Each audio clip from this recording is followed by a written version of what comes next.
Some Do Not, by Ford Madox Ford. Part 1. The two young men, they were of the English public official class, sat in the perfectly appointed railway carriage.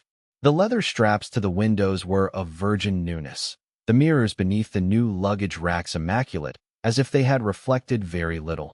The bulging upholstery in its luxuriant, regulated curves was scarlet and yellow in an intricate, minute dragon pattern, the design of a geometrician in Cologne. The compartment smelt faintly, hygienically of admirable varnish. The train ran as smoothly. Tietjens remembered thinking, as British gilt-edged securities. It traveled fast, yet had it swayed or jolted over the rail joints. Except at the curve before Tunbridge or over the points at Ashford where these eccentricities are expected and allowed for, McMaster, Tietjens felt certain, would have written to the company. Perhaps he would even have written to the Times. Their class administered the world, not merely the newly created Imperial Department of Statistics under Sir Reginald Ingleby. If they saw policemen misbehave, railway porters lack civility, an insufficiency of street lamps, defects in public services, or in foreign countries, they saw to it, either with nonchalant balliol voices, or with letters to the Times, asking in regretful indignation, "Has the British this or that come to this?" Or they wrote, in the serious reviews of which so many still survived, articles taking under their care manners, the arts, diplomacy, inter-imperial trade, or the personal reputations of deceased statesmen and men of letters. McMaster, that is to say, would do all that. Of himself Tietjens was not so certain. There sat McMaster, smallish, Whig, with a trimmed, pointed black beard, such as a smallish man might wear to enhance his already germinated distinction. Black hair of a stubborn fiber, drilled down with hard metal brushes, a sharp nose, strong, level teeth, a white, butterfly collar of the smoothness of porcelain, a tie confined by a gold ring, steel blue speckled with black, to match his eyes, as Tietjens knew. Tietjens, on the other hand, could not remember what colored tie he had on. He had taken a cab from the office to their rooms, had got himself into a loose, tailored coat and trousers, and a soft shirt, had packed, quickly, but still methodically, a great number of things in an immense two-handled kit bag, which you could throw into a guard's van if need be. He disliked letting that man touch his things. He had disliked letting his wife's maid pack for him. He even disliked letting porters carry his kit bag. He was a Tory, and as he disliked changing his clothes, there he sat, on the journey, already in large, brown, hugely welted and nailed golf boots, leaning forward on the edge of the cushion, his legs apart, on each knee an immense white hand, and thinking vaguely. McMaster, on the other hand, was leaning back, reading some small, unbound printed sheets, rather stiff, frowning a little. Tietjens knew that this was, for McMaster, an impressive moment. He was correcting the proofs of his first book. To this affair, as Tietjens knew, there attached themselves many fine shades. If, for instance, you had asked McMaster whether he were a writer, he would have replied with the merest suggestion of a deprecatory shrug. No, dear lady, for of course no man would ask the question of anyone so obviously a man of the world. And he would continue with a smile. Nothing so fine. A mere trifler at odd moments. A critic, perhaps. Yes, a little of a critic. Nevertheless, McMaster moved in drawing rooms that, with long curtains, blue china plates, large patterned wallpapers and large, quiet mirrors, sheltered the long-haired of the arts. And, as near as possible to the dear ladies who gave the at-homes, McMaster could keep up the talk, a little magisterially. He liked to be listened to with respect when he spoke of Botticelli, Rossetti, and those early Italian artists whom he called the primitives. Tietjens had seen him there, and he didn't disapprove. For, if they weren't, these gatherings, society, they formed a stage on the long and careful road to a career in a first-class government office. And, utterly careless as Tietjens imagined himself of careers or offices, he was, if sardonically, quite sympathetic towards his friends' ambitiousnesses. It was an odd friendship, but the oddnesses of friendships are a frequent guarantee of their lasting texture. The youngest son of a Yorkshire country gentleman, Tietjens himself was entitled to the best that first-class public offices and first-class people could afford. He was without ambition, but these things would come to him as they do in England. So he could afford to be negligent of his attire, of the company he kept, of the opinions he uttered. He had a little private income under his mother's settlement, a little income from the Imperial Department of Statistics. He had married a woman of means, and he was, in the Tory manner, sufficiently a master of flouts and jeers to be listened to when he spoke. He was 26, but very big, in a fair, untidy, Yorkshire way. He carried more weight than his age warranted. His chief, Sir Reginald Ingleby, when Tietjens chose to talk of public tendencies which influenced statistics, would listen with attention. Sometimes Sir Reginald would say, "You're a perfect encyclopedia of exact material knowledge, Tietjens," and Tietjens thought that that was his due, and he would accept the tribute in silence. At a word from Sir Reginald, McMaster, on the other hand, would murmur, "You're very good, Sir Reginald," and Tietjens thought that perfectly proper. McMaster was a little the senior in the service, as he was probably a little the senior in age. For, as to his roommate's years, or as to his exact origins, there was a certain blank in Tietjens' knowledge. McMaster was obviously Scotch by birth, and you accepted him as what was called a son of the manse. No doubt he was really the son of a grocer in Cooper or a railway porter in Edinburgh. It does not matter with the Scotch, and as he was very properly reticent as to his ancestry, having accepted him, you didn't, even mentally, make any inquiries. Tietjens always had accepted McMaster, at Clifton, at Cambridge, in Chancery Lane, and in their rooms at Gray's Inn. So for McMaster he had a very deep affection, even a gratitude, and McMaster might be considered as returning these feelings. Certainly he had always done his best to be of service to Tietjens. Already at the Treasury and attached as private secretary to Sir Reginald Ingleby, whilst Tietjens was still at Cambridge, McMaster had brought to the notice of Sir Reginald Tietjens many great natural gifts, and Sir Reginald, being on the lookout for young men for his Ulam, his newly founded department, had very readily accepted Tietjens as his third in command. On the other hand, it had been Tietjens' father who had recommended McMaster to the notice of Sir Thomas Block at the Treasury itself. And, indeed, the Tietjens family had provided a little money, that was Tietjens' mother really, to get McMaster through Cambridge and install him in town.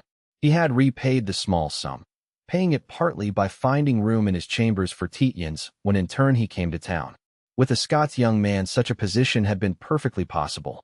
Tietjens had been able to go to his fair, ample, saintly mother in her morning room and say, "Look here, mother, that fellow McMaster. He'll need a little money to get through the university." And his mother would answer, "Yes, my dear. How much?" With an English young man of the lower orders, that would have left a sense of class obligation. With McMaster it just didn't. During Tietjens' late trouble, for 4 months before Tietjens' wife had left him to go abroad with another man, McMaster had filled a place that no other man could have filled. For the basis of Christopher Tietjens' emotional existence was a complete taciturnity, at any rate, as to his emotions. As Tietjens saw the world, you didn't talk. Perhaps you didn't even think about how you felt. And, indeed, his wife's flight had left him almost completely without emotions that he could realize, and he had not spoken more than 20 words at most about the event. Those had been mostly to his father, who, very tall, very largely built, silver-haired and erect, had drifted, as it were, into McMaster's drawing room in Gray's Inn, and after 5 minutes of silence had said, "You will divorce?" Christopher had answered, "No. No one but a blackguard would ever submit a woman to the ordeal of divorce." Mr. Tietjens had digested that, and after an interval had asked, "You will permit her to divorce you?" He had answered, "If she wishes it. There's the child to be considered." Mr. Tietjens said, "You will get her settlement transferred to the child?" Christopher answered, "If it can be done without friction." Mr. Tietjens had commented only, "Ah." Some minutes later he had said, "Your mother's very well." Then, that motor plow didn't answer. And then, "I shall be dining at the club."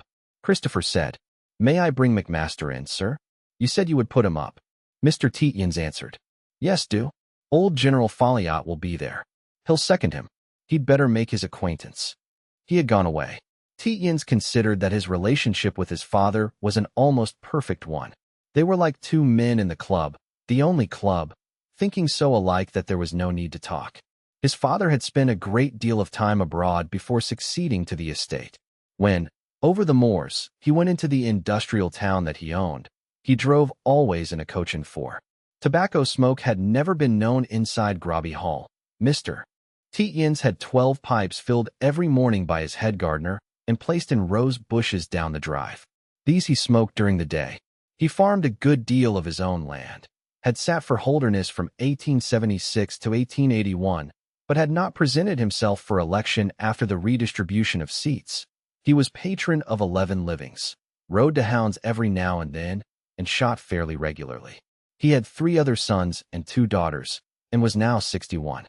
To his sister Effie, on the day after his wife's elopement, Christopher had said over the telephone, "Will you take Tommy for an indefinite period? Marchant will come with him. She offers to take charge of your 2 youngest as well, so you'll save a maid, and I'll pay their board and a bit over." The voice of his sister, from Yorkshire, had answered, "Certainly, Christopher."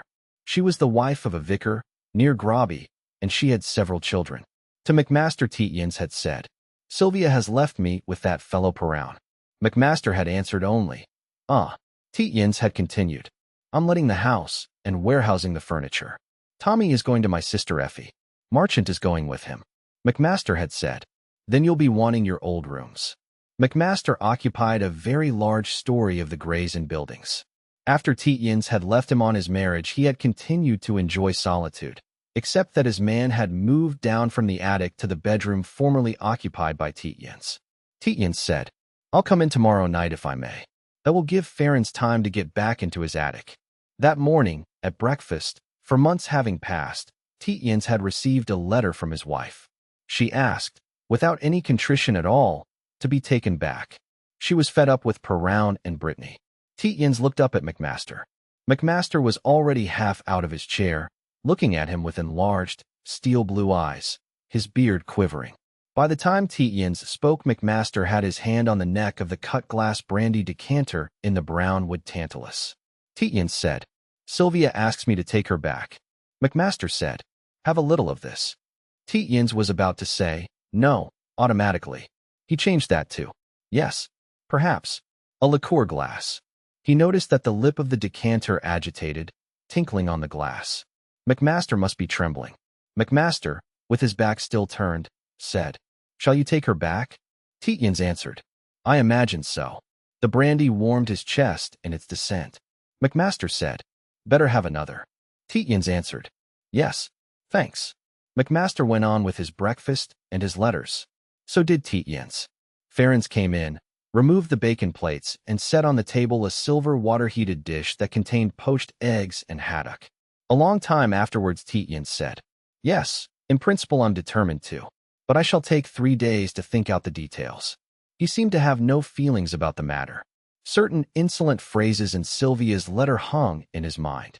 He preferred a letter like that. The brandy made no difference to his mentality, but it seemed to keep him from shivering. McMaster said, "Suppose we go down to Rye by the 11:40. We could get around after tea now the days are long.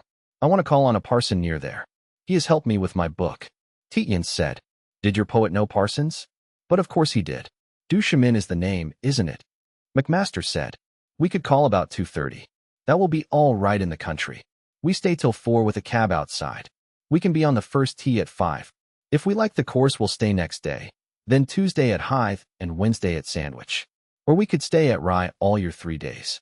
"It will probably suit me better to keep moving," Tietjens said. "There are those British Columbia figures of yours. If we took a cab now, I could finish them for you in an hour and 12 minutes.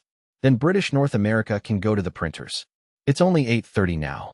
McMaster said, with some concern, "Oh, but you couldn't. I can make our going all right with Sir Reginald." Tietjens said, "Oh, yes, I can. Ingleby will be pleased if you tell him they're finished. I'll have them ready for you to give him when he comes at 10. McMaster said, "What an extraordinary fellow you are, Chrissy. Almost a genius." "Oh," Tietjens answered, "I was looking at your papers yesterday after you'd left, and I've got most of the totals in my head. I was thinking about them before I went to sleep. I think you make a mistake in overestimating the pull of Klondike this year on the population. The passes are open, but relatively no one is going through. I'll add a note to that effect." In the cab he said, "I'm sorry to bother you with my beastly affairs, but how will it affect you in the office?" "The office," McMaster said, "not at all. It is supposed that Sylvia is nursing Mrs. Satterthwaite abroad. As for me, I wish." He closed his small, strong teeth. I wish you would drag the woman through the mud. By God, I do. Why should she mangle you for the rest of your life? She's done enough. Tietjens gazed out over the flap of the cab. That explained a question. Some days before, a young man, a friend of his wife's rather than of his own, had approached him in the club and had said that he hoped Mrs. Satterthwaite, his wife's mother, was better. He said now, I see. Mrs. Satterthwaite has probably gone abroad to cover up Sylvia's retreat. She's a sensible woman, if a bitch. The hansom ran through nearly empty streets, it being very early for the public official quarters. The hoofs of the horse clattered precipitately. Tietjens preferred a hansom, horses being made for gentlefolk. He had known nothing of how his fellows had viewed his affairs. It was breaking up a great, numb inertia to inquire. During the last few months he had employed himself in tabulating from memory the errors in the Encyclopaedia Britannica, of which a new edition had lately appeared. He had even written an article for a dull monthly on the subject. It had been so caustic as to miss its mark, rather. He despised people who used works of reference. But the point of view had been so unfamiliar that his article had galled no one's withers, except possibly McMaster's. Actually, it had pleased Sir Reginald Ingleby, who had been glad to think that he had under him a young man with a memory so tenacious and so encyclopedic a knowledge. That had been a congenial occupation, like a long drowse. Now he had to make inquiries. He said, Am I breaking up the establishment at 29? How's that viewed? I'm not going to have a house again. It's considered, McMaster answered. That Lowndes Street did not agree with Mrs. Satterthwaite. That accounted for her illness. Drain's wrong. I may say that Sir Reginald entirely, expressly approves. He does not think that young married men in government offices should keep up expensive establishments in the SW district. Tietjens said, Damn him. He added, He's probably right, though. He then said, Thanks. That's all I want to know. A certain discredit has always attached to cuckolds. Very properly. A man ought to be able to keep his wife. McMaster exclaimed anxiously. No, no. Chrissy, Tietjens continued. And a first-class public office is very like a public school. It might very well object to having a man whose wife had bolted amongst its members. I remember Clifton hated it when the governors decided to admit the first Jew and the first nigger. McMaster said, I wish you wouldn't go on. There was a fellow, Tietjens continued, whose land was next to ours. Conder his name was. His wife was habitually unfaithful to him. She used to retire with some fellow for 3 months out of every year. Conder never moved a finger. But we felt grobby and the neighborhood were unsafe.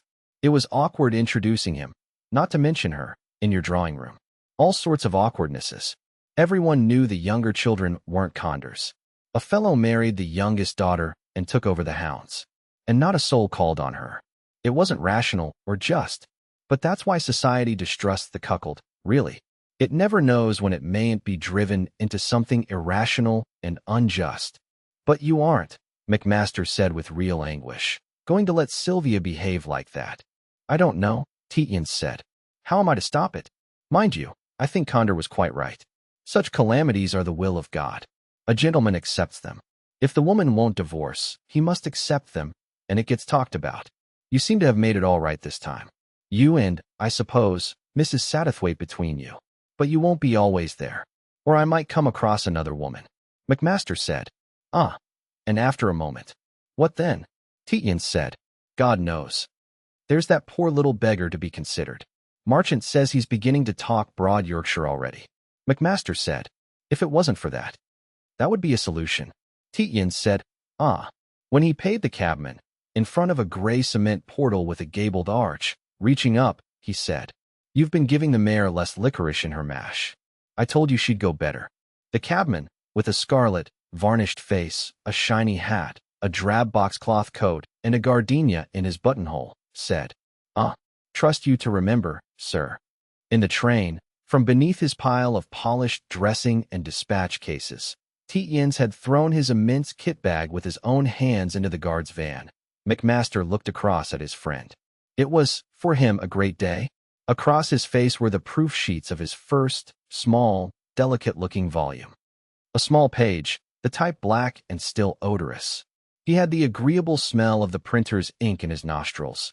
The fresh paper was still a little damp. In his white, rather spatulate, always slightly cold fingers was the pressure of the small, flat, gold pencil he had purchased especially for these corrections.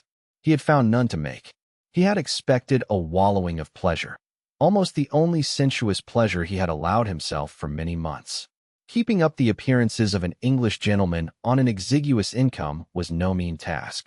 But to wallow in your own phrases, to be rejoiced by the savor of your own shrewd pawkinesses, to feel your rhythm balanced and yet sober, that is a pleasure beyond most, and an inexpensive one at that. He had had it from mere articles on the philosophies and domestic lives of such great figures as Carlyle and Mill, or on the expansion of intercolonial trade. This was a book. He relied upon it to consolidate his position. In the office they were mostly born, and not vastly sympathetic. There was a sprinkling, too, it was beginning to be a large one, of young men who had obtained their entry by merit or by sheer industry. These watched promotions jealously, discerning nepotic increases of increment and clamoring amongst themselves at favoritisms. To these he had been able to turn a cold shoulder.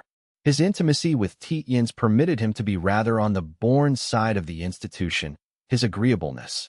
He knew he was agreeable and useful to Sir Reginald Ingleby, protecting him in the main from unpleasantness. His articles had given him a certain right to an austerity of demeanor. His book he trusted to let him adopt an almost judicial attitude. He would then be the Mr. McMaster, the critic, the authority. And the first-class departments are not adverse from having distinguished men as ornaments to their company. At any rate, the promotion of the distinguished is not objected to. So McMaster saw, almost physically, Sir Reginald Ingleby perceiving the empressement with which his valued subordinate was treated in the drawing-rooms of Mrs. Leamington, Mrs. Cressy, the Honourable Mrs. de Lennox. Sir Reginald would perceive that, for he was not a reader himself of much else than government publications, and he would feel fairly safe in making easy the path of his critically gifted and austere young helper. The son of a very poor shipping clerk in an obscure Scotch harbour town, McMaster had very early decided on the career that he would make. As between the heroes of Mr. Smiles, an author enormously popular in McMaster's boyhood, and the more distinctly intellectual achievements open to the very poor Scot, McMaster had had no difficulty in choosing. A pit lad may rise to be a mine owner. A hard, gifted, unsleeping Scots youth, pursuing unobtrusively and unobjectionably a course of study and of public usefulness, will certainly achieve distinction, security, and the quiet admiration of those around him. It was the difference between the may and the will, and McMaster had had no difficulty in making his choice.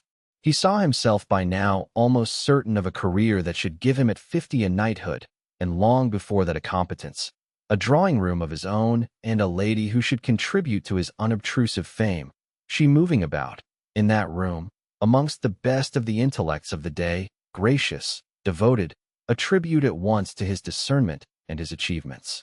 Without some disaster he was sure of himself. Disasters come to men through drink, bankruptcy, and women. Against the first two he knew himself immune, though his expenses had a tendency to outrun his income, and he was always a little in debt to Tietjens.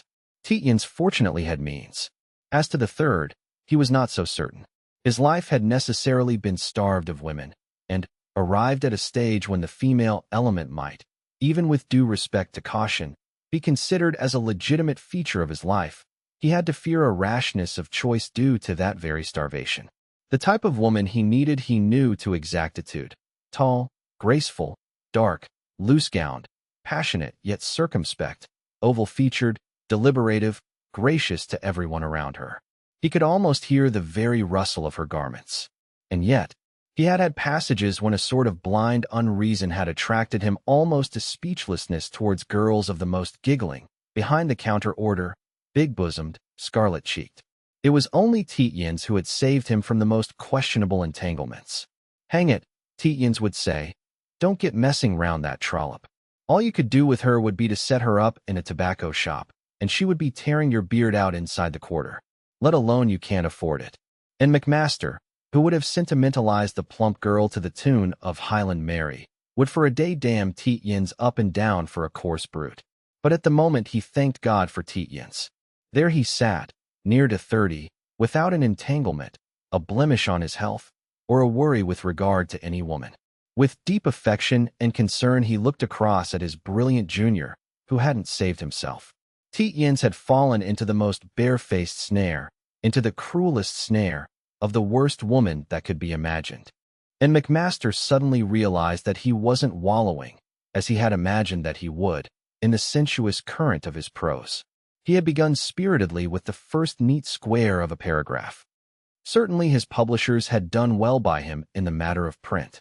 Whether we consider him as the imaginer of mysterious, sensuous, and exact plastic beauty, as the manipulator of sonorous, rolling, and full-mouthed lines, of words as full of color as were his canvases, or whether we regard him as the deep philosopher, elucidating and drawing his illumination from the arcana of a mystic hardly greater than himself, to Gabriel Charles Dante Rossetti, the subject of this little monograph must be accorded the name of one who has profoundly influenced the outward aspects, the human contacts, and all those things that go to make up the life of our higher civilization as we live it today. McMaster realized that he had only got thus far with his prose, and had got thus far without any of the relish that he had expected, and that then he had turned to the middle paragraph of page 3, after the end of his exordium. His eyes wandered desultorily along the line. The subject of these pages was born in the western central district of the metropolis in the year. The words conveyed nothing to him at all. He understood that that was because he hadn't got over that morning. He had looked up from his coffee cup, over the rim, and had taken in a blue-gray sheet of notepaper in Tietjens' fingers, shaking, inscribed in the large, broad-nibbed writing of that detestable harridan. And Tietjens had been staring with the intentness of a maddened horse, at his, McMaster's, face. And gray, shapeless, the nose like a pallid triangle on a bladder of lard. That was Tietjens' face. He could still feel the blow, physical, in the pit of his stomach. He had thought Tietjens was going mad, that he was mad. It had passed. Tietjens had assumed the mask of his indolent, insolent self at the office, but later he had delivered an extraordinarily forceful, and quite rude, lecture to Sir Reginald on his reasons for differing from the official figures of population movements in the Western Territories. Sir Reginald had been much impressed.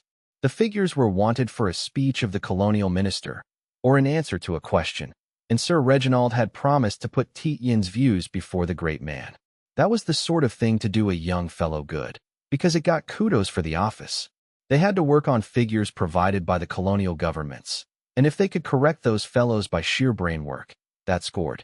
But there sat Tietjens, in his gray tweeds, his legs apart, lumpish, clumsy, his tallowy, intelligent-looking hands drooping inert between his legs, his eyes gazing at a colored photograph of the Port of Boulogne beside the mirror beneath the luggage rack.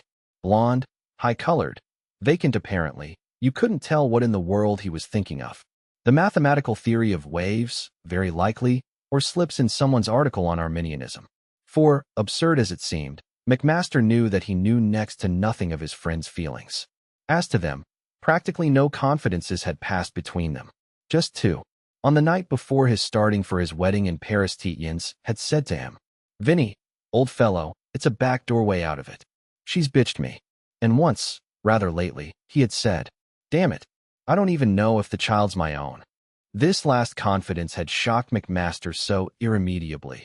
The child had been a 7-month child, rather ailing, and Tietjens' clumsy tenderness towards it had been so marked that, even without this nightmare, McMaster had been affected by the sight of them together. That confidence then had pained McMaster so frightfully, it was so appalling, that McMaster had regarded it almost as an insult. It was the sort of confidence a man didn't make to his equal, but only to solicitors, doctors, or the clergy who are not quite men. Or, at any rate, such confidences are not made between men without appeals for sympathy, and Tietjens had made no appeal for sympathy. He had just added sardonically, "She gives me the benefit of the agreeable doubt, and she's as good as said as much to Marchant." Marchant had been Tietjens' old nurse. Suddenly, and as if in a sort of unconscious losing of his head, McMaster remarked, "You can't say the man wasn't a poet." The remark had been, as it were, torn from him, because he had observed, in the strong light of the compartment, that half of Tietjens' forelock and a roundish patch behind it was silvery white. That might have been going on for weeks. You live beside a man and notice his changes very little. Yorkshire men of fresh color and blondish often go speckled with white very young. Tietjens had had a white hair or two at the age of 14, very noticeable in the sunlight when he had taken his cap off to bowl. But McMaster's mind, taking appalled change, had felt assured that Tietjens had gone white with the shock of his wife's letter. In 4 hours. That meant that terrible things must be going on within him. His thoughts, at all costs, must be distracted. The mental process in McMaster had been quite subconscious. He would not, advisedly, have introduced the painter-poet as a topic. Tietjens said, "I haven't said anything at all that I can remember." The obstinacy of his hard race awakened in McMaster. "Since," he quoted, "when we stand side by side, only hands may meet. Better half this weary world lay between us, sweet. Better far though hearts may break, bid farewell for aye, lest thy sad eyes, meeting mine, tempt my soul away." "You can't," he continued, "say that that isn't poetry. Great poetry." "I can't say," Tietjens answered contemptuously. "I don't read poetry except Byron. But it's a filthy picture." McMaster said uncertainly, "I don't know that I know the picture. Is it in Chicago?" "It isn't painted," Tietjens said, "but it's there." He continued with sudden fury, "Damn it, what's the sense of all these attempts to justify fornication? England's mad about it. Well, you've got your John Stuart Mills and your George Eliots for the high-class thing. Leave the furniture out, or leave me out at least. I tell you it revolts me to think of that obese, oily man who never took a bath, in a grease-spotted dressing gown and the underclothes he slept in, standing beside a 5-shilling model with crimped hair, or some Mrs. W. 3 stars, gazing into a mirror that reflects their fetid selves and gilt sunfish and drop chandeliers and plates sickening with cold bacon fat and gurgling about passion." McMaster had gone chalk white, his short beard bristling. You daren't talk like that," he stuttered. "I dare," Tietjens answered, "but I oughtn't to you. I admit that. But you oughtn't, almost as much, to talk about that stuff to me, either. It's an insult to my intelligence." "Certainly," McMaster said stiffly. "The moment was not opportune." "I don't understand what you mean," Tietjens answered. "The moment can never be opportune. Let's agree that making a career is a dirty business, for me as for you. But decent augurs grin behind their masks. They never preach to each other." "You're getting esoteric," McMaster said faintly. "I'll underline," Tietjens went on. "I quite understand that the favor of Mrs. Cressy and Mrs. DeLimmix is essential to you. They have the ear of that old Don Ingleby." McMaster said, "Damn, I quite agree." Tietjens continued, "I quite approve. It's the game as it has always been played. It's the tradition, so it's right. It's been sanctioned since the days of the Preciouses ridicules." "You've a way of putting things," McMaster said. "I haven't," Tietjens answered. "It's just because I haven't that what I do say sticks out in the minds of fellows like you who are always fiddling about after literary expression. But what I do say is this: I stand for monogamy." McMaster uttered a "you" of amazement. Tietjens answered with a negligent "I." He continued, "I stand for monogamy and chastity, and for no talking about it. Of course, if a man who's a man wants to have a woman, he has her. And again, no talking about it. He'd no doubt be in the end better and better off if he didn't. Just as it would probably be better for him if he didn't have the second glass of whiskey and soda." "You call that monogamy and chastity?" McMaster interjected. "I do," Tietjens answered. "And it probably is. At any rate, it's clean. What is loathsome is all your fumbling in placket holes and polysyllabic justification by love. You stand for lachrymose polygamy. That's all right if you can get your club to change its rules." "You're out of my depth," McMaster said, "and being very disagreeable. You appear to be justifying promiscuity. I don't like it." "I'm probably being disagreeable," Tietjens said. "Jeremiah's usually are. But there ought to be a 20 years close time for discussions of sham sexual morality. Your Paolo and Francesca and Dante's went, very properly, to hell, and no bones about it. You don't get Dante justifying them. But your fellow whines about creeping into heaven." "He doesn't," McMaster exclaimed. Tietjens continued with equanimity. "Now your novelist who writes a book to justify his every 10th or 5th seduction of a commonplace young woman in the name of the rights of shop boys." "I'll admit," McMaster coincided, "that Briggs is going too far. I told him only last Thursday at Mrs. Lemix's. I'm not talking of anyone in particular, Tietjens said. I don't read novels. I'm supposing a case. And it's a cleaner case than that of your pre-Raphaelite horrors. No, I don't read novels, but I follow tendencies. And if a fellow chooses to justify his seductions of uninteresting and viewy young females along the lines of freedom and the rights of man, it's relatively respectable. It would be better just to boast about his conquests in a straightforward and exultant way.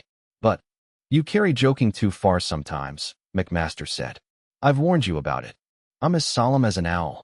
Tietjens rejoined. The lower classes are becoming vocal. Why shouldn't they? They're the only people in this country who are sound in wind and limb. They'll save the country if the country's to be saved. And you call yourself a Tory? McMaster said. The lower classes, Tietjens continued equably. Such of them as get through the secondary schools want irregular and very transitory unions. During holidays they go together on personally conducted tours to Switzerland and such places. Wet afternoons they pass in their tiled bathrooms, slapping each other hilariously on the backs and splashing white enamel paint about. You say you don't read novels, McMaster said, but I recognize the quotation. I don't read novels, Tietjens answered. I know what's an M. There has been nothing worth reading written in England since the 18th century except by a woman. But it's natural for your enamel splashers to want to see themselves in a bright and variegated literature. Why shouldn't they? It's a healthy, human desire, and now that printing and paper are cheap, they get it satisfied. It's healthy, I tell you. Infinitely healthier than. He paused. Then what? McMaster asked. I'm thinking, Tietjens said, thinking how not to be too rude. You want to be rude, McMaster said bitterly. To people who lead the contemplative, the circumspect life. It's precisely that, Tietjens said. He quoted, She walks the lady of my delight, a shepherdess of sheep. She is so circumspect and right. She has her thoughts to keep. McMaster said, Confound you, Chrissy. You know everything. Well, yes, Tietjens said musingly. I think I should want to be rude to her. I don't say I should be. Certainly I shouldn't if she were good-looking. Or if she were your soul's affinity. You can rely on that. McMaster had a sudden vision of Tietjens' large and clumsy form walking beside the lady of his, McMaster's, delight, when ultimately she was found, walking along the top of a cliff amongst tall grass and poppies, and making himself extremely agreeable with talk of Tasso and Cimabue. All the same, McMaster imagined, the lady wouldn't like Tietjens. Women didn't as a rule. His looks and his silences alarmed them. Or they hated him. Or they liked him very much indeed. And McMaster said conciliatorily, Yes, I think I could rely on that. He added, All the same, I don't wonder that. He had been about to say, I don't wonder that Sylvia calls you immoral. For Tietjens' wife alleged that Tietjens was detestable. He bored her, she said, by his silences. When he did speak, she hated him for the immorality of his views. But he did not finish his sentence, and Tietjens went on. All the same, when the war comes, it will be these little snobs who will save England, because they've the courage to know what they want and to say so. McMaster said loftily, You're extraordinarily old-fashioned at times, Chrissy. You ought to know as well as I do that a war is impossible, at any rate with this country in it. Simply because, he hesitated and then emboldened himself, we, the circumspect, yes, the circumspect classes, will pilot the nation through the tight places. War, my good fellow, Tietjens said, the train was slowing down preparatorily to running into Ashford, is inevitable, and with this country plumb center in the middle of it. Simply because you fellows are such damn hypocrites. There's not a country in the world that trusts us. We're always, as it were, committing adultery, like your fellow, with the name of heaven on our lips. He was jibing again at the subject of McMaster's monograph. He never, McMaster said in almost a stutter. He never whined about heaven. He did, Tietjens said. The beastly poem you quoted ends. Better far though hearts may break, since we dare not love, part till we once more may meet in a heaven above. And McMaster, who had been dreading that shot, for he never knew how much or how little of any given poem his friend would have by heart, McMaster collapsed, as it were, into fussily getting down his dressing cases and clubs from the rack, a task he usually left to a porter. Tietjens, who, however much a train might be running into a station he was bound for, sat like a rock until it was dead still, said, "Yes, a war is inevitable. Firstly, there's you fellows who can't be trusted. And then there's the multitude who mean to have bathrooms and white enamel. Millions of them, all over the world. Not merely here. And there aren't enough bathrooms and white enamel in the world to go round. It's like you polygamists with women. There aren't enough women in the world to go round to satisfy your insatiable appetites. And there aren't enough men in the world to give each woman one. And most women want several. So you have divorce cases. I suppose you won't say that because you're so circumspect, and right there shall be no more divorce. Well, war is as inevitable as divorce." McMaster had his head out of the carriage window and was calling for a porter.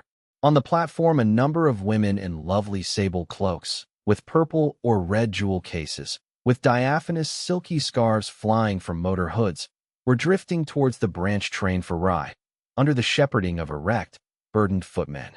Two of them nodded to Tietjens. McMaster considered that he was perfectly right to be tidy in his dress. You never knew whom you mightn't meet on a railway journey. This confirmed him as against Tietjens, who preferred to look like a navvy. A tall, white-haired, white-mustached, red-cheeked fellow limped after Tietjens, who was getting his immense bag out of the guard's van. He clapped the young man on the shoulder and said, "Hello, how's your mother-in-law? Lady Claude wants to know. She says come up and pick a bone tonight if you're going to Rye." He had extraordinarily blue, innocent eyes. Tietjens said, "Hello, General," and added, "I believe she's much better. Quite restored.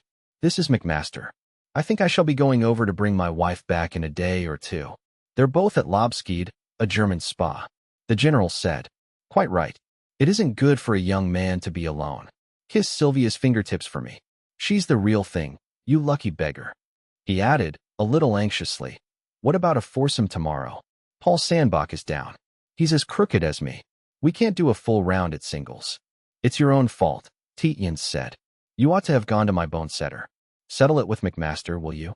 He jumped into the twilight of the guard's van. The General looked at McMaster, a quick, penetrating scrutiny. "You're the McMaster," he said. "You would be if you're with Chrissy." A high voice called, "General, General, I want a word with you," the General said. "About the figures in that article you wrote about Pondoland. Figures are all right, but we shall lose the beastly country if. But we'll talk about it after dinner tonight. You'll come up to Lady Claudine's." McMaster congratulated himself again on his appearance. It was all very well for Tietjens to look like a sweep. He was of these people. He, McMaster, wasn't. He had, if anything, to be an authority, and authorities were gold tie-rings and broadcloth. General Lord Edward Campion had a son, a permanent head of the Treasury Department that regulated increases of salaries and promotions in all the public offices. Tietjens only caught the Rye train by running alongside it, pitching his enormous kit bag through the carriage window and swinging on the footboard. McMaster reflected that if he had done that, half the station would have been yelling, "Stand away there." As it was, Tietjens, a station master, was galloping after him to open the carriage door and grinningly depart. "Well caught, sir," for it was a cricketing county. Truly, McMaster quoted to himself, "The gods to each ascribe a differing lot. Some enter at the portal, some do not." 2. Mrs. Satterthwaite, with her French maid, her priest, and her disreputable young man, Mr. Bayliss, were at Lobskede, an unknown and little-frequented air resort amongst the pine woods of the Taunus. Mrs. Satterthwaite was ultra-fashionable and consummately indifferent. She only really lost her temper if at her table, and under her nose you consumed her famous black Hamburg grapes, without taking their skin and all. Father Consett was out to have an uproarious good time during his 3 weeks' holiday from the slums of Liverpool.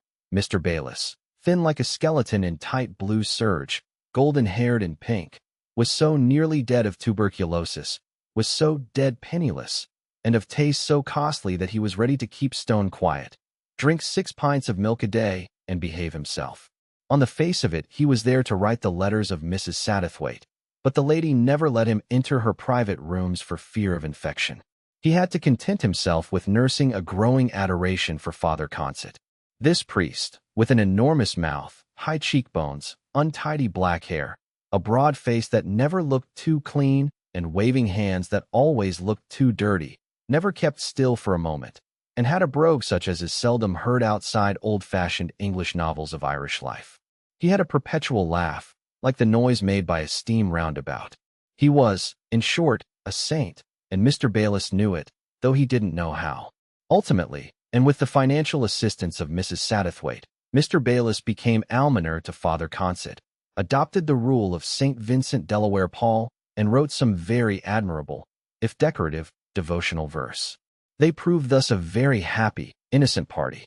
For Mrs. Satterthwaite interested herself, it was the only interest she had, in handsome, thin, and horribly disreputable young men. She would wait for them, or send her car to wait for them, at the jail gates. She would bring their usually admirable wardrobes up to date and give them enough money to have a good time. When contrary to all expectations, but it happened more often than not, they turned out well, she was lazily pleased. Sometimes she sent them away to a gay spot with a priest who needed a holiday. Sometimes she had them down to her place in the west of England. So they were a pleasant company and all very happy. Lobskeid contained one empty hotel with large verandas and several square farmhouses, white with gray beams, painted in the gables with bouquets of blue and yellow flowers or with scarlet huntsmen shooting at purple stags. They were like gay cardboard boxes set down in fields of long grass. Then the pine woods commenced and ran, solemn, brown and geometric for miles up and downhill. The peasant girls wore black velvet waistcoats, white bodices, innumerable petticoats, and absurd party-colored headdresses of the shape and size of halfpenny buns. They walked about in rows of 4 to 6 abreast, with a slow step, protruding white-stockinged feet in dancing pumps, their headdresses nodding solemnly. Young men in blue blouses, knee breeches, and, on Sundays, in three-cornered hats, followed behind singing part songs.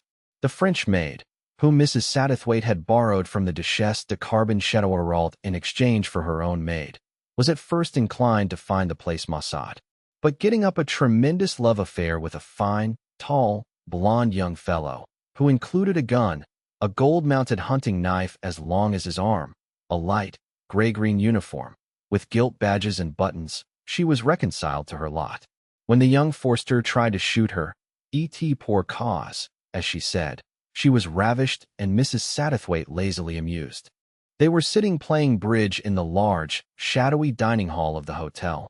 Mrs. Satterthwaite, Father Consett, Mr. Bayliss, a young blond sub-lieutenant of great obsequiousness who was there as a last chance for his right lung and his career, and the bearded cur-doctor cut in. Father Consett, breathing heavily and looking frequently at his watch, played very fast, exclaiming, "Hurry up now, it's nearly 12. Hurry up, wid ye." Mr. Bayliss being dummy, the father exclaimed, "3, no trumps, I've to make. Get me a whiskey and soda quick, and don't drown it, as ye did the last." He played his hand with extreme rapidity, threw down his last 3 cards, exclaimed, "ACH. Bother and ounds and all, I'm 2 down and I've revoked on the top AV it," swallowed down his whiskey and soda, looked at his watch and exclaimed, "Done it to the minute. Here, doctor, take my hand and finish the rubber." He was to take the Mass next day for the local priest, and Mass must be said fasting from midnight, and without cards played. Bridge was his only passion. A fortnight every year was what, in his worn-out life, he got of it. On his holiday, he rose at 10. At 11 it was, A4 for the father. From 2 to 4 they walked in the forest. At 5 it was, A4 for the father. At 9 it was, "Father, aren't you coming to your bridge?" And Father Consett grinned all over his face and said, "It's good ye are to a poor ould sogert. It will be paid back to you in heaven." The other 4 played on solemnly. The father sat himself down behind Mrs. Satterthwaite, his chin in the nape of her neck.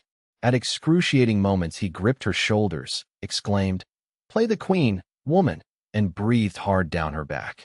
Mrs. Satterthwaite would play the 2 of diamonds, and the father, throwing himself back, would groan. She said over her shoulder, "I want to talk to you tonight, father." Took the last trick of the rubber, collected 17 marks 50 from the doctor and 8 marks from the underlieutenant. The doctor exclaimed, "You got take that immense sum from us, and then KO off. Now we shall be robbed py her palis at gut throat." She drifted, all shadowy black silk, across the shadows of the dining hall, dropping her winnings into her black satin vanity bag and attended by the priest. Outside the door, beneath the antlers of a royal stag, In an atmosphere of paraffin lamps and varnished pitch pine, she said, "Come up to my sitting room." The prodigals returned. "Sylvia's here," the father said. "I thought I saw her out of the corner of my eye in the bus after dinner.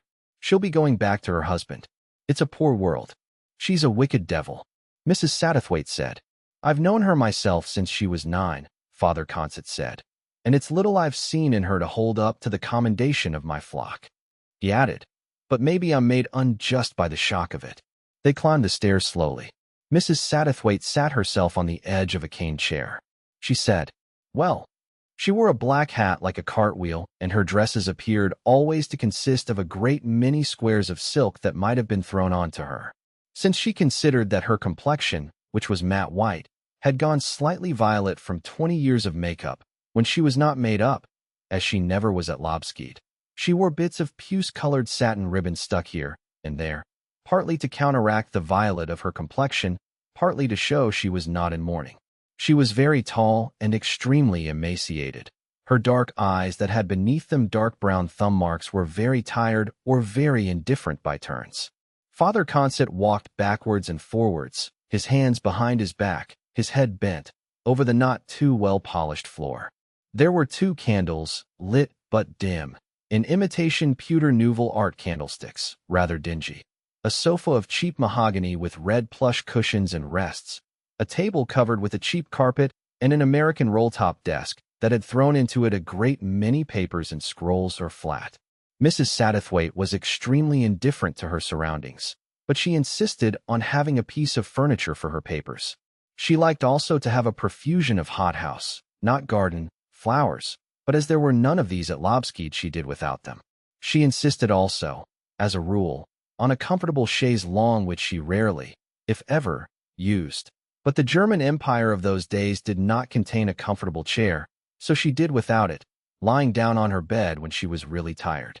The walls of the large room were completely covered with pictures of animals in death agonies. Capercailzies giving up the ghost with gouts of scarlet blood on the snow, deer dying with their heads back and eyes glazing, gouts of red blood on their necks, foxes dying with scarlet blood on green grass. These pictures were frame to frame, representing sport, the hotel having been a former grand ducal hunting box, freshened to suit the taste of the day with varnished pitch pine, bathrooms, verandas, and excessively modern but noisy lavatory arrangements which had been put in for the delight of possible English guests.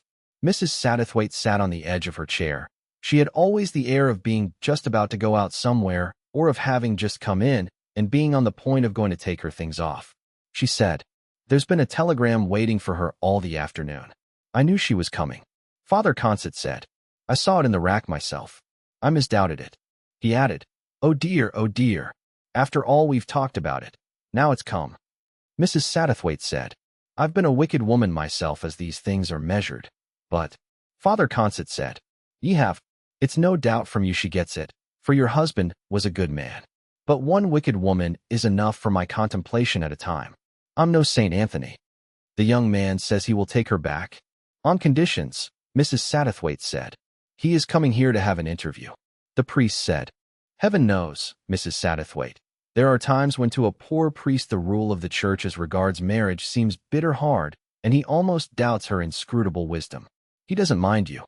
But at times I wish that that young man would take what advantage, it's all there is, that he can of being a Protestant and divorce Sylvia. For I tell you, there are bitter things to see amongst my flock over there." He made a vague gesture towards the infinite. "And bitter things I've seen, for the heart of a man is a wicked place. But never a bitterer than this young man's lot. As you say," Mrs. Satterthwaite said, "my husband was a good man. I hated him, but that was as much my fault as his. More. And the only reason I don't wish Christopher to divorce Sylvia is that it would bring disgrace on my husband's name. At the same time, Father," the priest said, "I've heard near enough. There's this to be said for Sylvia," Mrs. Satterthwaite went on. "There are times when a woman hates a man, as Sylvia hates her husband. I tell you I've walked behind a man's back and nearly screamed because of the desire to put my nails into the veins of his neck. It was a fascination. And it's worse with Sylvia. It's a natural antipathy. Woman," Father Consett fulminated, "I've no patience wid ye. If the woman, as the church directs, would have children by her husband and live decent, she would have no such feelings. It's unnatural living and unnatural practices that cause these complexes. Don't think I'm an ignoramus, priest if I am, Mrs. Satterthwaite said. But Sylvia's had a child. Father Consett swung round like a man that has been shot at. Whose? He asked, and he pointed a dirty finger at his interlocutress. It was that blackguard Drake's, wasn't it? I've long suspected that. It was probably Drake's, Mrs. Satterthwaite said. Then, the priest said, in the face of the pains of the hereafter, how could you let that decent lad in the hotness of his sin? Indeed, Mrs. Satterthwaite said, I shiver sometimes when I think of it. Don't believe that I had anything to do with trepanning him, but I couldn't hinder it. Sylvia's my daughter, and dog doesn't eat dog. There are times when it should, Father Consett said contemptuously. You don't seriously, Mrs. Satterthwaite said, say that I, a mother, if an indifferent one, with my daughter appearing in trouble, as the kitchen maids say, by a married man, that I should step in and stop a marriage that was a godsend. Don't, the priest said, introduce the sacred name into an affair of Piccadilly bad girls. He stopped. Heaven help me, he said again. Don't ask me to answer the question of what you should or shouldn't have done. You know I loved your husband like a brother, and you know I've loved you and Sylvia ever since she was a tiny. And I thank God that I am not your spiritual advisor, but only your friend in God. For if I had to answer your question, I could answer it only in one way. He broke off to ask, where is that woman? Mrs. Satterthwaite called. Sylvia, Sylvia, come here. A door in the shadows opened and light shone from another room behind a tall figure leaning one hand on the handle of the door. A very deep voice said, I can't understand, Mother, why you live in rooms like a sergeant's mess. And Sylvia Tietjens wavered into the room. She added, I suppose it doesn't matter. I'm bored. Father Consett groaned. Heaven help us. She's like a picture of Our Lady by Fra Angelico. Immensely tall, slight, and slow in her movements, Sylvia Tietjens wore her reddish, very fair hair in great bandeaus right down over her ears. Her very oval, regular face had an expression of virginal lack of interest such as used to be worn by fashionable Paris courtesans a decade before that time. Sylvia Tietjens considered that, being privileged to go everywhere where one went and to have all men at her feet, she had no need to change her expression or to infuse into it the greater animation that marked the more common beauties of the early 20th century. She moved slowly from the door and sat languidly on the sofa against the wall. There you are, Father, she said. I'll not ask you to shake hands with me. You probably wouldn't. As I am a priest, Father Consett answered, I could not refuse. But I'd rather not. This, Sylvia repeated, appears to be a boring place. You won't say so tomorrow, the priest said. There's two young fellows, and a sort of policeman to trepan away from your mother's maid. That, Sylvia answered, is meant to be bitter, but it doesn't hurt. I am done with men. She added suddenly, Mother, didn't you one day, while you were still young, say that you had done with men? Firmly, and mean it. Mrs. Satterthwaite said, I did. And did you keep to it? Sylvia asked. Mrs. Satterthwaite said, I did. And shall I, do you imagine? Mrs. Satterthwaite said, I imagine you will. Sylvia said, Oh dear. The priest said, I'd be willing to see your husband's telegram. It makes a difference to see the words on paper. Sylvia rose effortlessly. I don't see why you shouldn't, she said. It will give you no pleasure. She drifted towards the door. If it would give me pleasure, the priest said, you would not show it me. I would not, she said. A silhouette in the doorway. She halted, drooping, and looked over her shoulder. Both you and Mother, she said, sit there scheming to make her life bearable for the ox. I call my husband the ox. He's repulsive, like a swollen animal. Well, you can't do it. The lighted doorway was vacant. Father Consett sighed. I told you this was an evil place, he said. In the deep forests. She'd not have such evil thoughts in another place. Mrs. Satterthwaite said, I'd rather you didn't say that, Father. Sylvia would have evil thoughts in any place. Sometimes, the priest said, at night I think I hear the claws of evil things scratching on the shutters. This was the last place in Europe to be Christianized. Perhaps it wasn't ever even Christianized, and they're here yet. Mrs. Satterthwaite said, It's all very well to talk like that in the daytime. It makes the place seem romantic. But it must be near one at night. And things are bad enough as it is. They are, Father Consett said. The devil's at work. Sylvia drifted back into the room with a telegram of several sheets. Father Consett held it close to one of the candles to read, for he was short-sighted. All men are repulsive, Sylvia said. Don't you think so, Mother?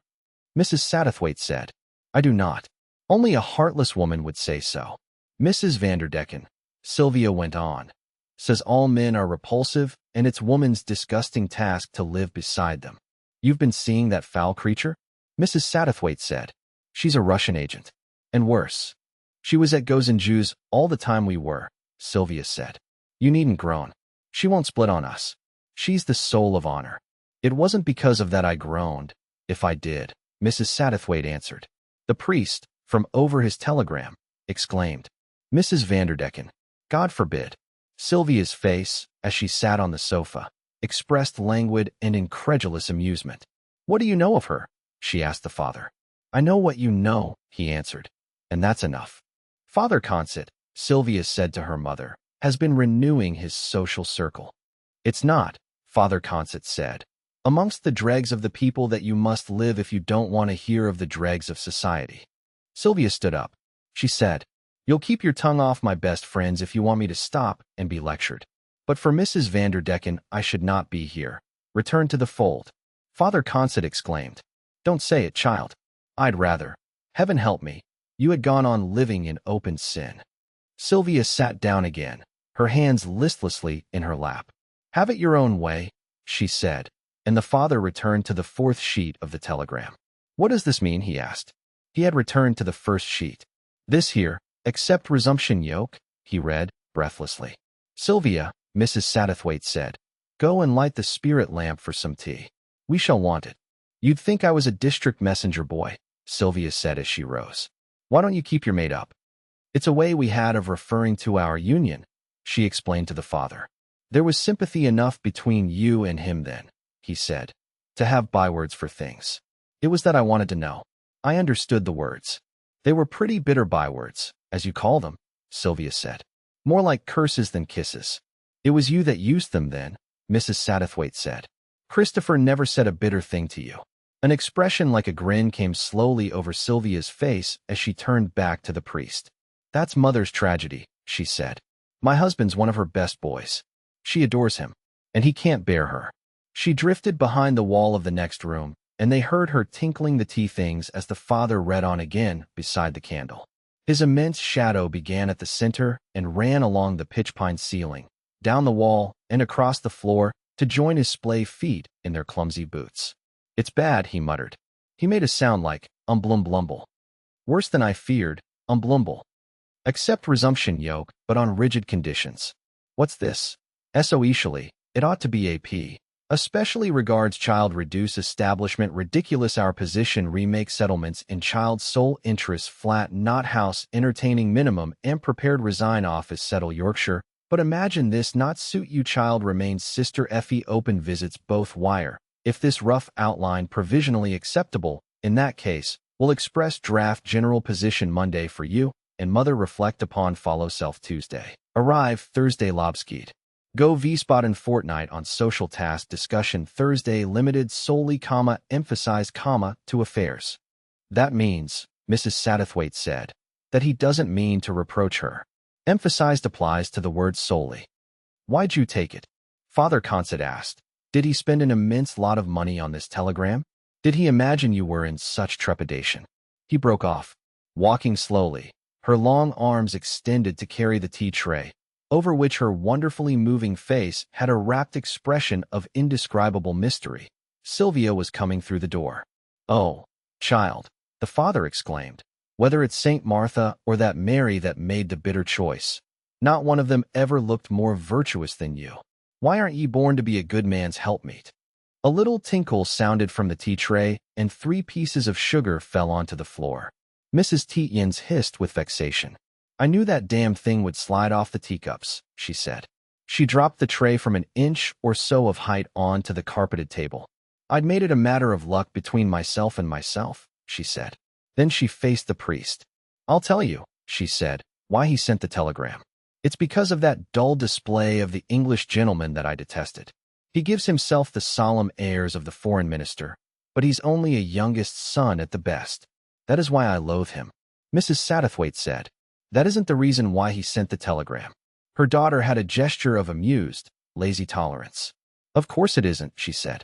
He sent it out of consideration, the lordly, full-dress consideration that drives me distracted. As he would say, he'd imagine I'd find it convenient to have ample time for reflection. It's like being addressed as if one were a monument and by a herald according to protocol. And partly because he's the soul of truth, like a stiff Dutch doll. He wouldn't write a letter because he couldn't without beginning it, Dear Sylvia, and ending it, Yours sincerely, or truly, or affectionately. He's that sort of precise imbecile. I tell you, he's so formal he can't do without all the conventions there are, and so truthful he can't use half of them.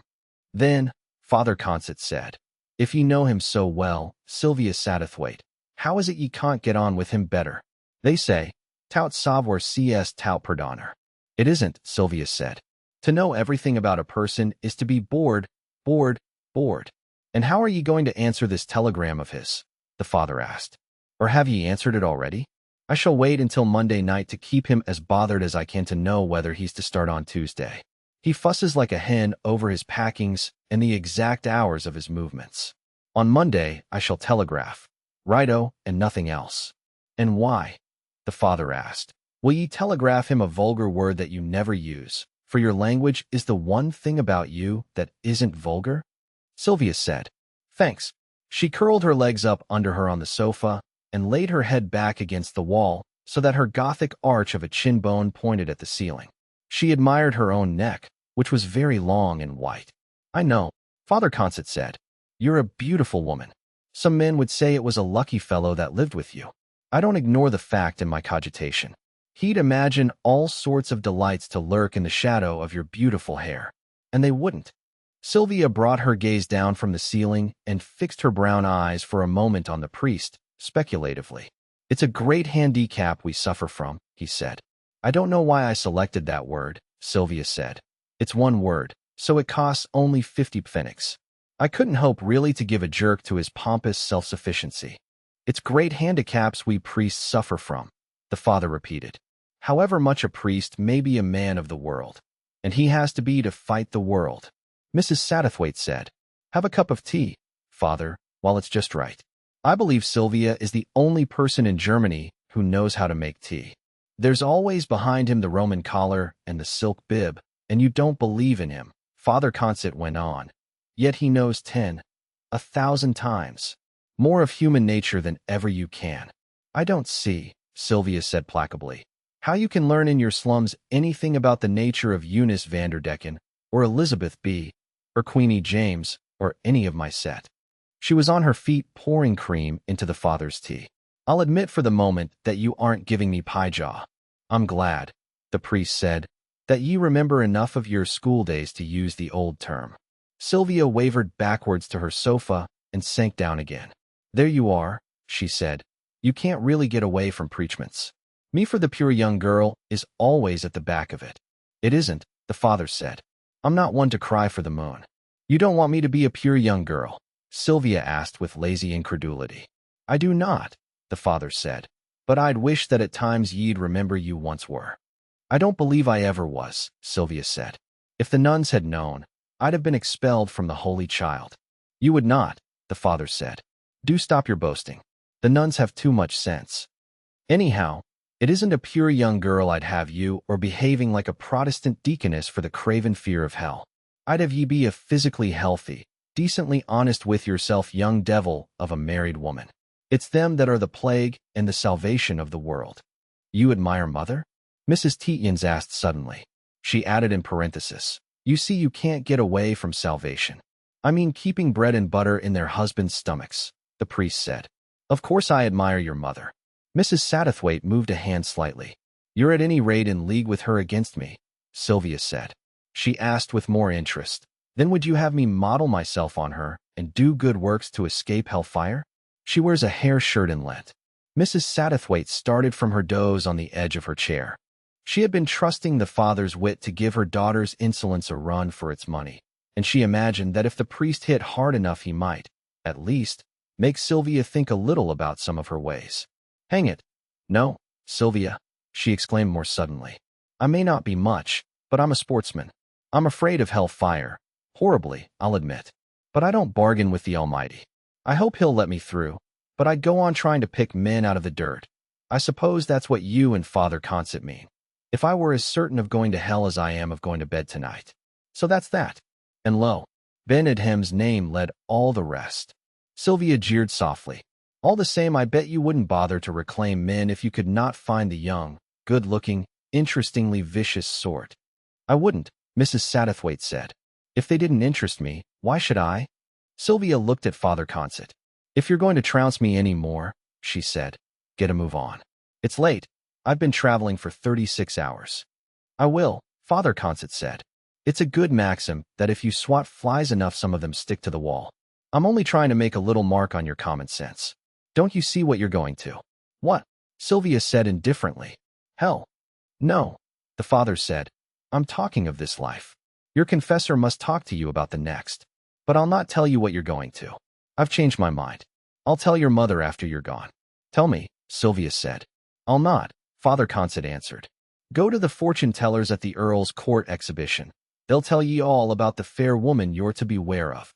There's some of them said to be rather good, Sylvia said. Dee Wilson's told me about one. She said she was going to have a baby. You don't mean that, Father?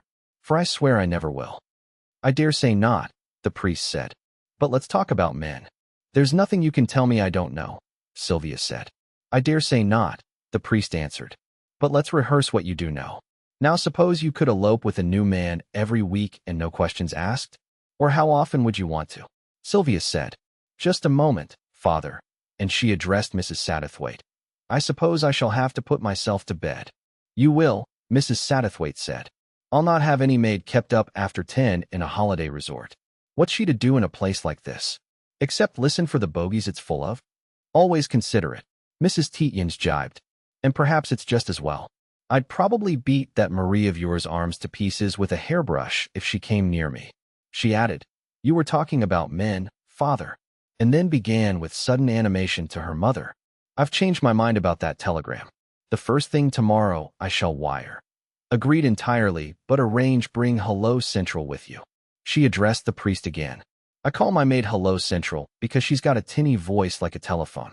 I say, Hello Central, when she answers yes, madame, you'd swear it was the exchange speaking. But you were telling me about men. I was reminding you, the father said. But I needn't go on. You've caught the drift of my remarks. That is why you are pretending not to listen. I assure you, no, Mrs. Tietjens said. It is simply that if a thing comes into my head, I have to say it. You were saying that if one went away with a different man for every weekend. You've shortened the period already, the priest said. I gave a full week to every man. But, of course, one would have to have a home, Sylvia said, an address. One would have to fill one's midweek engagements. Really it comes to it that one has to have a husband and a place to store one's maid in. Hello Central's been on board wages all the time, but I don't believe she likes it. Let's agree that if I had a different man every week, I'd be bored with the arrangement. That's what you're getting at, isn't it? You'd find, the priest said, that it whittled down until the only divvy moment was when you stood waiting in the booking office for the young man to take the tickets. And then gradually that wouldn't be divvy anymore. And you'd yawn and long to go back to your husband. Look here, Mrs. Tietjens said, you're abusing the secrets of the confessional. That's exactly what Tati Charles said. She tried it for 3 months while Freddie Charles was in Madeira. It's exactly what she said down to the yawn and the booking office. And the divvy. It's only Tati Charles who uses it every 2 words. Most of us prefer ripping. It is more sensible. Of course I haven't been abusing the secrets of the confessional, Father Consett said mildly. Of course you haven't, Sylvia said with affection. You're a good old stick and no end of a mimic, and you know us all to the bottom of our hearts. Not all that much, the priest said. There's probably a good deal of good at the bottom of your hearts. Sylvia said, Thanks. She asked suddenly, Look here. Was it what you saw of us, the future mothers of England, you know, and all, at Miss Lampeter's, that made you take to the slums? Out of disgust and despair. Oh, let's not make melodrama out of it, the priest answered. Let's say I wanted to change. I couldn't see that I was doing any good. You did us all the good there was done, Sylvia said. What with Miss Lampeter always drugged to the world, and all the French mistresses as wicked as hell. I've heard you say all this before, Mrs. Satterthwaite said, but it was supposed to be the best finishing school in England. I know it cost enough. Well, say it was we who were a rotten lot, Sylvia concluded, and then to the father. We were a lot of rotters, weren't we? The priest answered, I don't know. I don't suppose you were, or are, any worse than your mother or grandmother, or the patricianesses of Rome, or the worshippers of Ashtaroth. It seems we have to have a governing class, and governing classes are subject to special temptations. Who's Ashtaroth? Sylvia asked. Astarte. And then, now, father, after your experiences, would you say the factory girls of Liverpool, or any other slum, are any better women than us that you used to look after? Astarte Syriaca, the father said, was a very powerful devil. There's some that hold she's not dead yet. I don't know that I do myself. Well, I've done with her, Sylvia said. The father nodded. You've had dealings with Mrs. Perfumo? He asked. And that loathsome fellow. What's his name? Does it shock you? Sylvia asked. I'll admit it was a bit thick. But I've done with it. I prefer to pin my faith to Mrs. Vanderdecken. And, of course, Freud. The priest nodded his head and said, Of course, of course. But Mrs. Satterthwaite exclaimed with sudden energy, Sylvia Tietjens, I don't care what you do or what you read, but if you ever speak another word to that woman, you never do to me. Sylvia stretched herself on her sofa. She opened her brown eyes wide and let the lids slowly drop again. I've said once, she said, that I don't like to hear my friends miscalled. Eunice Vanderdecken is a bitterly misjudged woman. She's a real good pal. She's a Russian spy, Mrs. Satterthwaite said. Russian grandmother, Sylvia answered. And if she is, who cares? She's welcome for me. Listen now, you two. I said to myself when I came in, I dare say I've given them both a rotten time. I know you're both more nuts on me than I deserve. And I said I'd sit and listen to all the pie jaw you wanted to give me if I sat till dawn. And I will, as a return. But I'd rather you let my friends alone. Both the elder people were silent. There came from the shuttered windows of the dark room a low, scratching rustle. You hear? The priest said to Mrs. Satterthwaite. It's the branches, Mrs. Satterthwaite answered. The father answered. There's no tree within 10 yards. Try bats as an explanation. I've said I wish you wouldn't, once, Mrs. Satterthwaite shivered. Sylvia said. I don't know what you two are talking about. It sounds like superstition. Mother's rotten with it. I don't say that it's devils trying to get in, the father said. But it's just as well to remember that devils are always trying to get in. And there are special spots. These deep forests are noted among others. He suddenly turned his back and pointed at the shadowy wall. Who? He asked. But a savage possessed by a devil could have conceived of that as a decoration? He was pointing at a life-sized, coarsely daubed picture of a wild boar dying, its throat cut, and gouts of scarlet blood. Other agonies of animals went away into all the shadows. Sport, he hissed. It's devilry. That's perhaps true, Sylvia said. Mrs. Satterthwaite was crossing herself with great rapidity. The silence remained. Sylvia said, Then if you're both done talking, I'll say what I have to say. To begin with, she stopped and sat rather erect, listening to the rustling from the shutters. To begin with, she began again with impetus. You spared me the catalogue of the defects of age. I know them. One grows skinny. My sort. The complexion fades. The teeth stick out. And then there is the boredom. I know it. One is bored. Bored. You can't tell me anything I don't know about that. I'm 30. I know what to expect. You'd like to have told me, Father, only you were afraid of taking away from your famous man of the world effect. You'd like to have told me that one can insure against the boredom and the long, skinny teeth by love of husband and child. The home stunt. I believe it. I do quite believe it. Only I hate my husband, and I hate my child. She paused, waiting for exclamations of dismay or disapprobation from the priest.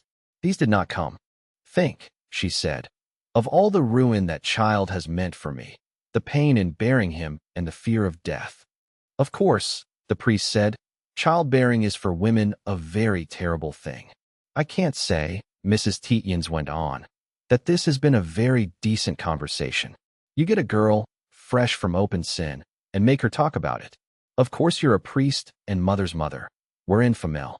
But Sister Mary of the Cross at the convent had a maxim, wear velvet gloves in family life. We seem to be going at it with the gloves off. Father Consett still didn't say anything. You're trying, of course, to draw me, Sylvia said. I can see that with half an eye. Very well then, you shall. She drew a breath. You want to know why I hate my husband? I'll tell you. It's because of his simple, sheer immorality. I don't mean his actions, his views. Every speech he utters about everything makes me. I swear it makes me, in spite of myself, want to stick a knife into him, and I can't prove he's wrong, not ever, about the simplest thing. I can pain him, and I will. He sits about in chairs that fit his back, clumsy, like a rock, not moving for hours. And I can make him wince. Oh, without showing it. He's what you call? Oh, loyal. There's an absurd little chit of a fellow, oh, McMaster, and his mother, whom he persists in a silly, mystical way in calling a saint, a Protestant saint. And his old nurse, who looks after his child, and the child itself. I tell you, I've only got to raise an eyelid. Yes, cock an eyelid up a little when any one of them is mentioned, and it hurts him dreadfully. His eyes roll in a sort of mute anguish. Of course he doesn't say anything. He's an English country gentleman. Father Consett said, this immorality you talk about in your husband. I've never noticed it. I saw a good deal of him when I stayed with you for the week before your child was born. I talked with him a great deal, except in matters of the two communions, and even in these I don't know that we differed so much. I found him perfectly sound. Sound, Mrs. Satterthwaite said with sudden emphasis. Of course he's sound. It isn't even the word.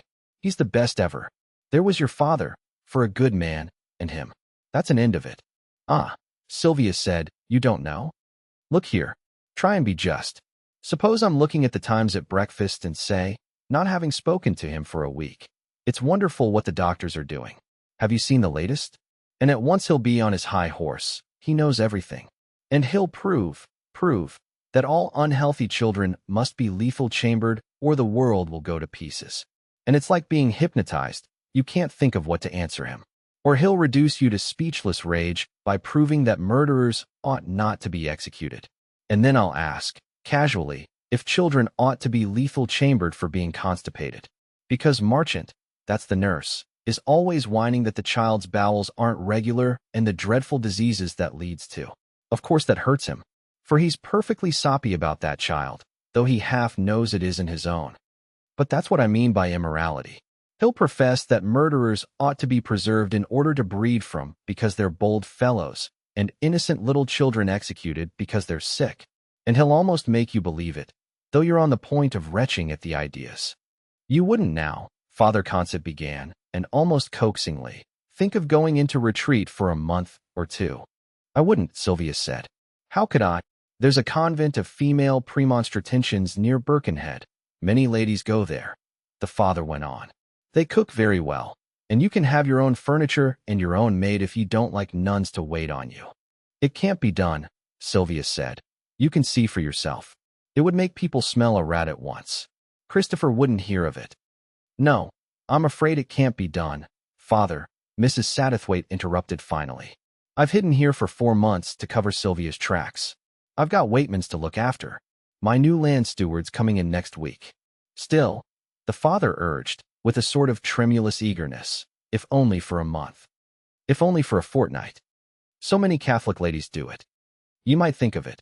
I see what you're aiming at, Sylvia said with sudden anger. You're revolted at the idea of my going straight from one man's arms to another. I'd be better pleased if there could be an interval, the father said. It's what's called bad form. Sylvia became electrically rigid on her sofa. Bad form, she exclaimed. You accuse me of bad form. The father slightly bowed his head like a man facing a wind. I do, he said. It's disgraceful. It's unnatural. I'd travel a bit at least. She placed her hand on her long throat. I know what you mean, she said. You want to spare Christopher, the humiliation, the nausea. No doubt he'll feel nauseated. I've reckoned on that. It will give me a little of my own back. The father said. That's enough, woman. I'll hear no more. Sylvia said. You will then. Listen here. I've always got this to look forward to. I'll settle down by that man's side. I'll be as virtuous as any woman. I've made up my mind to it, and I'll be it. And I'll be bored stiff for the rest of my life. Except for one thing. I can torment that man. And I'll do it. Do you understand how I'll do it? There are many ways. But if the worst comes to the worst, I can always drive him silly by corrupting the child. She was panting a little, and round her brown eyes the whites showed. I'll get even with him. I can. I know how, you see. And with you, through him, for tormenting me. I've come all the way from Brittany without stopping. I haven't slept. But I can. Father Consett put his hand beneath the tail of his coat. Sylvia Tietjens, he said. In my pistol pocket I've a little bottle of holy water which I carry for such occasions. What if I was to throw 2 drops of it over you and cry, Exorciso te Ashtaroth in nomine? She erected her body above her skirts on the sofa, stiffened like a snake's neck above its coils. Her face was quite pallid, her eyes staring out. You daren't, she said. To me in outrage. Her feet slid slowly to the floor. She measured the distance to the doorway with her eyes. You daren't, she said again. I denounce you to the bishop. It's little the bishop would help you with them burning into your skin, the priest said. Go away, I bid you, and say a Hail Mary or 2. You need them. You'll not talk of corrupting a little child before me again. I won't, Sylvia said. I shouldn't have. Her black figure showed in silhouette against the open doorway. When the door was closed upon them, Mrs. Satterthwaite said, Was it necessary to threaten her with that? You know best, of course. It seems rather strong to me. It's a hair from the dog that's bit her, the priest said. She's a silly girl. She's been playing at black masses along with that Mrs. Perfumo and the fellow whose name I can't remember. You could tell that. They cut the throat of a white kid and splash its blood about. That was at the back of her mind. It's not very serious. A parcel of silly, idle girls. It's not much more than palmistry or fortune-telling to them if one has to weigh it, for all its ugliness, as a sin, as far as their volition goes. And it's volition that's the essence of prayer, black or white. But it was at the back of her mind, and she won't forget tonight. Of course, that's your affair, Father, Mrs. Satterthwaite said lazily. You hit her pretty hard. I don't suppose she's ever been hit so hard. What was it you wouldn't tell her? Only, the priest said, I wouldn't tell her because the thought's best not put in her head. But her hell on earth will come when her husband goes running, blind, head down, mad after another woman. Mrs. Satterthwaite looked at nothing, then she nodded. Yes, she said, I hadn't thought of it. But will he? He is a very sound fellow, isn't he? What's to stop it? The priest asked. What in the world but the grace of our blessed Lord, which he hasn't got and doesn't ask for. And then, he's a young man, full-blooded, and they won't be living maritalment. Not if I know him. And then she'll tear the house down. The world will echo with her wrongs. Do you mean to say, Mrs. Satterthwaite said, that Sylvia would do anything vulgar? Doesn't every woman who's had a man to torture for years when she loses him? The priest asked. The more she's made an occupation of torturing him, the less right she thinks she has to lose him. Mrs. Satterthwaite looked gloomily into the dusk. That poor devil, she said. Will he get any peace anywhere? What's the matter, Father? The father said. I've just remembered she gave me tea and cream, and I drank it. Now I can't take Mass for Father Reinhardt. I'll have to go and knock up his curate, who lives away in the forest. At the door, holding the candle, he said, I'd have you not get up today nor yet tomorrow, if you can stand it. Have a headache and let Sylvia nurse you. You'll have to tell how she nursed you when you get back to London. And I'd rather ye didn't lie more out and out than ye need, if it's to please me. Besides, if ye watch Sylvia nursing you, you might hit on a characteristic touch to make it seem more truthful. How her sleeves brushed the medicine bottles and irritated you. Maybe, or, you'll know. If we can save scandal to the congregation, we may as well. He ran downstairs. 3. At the slight creaking made by McMaster and pushing open his door, Tietjens started violently. He was sitting in a smoking jacket, playing patience engrossly in a sort of garret bedroom. It had a sloping roof outlined by black oak beams, which cut into squares the cream-colored patent distemper of the walls. The room contained also a four-post bedstead, a corner cupboard in black oak, and many rush mats on a polished oak floor of very irregular planking. Tietjens, who hated these disinterred and waxed relics of the past, sat in the center of the room at a flimsy card table beneath a white-shaded electric light of a brilliance that, in those surroundings, appeared unreasonable. This was one of those restored old groups of cottages that it was at that date the fashion to convert into hostelries. To wit, McMaster, who was in search of the inspiration of the past, had preferred to come. Tietjens, not desiring to interfere with his friend's culture, had accepted the quarters, though he would have preferred to go to a comfortable modern hotel as being less affected and cheaper. Accustomed to what he called the grown oldnesses of a morose, rambling Yorkshire manor house, he disliked being among collected and rather pitiful bits which, he said, made him feel ridiculous, as if he were trying to behave seriously at a fancy dress ball. McMaster, on the other hand, with gratification and a serious air, would run his fingertips along the bevellings of a darkened piece of furniture and would declare it genuine Chippendale, or Jacobean oak, as the case might be. And he seemed to gain an added seriousness and weight of manner with each piece of ancient furniture that down the years he thus touched. But Tietjens would declare that you could tell the beastly thing was a fake by just cocking an eye at it, and, if the matter happened to fall under the test of professional dealers in old furniture, Tietjens was the more often in the right of it, and McMaster, sighing slightly, would prepare to proceed still further along the difficult road to connoisseurship. Eventually, by conscientious study, he got so far as at times to be called in by Somerset House to value great properties for probate, an occupation at once distinguished and highly profitable. Tietjens swore with the extreme vehemence of a man who has been made, but who much dislikes being seen, to start. McMaster, in evening dress, he looked extremely miniature, said, "I'm sorry, old man. I know how much you dislike being interrupted. But the general is in a terrible temper." Tietjens rose stiffly, lurched over to an 18th-century rosewood folding washstand, took from its top a glass of flat whiskey and soda, and gulped down a large quantity. He looked about uncertainly, perceived a notebook on a Chippendale bureau, made a short calculation in pencil, and looked at his friend momentarily. McMaster said again, "I'm sorry, old man. I must have interrupted one of your immense calculations." Tietjens said, "You haven't. I was only thinking. I'm just as glad you've come." "What did you say?" McMaster repeated. "I said, General is in a terrible temper. It's just as well you didn't come up to dinner." Tietjens said, He isn't in a temper. He's as pleased as Punch at not having to have these women up before him."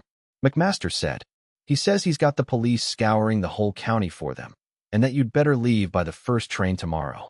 Tietjens said, "I won't. I can't. I've got to wait here for a wire from Sylvia." McMaster groaned. "Oh dear. Oh dear." Then he said hopefully, "But we could have it forwarded to Hythe." Tietjens said with some vehemence, "I tell you I won't leave here. I tell you I've settled it with the police and that swine of a cabinet minister. I've mended the leg of the canary of the wife of the police constable. Sit down and be reasonable. The police don't touch people like us." McMaster said, "I don't believe you realize the public feeling there is." "Of course I do, amongst people like Sandbach," Tietjens said. "Sit down, I tell you. Have some whiskey." He filled himself out another long tumbler and, holding it, dropped into a too low-seated, reddish wicker armchair that had cretonne fixings. Beneath his weight the chair sagged a good deal, and his dress shirt front bulged up to his chin. McMaster said, "What's the matter with you?" Tietjens' eyes were bloodshot. "I tell you," Tietjens said, "I'm waiting for a wire from Sylvia." McMaster said, "Oh, and then, it can't come tonight. It's getting on for 1. "It can," Tietjens said. "I've fixed it up with the postmaster, all the way up to town. It probably won't come because Sylvia won't send it until the last moment, to bother me. Nonetheless, I'm waiting for a wire from Sylvia, and this is what I look like." McMaster said, "That woman's the cruelest beast." "You might," Tietjens interrupted, "remember that you're talking about my wife." "I don't see," McMaster said, "how one can talk about Sylvia without." "The line is a perfectly simple one to draw," Tietjens said. "You can relate a lady's actions if you know them and are asked to. You mustn't comment. In this case, you don't know the lady's actions even, so you may as well hold your tongue." He sat looking straight in front of him. McMaster sighed from deep in his chest. He asked himself if this was what 16 hours waiting had done for his friend. What were all the remaining hours going to do? Tietjens said, "I shall be fit to talk about Sylvia after 2 more whiskeys. Let's settle your other perturbations first. The fair girl is called Wannop, Valentine Wannop. That's the professor's name," McMaster said. "She's the late Professor Wannop's daughter," Tietjens said. "She's also the daughter of the novelist." McMaster interjected, "But She supported herself for a year after the professor's death as a domestic servant, Tietjens said. Now she's housemaid for her mother, the novelist, in an inexpensive cottage. I should imagine the two experiences would make her desire to better the lot of her sex. McMaster again interjected, but I got that information from the policeman whilst I was putting his wife's canary's leg in splints. McMaster said, the policeman you knocked down? His eyes expressed unreasoning surprise. He added, he knew Miss Wanop then. You would not expect much intelligence from the police of Sussex, Tietjens said. But you would be wrong. P.C. Finn is clever enough to recognize the young lady who for several years past has managed the constabulary's wives and children's annual tea and sports. He says Miss Wanop holds the quarter-mile, half-mile, high jump, long jump, and putting the weight records for East Sussex. That explains how she went over that dike in such tidy style. And precious glad the good, simple man was when I told him he was to leave the girl alone. He didn't know, he said, how he'd ever had the face to serve the warrant on Miss Wanop. The other girl, the one that squeaked, is a stranger, a Londoner probably. McMaster said, you told the policeman? I gave him, Tietjens said, the Right Honourable Stephen Finnick Waterhouse's compliments, and he'd be much obliged if the PC would hand in a no-can-do report in the matter of those ladies every morning to his inspector. I gave him also a brand-new £5 note from the cabinet minister, and a couple of quid and the price of a new pair of trousers for myself. So he's the happiest constable in Sussex. A very decent fellow. He told me how to know a dog otter's spoor from a gravid bitch's. But that wouldn't interest you. He began again. Don't look so inexpressibly foolish. I told you I'd been dining with that swine. No, I oughtn't to call him a swine after eating his dinner. Besides, he's a very decent fellow. You didn't tell me you'd been dining with Mr. Waterhouse, McMaster said. I hope you remembered that. As he's amongst other things the president of the Funded Debt Commission, he's the power of life and death over the department and us. You didn't think, Tietjens answered, that you are the only one to dine with the great ones of the earth. I wanted to talk to that fellow. About those figures their cursed crowd made me fake. I meant to give him a bit of my mind. You didn't, McMaster said with an expression of panic. Besides, they didn't ask you to fake the calculation. They only asked you to work it out on the basis of given figures. Anyhow, Tietjens said, I gave him a bit of my mind. I told him that, at threepence, it must run the country, and certainly himself as a politician, to absolute ruin. McMaster uttered a deep, good Lord. And then, but won't you ever remember you're a government servant? He could. Mr. Waterhouse, Tietjens said, asked me if I wouldn't consent to be transferred to his secretary's department. And when I said, go to hell, he walked round the streets with me for 2 hours arguing. I was working out the chances on a 4.5D basis for him when you interrupted me. I've promised to let him have the figures when he goes up by the 1:30 on Monday. McMaster said, you haven't. But by Jove, you're the only man in England that could do it. That was what Mr. Waterhouse said, Tietjens commented. He said old Ingleby had told him so. I do hope, McMaster said, that you answered him politely. I told him, Tietjens answered, that there were a dozen men who could do it as well as I, and I mentioned your name in particular. But I couldn't, McMaster answered. Of course I could convert a 3D rate into 4.5D. But these are the actuarial variations. They're infinite. I couldn't touch them. Tietjens said negligently, I don't want my name mixed up in the unspeakable affair. When I give him the papers on Monday, I shall tell him you did most of the work. Again McMaster groaned. Nor was this distress mere altruism. Immensely ambitious for his brilliant friend, McMaster's ambition was one ingredient of his strong desire for security. At Cambridge he had been perfectly content with a moderate, quite respectable place on the list of mathematical postulants. He knew that that made him safe, and he had still more satisfaction in the thought that it would warrant him in never being brilliant in afterlife. But when Tietjens, 2 years after, had come out as a mere second wrangler, McMaster had been bitterly and loudly disappointed. He knew perfectly well that Tietjens simply hadn't taken trouble, and, 10 chances to 1, it was on purpose that Tietjens hadn't taken trouble. For the matter of that, for Tietjens it wouldn't have been trouble. And, indeed, to McMaster's upbraidings, which McMaster hadn't spared him, Tietjens had answered that he hadn't been able to think of going through the rest of his life with a beastly placard like Senior Wrangler hung round his neck. But McMaster had early made up his mind that life for him would be safest if he could go about, not very much observed but still an authority, in the midst of a body of men all labeled. He wanted to walk down Pall Mall on the arm, precisely, of a largely lettered Senior Wrangler, to return eastward on the arm of the youngest Lord Chancellor England had ever seen, to stroll down Whitehall in familiar converse with a world-famous novelist, saluting on the way a majority of my Lord's Commissioners of the Treasury, and, after tea, for an hour at the club all these, in a little group, should treat him with the courtesy of men who respected him for his soundness. Then he would be safe. And he had no doubt that Tietjens was the most brilliant man in England of that day, so that nothing caused him more anguish than the thought that Tietjens might not make a brilliant and rapid career towards some illustrious position in the public services. He would very willingly, he desired, indeed, nothing better, have seen Tietjens pass over his own head. It did not seem to him a condemnation of the public services that this appeared to be unlikely.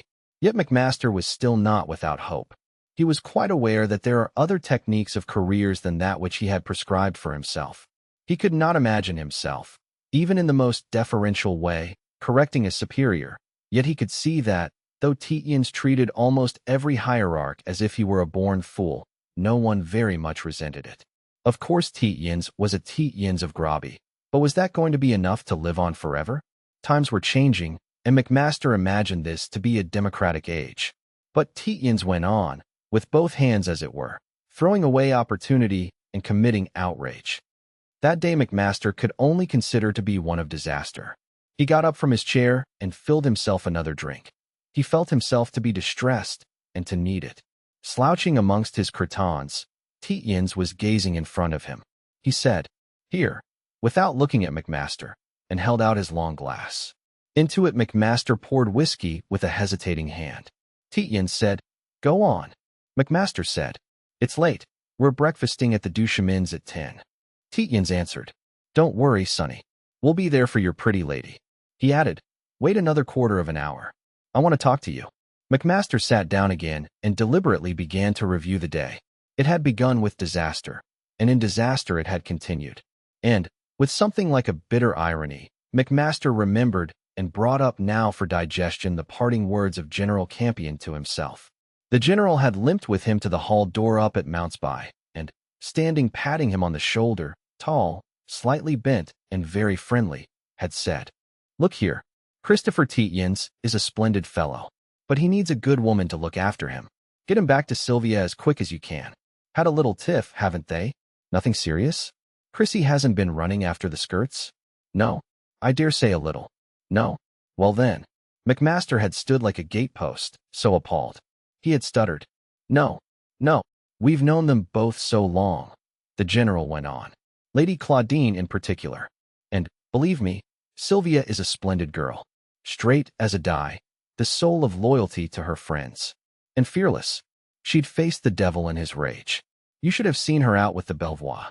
Of course you know her." Well then, McMaster had just managed to say that he knew Sylvia, of course. Well then, the general had continued, "You'll agree with me that if there is anything wrong between them he's to blame, and it will be resented, very bitterly. He wouldn't set foot in this house again. But he says he's going out to her and Mrs. Satterthwaite. I believe," McMaster had begun. "I believe he is." Well then, the general had said, "It's all right. But Christopher Tietjens needs a good woman's backing. He's a splendid fellow. There are few young fellows for whom I have more, I could almost say, respect. But he needs that, to ballast him."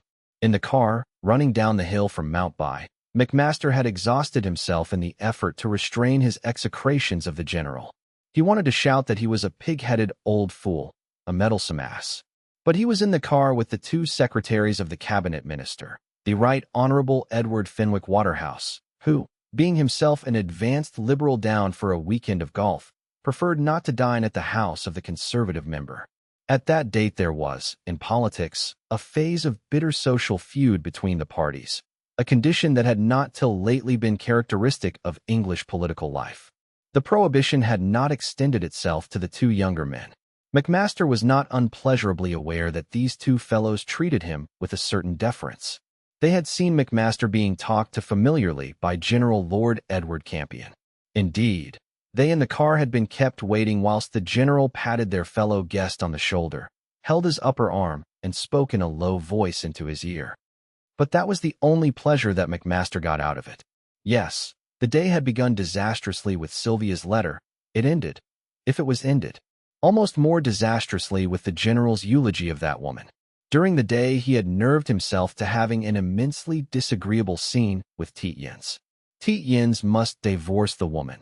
It was necessary for the peace of mind of himself, of his friends, of his family, for the sake of his career, in the very name of decency. In the meantime, Tietjens had rather forced his hand. It had been a most disagreeable affair. They had arrived at Rye in time for lunch, at which Tietjens had consumed the best part of a bottle of Burgundy. During lunch, Tietjens had given McMaster Sylvia's letter to read, saying that, as he should later consult his friend had better be made acquainted with the document. The letter had appeared extraordinary in its effrontery, for it said nothing beyond the bare statement, "I am now ready to return to you." It occupied itself simply with the fact that Mrs. Tietjens could no longer get on without the services of her maid, whom she called Hello Central. If Tietjens wanted her, Mrs. Tietjens, to return to him, he was to see that Hello Central was waiting on the doorstep for her, and so on. She added the detail that there was no one else. Underlined, she could bear round her while she was retiring for the night. On reflection, McMaster could see that this was the best letter the woman could have written if she wanted to be taken back. For, had she extended herself into either excuses or explanations, it was 10 chances to 1 Tietjens would have taken the line that he couldn't go on living with a woman capable of such a lapse in taste. But McMaster had never thought of Sylvia as wanting in savoir-faire. It had nonetheless hardened him in his determination to urge his friend to divorce. He had intended to begin this campaign in the fly, driving to pay his call on the Reverend Mr. Duchemin, who, in early life, had been a personal disciple of Mr. Ruskin and a patron and acquaintance of the poet-painter, the subject of McMaster's monograph. On this drive, Tietjens preferred not to come. He said that he would loaf about the town and meet McMaster at the golf club towards 4:30. He was not in the mood for making new acquaintances. McMaster, who knew the pressure under which his friend must be suffering, thought this reasonable enough, and drove off up Iden Hill by himself. Few women had ever made so much impression on McMaster as Mrs. Duchemin. He knew himself to be in a mood to be impressed by almost any woman, but he considered that that was not enough to account for the very strong influence she at once exercised over him. There had been 2 young girls in the drawing-room when he had been ushered in, but they had disappeared almost simultaneously, and although he had noticed them immediately afterwards riding past the window on bicycles, he was aware that he would not have recognized them again. From her first words on rising to greet him, "Not the Mr. McMaster," he had had eyes for no one else. It was obvious that the Reverend Mr. Duchemin must be one of those clergymen of considerable wealth and cultured taste who not infrequently adorn the Church of England. The rectory itself, a great, warm-looking manor house of very old red brick, was abutted on to by one of the largest tithe barns that McMaster had ever seen. The church itself, with a primitive roof of oak shingles, nestled in the corner formed by the ends of rectory and tithe barn, and was by so much the smallest of the 3 and so undecorated that but for its little belfry it might have been a good cow-byre. All 3 buildings stood on the very edge of the little row of hills that looks down on the Romney Marsh. They were sheltered from the north wind by a great symmetrical fan of elms, and from the southwest by a very tall hedge and shrubbery, all of remarkable use. It was, in short, an ideal cure of souls for a wealthy clergyman of cultured tastes, for there was not so much as a peasant's cottage within a mile of it. To McMaster, in short, this was the ideal English home. Of Mrs. Duchemin's drawing-room itself, contrary to his habit, for he was sensitive and observant in such things, he could afterwards remember little except that it was perfectly sympathetic. 3 long windows gave on to a perfect lawn, on which, isolated and grouped, stood standard rose trees, symmetrical half-globes of green foliage picked out with flowers like bits of carved pink marble. Beyond the lawn was a low stone wall. Beyond that the quiet expanse of the marsh shimmered in the sunlight. The furniture of the room was, as to its woodwork, brown, old, with the rich softnesses of much polishing with beeswax. What pictures there were McMaster recognized at once as being by Simeon Solomon, one of the weaker and more frail aesthetes. Aureoled, palish heads of ladies carrying lilies that were not very like lilies. They were in the tradition, but not the best of the tradition. McMaster understood, and later Mrs. Duchemin confirmed him in the idea, that Mr. Duchemin kept his more precious specimens of work in a sanctum, leaving to the relatively public room, good-humoredly and with slight contempt, these weaker specimens. That seemed to stamp Mr. Duchemin at once as being of the elect. Mr. Duchemin in person was, however, not present, and there seemed to be a good deal of difficulty in arranging a meeting between the two men. Mr. Duchemin, his wife said, was much occupied at the weekends. She added, with a faint and rather absent smile, the word, naturally. McMaster at once saw that it was natural for a clergyman to be much occupied during the weekends. With a little hesitation, Mrs. Duchemin suggested that Mr. McMaster and his friend might come to lunch on the next day, Saturday. But McMaster had made an engagement to play the foursome with General Campion, half the round from 12 till 1:30, half the round from 3 to 4:30. And, as their then present arrangements stood, McMaster and Tietjens were to take the 6:30 train to Hythe. That ruled out either tea or dinner next day. With sufficient, but not too extravagant, regret, Mrs. Duchemin raised her voice to say, oh dear, but you must see my husband and the pictures after you have come so far." A rather considerable volume of harsh sound was coming through the end wall of the room, the barking of dogs, apparently the hurried removal of pieces of furniture or perhaps of packing cases, guttural ejaculations. Mrs. Duchemin said, with her faraway air and deep voice, "They are making a good deal of noise. Let us go into the garden and look at my husband's roses, if you've a moment more to give us." McMaster quoted to himself, "I looked and saw your eyes in the shadow of your hair."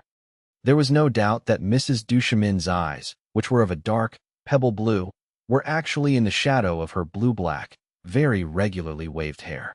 The hair came down on the square, low forehead. It was a phenomenon that McMaster had never before really seen, and he congratulated himself. This was one more confirmation, if confirmation were needed, of the powers of observation of the subject of his monograph. Mrs. Duchemin bore the sunlight. Her dark complexion was clear. There was, over the cheekbones, a delicate suffusion of light carmine. Her jawbone was singularly clear-cut to the pointed chin, like an alabaster, medieval saint's. She said, "Of course you're Scotch. I'm from Auld Reekie myself." McMaster would have known it. He said he was from the Port of Leith. He could not imagine hiding anything from Mrs. Duchemin. Mrs. Duchemin said with renewed insistence, "Oh, but of course you must see my husband and the pictures. Let me see. We must think. Would breakfast now?" McMaster said that he and his friend were government servants and up to rising early. He had a great desire to breakfast in that house. She said, "At 9:45, then, our car will be at the bottom of your street. It's a matter of 10 minutes only, so you won't go hungry long." She said, gradually gaining animation, that of course McMaster would bring his friend. He could tell Tietjens that he should meet a very charming girl. She stopped and added suddenly, "Probably, at any rate."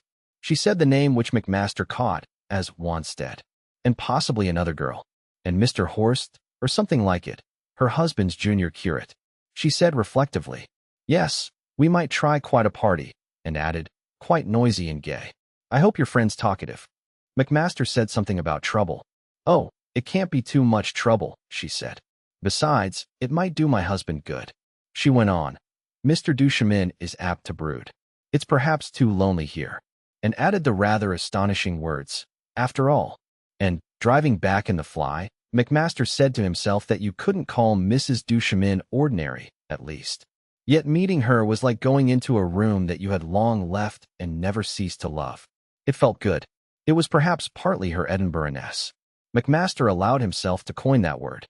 There was in Edinburgh a society.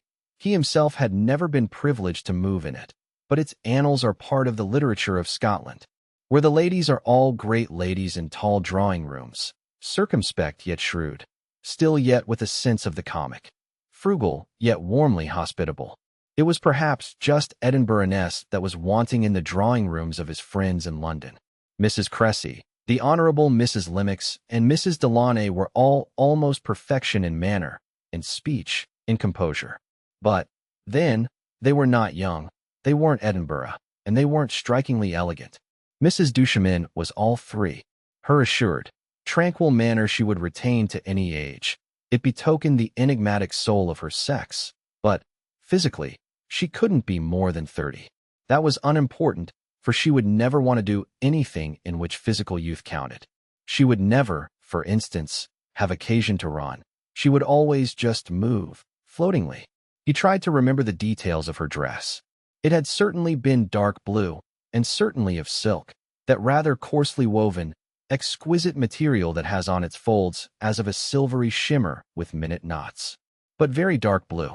And it contrived to be at once artistic, absolutely in the tradition, and yet well cut.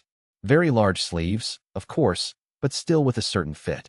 She had worn an immense necklace of yellow polished amber, on the dark blue, and Mrs. Duchemin had said, over her husband's roses, that the blossoms always reminded her of little moldings of pink cloud come down for the cooling of the earth. A charming thought. Suddenly he said to himself, what a mate for Tietjens. And his mind added, why should she not become an influence? A vista opened before him, in time.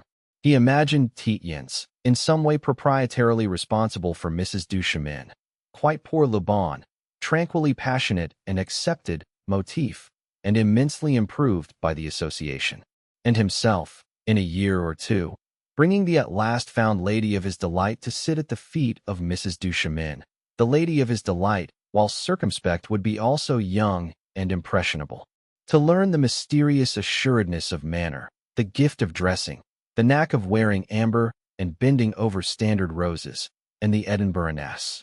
McMaster was thus not a little excited, and finding Tietjens at tea amid the green-stained furnishings and illustrated papers of the large, corrugated iron golf-house, he could not help exclaiming, I've accepted the invitation to breakfast with the Duchemins tomorrow for us both. I hope you won't mind. Although Tietjens was sitting at a little table with General Campion and his brother-in-law, the Honourable Paul Sandbach, conservative member for the division and husband of Lady Claudine. The general said pleasantly to Tietjens, breakfast? With Duchemin. You go, my boy. You'll get the best breakfast you ever had in your life. He added to his brother-in-law, not the eternal mock kedgeree Claudine gives us every morning. Sandbach grunted. It's not for want of trying to steal their cook. Claudine has a shy at it every time we come down here. The general said pleasantly to McMaster. He spoke always pleasantly, with a half-smile and a slight sibilance. My brother-in-law isn't serious, you understand. My sister wouldn't think of stealing a cook, let alone from Duchemin. She'd be frightened too. Sandbach grunted. Who wouldn't? Both these gentlemen were very lame. Mr. Sandbach from birth and the general as the result of a slight but neglected motor accident. He had practically only one vanity, the belief that he was qualified to act as his own chauffeur, and since he was both inexpert and very careless, he met with frequent accidents. Mr. Sandbach had a dark, round, bulldog face and a violent manner. He had twice been suspended from his parliamentary duties for applying to the then Chancellor of the Exchequer the epithet, lying attorney, and he was at that moment still suspended. McMaster then became unpleasantly perturbed. With his sensitiveness, he was perfectly aware of an unpleasant chill in the air. There was also a stiffness about Tietjens' eyes. He was looking straight before him. There was a silence, too. Behind Tietjens' back were two men with bright green coats, red-knitted waistcoats, and florid faces. One was bald and blond. The other had black hair, remarkably oiled and shiny. Both were 45ish. They were regarding the occupants of the Tietjens table with both their mouths slightly open. They were undisguisedly listening. In front of each were 3 empty sloe gin glasses and 1 half-filled tumbler of brandy and soda. McMaster understood why the general had explained that his sister had not tried to steal Mrs. Duchemin's cook. Tietjens said, "Drink up your tea quickly, and let's get started." He was drawing from his pocket a number of telegraph forms which he began arranging. The general said, "Don't burn your mouth. We can't start off before all these other gentlemen. We're too slow." "No, we're beastly well stuck," Sandbach said. Tietjens handed the telegraph forms over to McMaster. "You'd better take a look at these," he said. "I mayn't see you again today after the match. You're dining up at Mountby.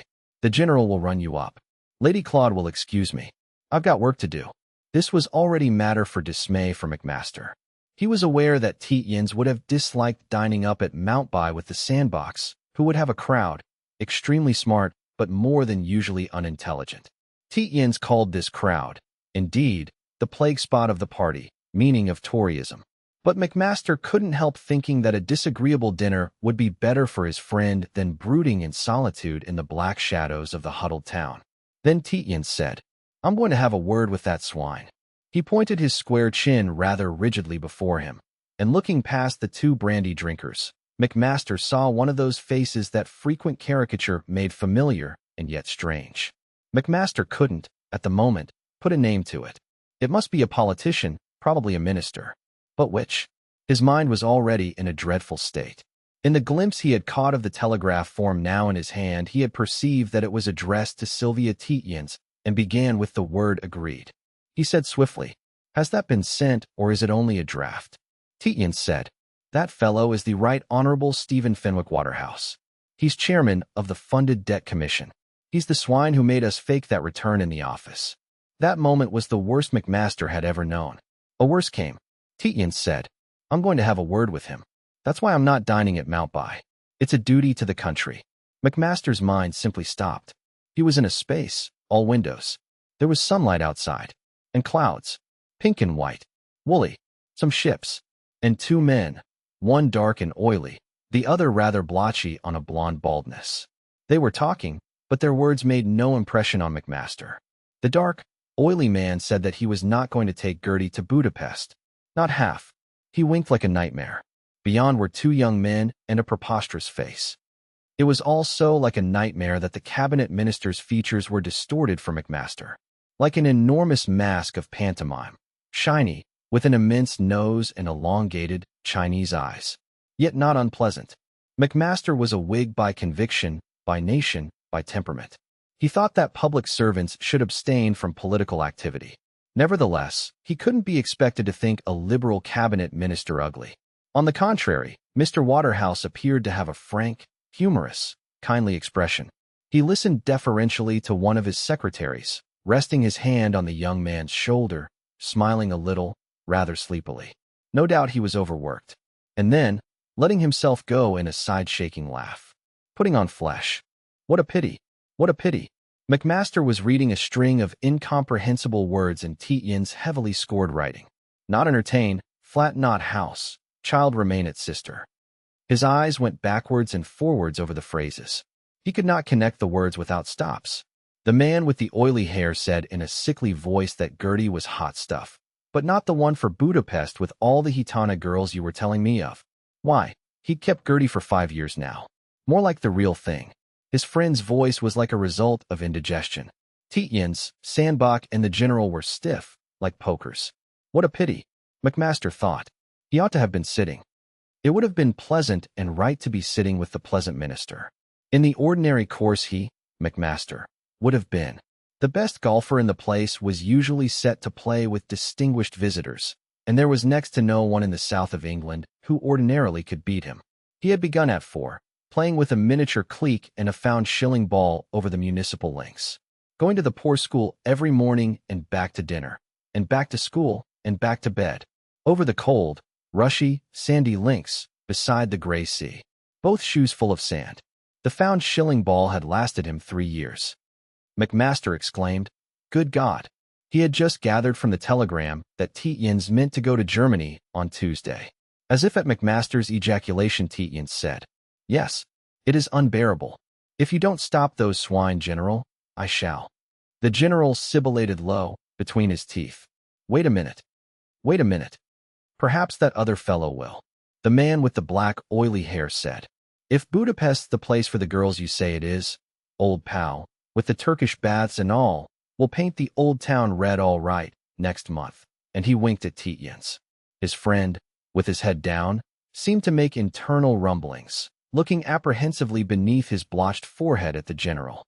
"Not," the other continued argumentatively, "that I don't love my old woman. She's all right. And then there's Gertie. OT stuff, but the real thing. But I say a man wants, he ejaculated. Oh. The general, his hands in his pockets, very tall, thin, red-cheeked, his white hair combed forward in a fringe, sauntered towards the other table. It was not 2 yards, but it seemed a long saunter. He stood right over them, they looking up, open-eyed, like schoolboys at a balloon. He said, I'm glad you're enjoying our links, gentlemen. The bald man said, We are. First class. A treat. But, the general said, it isn't wise to discuss one's domestic circumstances at mess, you know, or in a golf house. People might hear. The gentleman with the oily hair rose and exclaimed, Ooh, the other man mumbled, Shut up, Briggs.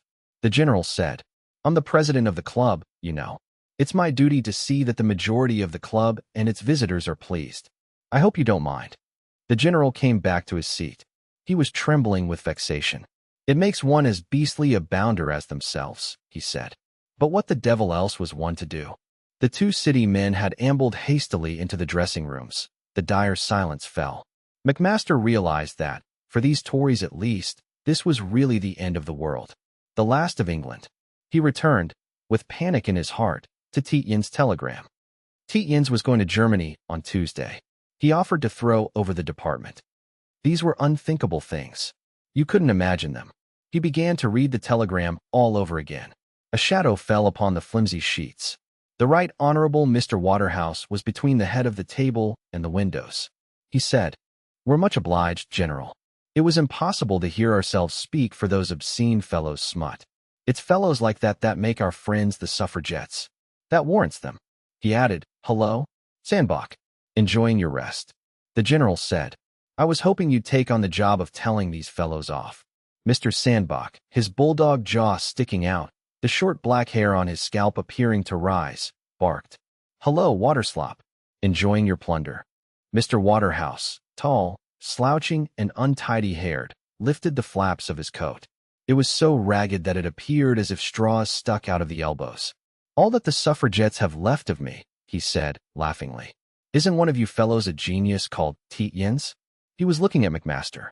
The general said, Tietjens. McMaster. The minister went on very friendly. Oh, it's you? I just wanted to take the opportunity of thanking you. Tietjens said, Good God. What for? You know, the minister said. We couldn't have got the bill before the House till next session without your figures, he said slyly. Could we, Sandbach? And added to Tietjens. Ingleby told me. Tietjens was chalk white and stiffened. He stuttered. I can't take any credit. I consider. McMaster exclaimed. Tietjens, you. He didn't know what he was going to say. Oh, you're too modest. Mr. Waterhouse overwhelmed Tietjens. We know whom we've to thank. His eyes drifted to Sandbach a little absently. Then his face lit up. Oh, look here, Sandbach, he said. Come here, will you? He walked a pace or 2 away, calling to one of his young men. Oh, Sanderson, give the bobby a drink. A good stiff one. Sandbach jerked himself awkwardly out of his chair and limped to the minister. Tietjens burst out. Me too modest. Me. The swine. The unspeakable swine. The general said. What's it all about, Chrissy? You probably are too modest. Tietjens said. Damn it. It's a serious matter. It's driving me out of the unspeakable office I'm in. McMaster said. No, you're wrong. It's a wrong view you take. And with a good deal of real passion, he began to explain to the general. It was an affair that had already given him a great deal of pain. The government had asked the statistical department for figures illuminating a number of schedules that they desired to use in presenting their new bill to the Commons. Mr. Waterhouse was to present it. Mr. Waterhouse at the moment was slapping Mr. Sandbach on the back, tossing the hair out of his eyes and laughing like a hysterical schoolgirl. He looked suddenly tired. A police constable, his buttons shining, appeared, drinking from a pewter pot outside the glazed door. The 2 city men ran across the angle from the dressing room to the same door, buttoning their clothes. The minister said loudly, Make it guineas. It seemed to McMaster painfully wrong that Tietjens should call anyone so genial and unaffected an unspeakable swine. It was unjust. He went on with his explanation to the general. The government had wanted a set of figures based on a calculation called B7. Tietjens, who had been working on one called H19 for his own instruction, had persuaded himself that H19 was the lowest figure that was actuarially sound. The general said pleasantly, "All this is Greek to me." "Oh no, it needn't be," McMaster heard himself say. "It amounts to this."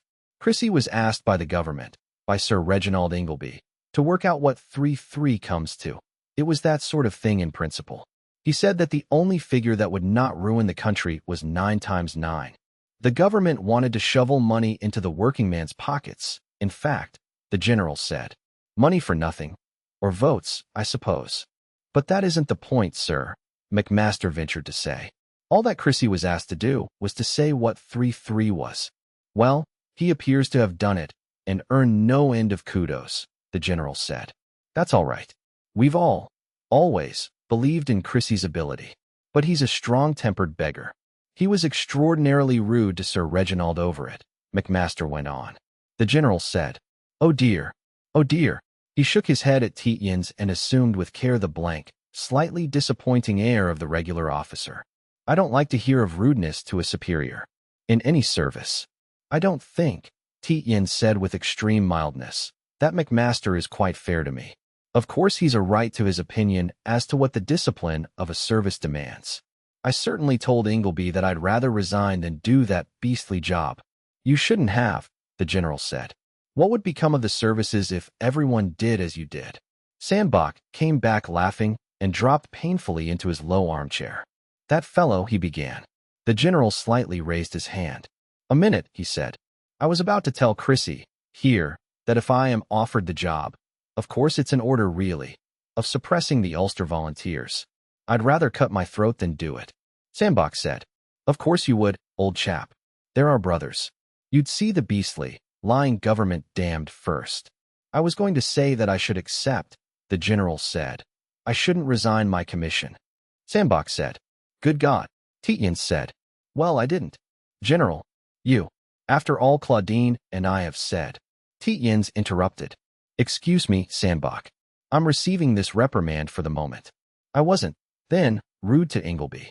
If I'd expressed contempt for what he said or for himself, that would have been rude. I didn't. He wasn't in the least offended. He looked like a cockatoo, but he wasn't offended. And I let him over-persuade me. He was right, really. He pointed out that, if I didn't do the job, those swine would put on one of our little competition wall-ahead clerks and get all the schedules faked, as well as starting off with false premises." "That's the view I take," the general said. "If I don't take the Ulster job, the government will put on a fellow who'll burn all the farmhouses and rape all the women in the 3 counties. They've got him up their sleeve. He only asks for the Connaught Rangers to go through the north with, and you know what that means. All the same," he looked at Tietjens, "one should not be rude to one's superiors." "I tell you I wasn't rude," Tietjens exclaimed. "Damn your nice, paternal old eyes. Get that into your mind." The general shook his head. "You brilliant fellows," he said. "The country, or the army, or anything, could not be run by you. It takes stupid fools like me and Sandbach, along with sound, moderate heads like our friend here." He indicated McMaster and, rising, went on, "Come along. You're playing me, McMaster. They say you're hot stuff. Chrissy's no good. He can take Sandbach on." He walked off with McMaster towards the dressing room. Sandbach, wriggling awkwardly out of his chair, shouted, "Save the country." "Damn it," he stood on his feet. "I am Campion. Look at what the country's come to. What with swine like these two in our clubhouses, and policemen to go round the links with ministers to protect them from the wild women. By God, I'd like to have the flaying of the skin off some of their backs. I would. By God, I would." He added, "That fellow Waterslops is a bit of a sportsman. I haven't been able to tell you about our bet. You've been making such a noise. Is your friend really +1 at North Berwick? What are you like?" "McMaster is a good +2 anywhere when he's in practice," Sandbach said. "Good Lord. A stout fellow. As for me," Tietjens said, "I loathe the beastly game." "So do I," Sandbach answered. "We'll just lollop along behind them." 4. They came out into the bright open where all the distances under the tall sky showed with distinct prismatic outlines. They made a little group of 7, for Tietjens would not have a caddy, waiting on the flat, first teeing ground. McMaster walked up to Tietjens and said under his voice, "You've really sent that wire?"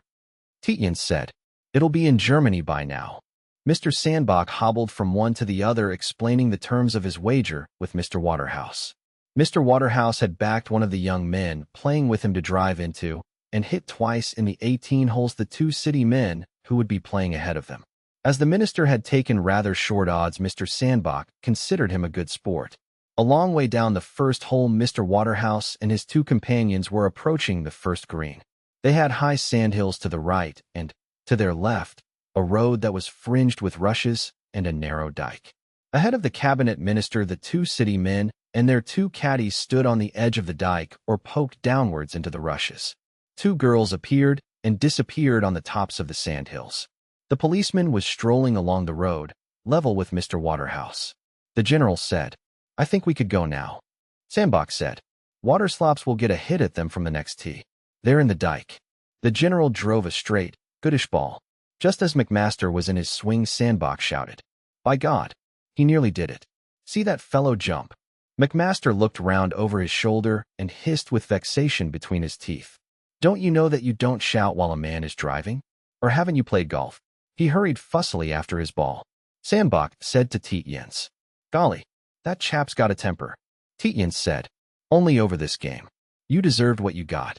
Sandbach said, "I did. But I didn't spoil his shot. He's outdriven the general 20 yards. Tietjens said, "It would have been 60, but for you." They loitered about on the tee waiting for the others to get their distance. Sandbach said, "By Jove, your friend is on with his second. You wouldn't believe it of such a little beggar." He added, "He's not much class, is he?" Tietjens looked down his nose. "Oh, about our class," he said. He wouldn't take a bet about driving into the couple ahead. Sandbach hated Tietjens for being a Tietjens of Grobby. Tietjens was enraged by the existence of Sandbach, who was the son of an ennobled mayor of Middleborough, 7 miles or so from Grobby. The feuds between the Cleveland landowners and the Cleveland plutocrats are very bitter. Sandbach said, I suppose he gets you out of scrapes with girls and the treasury, and you take him about in return. It's a practical combination. Like Pottle Mills and Stanton," Tietjens said. The financial operations connected with the amalgamating of these two steelworks had earned Sandbach's father a good deal of odium in the Cleveland district. Sandbach said, "Look here, Tietjens," but he changed his mind and said, "We'd better go now." He drove off with an awkward action, but not without skill. He certainly outplayed Tietjens, playing very slowly, for both were desultory and Sandbach very lame. They lost sight of the others behind some Coast Guard cottages and dunes before they had left the third tee. Because of his game leg, Sandbach sliced a good deal. On this occasion, he sliced right into the gardens of the cottages and went with his boy to look for his ball among potato haulms, beyond a low wall. Tietjens patted his own ball lazily up the fairway, and, dragging his bag behind him by the strap, he sauntered on. Although Tietjens hated golf as he hated any occupation that was of a competitive nature, he could engross himself in the mathematics of trajectories when he accompanied McMaster in one of his expeditions for practice. He accompanied McMaster because he liked there to be one pursuit at which his friend indisputably excelled himself, for it was a bore always browbeating the fellow. But he stipulated that they should visit 3 different and, if possible, unknown courses every weekend when they golfed. He interested himself then in the way the courses were laid out, acquiring thus an extraordinary connoisseurship in golf architecture, and he made abstruse calculations as to the flight of balls off sloped club faces, as to the foot-poundals of energy exercised by one muscle or the other, and as to theories of spin. As often as not he palmed McMaster off as a fair, average player on some other unfortunate fair, average stranger. Then he passed the afternoon in the clubhouse studying the pedigrees and forms of racehorses, for every clubhouse contained a copy of Ruff's Guide. In the spring he would hunt for and examine the nests of soft-billed birds, for he was interested in the domestic affairs of the cuckoo, though he hated natural history and field botany.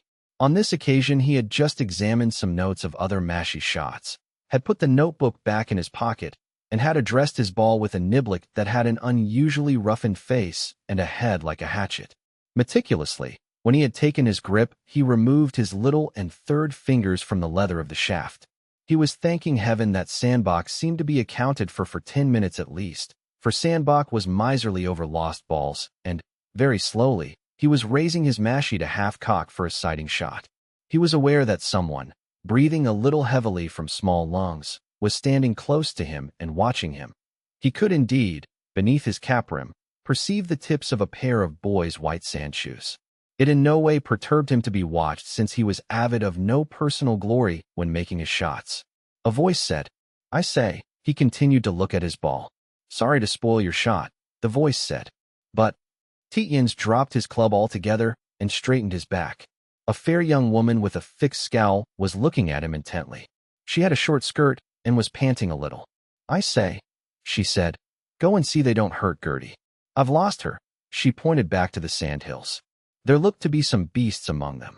She seemed a perfectly negligible girl except for the frown. Her eyes blue, her hair no doubt fair under a white canvas hat. She had a striped cotton blouse, but her fawn tweed skirt was well hung. Tietjens said, "You've been demonstrating." She said, "Of course we have, and of course you object on principle. But you won't let a girl be manhandled. Don't wait to tell me I know it."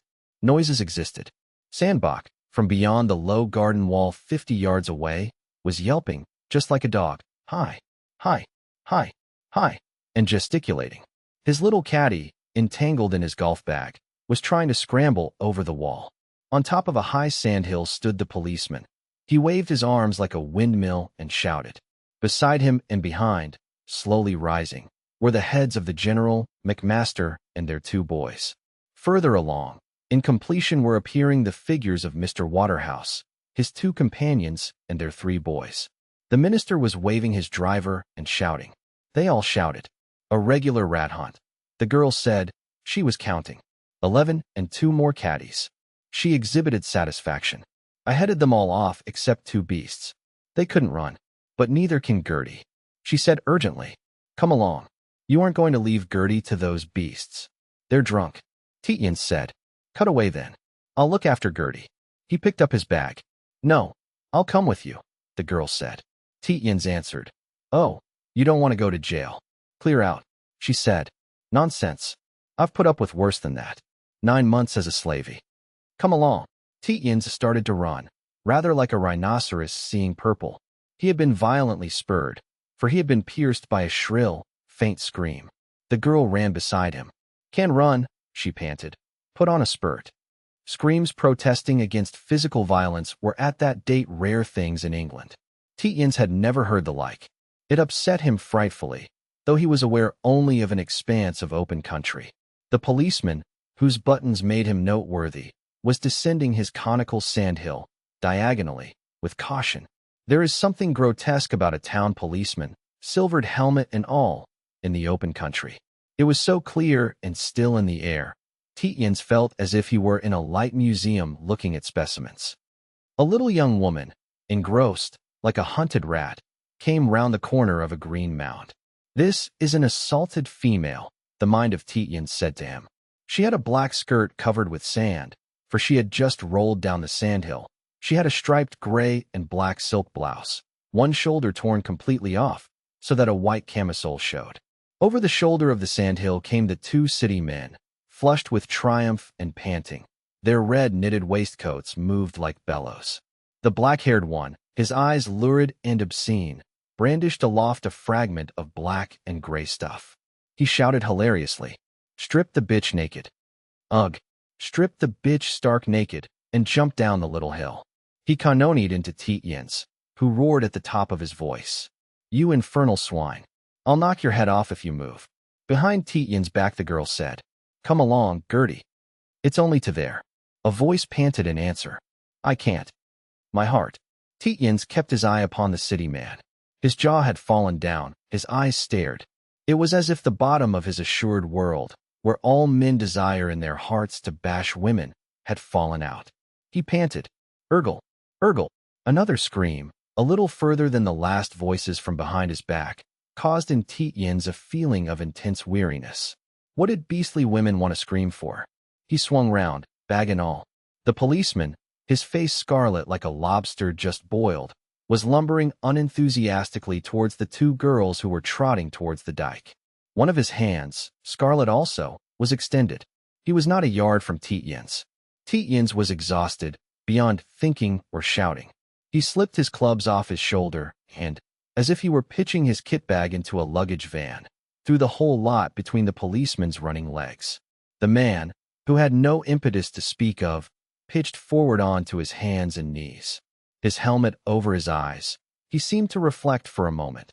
Then he removed his helmet and with great deliberation rolled round and sat on the turf. His face was completely without emotion, long, sandy-mustached, and rather shrewd. He mopped his brow with a carmine handkerchief that had white spots. Tietjens walked up to him. "Clumsy of me," he said. "I hope you're not hurt." He drew from his breast pocket a curved silver flask. The policeman said nothing.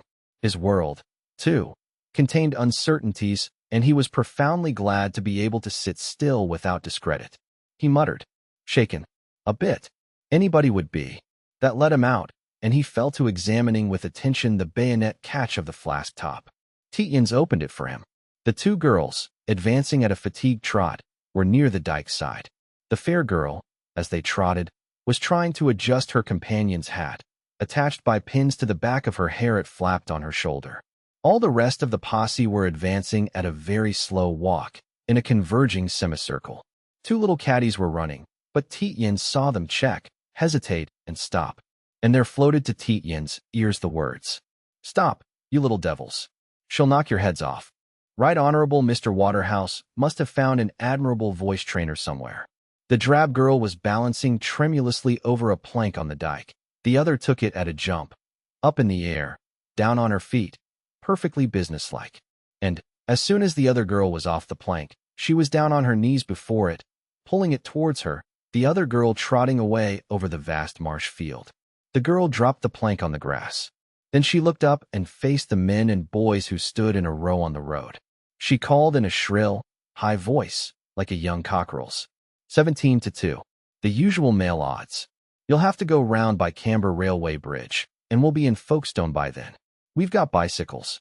She was half going when she checked, and, searching out Tietjens to address, exclaimed, "I'm sorry I said that. Because some of you didn't want to catch us. But some of you did. And you were 17-2. She addressed Mr. Waterhouse. "Why don't you give women the vote?" she said. "You'll find it will interfere a good deal with your indispensable golf if you don't. Then what becomes of the nation's health?" Mr. Waterhouse said, "If you'll come and discuss it quietly." She said, "Oh, tell that to the Marines," and turned away, the men in a row watching her figure disappear into the distance of the flat land. Not one of them was inclined to risk that jump. There was 9 foot of mud in the bottom of the dike.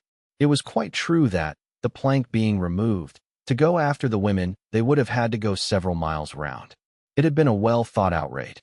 Mr. Waterhouse said that girl was a ripping girl. The others found her just ordinary. Mr. Sandbach, who had only lately ceased to shout, "Hi," wanted to know what they were going to do about catching the women, but Mr. Waterhouse said, "Oh, chuck it, Sandy," and went off. Mr. Sandbach refused to continue his match with Tietjens. He said that Tietjens was the sort of fellow who was the ruin of England. He said he had a good mind to issue a warrant for the arrest of Tietjens, for obstructing the course of justice. Tietjens pointed out that Sandbach wasn't a borough magistrate, and so couldn't. And Sandbach went off, and carry one, and began a furious row with the 2 city men who had retreated to a distance. He said they were the sort of men who were the ruin of England. They bleated like rams. Tietjens wandered slowly up the course, found his ball, made his shot with care, and found that the ball deviated several feet less to the right of a straight line than he had expected. He tried the shot again, obtained the same result, and tabulated his observations in his notebook. He sauntered slowly back towards the clubhouse. He was content. He felt himself to be content for the first time in 4 months. His pulse beat calmly. The heat of the sun all over him appeared to be a beneficent flood. On the flanks of the older and larger sandhills he observed the minute herbage, mixed with little purple aromatic plants. To these the constant nibbling of sheep had imparted a protective teeniness. He wandered, content, round the sandhills to the small, silted harbor mouth. After reflecting for some time on the wave curves in the sloping mud of the water sides, he had a long conversation, mostly in signs, with a Finn who hung over the side of a tarred, stump-masted, battered vessel that had a gaping, splintered hole where the anchor should have hung. She came from Archangel, was of several hundred tons burden, was knocked together anyhow, of soft wood, for about 90 pounds and launched, sink or swim, in the timber trade. Beside her, taut, glistening with brasswork, was a new fishing boat, just built there for the Lowestoft fleet. Ascertaining her price from a man who was finishing her painting, Tietjens reckoned that you could have built 3 of the Archangel timber ships for the cost of that boat, and that the Archangel vessel would earn about twice as much per hour per ton. It was in that way his mind worked when he was fit. It picked up little pieces of definite, workmanlike information. When it had enough, it classified them, not for any purpose, but because to know things was agreeable and gave a feeling of strength, of having in reserve something that the other fellow would not suspect. He passed a long, quiet, abstracted afternoon.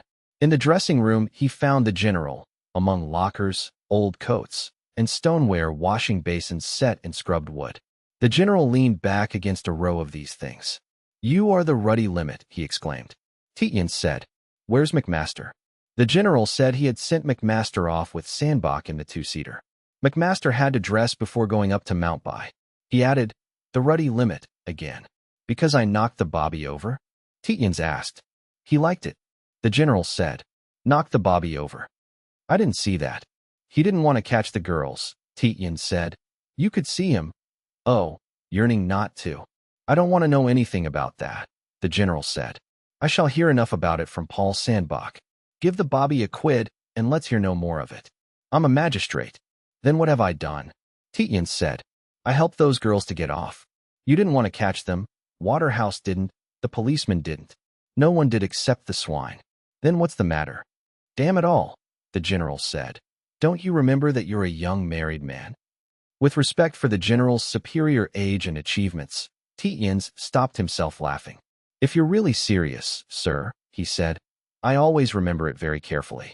I don't suppose you're suggesting that I've ever shown one of respect for Sylvia." The general shook his head. "I don't know," he said. "And damn it all, I'm worried. Hang it all, I'm your father's oldest friend." The general looked indeed worn and saddened in the light of the sand-drifted, ground-glass windows. He said, "Was that Skirta a friend of yours? Had you arranged it with her?" Tietjens said, "Wouldn't it be better, sir, if you said what you had on your mind?" The old general blushed a little. "I don't like to," he said straightforwardly. "You brilliant fellow." "I only want, my dear boy, to hint that," Tietjens said, a little more stiffly. "I'd prefer you to get it out, sir. I acknowledge your right as my father's oldest friend." Then, the general burst out. "Who was the skirt you were lolloping up Pall Mall with, on the last day they trooped the color? I didn't see her myself. Was it this same one? Paul said she looked like a cook maid." Tietjens made himself a little more rigid. "She was, as a matter of fact, a bookmaker's secretary," Tietjens said. "I imagine I have the right to walk where I like, with whom I like, and no one has the right to question it. I don't mean you, sir, but no one else."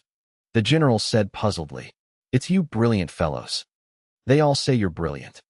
Tietjens said, "You might let your rooted distrust of intelligence. It's natural, of course, but you might let it allow you to be just to me. I assure you there was nothing discreditable." The general interrupted. "If you were a stupid young subaltern and told me you were showing your mother's new cook the way to the Piccadilly tube, I'd believe you. But, then, no young subaltern would do such a damn, blasted, tomfool thing. Paul said you walked beside her like the king in his glory, through the crush outside the Haymarket, of all places in the world. I'm obliged to Sandbach for his commendation." Tietjens said. He thought a moment. Then he said, "I was trying to get that young woman. I was taking her out to lunch from her office at the bottom of the Haymarket. To get her off a friend's back. That is, of course, between ourselves." He said this with great reluctance because he didn't want to cast reflection on McMaster's taste, for the young lady had been by no means one to be seen walking with a really circumspect public official. But he had said nothing to indicate McMaster, and he had other friends. The general choked. "Upon my soul," he said, "what do you take me for?" He repeated the words as if he were amazed. "If," he said, "my GSO2, who's the stupidest ass I know, told me such a damnful lie as that I'd have him broke tomorrow." He went on expostulatorily. "Damn it all, it's the first duty of a soldier. It's the first duty of all Englishmen, to be able to tell a good lie in answer to a charge. But a lie like that—" He broke off breathless, then he began again. "Hang it all, I told that lie to my grandmother, and my grandfather told it to his grandfather. And they call you brilliant." He paused and then asked reproachfully, "Or do you think I'm in a state of senile decay?" Tietjens said, "I know you, sir, to be the smartest general of division in the British Army. I leave you to draw your own conclusions as to why I said what I did." He had told the exact truth, but he was not sorry to be disbelieved. The general said, "Then I'll take it that you tell me a lie, meaning me to know that it's a lie. That's quite proper. I take it you mean to keep the woman officially out of it. But look here, Chrissy," his tone took a deeper seriousness. "If the woman that's come between you and Sylvia, that's broken up your home, damn it, for that's what it is little Miss Wanup." "Her name was Julia Mandelstein," Tietjens said. The general said, Yes, of course. But if it is the little Wanup girl, and it's not gone too far, put her back. Put her back, as you used to be a good boy. It would be too hard on the mother." Tietjens said, "General, I give you my word." The general said, "I'm not asking any questions, my boy. I'm talking now. You've told me the story you want told, and it's the story I'll tell for you. But that little piece is, she used to be, as straight as a die. I dare say you know better than I. Of course, when they get among the wild women, there's no knowing what happens to them. They say they're all whores. I beg your pardon, if you like the girl. Is Miss Wanup?" Tietjens asked. "The girl who demonstrates?" Sandbach said. The general went on, that he couldn't see from where he was whether that girl was the same as the one in the Haymarket. But he thought it was. He was pretty certain. "As he's married your sister," Tietjens said, "one can't impugn his taste in women." "I say again, I'm not asking," the general said. "But I do say again, too, put her back. Her father was a great friend of your father's, or your father was a great admirer of his. They say he was the most brilliant brain of the party." "Of course I know who Professor Wanup was," Tietjens said. "There's nothing you could tell me about him." "I dare say not," the general said drily. "Then you know that he didn't leave a farthing when he died, and the rotten Liberal government wouldn't put his wife and children on the civil list because he'd sometimes written for a Tory paper. And you know that the mother has had a deuced hard row to hoe and has only just turned the corner, if she can be said to have turned it. I know Claudine takes them all the peaches she can cadge out of Paul's gardener." Tietjens was about to say that Mrs. Wanup, the mother, had written the only novel worth reading since the 18th century. But the general went on. "Listen to me, my boy. If you can't get on without women, I should have thought Sylvia was good enough. But I know what we men are. I don't set up to be a saint. I heard a woman in the promenade of the Empire say once that it was the likes of them that saved the lives and figures of all the virtuous women of the country. And I dare say it's true. But choose a girl that you can set up in a tobacco shop and do your courting in the back parlor, not in the Haymarket. Heaven knows if you can afford it. That's your affair. You appear to have been sold up. And from what Sylvia's let drop to Claudine, I don't believe," Tietjens said, "that Sylvia said anything to Lady Claudine. She's too straight." "I didn't say said," the general exclaimed. "I particularly said let drop. And perhaps I oughtn't to have said as much as that. But you know what devils for ferreting out women are. And Claudine's worse than any woman I ever knew. And, of course, she's had Sandbach to help," Tietjens said. "Oh, that fellow's worse than any woman," the general exclaimed. "Then what does the whole indictment amount to?" Tietjens asked. "Oh, hang it," the general brought out. "I'm not a beastly detective. I only want a plausible story to tell Claudine. Or not even plausible. An obvious lie as long as it shows you're not flying in the face of society. As walking up the Haymarket with the little Wanup when your wife's left you because of her would be. What does it amount to?" Tietjens said patiently. "What's Sylvia let drop?" "Only," the general answered, "that your views are immoral. Of course they often puzzle me. And, of course, if you have views that aren't the same as other people's, and don't keep them to yourself, other people will suspect you of immorality. That's what put Paul Sandbach on your track. And that you're extravagant. Oh, hang it. Eternal hansoms, and taxis and telegrams. You know, my boy, times aren't what they were when your father and I married. We used to say you could do it on 500 a year as a younger son. And then this girl, too." His voice took on a more agitated note of shyness, pain. "It probably hadn't occurred to you. But, of course, Sylvia has an income of her own. And, don't you see, if you outrun the constable and, in short, you're spending Sylvia's money on the other girl, and that's what people can't stand. He added quickly, I'm bound to say that Mrs. Satterthwaite backs you through thick and thin. Thick and thin, Claudine wrote to her. But you know what women are with a handsome son-in-law that's always polite to them. But I may tell you that, but for your mother-in-law, Claudine would have cut you out of her visiting list months ago. And you'd have been cut out of some others too. Tietjens said, Thanks. I think that's enough to go on with. Give me a couple of minutes to reflect on what you've said. I'll wash my hands and change my coat, the general said with intense relief. At the end of 2 minutes, Tietjens said, No, I don't see that there is anything I want to say. The general exclaimed with enthusiasm. That's my good lad. Open confession is next to reform. And try to be more respectful to your superiors. Damn it, they say you're brilliant. But I thank heaven I haven't got you in my command. Though I believe you're a good lad. But you're the sort of fellow to set a whole division by the ears. A regular, what's his name? A regular Dreyfus. Did you think Dreyfus was guilty? Tietjens asked. Hang it, the general said. He was worse than guilty. The sort of fellow you couldn't believe in and yet couldn't prove anything against. The curse of the world. Tietjens said. Oh, well, they are, the general said. Fellows like that unsettle society. You don't know where you are. You can't judge. They make you uncomfortable. A brilliant fellow, too. I believe he's a brigadier general by now. He put his arm round Tietjens' shoulders. There, my dear boy, he said. Come and have a sloe gin. That's the real answer to all beastly problems. It was some time before Tietjens could get to think of his own problems. The fly that took them back went with the slow pomp of the procession over the winding marsh road in front of the absurdly picturesque red pyramid of the very old town. Tietjens had to listen to the general suggesting that it would be better if he didn't come to the golf club till Monday. He would get McMaster some good games. A good, sound fellow that McMaster now. It was a pity Tietjens hadn't some of his soundness. 2 city men had approached the general on the course and had used some violent invectives against Tietjens. They had objected to being called ruddy swine to their faces. They were going to the police. The general said that he had told them himself, slowly and guiltily, that they were ruddy swine and that they would never get another ticket at that club after Monday. But till Monday, apparently, they had the right to be there and the club wouldn't want scenes. Sandbach, too, was infuriated about Tietjens. Tietjens said that the fault lay with the times that permitted the introduction into gentlemen's company of such social swipes as Sandbach. One acted perfectly correctly, and then a dirty little beggar like that put dirty little constructions on it, and ran about and bleated.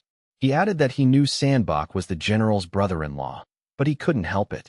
That was the truth. The general said, I know, my boy, I know, but one had to take society as one found it. Claudine had to be provided for, and Sandbach made a very good husband, careful, sober, and on the right side in politics. A bit of a rip, but they couldn't ask for everything. And Claudine was using all the influence she had with the other side, which was not a little. Women were so wonderful. To get him a diplomatic job in Turkey, so as to get him out of the way of Mrs. Crundall. Mrs. Crundall was the leading anti-suffragette of the little town. That was what made Sandbach so bitter against Tietjens. He told Tietjens so that Tietjens might understand. Tietjens had hitherto flattered himself that he could examine a subject swiftly and put it away in his mind. To the general, he hardly listened. The allegations against himself were beastly, but he could usually ignore allegations against himself, and he imagined that if he said no more about them, he would himself hear no more. And if there were, in clubs and places where men talk, unpleasant rumors as to himself, he preferred it to be thought that he was the rip, not his wife the strumpet. That was normal, male vanity, the preference of the English gentleman. Had it been a matter of Sylvia as spotless and himself as spotless as he was, for in all these things he knew himself to be spotless, he would certainly have defended himself, at least, to the general. But he had acted practically in not defending himself more vigorously, for he imagined that, had he really tried, he could have made the general believe him. But he had behaved rightly. It was not mere vanity. There was the child up at his sister Effie's. It was better for a boy to have a rip of a father than a whore for mother. The general was expatiating on the solidity of a squat castle, like a pile of drafts, away to the left, in the sun, on the flatness. He was saying that we didn't build like that nowadays.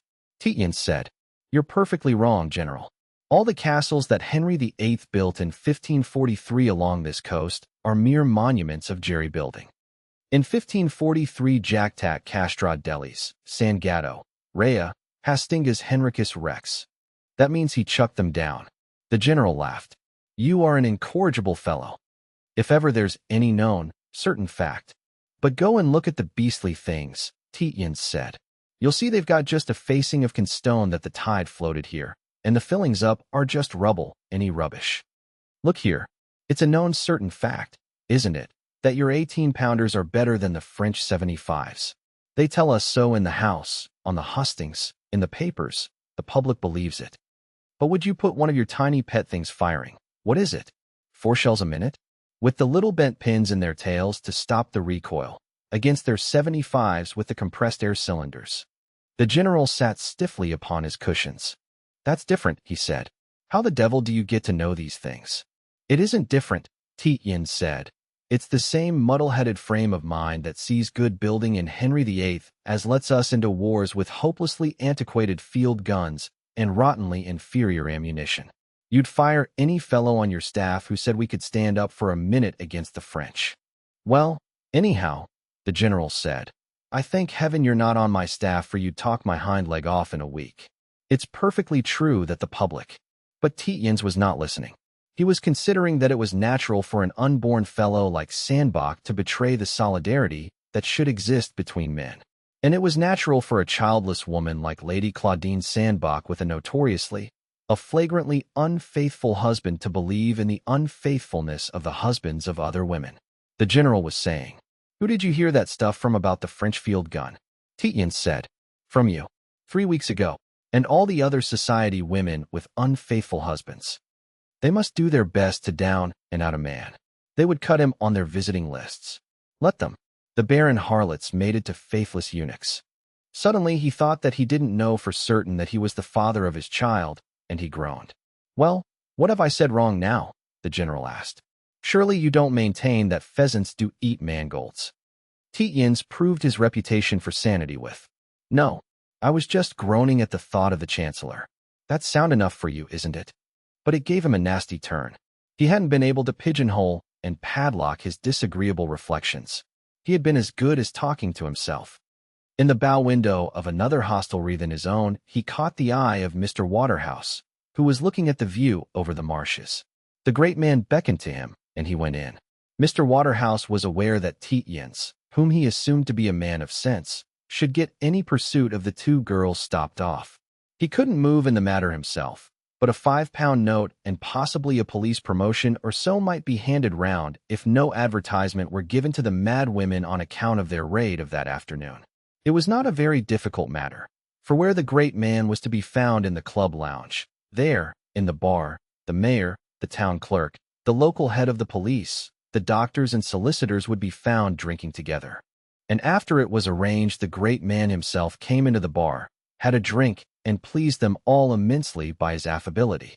Tietjens himself, dining alone with the minister to whom he wanted to talk about his Labor Finance Act, didn't find him a disagreeable fellow, not really foolish, not sly except in his humor, tired obviously, but livening up after a couple of whiskeys, and certainly not as yet plutocratic, with taste for apple pie and cream of a 14-year-old boy. And, even as regards his famous act, which was then shaking the country to its political foundations, once you accepted its fundamental unsuitedness to the temperament and needs of the English working class, you could see that Mr. Waterhouse didn't want to be dishonest. He accepted with gratitude several of Tietjens' emendations in the actuarial schedules. And over their port they agreed on 2 fundamental legislative ideals. Every working man to have a minimum of $400 a year, and every beastly manufacturer who wanted to pay less to be hung. That, it appeared, was the high Toryism of Tietjens as it was the extreme radicalism of the extreme left of the left. And Tietjens, who hated no man, in face of this simple-minded and agreeable schoolboy type of fellow, fell to wondering why it was that humanity that was next to always agreeable in its units was, as a mass, a phenomenon so hideous. You look at a dozen men, each of them not by any means detestable and not uninteresting, for each of them would have technical details of their affairs to impart. You form them into a government or a club, and at once, with oppressions, inaccuracies, gossip, backbiting, lying, corruptions, and vileness. You had the combination of wolf, tiger, weasel, and louse-covered ape that was human society. And he remembered the words of some Russian, cats and monkeys. Monkeys and cats. All humanity is there. Tietjens and Mrs. Waterhouse spent the rest of the evening together. Whilst Tietjens was interviewing the policeman, the minister sat on the front steps of the cottage and smoked cheap cigarettes. And when Tietjens went to bed, Mr. Waterhouse insisted on sending by him kindly messages to Miss Wanup, asking her to come and discuss female suffrage any afternoon she liked in his private room at the House of Commons. Mr. Waterhouse flatly refused to believe that Tietjens hadn't arranged the raid for Miss Wanup. He said it had been too neatly planned for any woman, and he said Tietjens was a lucky fellow, for she was a ripping girl. Back in his room under the rafters, Tietjens fell, nevertheless, at once a prey to real agitation. For a long time he pounded from wall to wall, and, since he could not shake off the train of thought, he got out at last his patience cards and devoted himself seriously to thinking out the conditions of his life with Sylvia. He wanted to stop scandal if he could. He wanted them to live within his income. He wanted to subtract that child from the influence of its mother. These were all definite but difficult things. Then one half of his mind lost itself in the rearrangement of schedules, and on his brilliant table his hands set queens on kings and checked their recurrences. In that way, the sudden entrance of McMaster gave him a really terrible physical shock. He nearly vomited. His brain reeled, and the room fell about. He drank a great quantity of whiskey in front of McMaster's goggling eyes. But even at that he couldn't talk, and he dropped into his bed faintly aware of his friend's efforts to loosen his clothes. He knew, carried the suppression of thought in his conscious mind so far that his unconscious self had taken command and had, for the time, paralyzed both his body and mind. It doesn't seem quite fair, Valentine, Mrs. Duchemin said. She was rearranging in a glass bowl some minute flowers that floated on water. They made there, on the breakfast table, a patch, as it were, of mosaic amongst silver chafing dishes, silver iperns piled with peaches and pyramids, and great silver rose bowls filled with roses that drooped to the damask cloth. A congeries of silver largenesses made as if a fortification for the head of the table. 2 huge silver urns, a great silver kettle on a tripod, and a couple of silver vases filled with the extremely tall blue spikes of delphiniums that, spreading out, made as if a fan. The 18th century room was very tall and long, paneled in darkish wood. In the center of each of 4 of the panels, facing the light, hung pictures, a mellowed orange in tone, representing mists and the cordage of ships in mists at sunrise. On the bottom of each large gold frame was a tablet bearing the inscription, J. M. W. Turner. The chairs, arranged along the long table that was set for 8 people, had the delicate, spidery, mahogany backs of Chippendale. On the golden mahogany sideboard that had behind it green silk curtains on a brass rail were displayed an immense, crumbed ham, more peaches on an ipern, a large meat pie with a varnished crust, another ipern that supported the large pale globes of grapefruit, a galantine, a cube of inlaid meats, encased in thick jelly. Oh, women have to back each other up in these days, Valentine Wanup said. I couldn't let you go through this alone after breakfasting with you every Saturday, since I don't know when. I do feel, Mrs. Duchemin said, immensely grateful to you for your moral support. I ought not, perhaps, to have risked this morning, but I've told Perry to keep him out till 10:15. It's, at any rate, tremendously sporting of you, the girl said. I think it was worth trying. Mrs. Duchemin, wavering round the table, slightly changed the position of the delphiniums. I think they make a good screen, Mrs. Duchemin said. Oh, nobody will be able to see him, the girl answered reassuringly. She added with a sudden resolution, Look here, Edie, stop worrying about my mind. If you think that anything I hear at your table after 9 months as an ash-cat at Ealing, with 3 men in the house, an invalid wife and a drunken cook, can corrupt my mind, you're simply mistaken. You can let your conscience be at rest, and let's say no more about it. Mrs. Duchemin said, Oh, Valentine, how could your mother let you? She didn't know, the girl said. She was out of her mind for grief. She sat for most of the whole 9 months with her hands folded before her in a board and lodging house at 25 shillings a week, and it took the 5 shillings a week that I earned to make up the money. She added, Gilbert had to be kept at school, of course. And in the holidays, too. I don't understand, Mrs. Duchemin said. I simply don't understand. Of course you wouldn't, the girl answered. You're like the kindly people who subscribed at the sale to buy my father's library back and present it to my mother. That cost us 5 shillings a week for warehousing. And at Ealing they were always nagging at me for the state of my print dresses. She broke off and said, Let's not talk about it any more if you don't mind. You have me in your house, so I suppose you've a right to references, as the mistresses call them. But you've been very good to me and never asked. Still, it's come up. Do you know I told a man on the links yesterday that I'd been a slavey for 9 months? I was trying to explain why I was a suffragette, and, as I was asking him a favor, I suppose I felt I needed to give him references too.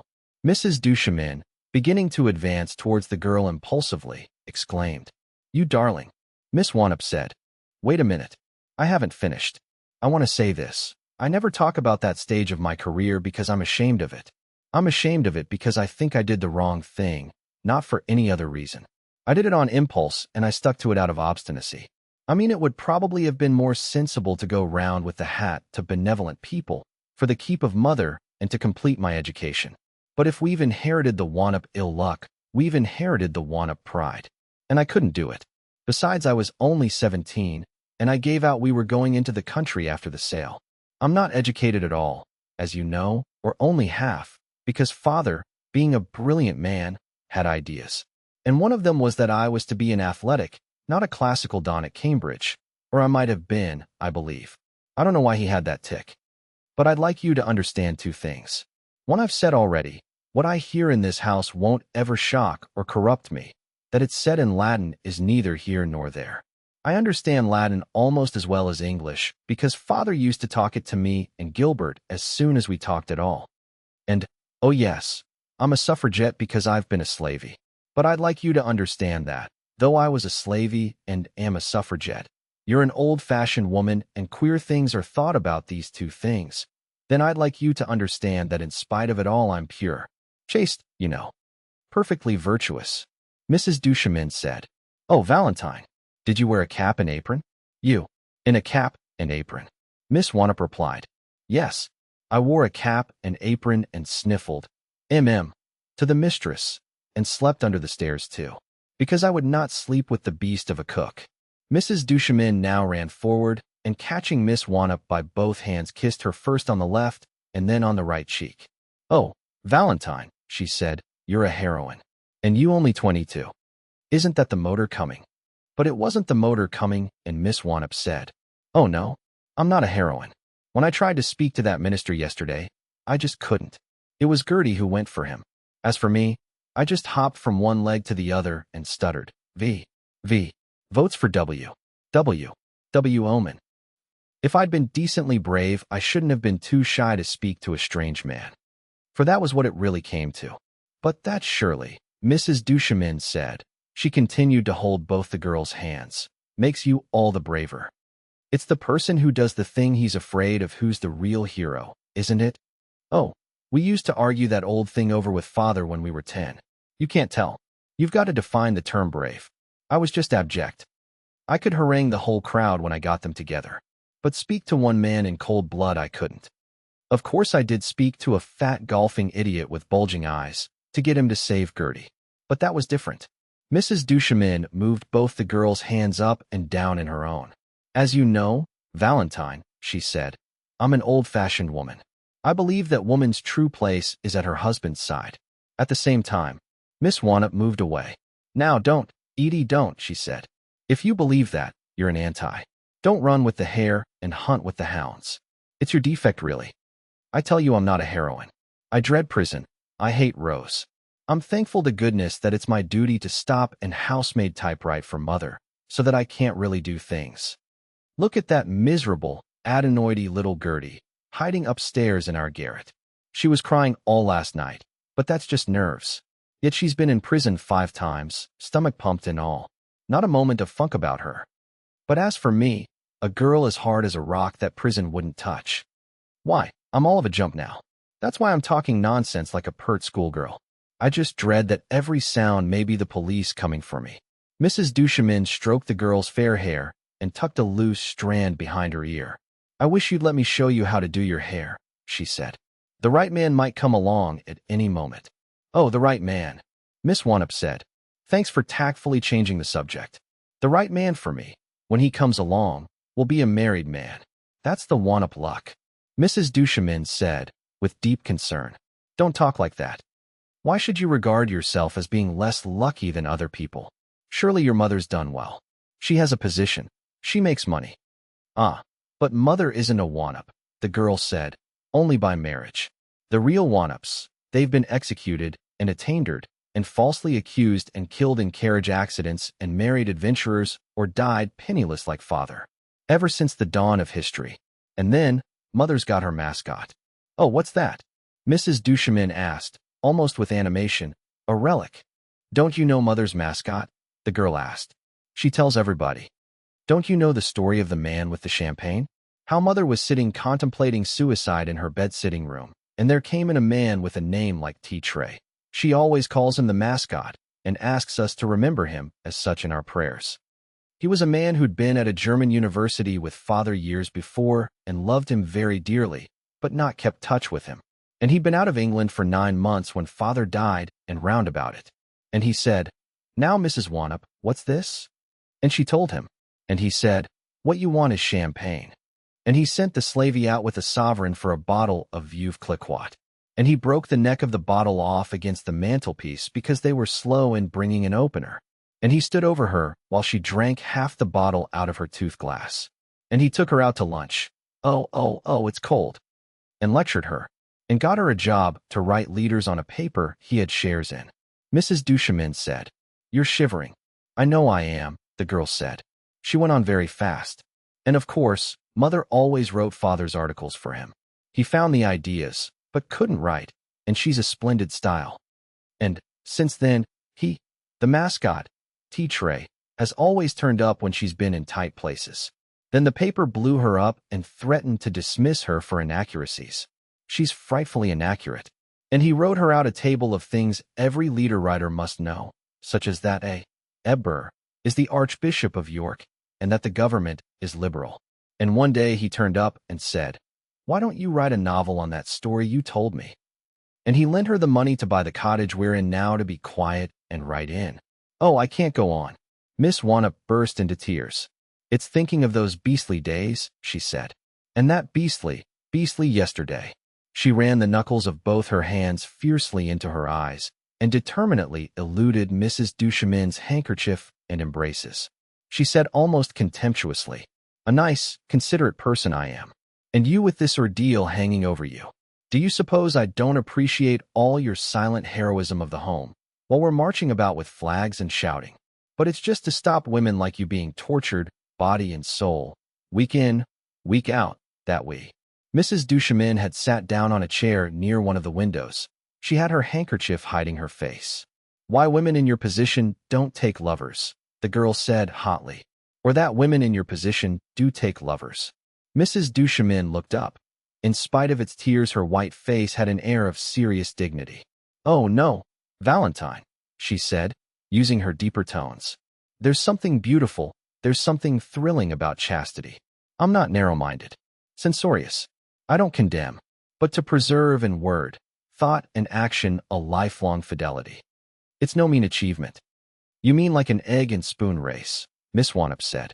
It isn't, Mrs. Duchemin replied gently, the way I should have put it.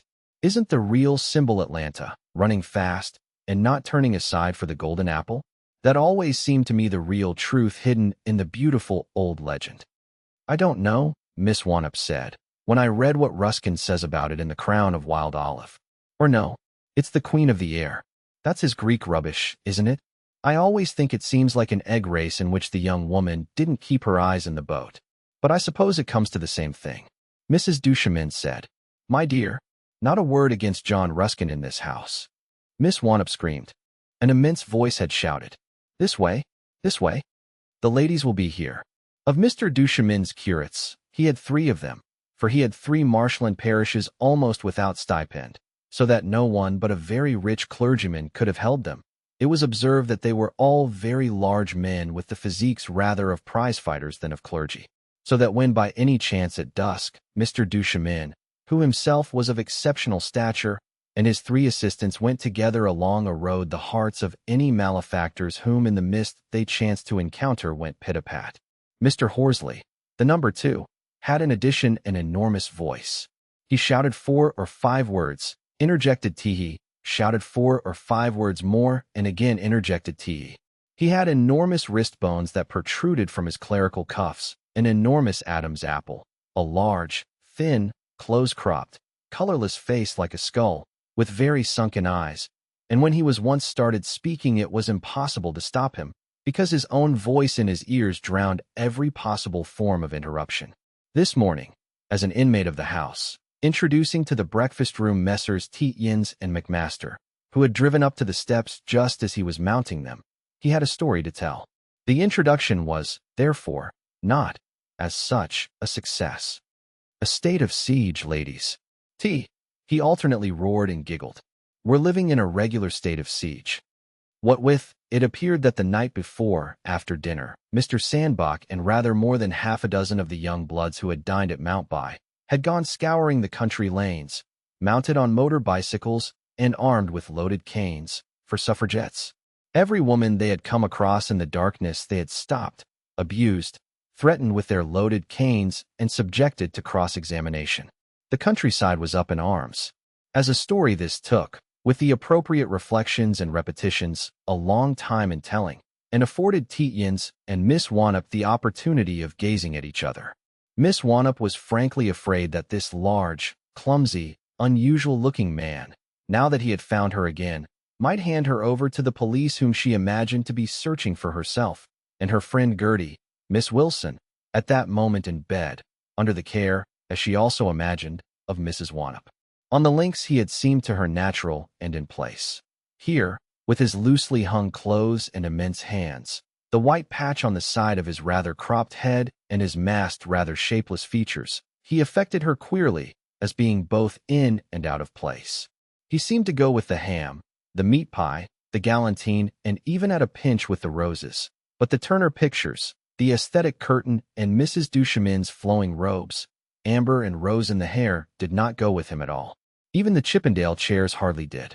And she felt herself thinking oddly, beneath her perturbations, of a criminal and the voice of the Reverend Horsley that his Harris tweeds went all right with her skirt, and she was glad that she had on a clean, cream-colored silk blouse, not a striped pink cotton.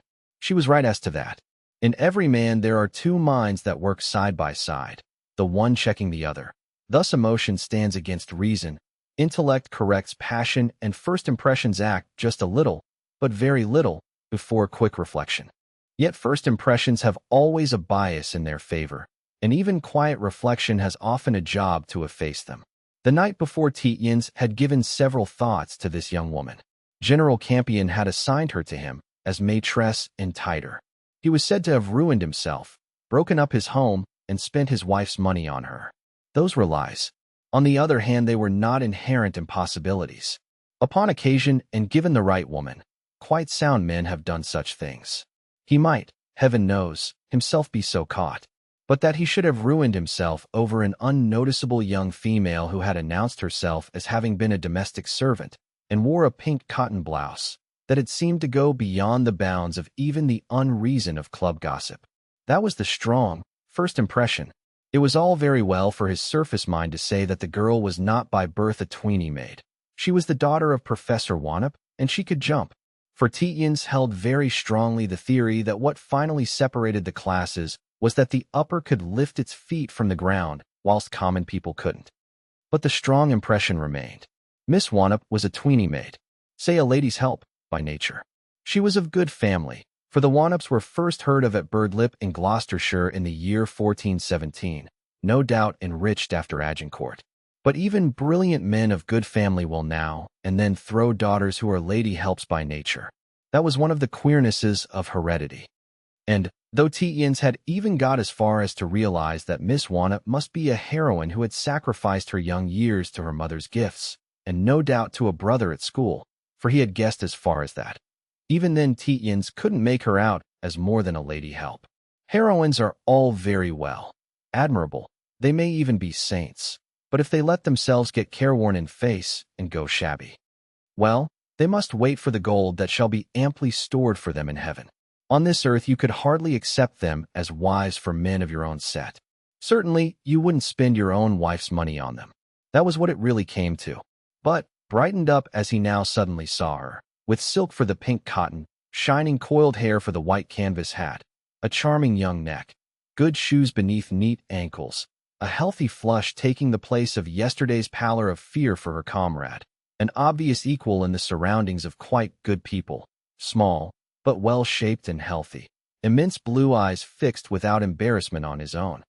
By Jove, he said to himself, it's true.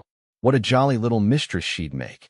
He blamed Campion, Sandbach, and the club gossips for the form the thought had taken. For the cruel, bitter, and stupid pressure of the world has yet about it something selective. If it couples male and female in its inexorable rings of talk, it will be because there is something harmonious in the union. And there exists then the pressure of suggestion. He took a look at Mrs. Duchemin and considered her infinitely commonplace and probably a bore. He disliked her large-shouldered, many-yard style of blue dress and considered that no woman should wear clouded amber, for which the proper function was the provision of cigarette holders for bounders. He looked back at Miss Wannop and considered that she would make a good wife for McMaster. McMaster liked bouncing girls, and this girl was quite lady enough. He heard Miss Wannop shout against the gale to Mrs. Duchemin, "Do I sit beside the head of the table and pour out?" Mrs. Duchemin answered, "No, I've asked Miss Fox to pour out. She's nearly stone deaf." Miss Fox was the penniless sister of a curate deceased. "You're to amuse Mr. Tietjens." Tietjens noticed that Mrs. Duchemin had an agreeable turret voice. It penetrated the noises of Mr. Horsley as the missel thrushes note a gale. It was rather agreeable. He noticed that Miss Wannop made a little grimace. Mr. Horsley, like a megaphone addressing a crowd, was turning from side to side, addressing his hearers by rotation. At the moment he was bawling at McMaster. It would be Tietjens' turn again in a moment to hear a description of the heart attacks of old Mrs. Hagelin at Nobis. But Tietjens' turn did not come. A high-complexioned, round-cheeked, 45-ish lady, with agreeable eyes, dressed rather well in the black of the not very lately widowed, entered the room with precipitation. She patted Mr. Horsley on his declamatory right arm, and, since he went on talking, she caught him by the hand and shook it. She exclaimed in high, commanding tones, "Which is Mr. McMaster, the critic?" And then, in the dead lull to Tietjens, "Are you Mr. McMaster, the critic?" "No." "Then you must be." Her turning to McMaster and the extinction of her interest in himself had been one of the rudest things Tietjens had ever experienced, but it was an affair so strictly businesslike that he took it without any offense. She was remarking to McMaster, "Oh, Mr. McMaster, my new book will be out on Thursday week," and she had begun to lead him towards a window at the other end of the room. Miss Wannop said, "What have you done with Gertie?" "Gertie?" Mrs. Wannop exclaimed with the surprise of one coming out of a dream. "Oh yes, she's fast asleep. She'll sleep till 4. I told Hannah to give a look at her now and then." Miss Wannop's hands fell open at her side. "Oh, mother," forced itself from her. "Oh, yes," Mrs. Wannop said. "We'd agreed to tell old Hannah we didn't want her today. So we had." She said to McMaster, "Old Hannah is our charwoman," wavered a little, and then went on brightly. "Of course it will be of use to you to hear about my new book. To you journalists a little bit of previous explanation." And she dragged off McMaster, who seemed to bleat faintly. That had come about because just as she had got into the dog-cart to be driven to the rectory, for she herself could not drive a horse, Miss Wannop had told her mother that there would be 2 men at breakfast, one whose name she didn't know, the other, a Mr. McMaster, a celebrated critic. Mrs. Wannop had called up to her. "A critic? Of what?" her whole sleepy being electrified. "I don't know," her daughter had answered. "Books, I dare say." A second or so after, when the horse, a large black animal that wouldn't stand, had made 20 yards or so at several bounds, the handy man who drove had said, "Your mother's owlin' after yer." But Miss Wannop had answered that it didn't matter. She was confident that she had arranged for everything. She was to be back to get lunch. Her mother was to give an occasional look at Gertie Wilson in the garret. Hannah, the daily help, was to be told she could go for the day. It was of the highest importance that Hannah should not know that a completely strange young woman was asleep in the garret at 11 in the morning. If she did, the news would be all over the neighborhood at once, and the police instantly down on them. But Mrs. Wanup was a woman of business. If she heard of a reviewer within driving distance, she called on him with eggs as a present.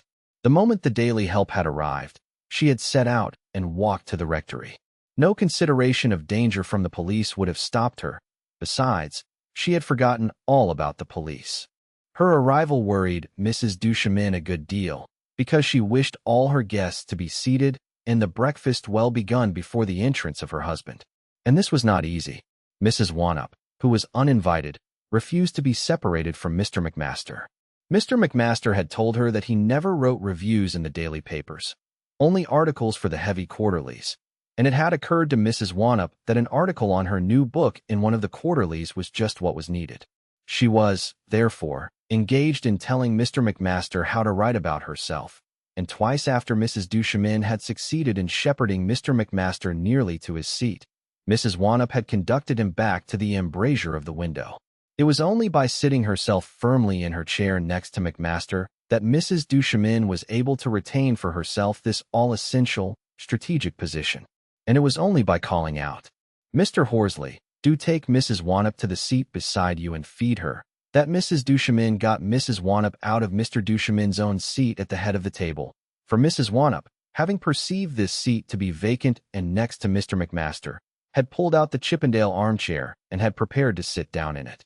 This could only have spelt disaster, for it would have meant turning Mrs. Duchemin's husband loose amongst the other guests. Mr. Horsley, however, accomplished his duty of leading away this lady with such firmness that Mrs. Wanup conceived of him as a very disagreeable and awkward person. Mr. Horsley's seat was next to Miss Fox, a gray spinster, who sat, as it were, within the fortification of silver urns and deftly occupied herself with the ivory taps of these machines. This seat, too, Mrs. Wanup tried to occupy, imagining that, by moving the silver vases that upheld the tall delphiniums, she would be able to get a diagonal view of McMaster and so to shout to him. She found, however, that she couldn't, and so resigned herself to taking the chair that had been reserved for Miss Gertie Wilson, who was to have been the 8th guest. Once there she sat in distracted gloom, occasionally saying to her daughter, "I think it's very bad management. I think this party's very badly arranged." Mr. Horsley she hardly thanked for the soul that he placed before her. Tietjens she did not even look at. Sitting beside McMaster, her eyes fixed on a small door in the corner of a paneled wall, Mrs. Duchemin became a prey to a sudden and overwhelming fit of apprehension. It forced her to say to her guest, though she had resolved to chance it, and say nothing, "It wasn't perhaps fair to ask you to come all this way. You may get nothing out of my husband. He's apt, especially on Saturdays." She trailed off into indecision. It was possible that nothing might occur. On 2 Saturdays out of 7 nothing did occur. Then an admission would be wasted. This sympathetic being would go out of her life with a knowledge that he needn't have had, to be a slur on her memory in his mind. But then, overwhelmingly, there came over her the feeling that, if he knew of her sufferings, he might feel impelled to remain and comfort her. She cast about for words with which to finish her sentence. But McMaster said, "Oh, dear lady," and it seemed to her to be charming to be addressed thus. "One understands. One is surely trained and adapted to understand that these great scholars, these abstracted conoscenti." Mrs. Duchemin breathed a great ah of relief. McMaster had used the exactly right words. And McMaster was going on, merely to spend a short hour, a swallow flight. As when the swallow gliding from lofty portal to lofty portal. You know the lines, in these, your perfect surroundings. Blissful waves seemed to pass from him to her. It was in this way that men should speak. In that way, steel blue tie, true-looking gold ring, steel blue eyes beneath black brows. That men should look. She was half conscious of warmth. This suggested the bliss of falling asleep, truly, in perfect surroundings. The roses on the table were lovely. Their scent came to her. A voice came to her. "You do the thing in style, I must say." The large, clumsy, but otherwise unnoticeable being that this fascinating man had brought in his train was setting up pretensions to her notice. He had just placed before her a small blue china plate that contained a little black caviar and a round of lemon. A small Sevres, pinkish, delicate plate that held the pinkest peach in the room. She had said to him, "Oh, a little caviar. A peach." A long time before, with the vague underfeeling that the names of such comestibles must convey to her person a charm in the eyes of Caliban. She buckled about her armor of charm. Tietjens was gazing with large, fishish eyes at the caviar before her. "How do you get that, for instance?" he asked. "Oh," she answered, "if it wasn't my husband's doing it would look like ostentation. I'd find it ostentatious for myself." She found a smile, radiant, yet muted. "He's trained Simpkins of New Bond Street. For a telephone message overnight, special messengers go to Billingsgate at dawn for salmon and red mullet.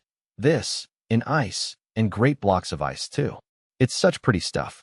And then by 7 the car goes to Ashford Junction. All the same, it's difficult to give a breakfast before 10. She didn't want to waste her careful sentences on this grave fellow.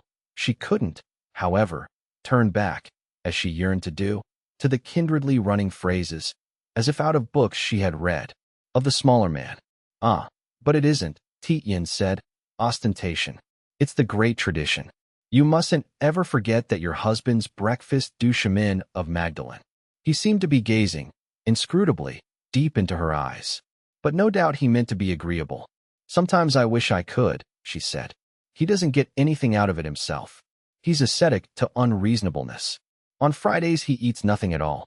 It makes me quite anxious for Saturdays." Tietjens said, "I know," she exclaimed, and almost with sharpness. "You know?" He continued to gaze straight into her eyes. "Oh, of course one knows all about breakfast du chemin," he said. He was one of Ruskin's road builders. He was said to be the most Ruskin-like of them all. Mrs. Duchemin cried out, "Oh!" Fragments of the worst stories that in his worst moods her husband had told her of his old preceptor went through her mind.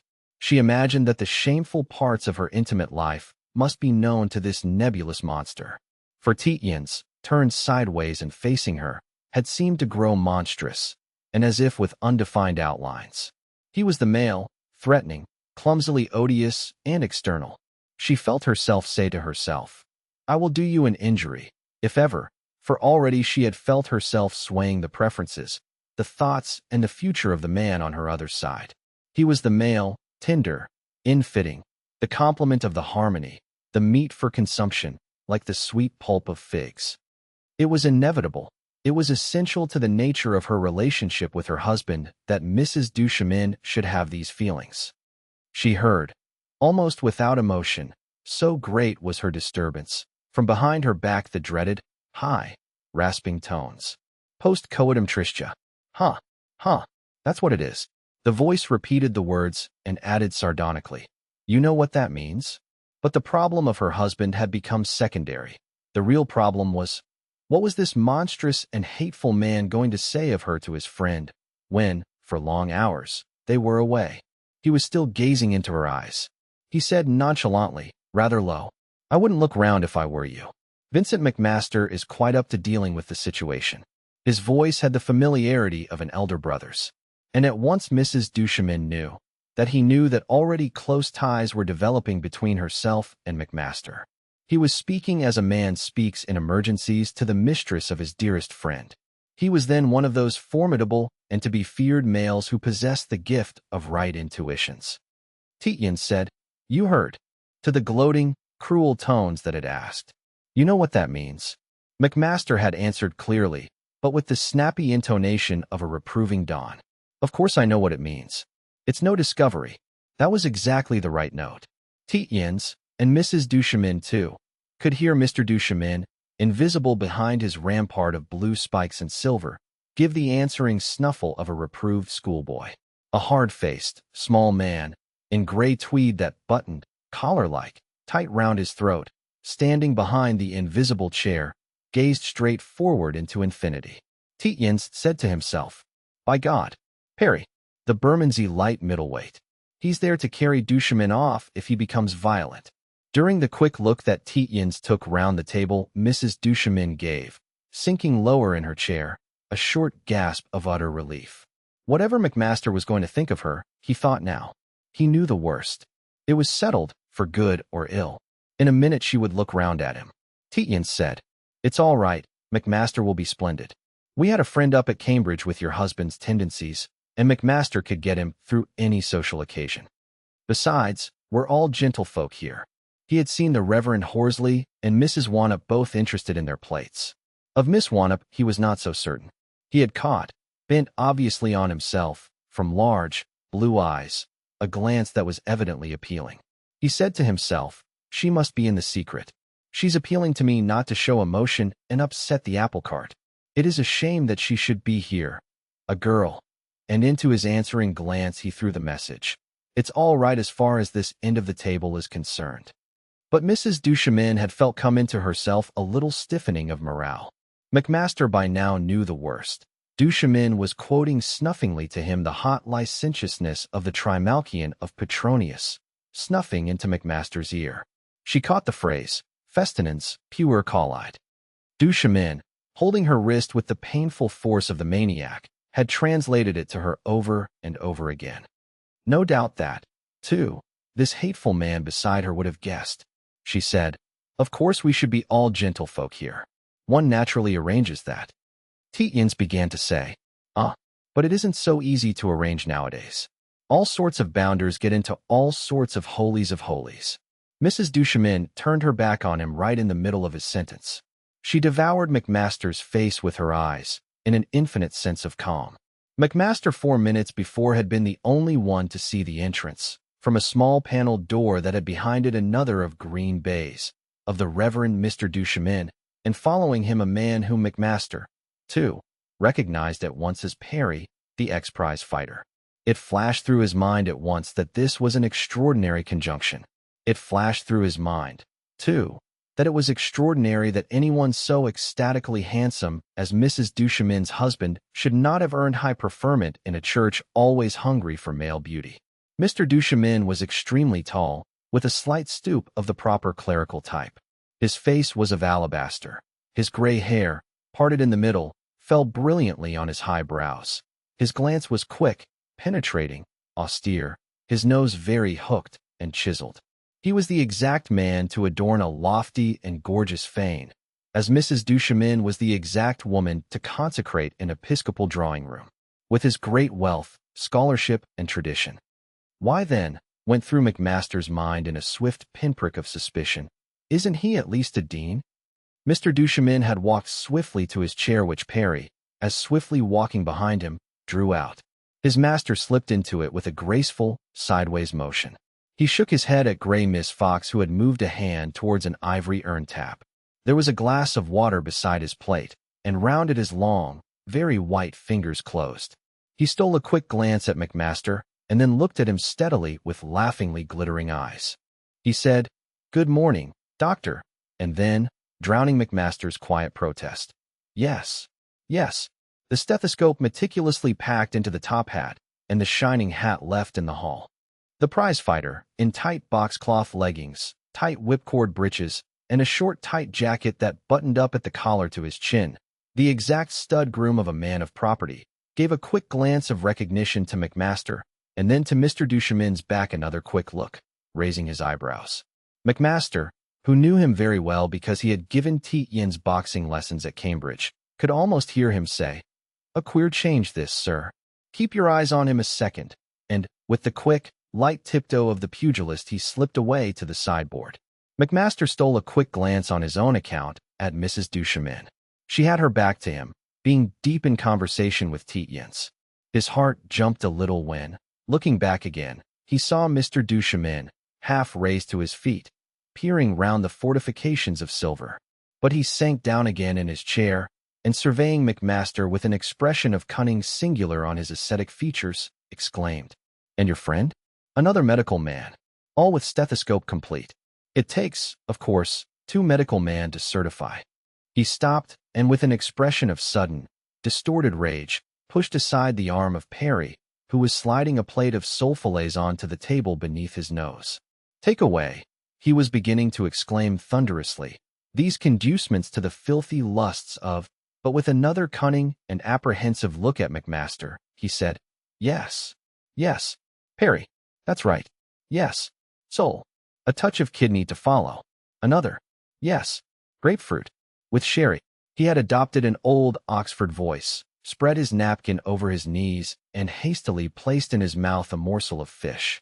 McMaster, with a patient and distinct intonation, said that he must be permitted to introduce himself. He was McMaster, Mr. Duchemin's correspondent on the subject of his little monograph. Mr. Duchemin looked at him, hard, with an awakened attention that gradually lost suspicion and became gloatingly joyful. "Ah, yes, McMaster," he said. "McMaster. A budding critic. A little of a hedonist, perhaps. And yes, you wired that you were coming. Two friends. Not medical men. Friends." He moved his face closer to McMaster and said, "How tired you look. Worn. Worn." McMaster was about to say that he was rather hard-worked when, in a harsh, high cackle close to his face, there came the Latin words. Mrs. Duchemin and Tietjens had heard. He knew then what he was up against. He took another look at the prize-fighter, moved his head to one side to catch a momentary view of the gigantic Mr. Horsley, whose size took on a new meaning. Then he settled down in his chair and ate a kidney. The physical force present was no doubt enough to suppress Mr. Duchemin should he become violent and trained. It was one of the curious, minor coincidences of life that, at Cambridge, he had once thought of hiring this very Perry to follow round his dear friend Sim.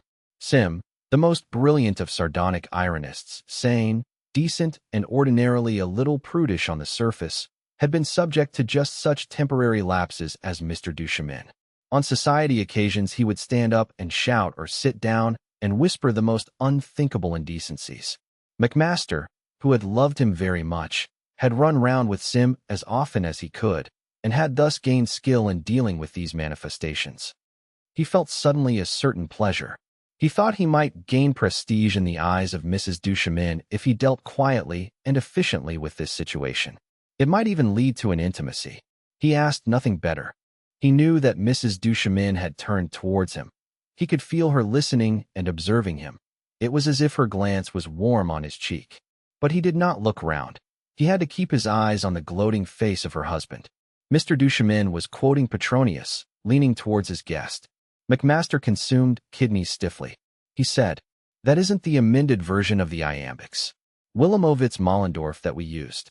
To interrupt him, Mr. Duchemin put his thin hand courteously on McMaster's arm. It had a great cornelian seal set in red gold on the third finger. He went on, reciting in ecstasy, his head a little on one side, as if he were listening to invisible choristers. McMaster really disliked the Oxford intonation of Latin.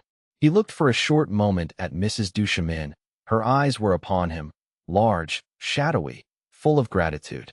He saw, too, that they were welling over with wetness. He looked quickly back at Duchemin, and suddenly it came to him. She was suffering. She was probably suffering intensely. It had not occurred to him that she would suffer, partly because he was without nerves himself, partly because he had conceived of Mrs. Duchemin as firstly feeling admiration for himself. Now it seemed to him abominable that she should suffer. Mrs. Duchemin was in an agony. McMaster had looked at her intently and looked away. She read into his glance contempt for her situation and anger that he should have been placed in such a position. In her pain, she stretched out her hand and touched his arm. McMaster was aware of her touch. His mind seemed filled with sweetness. But he kept his head obstinately averted. For her sake, he did not dare to look away from the maniacal face. A crisis was coming. Mr. Duchemin had arrived at the English translation. He placed his hands on the tablecloth in preparation for rising. He was going to stand on his feet and shout obscenities wildly to the other guests. It was the exact moment. McMaster made his voice dry and penetrating to say, "Youth of tepid loves is a lamentable rendering of pure collide. It's lamentably antiquated." Duchemin chewed and said, What's that? It's just like Oxford to use an 18th century crib. I suppose that's Whiston and Ditton? Something like that." He observed Duchemin, brought out of his impulse, to be wavering, as if he were coming awake in a strange place. He added, "Anyhow, it's wretched schoolboy smut. Fifth form. Or not even that. Have some galantine. I'm going to. Your soul's cold." Mr. Duchemin looked down at his plate. Yes, he muttered. "Yes, with sugar and vinegar sauce." The prize-fighter slipped away to the sideboard, an admirable, quiet fellow, as unobtrusive as a burying beetle. McMaster said. You were about to tell me something for my little monograph. What became of Maggie? Maggie Simpson, the Scots girl who was model for Alla Finestra del Cielo. Mr. Duchemin looked at McMaster with sane, muddled, rather exhausted eyes. Alla Finestra, he exclaimed. Oh yes. I've got the watercolor. I saw her sitting for it, and bought it on the spot. He looked again at his plate, started at sight of the galantine, and began to eat ravenously. A beautiful girl, he said. Very long-necked. She wasn't, of course, respectable. She's living yet, I think. Very old. I saw her 2 years ago. She had a lot of pictures. Relics, of course. In the Whitechapel Road she lived. She was naturally of that class. He went muttering on, his head over his plate. McMaster considered that the fit was over. He was irresistibly impelled to turn to Mrs. Duchemin. Her face was rigid, stiff. He said swiftly, if he'll eat a little, get his stomach filled, it calls the blood down from the head. She said, oh, forgive. It's dreadful for you. Myself, I will never forgive. He said, no, no. Why, it's what I'm for. A deep emotion brought her whole white face to life. Oh, you good man, she said in her profound tones, and they remained gazing at each other. Suddenly, from behind McMaster's back, Mr. Duchemin shouted, I say he made a settlement on her. Duma casta et sola, of course. Whilst she remained chaste and alone. Mr. Duchemin, suddenly feeling the absence of the powerful will that had seemed to overweigh his own like a great force in the darkness, was on his feet, panting and delighted. Chaste, he shouted. Chaste, you observe. What a world of suggestion in the word. He surveyed the opulent broadness of his tablecloth. It spread out before his eyes as if it had been a great expanse of meadow in which he could gallop, relaxing his limbs after long captivity. He shouted 3 obscene words and went on in his Oxford movement voice, but chastity. Mrs. Wannop suddenly said, oh, and looked at her daughter, whose face grew slowly crimson as she continued to peel a peach. Mrs. Wannop turned to Mr. Horsley beside her and said, you write, too, I believe, Mr. Horsley. No doubt something more learned than my poor readers would care for. Mr. Horsley had been preparing, according to his instructions from Mrs. Duchemin, to shout a description of an article he had been writing about the Mozella of Ausonius. But as he was slow in starting, the lady got in first. She talked on serenely about the tastes of the large public. Tietjens leaned across to Miss Wannop and, holding in his right hand a half-peeled fig, said to her as loudly as he could, I've got a message for you from Mr. Waterhouse. He says if you'll. The completely deaf Miss Fox, who had had her training by writing, remarked diagonally to Mrs. Duchemin, I think we shall have thunder today. Have you remarked the number of minute insects? When my revered preceptor, Mr. Duchemin, thundered on, drove away in the carriage on his wedding day, he said to his bride, we will live like the blessed angels. How sublime. I, too, after my nuptials. Mrs. Duchemin suddenly screamed, oh no. As if checked for a moment in their stride, all the others paused, for a breath. Then they continued talking with polite animation and listening with minute attention. To Tietjens that seemed the highest achievement and justification of English manners. Perry, the prize-fighter, had twice caught his master by the arm and shouted that breakfast was getting cold. He said now to McMaster that he and the Reverend Horsley could get Mr. Duchemin away, but there'd be a hell of a fight. McMaster whispered, wait, and, turning to Mrs. Duchemin, he said, I can stop him. Shall I?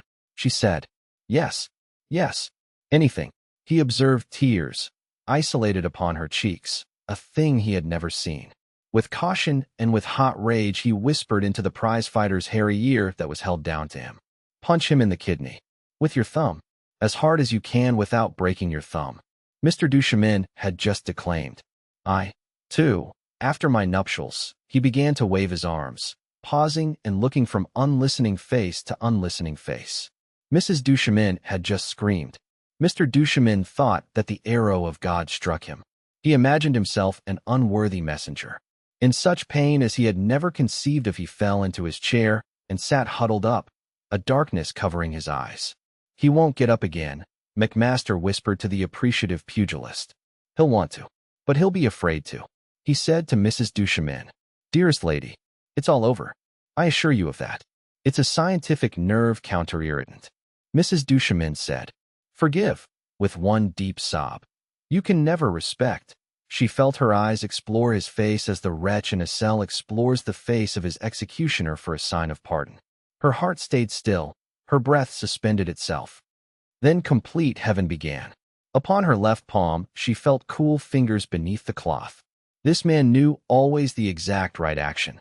Upon the fingers, cool, like spikenard and ambrosia, her fingers closed themselves. In complete bliss, in a quiet room, his voice went on talking. At first with great neatness of phrase, but with what refinement. He explained that certain excesses, being merely nervous cravings, can be combated if not, indeed, cured altogether, by the determination not to ensue, sharp physical pain, which of course is a nervous matter, too. Perry, at a given moment, had said into his master's ear, "It's time you prepared your sermon for tomorrow, sir." And Mr. Duchemin had gone as quietly as he had arrived, gliding over the thick carpet to the small door. Then McMaster said to her, "You come from Edinburgh? You'll know the Fifeshire coast then." "Do I not?" she said.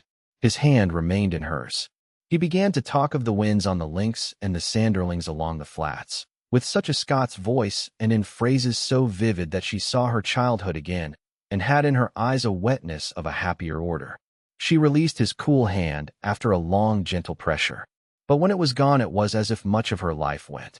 She said, "You'll be knowing King Yusi House, just outside your town. It was there I spent my holidays as a child." He answered, "Maybe I played round it a barefoot lad, and you in your grandeur within." She said, "Oh no, hardly. There would be the difference of our ages. And indeed there are other things I will tell you." She addressed herself to Tietjens, with all her heroic armor of charm buckled on again. "Only think, I find Mr. McMaster and I almost played together in our youths." He looked at her, she knew, with a commiseration that she hated.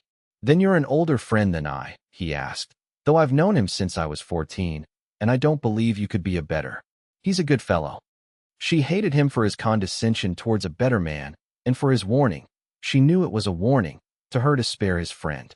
Mrs. Wannop gave a distinct, but not an alarming, scream. Mr. Horsley had been talking to her about an unusual fish that used to inhabit the Moselle in Roman times. The Mosella of Ausonius, the subject of the essay he was writing, is mostly about fish. "No," he shouted, "it's been said to be the roach. But there are no roach in the river now. Vanulus voridus, oculisque. No, it's the other way round, red fins." Mrs. Wannop's scream and her wide gesture, her hand, indeed, was nearly over his mouth and her trailing sleeve across his plate, were enough to interrupt him. "Tietjens," she again screamed. "Is it possible?" She pushed her daughter out of her seat, and, moving round beside the young man, she overwhelmed him with vociferous love. As Tietjens had turned to speak to Mrs. Duchemin, she had recognized his aquiline half-profile as exactly that of his father at her own wedding breakfast. To the table that knew it by heart, though Tietjens himself didn't. She recited the story of how his father had saved her life and was her mascot. And she offered the son, for to the father she had never been allowed to make any return, her horse, her purse, her heart, her time, her all. She was so completely sincere that, as the party broke up, she just nodded to McMaster and, catching Tietjens forcibly by the arm, said perfunctorily to the critic, "Sorry I can't help you any more with the article. But my dear Chrissy must have the books he wants. At once. This very minute." She moved off. Tietjens grappled to her, her daughter following as a young swan follows its parents. In her gracious manner, Mrs. Duchemin had received the thanks of her guests for her wonderful breakfast, and had hoped that now that they had found their ways there, the echoes of the dispersed festival seemed to whisper in the room. McMaster and Mrs. Duchemin faced each other, their eyes wary and longing. He said, "It's dreadful to have to go now, but I have an engagement." She said, "Yes, I know, with your great friends." He answered, "Oh, only with Mr. Waterhouse and General Campion, and Mr. Sandbach, of course." She had a moment of fierce pleasure at the thought that Tietjens was not to be of the company. Her man would be out soaring the vulgarian of his youth, of his past that she didn't know. Almost harshly she exclaimed, "I don't want you to be mistaken about King Yusi House. It was just a holiday school, not a grand place." "It was very costly," he said, and she seemed to waver on her feet. "Yes, yes," she said, nearly in a whisper. But you're so grand now. I was only the child of very poor bodies. Johnstons of Midlothian, but very poor bodies. He bought me, you might say. You know. Put me to very rich schools. When I was 14, my people were glad. But I think if my mother had known when I married, she writhed her whole body. Oh, dreadful, dreadful, she exclaimed. I want you to know. His hands were shaking as if he had been in a jolting cart. Their lips met in a passion of pity and tears. He removed his mouth to say, I must see you this evening. I shall be mad with anxiety about you. She whispered, Yes, yes. In the you walk. Her eyes were closed. She pressed her body fiercely into his. You are the first man, she breathed. I will be the only one forever, he said. He began to see himself, in the tall room, with the long curtains, a round, eagle mirror reflected them gleaming, like a bejeweled picture with great depths, the entwined figures. They drew apart to gaze at each other, holding hands. The voice of Tietjens said, McMaster, you're to dine at Mrs. Wannop's tonight. Don't dress. I shan't. He was looking at them without any expression, as if he had interrupted a game of cards. Large, gray, fresh-featured, the white patch glistening on the side of his grizzling hair. McMaster said, All right. It's near here, isn't it? I've got an engagement just after. Tietjens said that would be all right. He would be working himself. All night probably. For Waterhouse. Mrs. Duchemin said with swift jealousy. You let him order you about. Tietjens was gone. McMaster said absently. Who? Chrissy? Yes. Sometimes I him, sometimes he me. We make engagements. My best friend. The most brilliant man in England, of the best stock too. Tietjens of Groby. Feeling that she didn't appreciate his friend, he was abstractly piling on commendations. He's making calculations now. For the government that no other man in England could make. But he's going. An extreme languor had settled on him. He felt weakened, but yet triumphant with the cessation of her grasp. It occurred to him numbly that he would be seeing less of Tietjens. A grief. He heard himself quote, Since when we stand side by side. His voice trembled. Ah yes, came in her deep tones. The beautiful lines. They're true. We must part. In this world, they seemed to her lovely and mournful words to say. Heavenly to have them to say, vibratingly, arousing all sorts of images. McMaster, mournfully too, said, We must wait. He added fiercely, But tonight, at dusk. He imagined the dusk, under the yew hedge. A shining motor drew up in the sunlight under the window. Yes, yes, she said. There's a little white gate from the lane. She imagined their interview of passion and mournfulness amongst dim objects half seen, that she could allow herself of glamour. Afterwards he must come to the house to ask after her health, and they would walk side by side on the lawn, publicly, in the warm light, talking of indifferent but beautiful poetries, a little wearily, but with what currents electrifying and passing between their flesh. And then, long, circumspect years. McMaster went down the tall steps to the car that gleamed in the summer sun. The roses shone over the supremely leveled turf. His heel met the stones with the hard tread of a conqueror. He could have shouted aloud. 6. Tietjens lit a pipe beside the stile, having first meticulously cleaned out the bowl and the stem with a surgical needle. In his experience, the best of all pipe cleaners, since, made of German silver, it is flexible, won't corrode, and is indestructible. He wiped off methodically, with a great dock leaf, the glutinous brown products of burnt tobacco, the young woman, as he was aware, watching him from behind his back. As soon as he had restored the surgical needle to the notebook in which it lived, and had put the notebook into its bulky pocket, Miss Wannop moved off down the path. It was only suited for Indian file, and had on the left hand a 10-foot, untrimmed quicken hedge, the hawthorn blossoms just beginning to blacken at the edges and small green haws to show. On the right the grass was above knee-high and bowed to those that passed. The sun was exactly vertical. The chaffinches said, Pink, pink. The young woman had an agreeable back. This, Tietjens thought, is England. A man and a maid walk through Kentish grass fields, the grass ripe for the scythe. The man honorable, clean, upright. The maid virtuous, clean, vigorous. He of good birth, she of birth quite as good. Each filled with a too good breakfast that each could yet capably digest. Each come just from an admirably appointed establishment, a table surrounded by the best people, their promenade sanctioned, as it were, by the church, two clergy, the state, two government officials, by mothers, friends, old maids. Each knew the names of birds that piped and grasses that bowed. Chaffinch, greenfinch, yellow ammer, not, my dear, hammer, ammer from the Middle High German for finch, garden warbler, Dartford warbler, pied wagtail, known as dishwasher. These charming local dialect names. Marguerites over the grass, stretching in an infinite white blaze.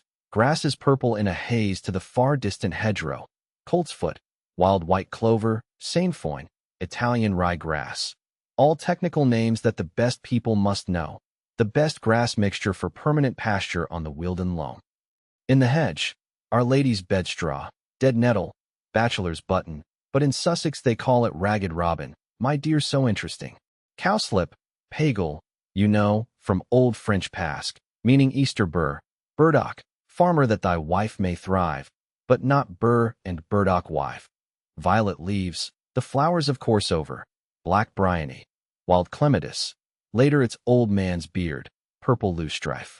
That our young maids long purples call, and literal shepherds give a grosser name. So racy of the soil. Walk, then, through the field, gallant youth and fair maid, minds cluttered up with all these useless anodynes for thought, quotations, imbecile epithets, dead silent, unable to talk, from too good breakfast to probably extremely bad lunch. The young woman, so the young man is duly warned, to prepare it. Pink India rubber half-cooked cold beef, no doubt.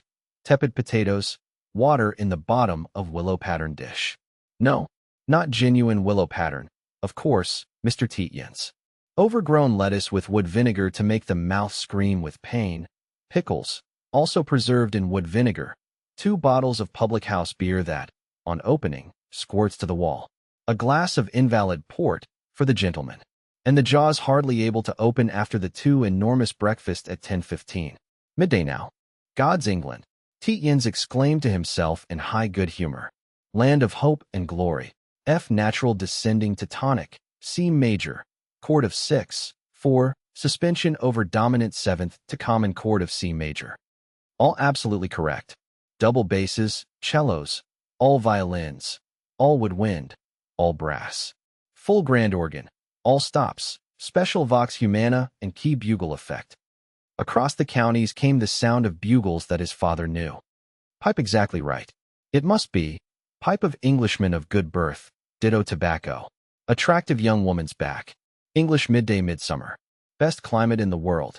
No day on which man may not go abroad. Tietjens paused and aimed with his hazel stick an immense blow at a tall spike of yellow mullein with its undecided, furry, glaucous leaves and its undecided, buttony, unripe lemon-colored flower. The structure collapsed, gracefully, like a woman killed among crinolines. Now I'm a bloody murderer, Tietjens said. Not gory, green stained with vital fluid of innocent plant. And by God, not a woman in the country who won't let you rape her after an hour's acquaintance. He slew 2 more mulleins and a sow thistle. A shadow, but not from the sun, a gloom, lay across the 60 acres of purple grass bloom and marguerites, white, like petticoats of lace over the grass. By God, he said, church, state, army, HM ministry, HM opposition, HM city man. All the governing class. All rotten. Thank God we've got a navy. But perhaps that's rotten too. Who knows? Britannia needs no bulwarks. Then thank God for the upright young man and the virtuous maiden in the summer fields. He Tory of the Tories as he should be. She suffragette of the militants. Militant here on earth, as she should be. As she should be. In the early decades of the 20th century, however else can a woman keep clean and wholesome? Ranting from platforms, splendid for the lungs. Bashing in policemen's helmets. No, it's I do that. My part, I think, miss. Carrying heavy banners in 20-mile processions through streets of Sodom. All splendid. I bet she's virtuous. But you don't have to bet. It isn't done on certainties. You can tell it in the eye. Nice eyes. Attractive back. Virginal cockiness. Yes, Better occupation for mothers of empire than attending on lewd husbands year in year out, till you're as hysterical as a female cat on heat. You could see it in her, that woman. You can see it in most of 'em. Thank God then for the Tory, upright young married man, and the suffragette kid. Backbone of England. He killed another flower. But by God, we're both under a cloud. Both. That kid and I.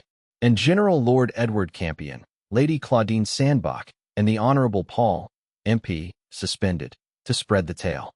And 40 toothless fogies in the club to spread it. And no end visiting books yawning to have your names cut out of them, my boy. My dear boy, I so regret, your father's oldest friend. By Jove, the pistachio nut of that galantine. Repeating, breakfast gone wrong, gloomy reflections. Thought I could stand anything, digestion of an ostrich. But no, gloomy reflections. I'm hysterical, like that large-eyed whore. For same reason, wrong diet and wrong life. Diet meant for partridge shooters over the turnips consumed by the sedentary. England the land of pills. Das Pillenland, the Germans call us. Very properly. And, damn it, outdoor diet, boiled mutton, turnips, sedentary life, and forced up against the filthiness of the world. Your nose in it all day long. Why, hang it, I'm as badly off as she. Sylvia's as bad as Duchemin. I'd never have thought that. No wonder meats turned to uric acid, prime cause of neurasthenia. What a beastly muddle. Poor McMaster. He's finished. Poor devil. He'd better have ogled this kid. He could have sung, Highland Mary, a better tune than "This is the end of every man's desire." You can cut it on his tombstone. You can write it on his card that a young man tacked on to a Paulo Post pre-Raphaelite prostitute. He stopped suddenly in his walk. It had occurred to him that he ought not to be walking with this girl. But damn it all, he said to himself. She makes a good screen for Sylvia. Who cares? She must chance it. She's probably struck off all their beastly visiting lists already as a suffragette.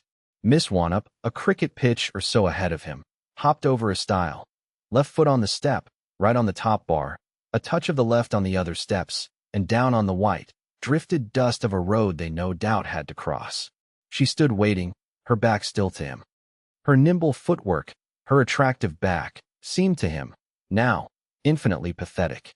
To let scandal attach to her was like cutting the wings of a goldfinch. The bright creature, yellow, white, golden and delicate that in the sunlight makes a haze with its wings beside thistletops. No, damn it. It was worse. It was worse than putting out, as the bird fancier does, the eyes of a chaffinch. Infinitely pathetic. Above the stile, in an elm, a chaffinch said, "Pink, pink." The imbecile sound filled him with rage. He said to the bird, "Damn your eyes. Have them put out, then." The beastly bird that made the odious noise, when it had its eyes put out, at least squealed like any other skylark or tomtit. Damn all birds, field naturalists, botanists. In the same way he addressed the back of Miss Wannop. "Damn your eyes. Have your chastity impugned, then? What do you speak to strange men in public for? You know you can't do it in this country. If it were a decent, straight land like Ireland where people cut each other's throats for clean issues, Papist versus Prot, well, you could. You could walk through Ireland from east to west and speak to every man you met. Rich and rare were the gems she wore. To every man you met as long as he wasn't an Englishman of good birth. That would deflower you." He was scrambling clumsily over the stile. "Well, be deflowered then. Lose your infantile reputation. You've spoken to strange pitch. You're defiled, with the benefit of clergy, army, cabinet, administration, opposition, mothers and old maids of England. They'd all tell you can't talk to a strange man, in the sunlight, on the links without becoming a screen for some Sylvia or other. Then be a screen for Sylvia. Get struck off the visiting books. The deeper you're implicated, the more bloody villain I am. I'd like the whole lot to see us here. That would settle it." Nevertheless, when at the roadside he stood level with Miss Wannop, who did not look at him, and saw the white road running to right and left with no stile opposite, he said gruffly to her, "Where's the next stile? I hate walking on roads." She pointed with her chin along the opposite hedgerow. 50 yards, she said. "Come along," he exclaimed, and set off at a trot almost. It had come into his head that it would be just the beastly sort of thing that would happen if a car with General Campion and Lady Claudine and Paul Sandbach all aboard should come along that blinding stretch of road, or one alone. Perhaps the general driving the dogcart he affected. He said to himself, "By God, if they cut this girl, I'd break their backs over my knee." And he hastened. Just the beastly thing that would happen. The road probably led straight in at the front door of Mount By. Miss Wannop trotted along a little in his rear. She thought him the most extraordinary man, as mad as he was odious. Sane people, if they're going to hurry, but why hurry? Do it in the shade of field hedgerows, not in the white blaze of county council roads. Well, he could go ahead. In the next field, she was going to have it out with him. She didn't intend to be hot with running. Let him be, his hateful, but certainly noticeable eyes, protruding at her like a lobster's, but she cool and denunciatory in her pretty blouse.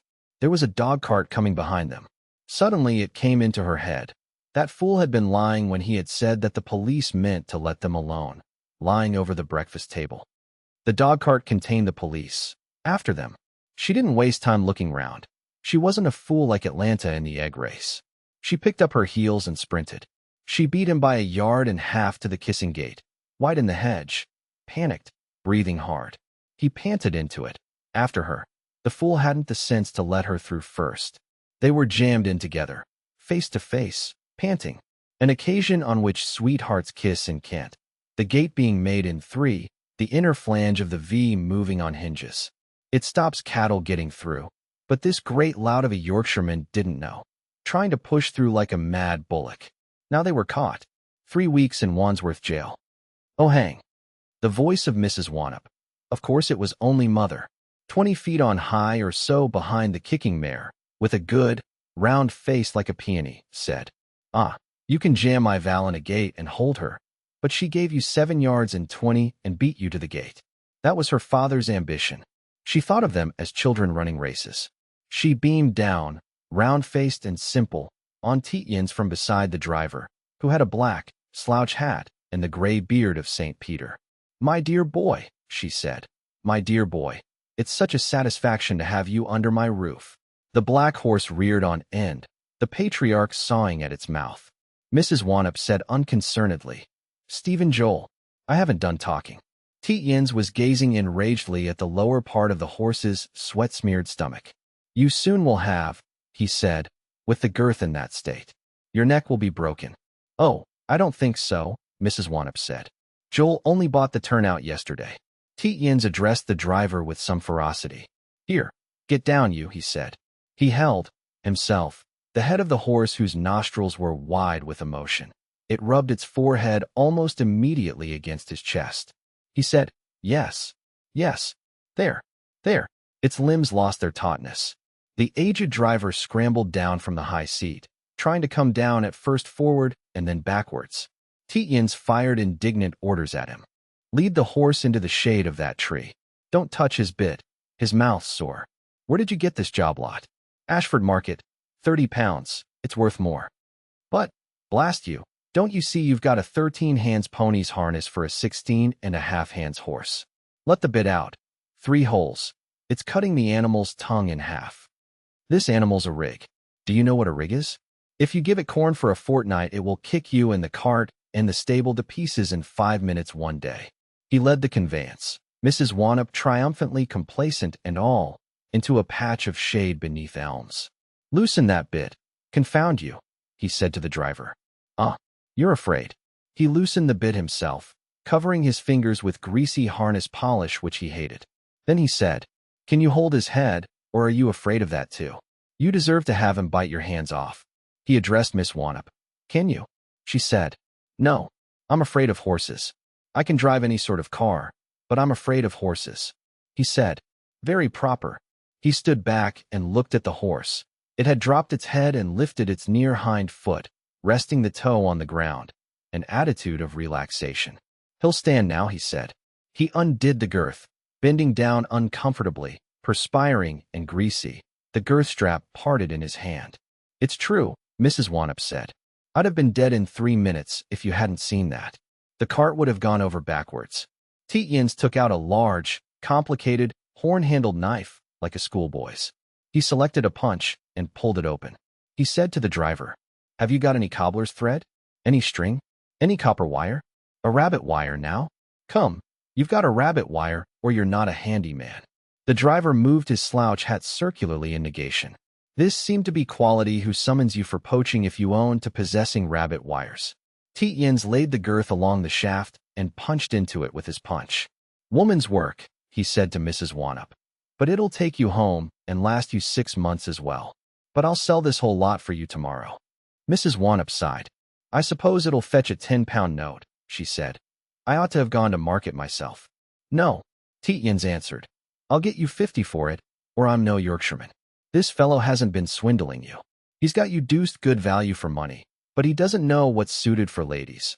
A white pony and a basket work chaise is what you want." "Oh, I like a bit of spirit," Mrs. Wannop said. "Of course you do," Tietjens answered. "But this turnout's too much." He sighed a little and took out his surgical needle. "I'm going to hold this band together with this," he said. "It's so pliant it will make 2 stitches and hold forever." But the handy man was beside him, holding out the contents of his pockets: a greasy leather pouch, a ball of beeswax, a knife, a pipe, a bit of cheese, and a pale rabbit wire. He had made up his mind that this quality was benevolent, and he made offering of all his possessions. Tietjens said, "Ah," and then, while he unknotted the wire, "Well, listen, you bought this turnout of a higgler at the back door of the Leg of Mutton Inn." "Saracen's Ed," the driver muttered. "You got it for 30 pounds because the higgler wanted money bad. I know, and dirt cheap. But a rig isn't everybody's driving. All right for a vet or a horse coper. Like the cart that's too tall. But you did damn well. Only you're not what you were, are you, at 30? And the horse looked to be a devil, and the cart so high you couldn't get out once you were in. And you kept it in the sun for 2 hours waiting for your mistress. There were a bit o' luth longside stable wall," the driver muttered. "Well, he didn't like waiting," Tietjens said placably. "You can be thankful your old neck's not broken. Do this band up, 1 hole less for the bit I've taken in." He prepared to climb into the driver's seat, but Mrs. Wannop was there before him, at an improbable altitude on the sloping watchbox with strapped cushions. "Oh, no, you don't," she said. "No one drives me and my horse but me or my coachman when I'm about. Not even you, dear boy." "I'll come with you then," Tietjens said. "Oh, no, you don't," she answered. "No one's neck's to be broken in this conveyance, but mine and Joel's," she added. "Perhaps tonight, if I'm satisfied the horse is fit to drive." Miss Wannop suddenly exclaimed, "Oh, no, mother." But the handy man having climbed in, Mrs. Wannop flirted her whip and started the horse. She pulled up at once and leaned over to Tietjens. "What a life for that poor woman," she said. "We must all do all we can for her. She could have her husband put in a lunatic asylum tomorrow. It's sheer self-sacrifice that she doesn't." The horse went off at a gentle, regular trot. Tietjens addressed Miss Wannop. "What hands your mother's got," he said. "It isn't often one sees a woman with hands like that on a horse's mouth. Did you see how she pulled up?" He was aware that, all this while, from the roadside, the girl had been watching him with shining eyes, intently even, with fascination. "I suppose you think that a mighty fine performance," she said. "I didn't make a very good job of the girth," he said. "Let's get off this road." Setting poor, weak women in their places, Miss Wannop continued, soothing the horse like a man with a charm. "I suppose you soothe women like that too. I pity your wife." The English country male, and making a devoted vassal at sight of the handy man. The feudal system, all complete. Tietjens said, "Well, you know, it'll make him all the better servant to you if he thinks you've friends in the know. The lower classes are like that. Let's get off this road." She said, "You're in a mighty hurry to get behind the hedge. Are the police after us, or aren't they? Perhaps you were lying at breakfast, to calm the hysterial nerves of a weak woman." "I wasn't lying," he said, "but I hate roads when there are field paths." "That's a phobia, like any woman's," she exclaimed. She almost ran through the kissing gate and stood awaiting him. "I suppose," she said, "if you've stopped off the police with your high and mighty male ways, you think you've destroyed my romantic young dream. You haven't. I don't want the police after me. I believe I'd die if they put me in Wandsworth. I'm a coward." "Oh, no, you aren't," he said, but he was following his own train of thought, just as she wasn't in the least listening to him. "I dare say you're a heroine all right. not because you persevere in actions the consequences of which you fear. But I dare say you can touch pitch and not be defiled. Being too well brought up to interrupt, she waited till he had said all he wanted to say. Then she exclaimed, "Let's settle the preliminaries. It's obvious Mother means us to see a great deal of you. You're going to be a mascot too, like your father. I suppose you think you are. You saved me from the police yesterday.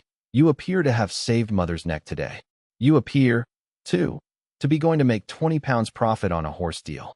You say you will, and you seem to be that sort of a person. 20 pounds is no end in a family like ours.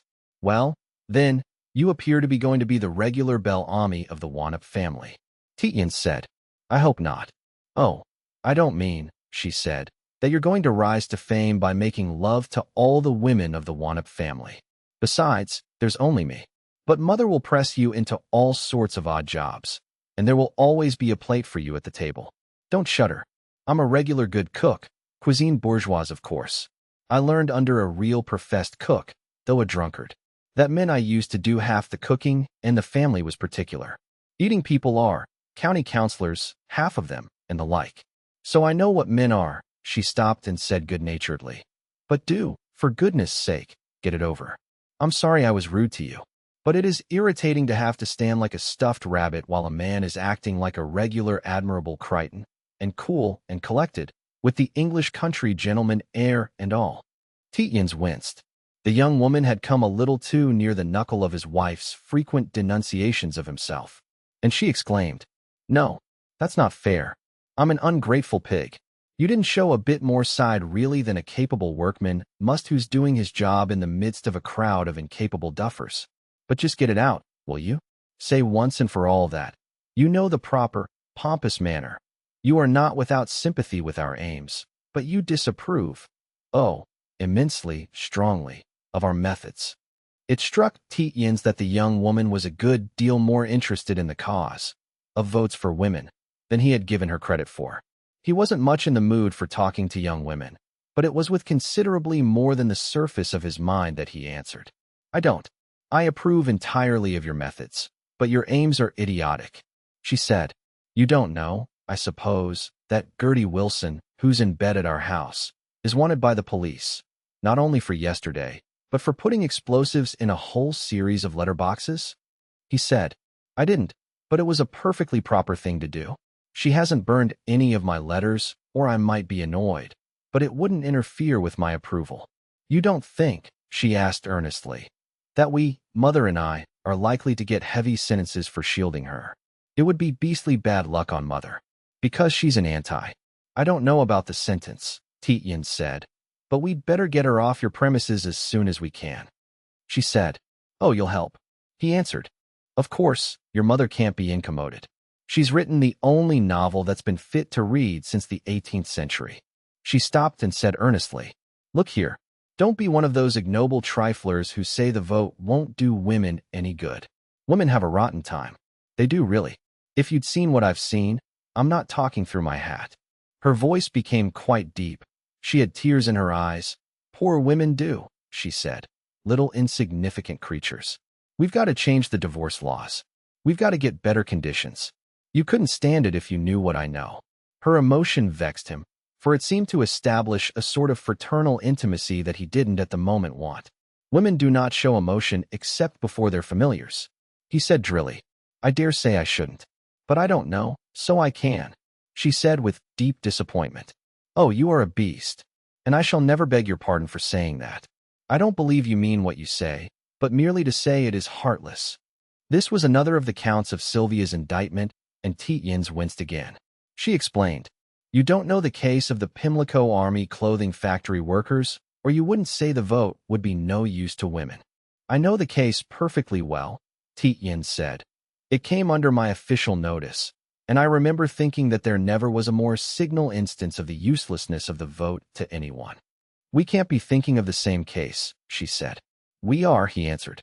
"The Pimlico Army Clothing Factory is in the constituency of Westminster. The Under-Secretary for War is member for Westminster. His majority at the last election was 600. The clothing factory employed 700 men at once. 6d an hour, all these men having votes in Westminster. The 700 men wrote to the undersecretary to say that if their screw wasn't raised to 2 bob, they'd vote solid against him at the next election. Miss Wanup said, "Well then." So, Tietjens said, the undersecretary had the 700 men at 18 pence fired and took on 700 women at 10 pence. What good did the vote do the 700 men? What good did a vote ever do anyone? Miss Wanup checked at that, and Tietjens prevented her exposure of his fallacy by saying quickly, "Now, if the 700 women, backed by all the other ill-used, sweated women of the country, had threatened the undersecretary, burned the pillar boxes, and cut up all the golf greens round his country house, they'd have had their wages raised to half a crown next week. That's the only straight method. It's the feudal system at work." "Oh, but we couldn't cut up golf greens," Miss Wanup said. "At least the WSBU debated it the other day and decided that anything so unsporting would make us too unpopular. I was for it personally." Tietjens groaned. "It's maddening," he said, "to find women, as soon as they get in council, as muddle-headed and as afraid to face straight issues as men." "You won't, by the by," the girl interrupted, "be able to sell our horse tomorrow. You've forgotten that it will be Sunday." "I shall have to on Monday then," Tietjens said. The point about the feudal system. Just after lunch, and it was an admirable lunch of the cold lamb, new potatoes and mint sauce variety, the mint sauce made with white wine vinegar and as soft as kisses, the claret perfectly drinkable, and the port much more than that.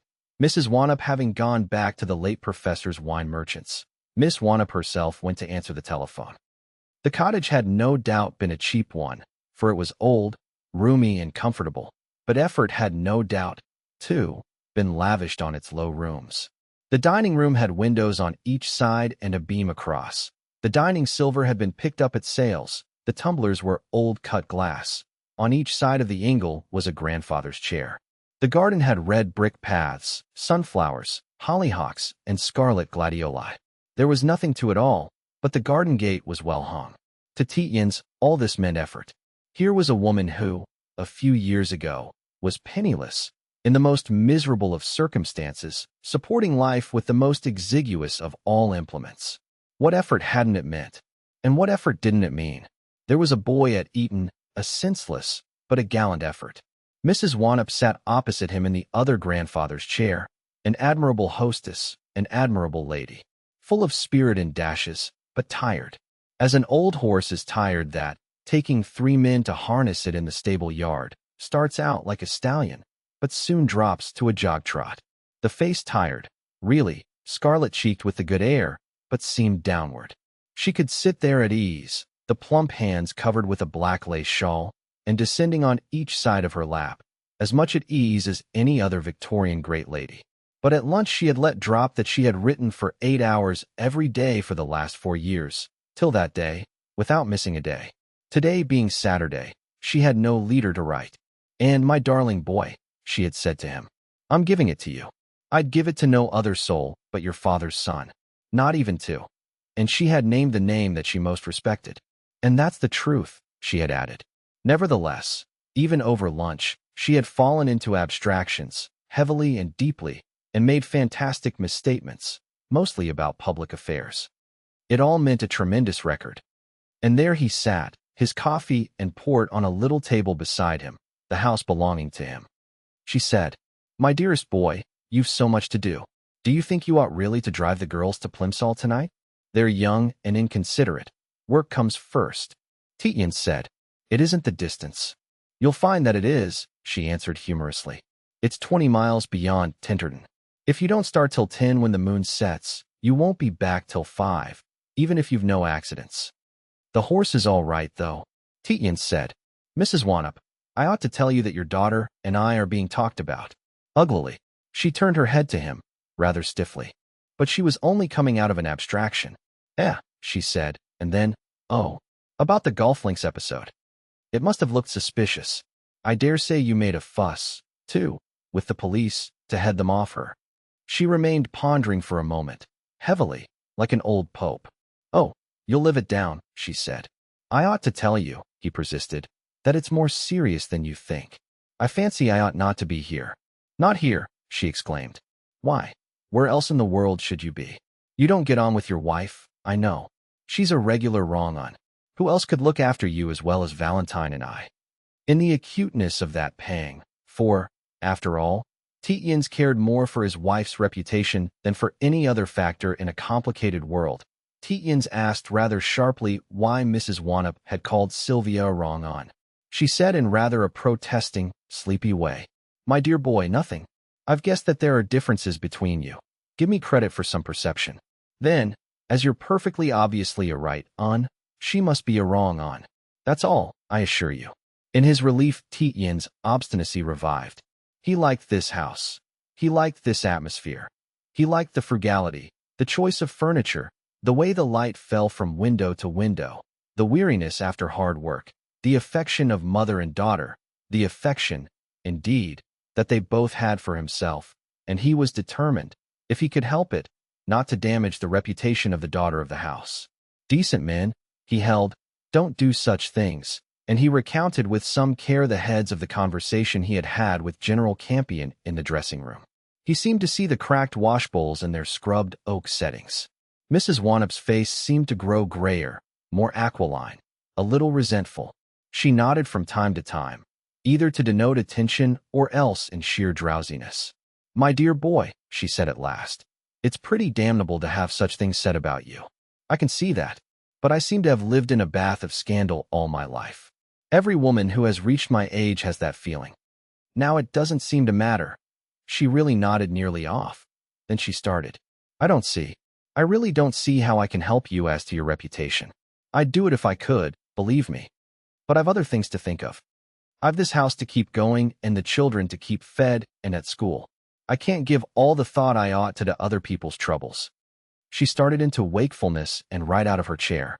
"But what a beast I am," she said, with a sudden intonation that was exactly that of her daughter, and, drifting with a Victorian majesty of shawl and long skirt behind Tietjens' high-backed chair, she leaned over it and stroked the hair on his right temple. "My dear boy," she said, "life's a bitter thing. I'm an old novelist, and know it. There you are working yourself to death to save the nation with a wilderness of cats and monkeys howling and squalling your personal reputation away.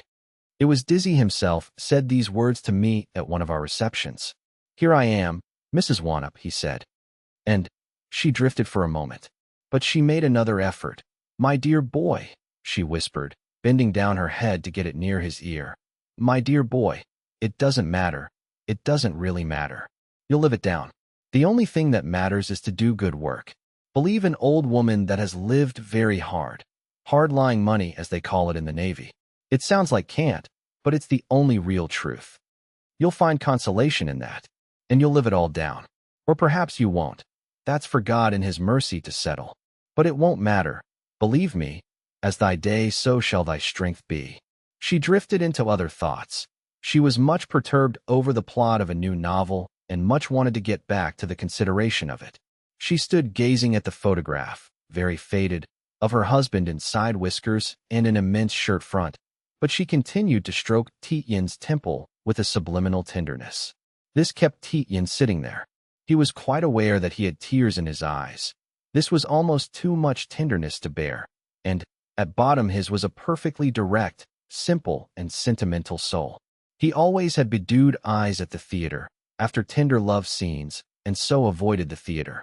He asked himself twice whether he should or shouldn't make another effort, though it was almost beyond him. He wanted to sit still. The stroking stopped. He scrambled on to his feet. Mrs. Wannop, he said, facing her, it's perfectly true. I oughtn't to care what these swine say about me, but I do. I'll reflect about what you say till I get it into my system. She said, yes, yes, my dear, and continued to gaze at the photograph. But, Tietjens said, he took her mittened hand and led her back to her chair. What I'm concerned for at the moment is not my reputation, but your daughter Valentine's. She sank down into the high chair, balloon-like, and came to rest. Val's reputation, she said. Oh, you mean they'll be striking her off their visiting lists? It hadn't struck me. So they will. She remained lost in reflection for a long time. Valentine was in the room, laughing a little. She had been giving the handy man his dinner, and was still amused at his commendations of Tietjens. You've got one admirer, she said to Tietjens. Punch that rotten strap, he goes on saying, like a Greto el Yaffle punch in a hollow log. He's had a pint of beer and set it between each gasp. She continued to narrate the quaintnesses of Joel which appealed to her, informed Tietjens that Yaffle was Kentish for great green woodpecker, and then said, "You haven't got any friends in Germany, have you?" She was beginning to clear the table. Tietjens said, "Yes, my wife's in Germany, at a place called Lobskeed." She placed a pile of plates on a black Japan tray. "I'm so sorry," she said, without an expression of any deep regret. "It's the ingenious, clever stupidities of the telephone. I've got a telegraph message for you, then."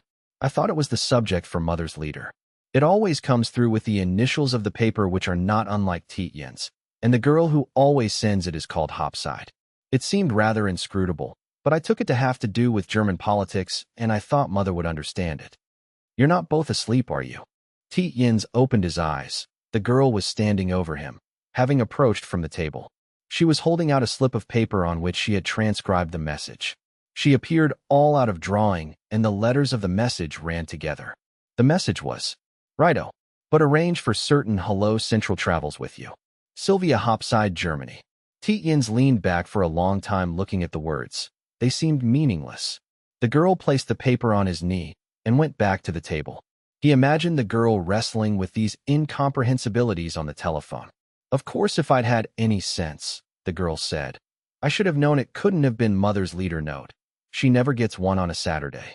Tietjens heard himself announce clearly, loudly, and with between each word a pause. "It means I go to my wife on Tuesday and take her maid with me." "Lucky you," the girl said. "I wish I was you. I've never been in the fatherland of Gerda and Rosa Luxemburg." She went off with her great tray load, the tablecloth over her forearm. He was dimly aware that she had before then removed the crumbs with a crumb brush. It was extraordinary with what swiftness she worked, talking all the time. That was what domestic service had done for her. An ordinary young lady would have taken twice the time, and would certainly have dropped half her words if she had tried to talk. Efficiency. He had only just realized that he was going back to Sylvia, and of course to hell. Certainly, it was hell. If a malignant and skillful devil, though the devil of course is stupid and uses toys like fireworks and sulfur, it is probably only God who can, very properly, devise the long ailings of mental oppressions, if God then desired, and one couldn't object, but one hoped he would not, to devise for him, Christopher Tietjens, a cavernous eternity of weary hopelessness. But he had done it, no doubt as retribution. What for? Who knows what sins of his own are heavily punishable in the eyes of God, for God is just. Perhaps God, then, after all, visits thus heavily sexual offenses. There came back into his mind, burnt in, the image of their breakfast room, with all the brass, electrical fixings, poachers, toasters, grillers, kettle heaters, that he detested for their imbecile inefficiency, with gross piles of hothouse flowers, that he detested for their exotic waxenesses, with white enameled panels that he disliked and framed, weak prints, quite genuine of course, my dear, guaranteed so by Sotheby, pinkish women in sham Gainsborough hats, selling mackerel or brooms, a wedding present that he despised, and Mrs. Satterthwaite, in negligee, but with an immense hat, reading the Times with an eternal rustle of leaves because she never could settle down to any one page, and Sylvia walking up and down because she could not sit still, with a piece of toast in her fingers or her hands behind her back. Very tall, fair, as graceful, as full of blood, and as cruel as the usual degenerate Derby winner. Inbred for generations for one purpose, to madden men of one type. Pacing backwards and forwards, exclaiming, "I'm bored, bored," sometimes even breaking the breakfast plates, and talking, forever talking, usually, cleverly, with imbecility, with maddening inaccuracy, with wicked penetration, and clamoring to be contradicted. A gentleman has to answer his wife's questions. And in his forehead the continual pressure, the determination to sit put, the decor of the room seeming to burn into his mind. It was there, shadowy before him now, and the pressure upon his forehead. Mrs. Wannop was talking to him now. He did not know what she said. He never knew afterwards what he had answered. God, he said within himself, if it's sexual sins God punishes, he indeed is just and inscrutable. Because he had had physical contact with this woman before he married her, in a railway carriage, coming down from the Dukeries. An extravagantly beautiful girl. Where was the physical attraction of her gone to now? Irresistible, reclining back as the Shires rushed past. His mind said that she had lured him on. His intellect put the idea from him. No gentleman thinks such things of his wife. No gentleman thinks. By God, she must have been with child by another man. He had been fighting the conviction down all the last 4 months. He knew now that he had been fighting the conviction all the last 4 months whilst, anesthetized, he had bathed in figures and way theories. Her last words had been, her very last words, late. All in white she had gone up to her dressing room, and he had never seen her again. Her last words had been about the child. Supposing she had begun. He didn't remember the rest, but he remembered her eyes, and her gesture as she peeled off her long white gloves. He was looking at Mrs. Wannop single. He thought it a mistake in taste, really, to leave logs in an ingle during the summer. But then what are you to do with an ingle in summer? In Yorkshire cottages, they shut the ingles up with painted doors. But that is stuffy too. He said to himself, by God, I've had a stroke, and he got out of his chair to test his legs. But he hadn't had a stroke. It must, then, he thought, be that the pain of his last consideration must be too great for his mind to register, as certain great physical pains go unperceived. Nerves, like weighing machines, can't register more than a certain amount, then they go out of action. A tramp who had had his leg cut off by a train had told him that he had tried to get up, feeling nothing at all. The pain comes back, though. He said to Mrs. Wannop, who was still talking, I beg your pardon. I really missed what you said.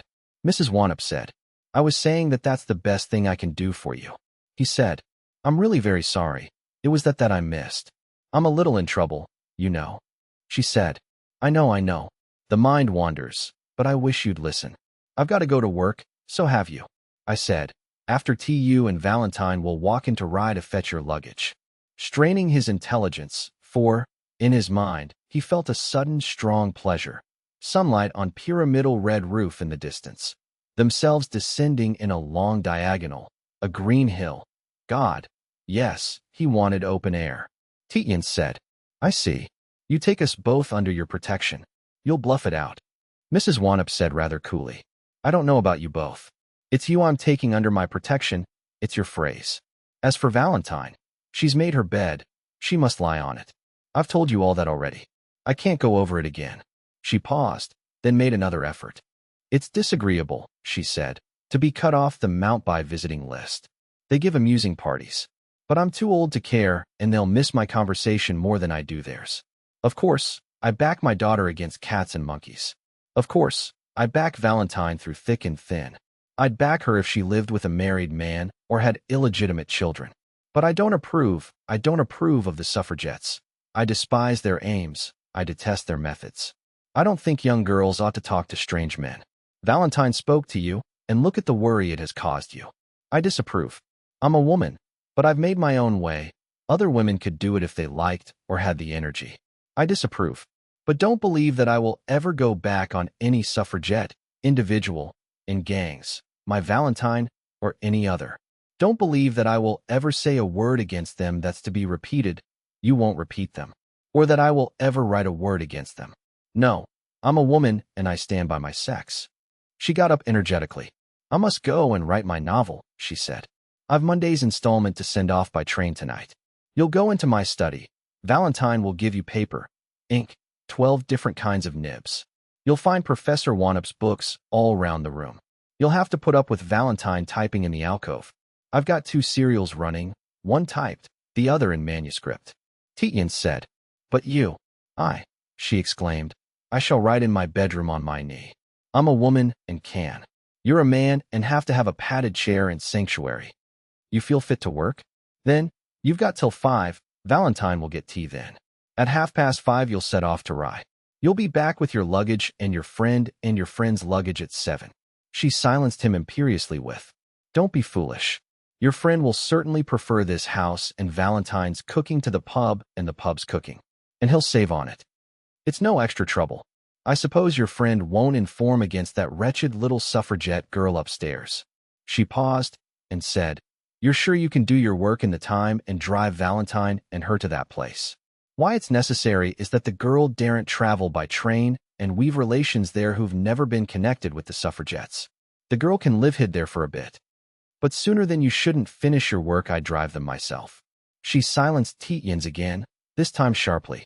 I tell you it's no extra trouble. Valentine and I always make our own beds. We don't like servants among our intimate things. We can get 3 times as much help in the neighborhood as we want. We're liked here. The extra work you give will be met by extra help. We could have servants if we wanted. But Valentine and I like to be alone in the house together at night. We're very fond of each other. She walked to the door and then drifted back to say, You know I can't get out of my head that unfortunate woman and her husband. We must all do what we can for them. Then she started and exclaimed, But, good heavens, I'm keeping you from your work. The study's in there, through that door. She hurried through the other doorway and no doubt along a passage, calling out, Valentine, Valentine, go to Christopher in the study. At once her voice died away. 7. Jumping down from the high step of the dog cart, the girl completely disappeared into the silver. She had on an otter-skin toque, dark, that should have been visible. But she was gone more completely than if she had dropped into deep water, into snow, or through tissue paper. More suddenly, at least. In darkness or in deep water, a moving paleness would have been visible for a second. Snow or a paper hoop would have left an opening. Here there had been nothing. The constatation interested him. He had been watching her intently, and with concern for fear she should miss the hidden lower step, in which case she would certainly bark her shins. But she had jumped clear of the cart, with unreasonable pluckiness, in spite of his, Look out how you get down. He wouldn't have done it himself. He couldn't have faced jumping down into that white solidity. He would have asked, Are you all right? But to express more concern than the look out, which he had expended already, would have detracted from his stolidity. He was Yorkshire and stolid. She South Country and soft, emotional, given to such ejaculations as, I hope you're not hurt, when the Yorkshireman only grunts. But soft because she was South Country. She was as good as a man, a South Country man. She was ready to acknowledge the superior woodenness of the North. That was their convention, so he did not call down, I hope you're all right, though he had desired to.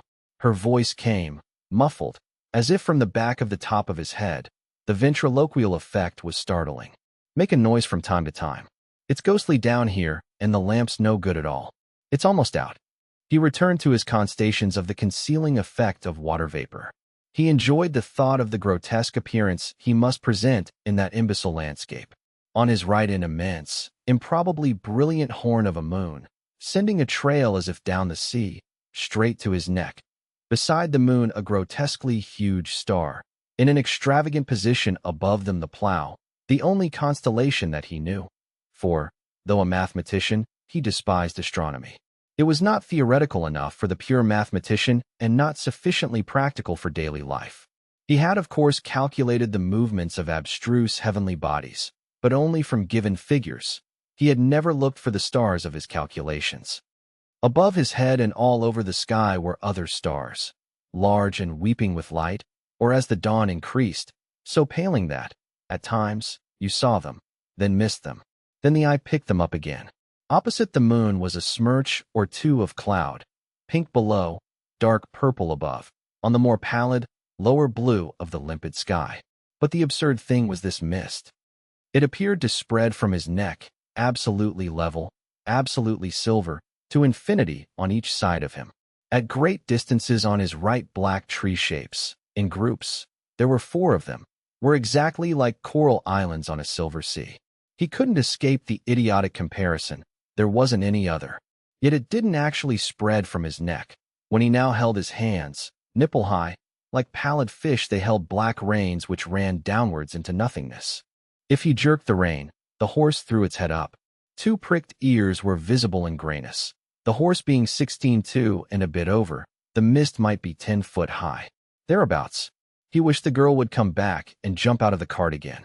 Being ready for it, he would watch her disappearance more scientifically. He couldn't of course ask her to do it again. That was irritating. The phenomenon would have proved, or it might of course disprove, his idea of smoke screens. The Chinese of the Ming dynasty were said to have approached and overwhelmed their enemies under clouds of course, not acrid, vapor.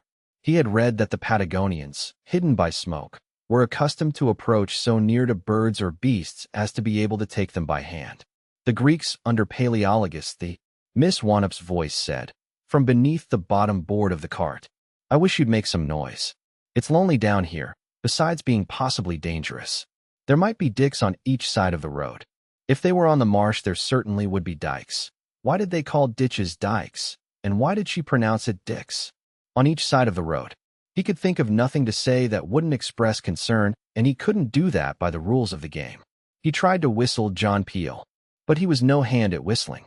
He sang, "D'ye ken, John Peel at the break of day," and felt like a fool. But he kept on at it, the only tune that he knew. It was the Yorkshire Light Infantry Quickstep, the regiment of his brothers in India. He wished he had been in the army, but his father hadn't approved of having more than 2 younger sons in the army. He wondered if he would ever run with John Peel's hounds again. He had once or twice. Or with any of the trencher-fed foot packs of the Cleveland district, of which there had been still several when he had been a boy. He had been used to think of himself as being like John Peel with his coat so gray. Up through the heather, over Wharton's place, the pack running wild, the heather dripping, the mist rolling up, another kind of mist than this South Country silver sheet. Silly stuff. Magical. That was the word. A silly word. South Country. In the north, the old gray mists rolled together, revealing black hillsides. He didn't suppose he'd have the wind now. This rotten bureaucratic life. If he had been in the army like the 2 brothers, Ernest and James, next above him. But no doubt he would not have liked the army. Discipline. He supposed he would have put up with the discipline. A gentleman had to. Because noblesse oblige. Not for fear of consequences. But army officers seemed to him pathetic. They spluttered and roared to make men jump smartly. At the end of apoplectic efforts, the men jumped smartly. But there was the end of it. Actually, this mist was not silver, or was, perhaps, no longer silver. If you looked at it with the eye of the artist, with the exact eye, it was smirched with bars of purple, of red, of orange, delicate reflections, dark blue shadows from the upper sky, where it formed drifts like snow. The exact eye, exact observation, it was a man's work. The only work for a man. Why, then, were artists soft, effeminate, not men at all, whilst the army officer, who had the inexact mind of the schoolteacher, was a manly man, quite a manly man, until he became an old woman. And the bureaucrat then? Growing fat and soft like himself, or dry and stringy like McMaster or old Ingleby. They did men's work, exact observation, return number 17642 with figures exact. Yet they grew hysterical. They ran about corridors or frantically rang table bells, asking with high voices of querulous eunuchs why Form 90,002 wasn't ready. Nevertheless, men like the bureaucratic life. His own brother, Mark, head of the family, heir to Groby. 15 years older, a quiet stick, wooden, brown, always in a bowler hat, as often as not with his racing glasses hung around him. Attending his first-class office when he liked. Too good a man for any administration to lose by putting on the screw. But heir to Groby, what would that stick make of the place?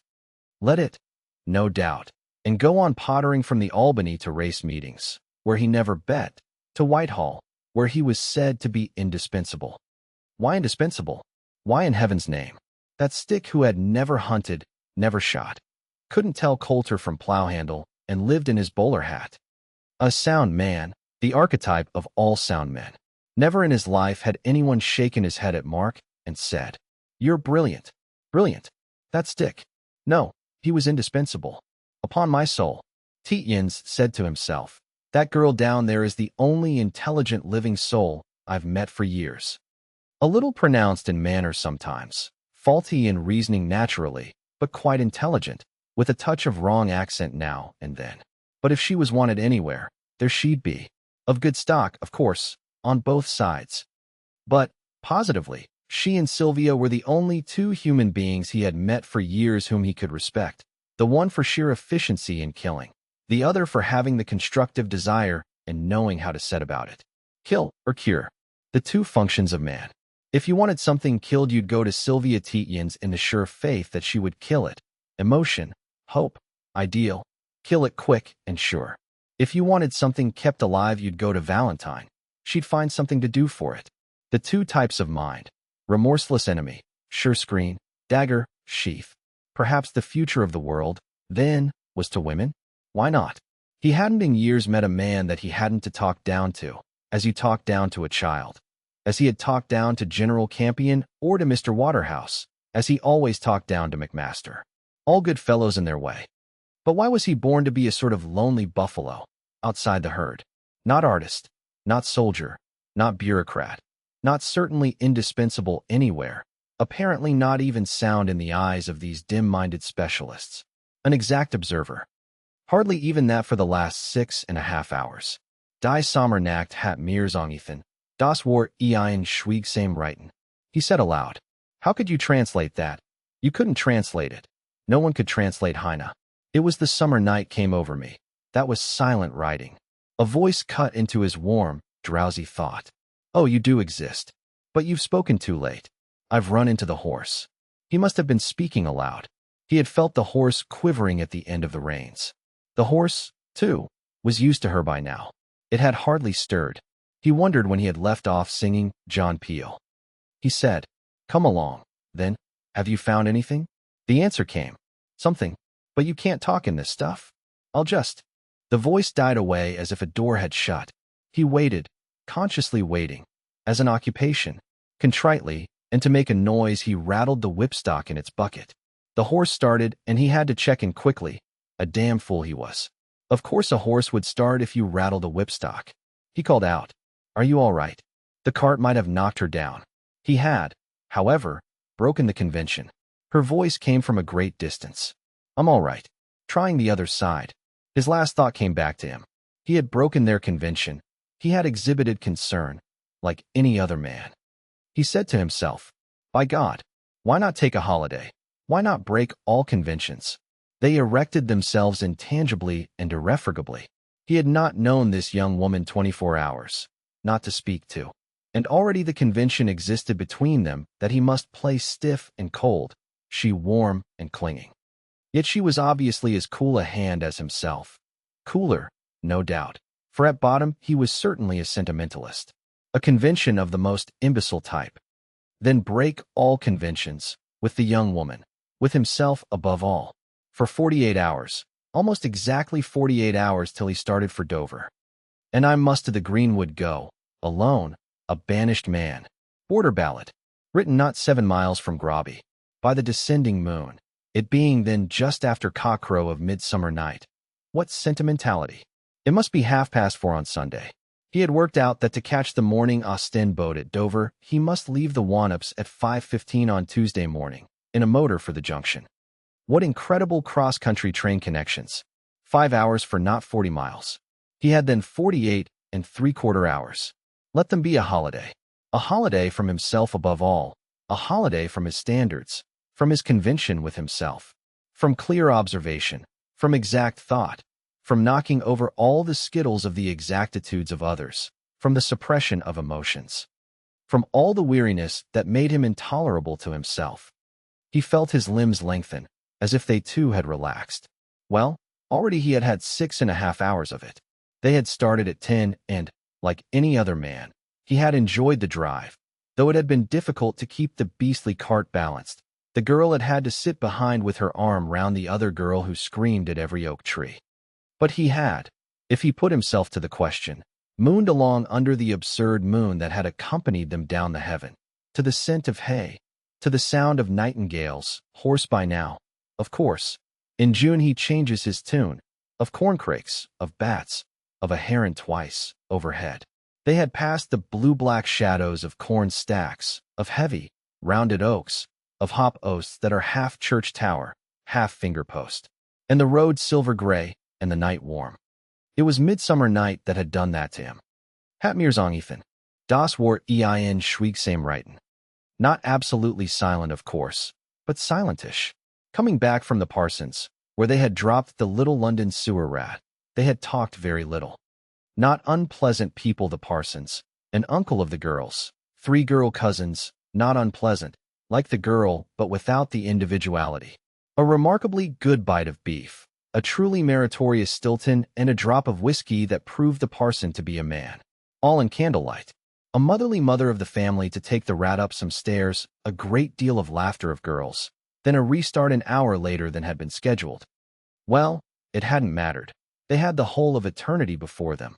The good horse. Really, it was a good horse, putting its shoulders into the work.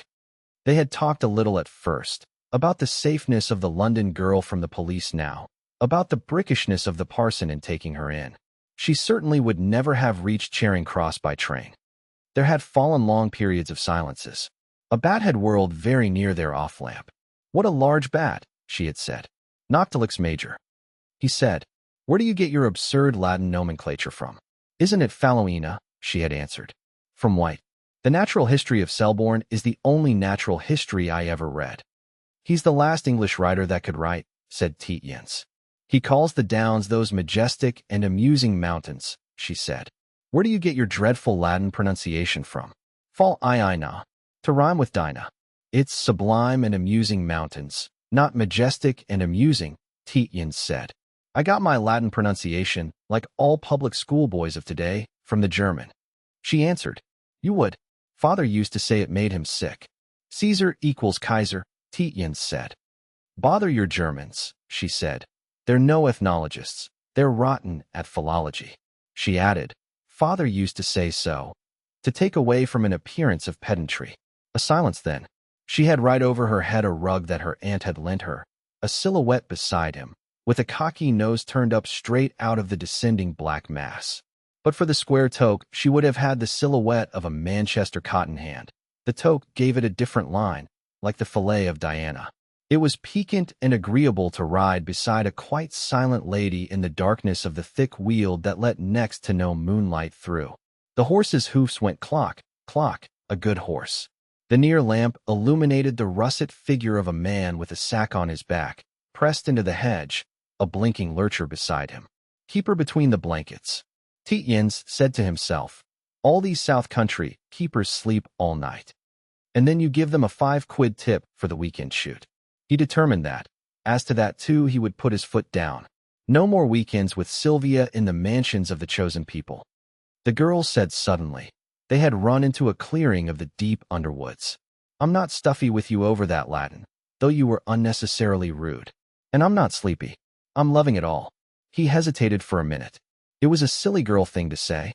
She didn't usually say silly girl things. He ought to snub her for her own sake. He had said, "I'm rather loving it too." She was looking at him. Her nose had disappeared from the silhouette. He hadn't been able to help it. The moon had been just above her head. Unknown stars all round her. The night was warm. Besides, a really manly man may condescend at times. He rather owes it to himself. She said, "That was nice of you. You might have hinted that the rotten drive was taking you away from your so important work."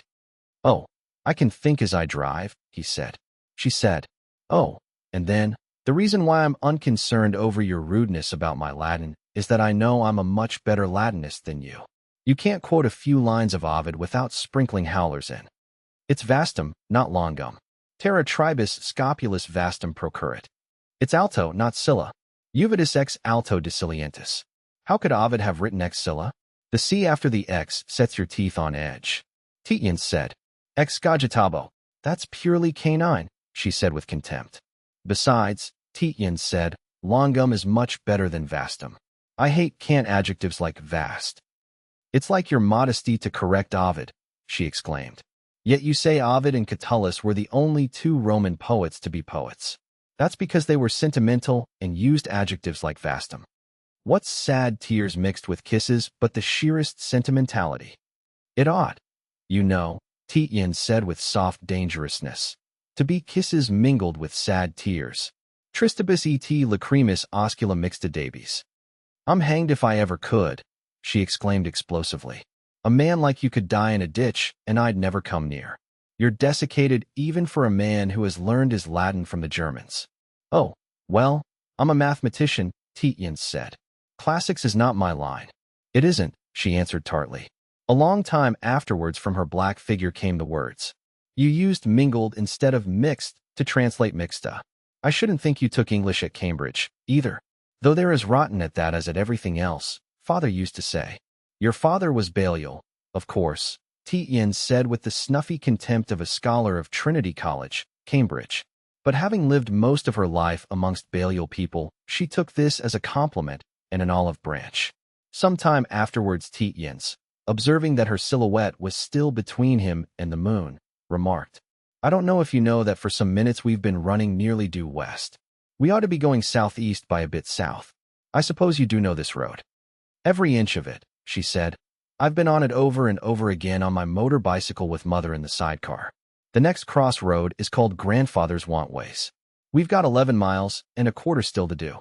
The road turns back here because of the old Sussex iron pits. It goes in and out amongst them, hundreds of them. You know the exports of the town of Rye in the 18th century were hops, cannon, kettles, and chimney backs. The railings round St. Paul's are made of Sussex iron." "I knew that, of course," Tietjens said. "I come of an iron county myself." "Why didn't you let me run the girl over in the sidecar? It would have been quicker." "Because," she said, "3 weeks ago I smashed up the sidecar on the milestone at Hogg's Corner, doing 40. It must have been a pretty tidy smash." Tietjens said, "Your mother wasn't aboard?" "No," the girl said, suffragette literature. "The sidecar was full. It was a pretty tidy smash. Hadn't you observed I still limp a little?" A few minutes later she said, "I haven't the least notion where we really are. I clean forgot to notice the road. And I don't care. Here's a signpost, though. Pull into it." The lamps would not, however, shine on the arms of the post. They were burning dim and showing low. A good deal of fog was in the air. Tietjens gave the reins to the girl and got down. He took out the near light and, going back a yard or two to the signpost, examined its bewildering ghostlinesses. The girl gave a little squeak that went to his backbone. The hoofs clattered unusually. The cart went on. Tietjens went after it. It was astonishing. It had completely disappeared. Then he ran into it, ghostly, reddish and befogged. It must have got much thicker suddenly. The fog swirled all round the near lamp as he replaced it in its socket. "Did you do that on purpose?" he asked the girl. "Or can't you hold a horse?" "I can't drive a horse," the girl said. "I'm afraid of them. I can't drive a motorbike either. I made that up because I knew you'd say you'd rather have taken Gertie over in the sidecar than driven with me." "Then do you mind," Tietjens said, "telling me if you know this road at all?" "Not a bit," she answered cheerfully. "I never drove it in my life. I looked it up on the map before we started because I'm sick to death of the road we went by. There's a one-horse bus from Rye to Tinterton, and I've walked from Tinterton to my uncle's over and over again." "We shall probably be out all night then," Tietjens said. "Do you mind? The horse may be tired." She said, "Oh, the poor horse.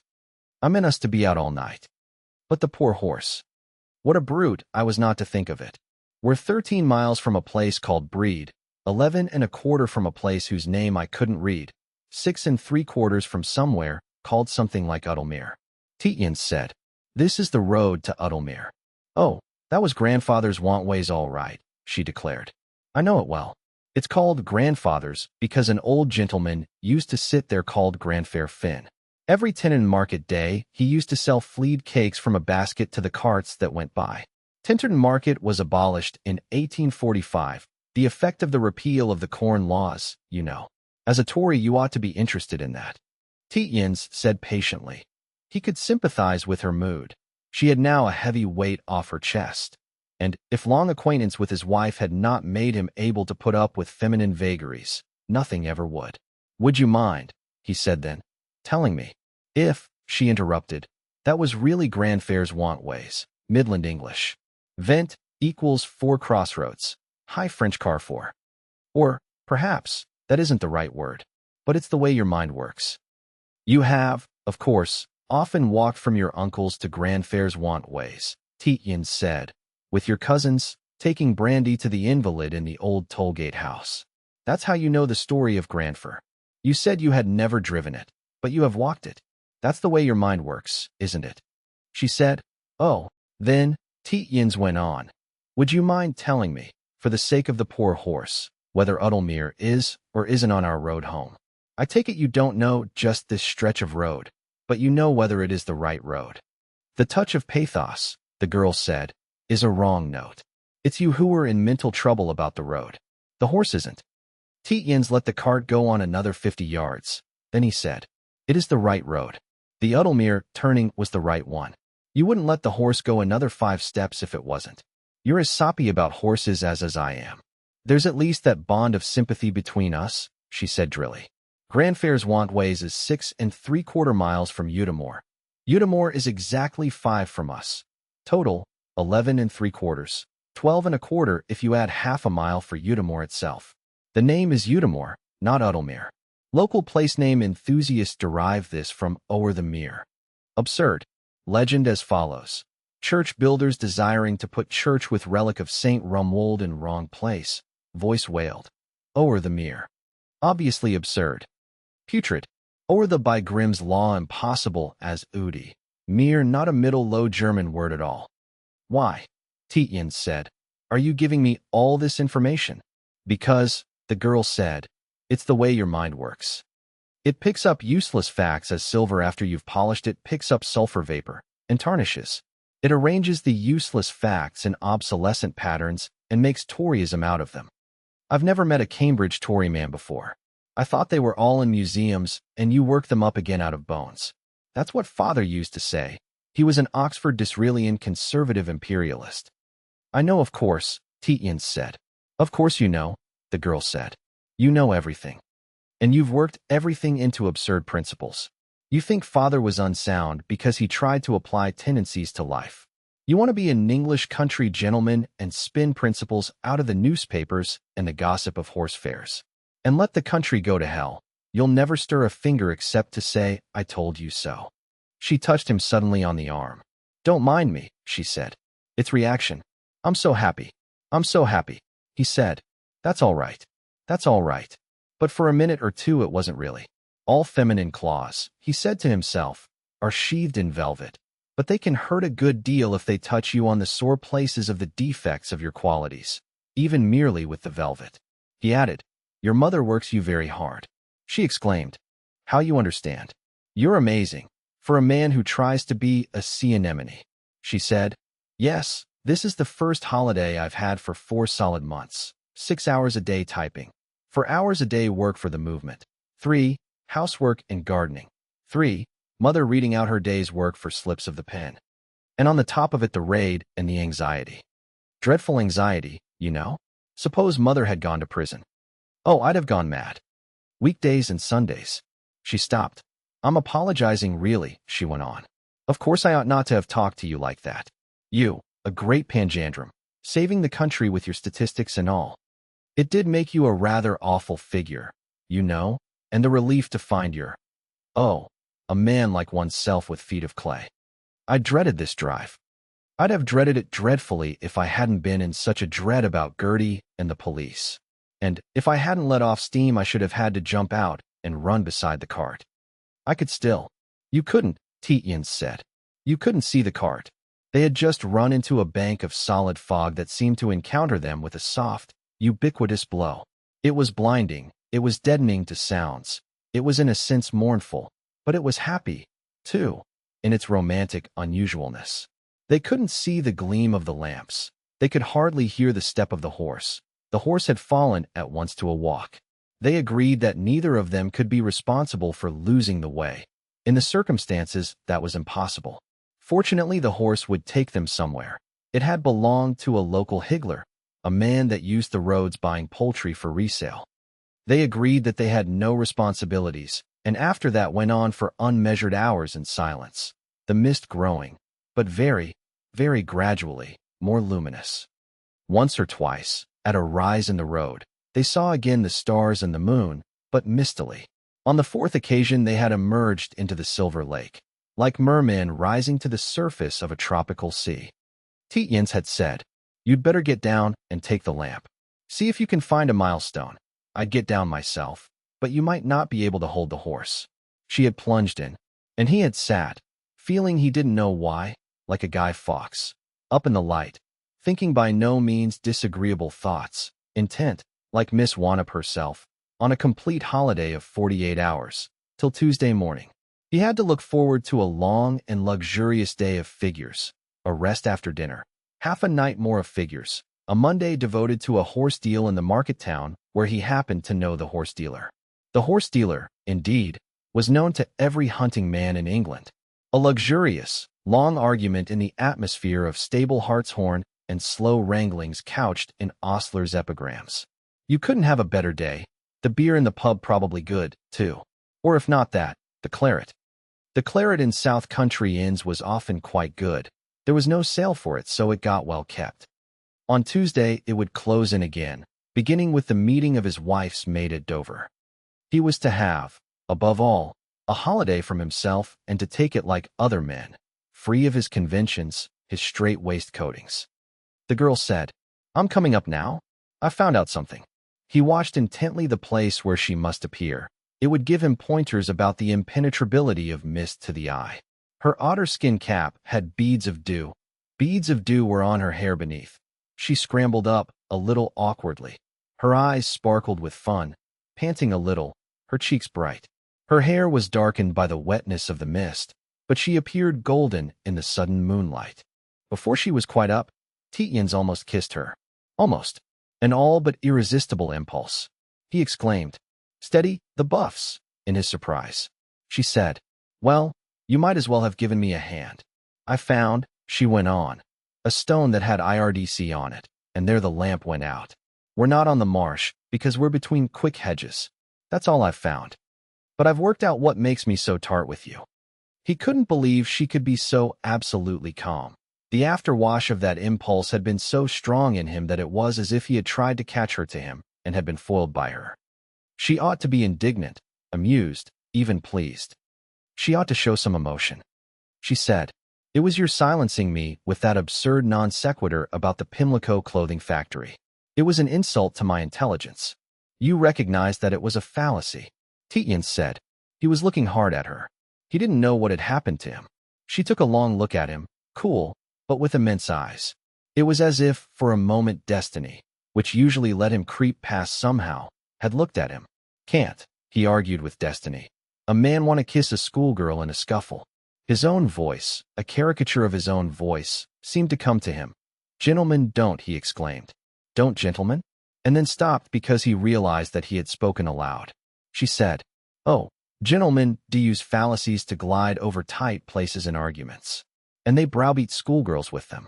It's that underneath, has been exasperating me with you.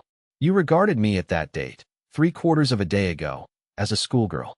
Tietjens said, "I don't now." He added, "Heaven knows I don't now." She said, "No, you don't now."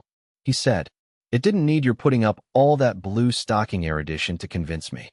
"Blue stocking," she exclaimed contemptuously. "There's nothing of the blue stocking about me. I know Latin because father spoke it with us. It was your pompous blue socks I was pulling." Suddenly she began to laugh. Tietjens was feeling sick, physically sick. She went on laughing. He stuttered. "What is it?" "The sun," she said, pointing. Above the silver horizon was the sun, not a red sun, shining, burnished. "I don't see," Tietjens said. "What there is to laugh at," she asked. "It's the day. The longest day's begun, and tomorrow's as long. The summer solstice, you know. After tomorrow the days shorten towards winter. But tomorrow's as long. I'm so glad. That we've got through the night?" Tietjens asked. She looked at him for a long time. "You're not so dreadfully ugly, really," she said. Tietjens said, "What's that church?" Rising out of the mist on a fantastically green knoll, 1/4 of a mile away, was an unnoticeable place of worship, an oak shingle tower roof that shone gray like lead. An impossibly bright weathercock, brighter than the sun. Dark elms all around it, holding wetnesses of mist. "Icklesham," she cried softly. "Oh, we're nearly home. Just above Mountby. That's the Mountby Drive."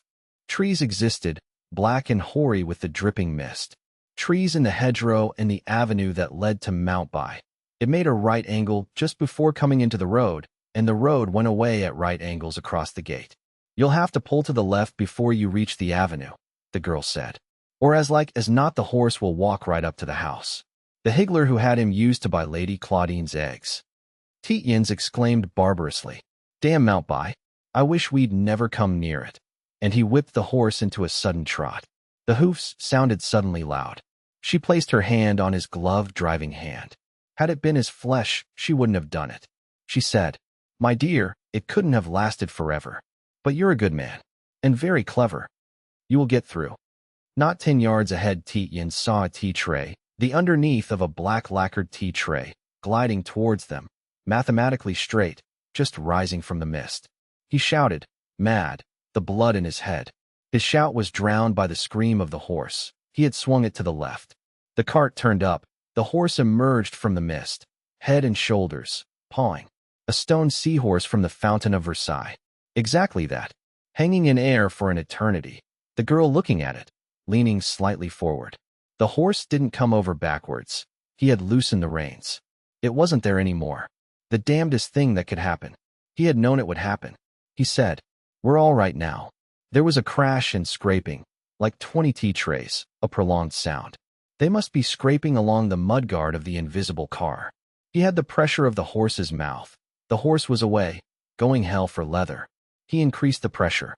The girl said, "I know I'm all right with you." They were suddenly in bright sunlight. Cart, horse, commonplace hedgerows. They were going uphill, a steep brae. He wasn't certain she hadn't said, "Dear," or "my dear." Was it possible after so short? But it had been a long night. He was, no doubt, saving her life too. He increased his pressure on the horse's mouth gently, up to all his 12 stone, all his strength. The hill told too. Steep, white road between shaven grass banks. "Stop, damn you." Poor beast. The girl fell out of the cart. No. Jumped clear. Out to the animal's head. It threw its head up. Nearly off her feet. She was holding the bit. She couldn't. Tender mouth, afraid of horses. He said. Horse cut. Her face like a little white blancmange. "Come quick," she said. "I must hold a minute," he said. "Might go off if I let go to get down." Badly cut. Blood running down solid. "Like an apron," she said. He was at last at her side. It was true, but not so much like an apron. More like a red, varnished stocking. He said, "You've a white petticoat on. Get over the hedge, jump it, and take it off." "Tear it into strips?" she asked. "Yes." He called to her. She was suspended halfway up the bank.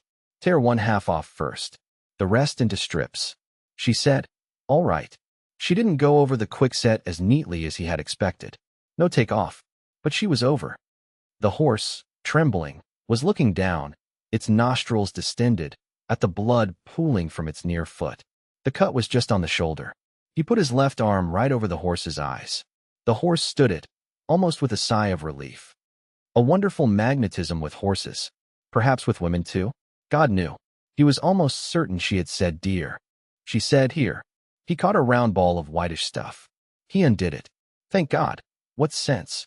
A long, strong, white band. What the devil was the hissing? A small, closed car with crumpled mudguards, noiseless nearly, gleaming black. God curse it. It passed them, stopped 10 yards down, the horse rearing back, mad.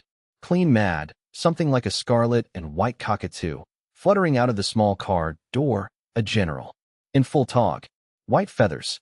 90 medals. Scarlet coat. Black trousers with red stripe. Spurs too, by God. Tietjens said, "God damn you, you bloody swine. Go away." The apparition, past the horse's blinkers, said, "I can, at least, hold the horse for you. I went past to get you out of Claudine's sight. Damn good-natured for you." Tietjens said as rudely as he could, "You'll have to pay for the horse." The general exclaimed, "Damn it all. Why should I? You were driving your beastly camel right into my drive. You never sounded your horn," Tietjens said. "I was on private ground," the general shouted. "Besides I did." An enraged, scarlet scarecrow, very thin, he was holding the horse's bridle. Tietjens was extending the half petticoat, with a measuring eye, before the horse's chest. The general said, "Look here. I've got to take the escort for the royal party at St. Peter in Manor, Dover. They're laying the buff's colors on the altar or something." "You never sounded your horn," Tietjens said. "Why didn't you bring your chauffeur? He's a capable man. You talk very big about the widow and child. But when it comes to robbing them of 50 quid by slaughtering their horse." The general said, "What the devil were you doing coming into our drive at 5 in the morning?" Tietjens, who had applied the half petticoat to the horse's chest, exclaimed, "Pick up that thing and give it me." A thin roll of linen was at his feet. It had rolled down from the hedge. "Can I leave the horse?" the general asked. "Of course you can," Tietjens said. "If I can't quiet a horse better than you can run a car." He bound the new linen strips over the petticoat. The horse dropped its head, smelling his hand. The general, behind Tietjens, stood back on his heels, grasping his gold-mounted sword. Tietjens went on twisting and twisting the bandage. "Look here." The general suddenly bent forward to whisper into Tietjens' ears. "What am I to tell Claudine? I believe she saw the girl." "Oh, tell her we came to ask what time you cast off your beastly otter hounds," Tietjens said. "That's a matutinal job." The general's voice had a really pathetic intonation. "On a Sunday," he exclaimed. Then in a tone of relief he added, "I shall tell her you were going to early communion in Duchemin's church at Pet. If you want to add blasphemy to horse slaughtering as a profession, do," Tietjens said. "But you'll have to pay for the horse." "I'm damned if I will," the general shouted. "I tell you you were driving into my drive." "Then I shall," Tietjens said. "And you know the construction you'll put on that." He straightened his back to look at the horse. "Go away," he said. "Say what you like. Do what you like. But as you go through Rye, send up the horse ambulance from the vets. Don't forget that. I'm going to save this horse." "You know, Chris," the general said, "you're the most wonderful hand with a horse. There isn't another man in England." "I know it," Tietjens said. "Go away and send up that ambulance. There's your sister getting out of your car." The general began. "I've an awful lot to get explained," but at a thin scream of, "General! General!" he pressed on his sword hilt to keep it from between his long, black, scarlet-striped legs, and running to the car pushed back into its door a befeathered, black bolster. He waved his hands to Tietjens. "I'll send the ambulance," he called. The horse, its upper legs swathed with crisscrosses of white through which a purple stain was slowly penetrating, stood motionless, its head hanging down, mule-like, under the blinding sun. To ease it, Tietjens began to undo the trace. The girl hopped over the hedge and, scrambling down, began to help him. "Well, my reputation's gone," she said cheerfully. "I know what Lady Claudine is. Why did you try to quarrel with the general?" "Oh, you'd better," Tietjens said wretchedly, "have a lawsuit with him. It'll account for you're not going to mount by." "You think of everything," she said. They wheeled the cart backwards off the motionless horse. Tietjens moved it 2 yards forward to get it out of sight of its own blood. Then they sat down side by side on the slope of the bank. "Tell me about Groby," the girl said at last. Tietjens began to tell her about his home. There was, in front of it, an avenue that turned into the road at right angles, just like the one at Mountby. "My great-great-grandfather made it," Tietjens said. "He liked privacy and didn't want the house visible by vulgar people on the road, just like the fellow who planned Mountby, no doubt. But it's beastly dangerous with motors. We shall have to alter it, just at the bottom of a dip. We can't have horses hurt. You'll see." It came suddenly into his head that he wasn't perhaps the father of the child who was actually the heir to that beloved place over which generation after generation had brooded. Ever since Dutch William, a damn nonconformist swine.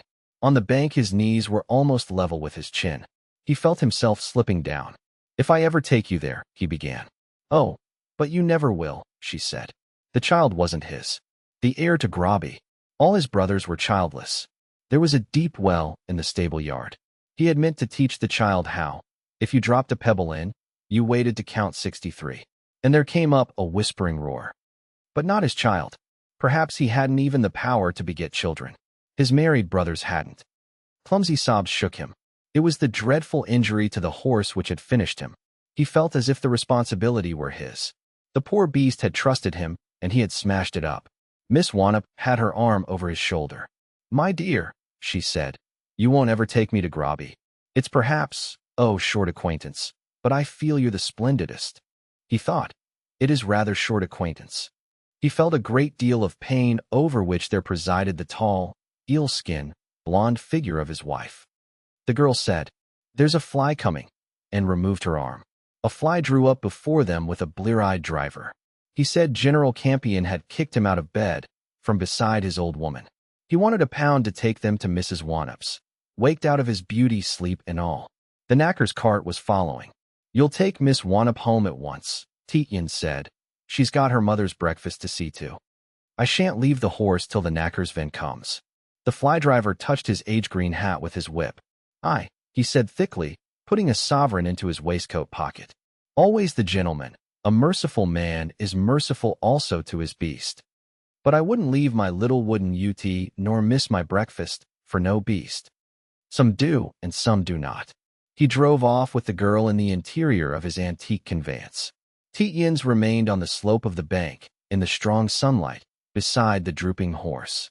It had done nearly 40 miles and lost, at last, a lot of blood. Tietjens said, I suppose I could get the governor to pay 50 quid for it. They want the money. He said, but it wouldn't be playing the game. A long time afterwards, he said, damn all principles. And then, but one has to keep on going. Principles are like a skeleton map of a country. You know whether you're going east or north. The knacker's cart lumbered round the corner. Part 2. Sylvia Tietjens rose from her end of the lunch table and swayed along it, carrying her plate. She still wore her hair in bandeaus and her skirts as long as she possibly could. She didn't, she said, with her height, intend to be taken for a girl guide. She hadn't, in complexion, in figure, or in the languor of her gestures, aged by a minute. You couldn't discover in the skin of her face any deadness. In her eyes the shade more of fatigue than she intended to express, but she had purposely increased her air of scornful insolence.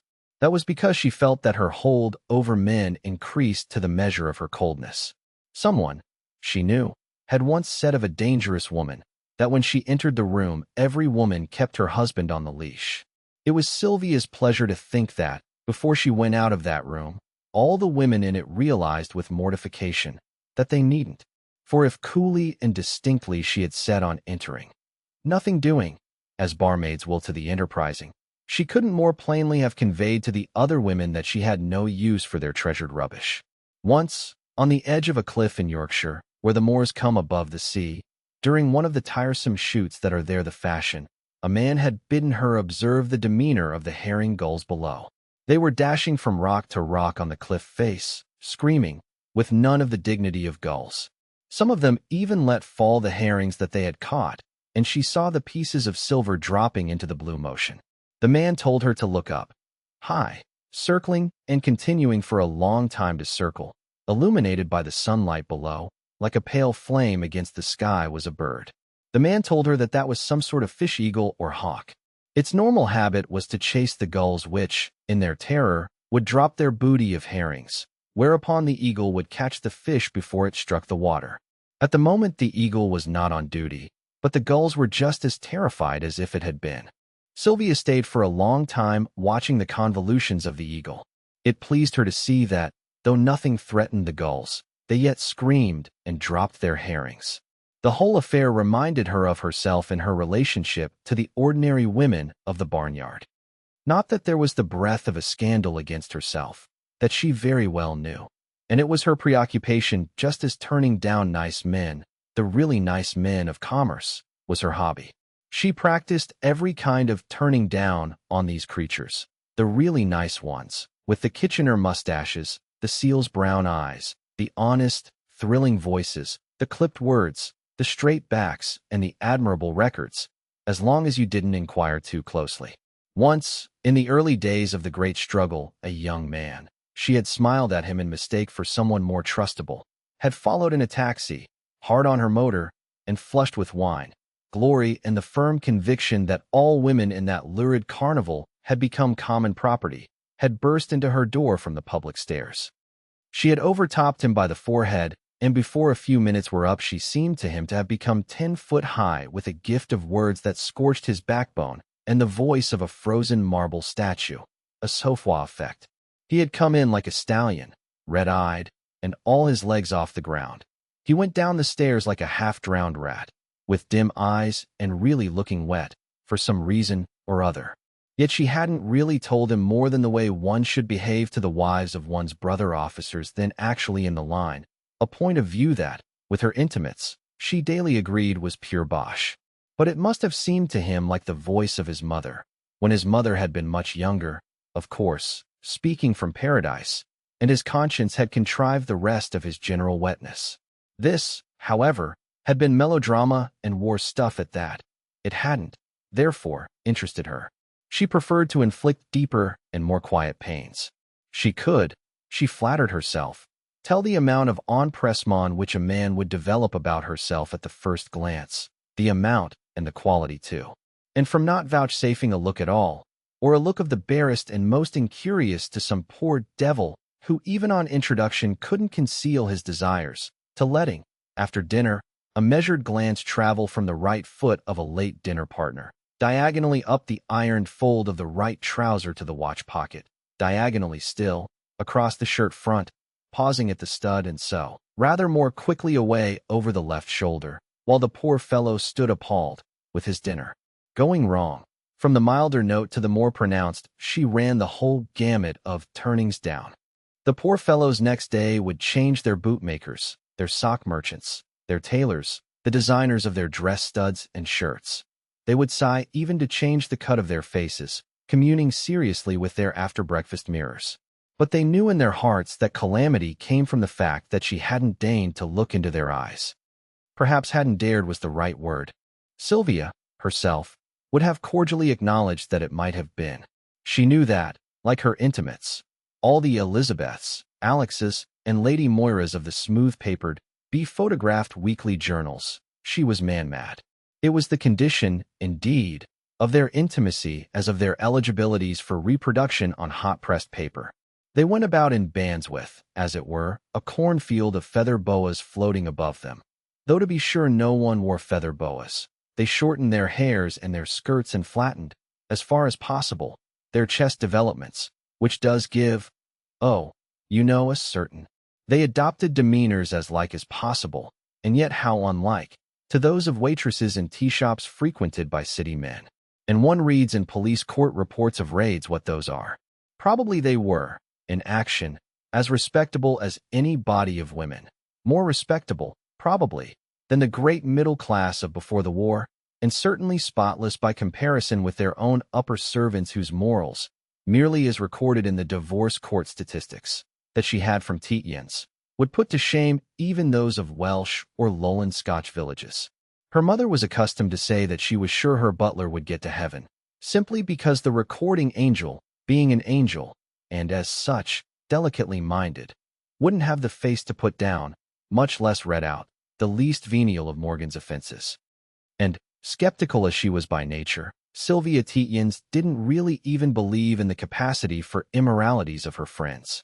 She didn't believe that any one of them was seriously what the French would call the maîtresse in titre of any particular man. Passion wasn't, at least, their strong suit. They left that to more, or to less, august circles.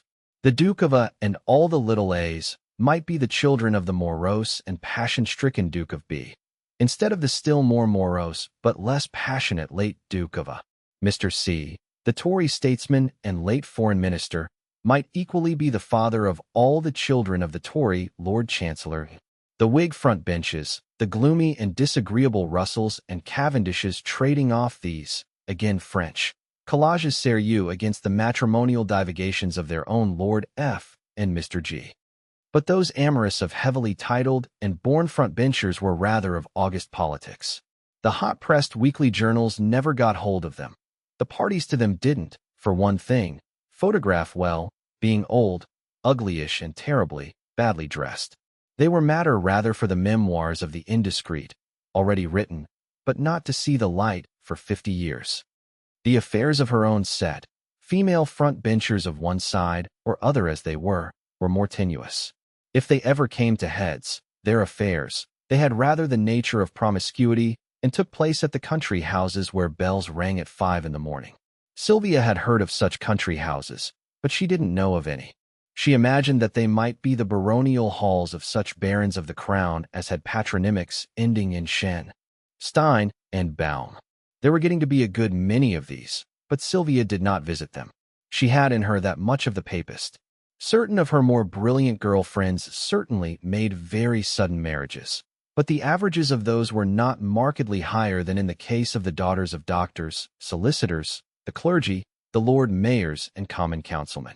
They were the product usually of the more informal type of dance, of inexperience and champagne, of champagne of unaccustomed strength or of champagne taken in unusual circumstances, fasting as often as not. They were, these hasty marriages, hardly ever the result of either passion or temperamental lewdness. In her own case, years ago now, She had certainly been taken advantage of, after champagne, by a married man called Drake. A bit of a brute she acknowledged him now to be. But after the event, passion had developed, intense on her side and quite intense enough on his. When, in a scare that had been as much her mother's as her own, she had led Tietjens on and married him in Paris to be out of the way, though it was fortunate that the English Catholic Church of the Avenue Hoche had been the scene of her mother's marriage also, thus establishing a precedent and an ostensible reason. There had been dreadful scenes right up to the very night of the marriage. She had hardly to close her eyes in order to see the Paris hotel bedroom, the distorted face of Drake, who was mad with grief and jealousy, against a background of white things, flowers and the like, sent an overnight for the wedding. She knew that she had been very near death. She had wanted death, and even now she had only to see the name of Drake in the paper. Her mother's influence with the pompous front-bencher of the upper house, her cousin, had put Drake in the way of colonial promotions that were recorded in gazettes. Nay, she had only involuntarily to think of that night, and she would stop dead, speaking or walking, drive her nails into her palms, and groan slightly.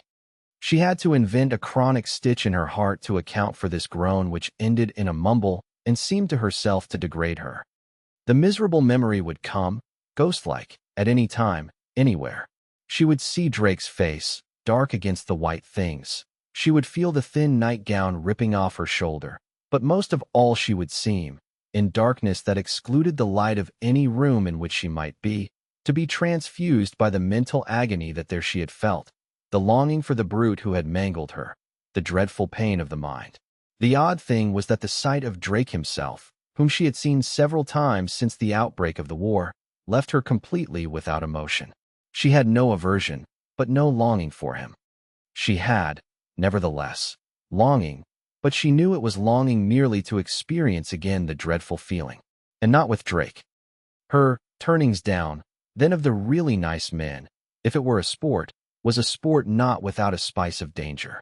She imagined that, after a success, she must feel much of the exhilaration that men told her they felt after bringing off a clean right and left, and no doubt she felt some of the emotions that the same young men felt when they were out shooting with beginners. Her personal chastity she now cherished much as she cherished her personal cleanliness and persevered in her Swedish exercises after her baths before an open window, her rides afterwards, and her long nights of dancing, which she would pursue in any room that was decently ventilated. Indeed, the two sides of life were, in her mind, intimately connected. She kept herself attractive by her skillfully selected exercises and cleanlinesses, and the same fatigues, healthful as they were, kept her in the mood for chastity of life. She had done so ever since her return to her husband, and this not because of any attachment to her husband or to virtue as such, as because she had made the pact with herself out of caprice and meant to keep it. She had to have men at her feet.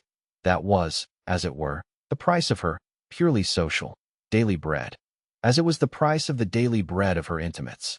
She was, and had been for many years, absolutely continent, and so very likely were, and had been, all her Moiras and Megs and Lady Marjories, but she was perfectly aware that they had to have, above their assemblies as it were, a light vapor of the airs and habits of the brothel. The public demanded that a light vapor, like the slight traces of steam that she had seen, glutinously adhering to the top of the water in the crocodile houses of the zoo. It was, indeed, the price, and she was aware that she had been lucky. Not many of the hastily married young women of her set really kept their heads above water in her set. For a season you would read that Lady Marjorie and Captain Hunt, after her presentation at court on the occasion of her marriage, were to be seen at Roehampton, at Goodwood, and the like.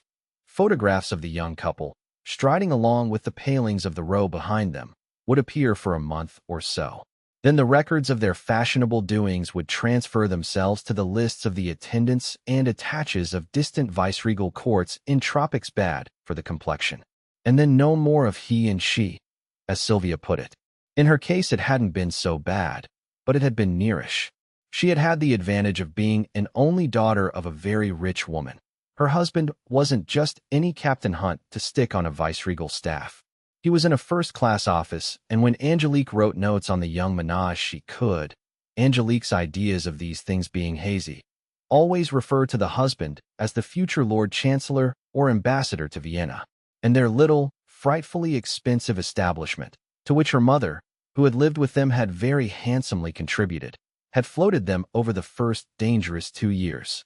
They had entertained like mad, and too much canvas scandals had had their beginnings in Sylvia's small drawing room. She had been quite established when she had gone off with Perrown, and coming back had not been so difficult. She had expected it would be, but it hadn't.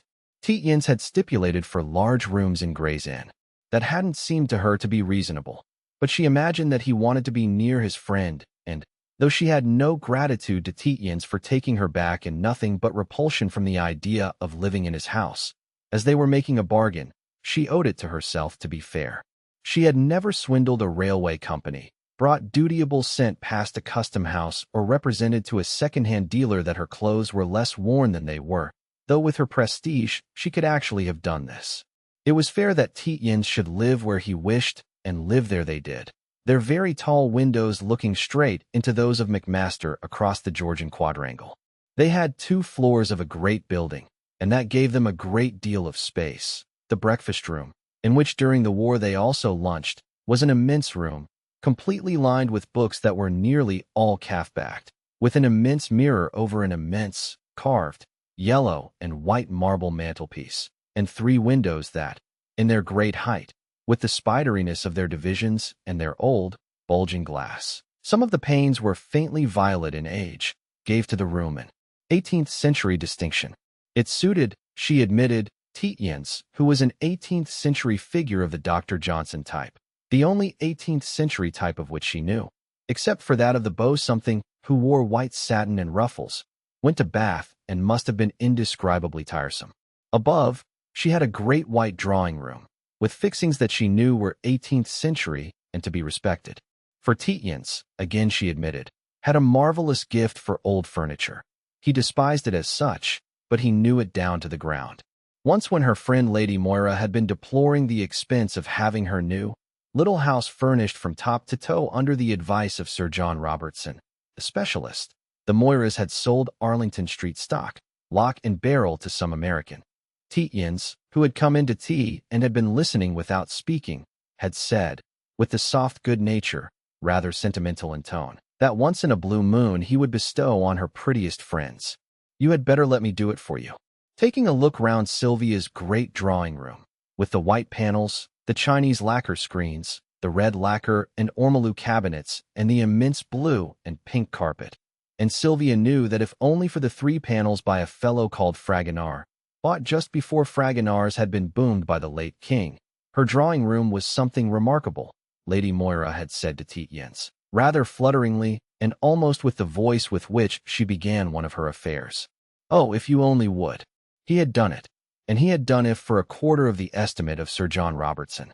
He had done it without effort, as if with a roll or 2 of his elephantine shoulders, for he seemed to know what was in every dealer's and auctioneer's catalogue by looking at the green halfpenny stamp on the wrapper. And, still more astonishingly, he had made love to Lady Moira. They had stopped twice with the Moiras in Gloucestershire, and the Moiras had 3 times weekend with Mrs. Satterthwaite, as the Tietjens invites. Tietjens had made love to Lady Moira quite prettily and sufficiently to tide Moira over until she was ready to begin her affair with Sir William Heathley.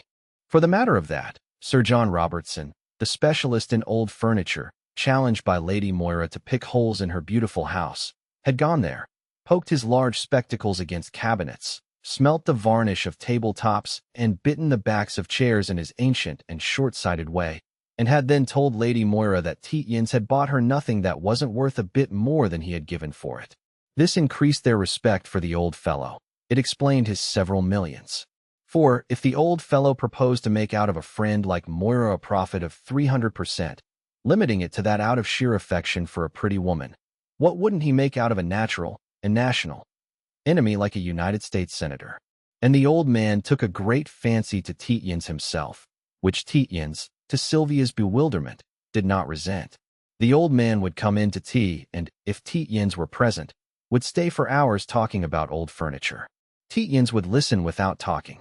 Sir John would expatiate over and over again about this to Mrs. Tietjens. It was extraordinary. Tietjens went purely by instinct, by taking a glance at a thing and chancing its price. According to Sir John, one of the most remarkable feats of the furniture trade had been Tietjens' purchase of the Hemingway Bureau for Lady Moira.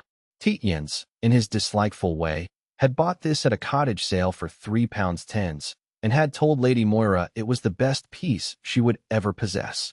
Lady Moira had gone to the sale with him. Other dealers present had hardly looked at it. Tietjens certainly hadn't opened it. But at Lady Moira's, poking his spectacles into the upper part of the glazed piece, Sir John had put his nose straight on the little bit of inserted yellow wood by a hinge, bearing signature, name and date. Genoa. Hemingway. Bath, 1784. Sylvia remembered them because Sir John told her so often. It was a lost piece that the furnishing world had been after for many years. For that exploit the old man seemed to love Tietjens. That he loved Sylvia herself, she was quite aware. He fluttered round her tremulously, gave fantastic entertainments in her honor, and was the only man she had never turned down. He had a harem, so it was said, in an enormous house at Brighton or somewhere. But it was another sort of love he bestowed on Tietjens, the rather pathetic love that the aged bestow on their possible successors in office. Once Sir John came into tea and quite formally, and with a sort of portentousness announced that that was his 71st birthday, and that he was a broken man. He seriously proposed that Tietjens should come into partnership with him with the reversion of the business, not, of course, of his private fortune. Tietjens had listened amiably, asking a detail or two of Sir John's proposed arrangement. Then he had said, with the rather caressing voice that he now and then bestowed on a pretty woman, that he didn't think it would do. There would be too much beastly money about it. As a career, it would be more congenial to him than his office. But there was too much beastly money about it. Once more, a little to Sylvia's surprise. But men are queer creatures. Sir John seemed to see this objection as quite reasonable, though he heard it with regret and combated it feebly. He went away with a relieved jauntiness, for if he couldn't have Tietjens, he couldn't. And he invited Sylvia to dine with him somewhere where they were going to have something fabulous and very nasty at about 2 guineas the ounce on the menu. Something like that. And during dinner Sir John had entertained her by singing the praises of her husband. He said Tietjens was much too great a gentleman to be wasted on the old furniture trade. That was why he hadn't persisted. But he sent by Sylvia a message to the effect that if ever Tietjens did come to be in want of money. Occasionally Sylvia was worried to know why people, as they sometimes did, told her that her husband had great gifts. To her, he was merely unaccountable. His actions and opinions seemed simply the products of caprice, like her own, and, since she knew that most of her own manifestations were a matter of contrariety, she abandoned the habit of thinking much about him. But gradually and dimly, she began to see that Tietjens had, at least, a consistency of character and a rather unusual knowledge of life. This came to her when she had to acknowledge that their move to the Inn of Court had been a social success and had suited herself. When they had discussed the change at Lobskeid, or rather when Sylvia had unconditionally given in to every stipulation of Tietjens, he had predicted almost exactly what would happen, though it had been the affair of her mother's cousin's opera box that had most impressed her. He had told her, at Lobskeid, that he had no intention of interfering with her social level, and she was convinced that he was not going to. He had thought about it a good deal. She hadn't much listened to him. She had thought, firstly, that he was a fool, and, secondly, that he did mean to hurt her. And she acknowledged that he had a certain right. If, after she had been off with another man, she asked this one still to extend to her the honor of his name and the shelter of his roof, she had no right to object to his terms. Her only decent revenge on him was to live afterwards with such equanimity as to let him know the mortification of failure. But at Lobskeid he had talked a lot of nonsense, as it had seemed to her, a mixture of prophecy and politics. The Chancellor of the Exchequer of that date had been putting pressure on the great landlords. The great landlords had been replying by cutting down their establishments and closing their town houses, not to any great extent, but enough to make a very effective gesture of it, and so as to raise a considerable clamor from footmen and milliners. The Tietjens, both of them, were of the great landowning class. They could adopt that gesture of shutting up their Mayfair house and going to live in a wilderness. All the more if they made their wilderness a thoroughly comfortable affair. He had counseled her to present this aspect of the matter to her mother's cousin, the morosely portentous Rugely. Rugely was a great landowner, almost the greatest of all, and he was a landowner obsessed with a sense of his duties both to his dependents and his even remote relatives. Sylvia had only, Tietjens said, to go to the Duke and tell him that the Chancellor's exactions had forced them to this move, but that they had done it partly as a protest, and the Duke would accept it almost as a personal tribute to himself. He couldn't, even as a protest, be expected to shut up Mexborough or reduce his expenses. But, if his humbler relatives spiritedly did, he would almost certainly make it up to them.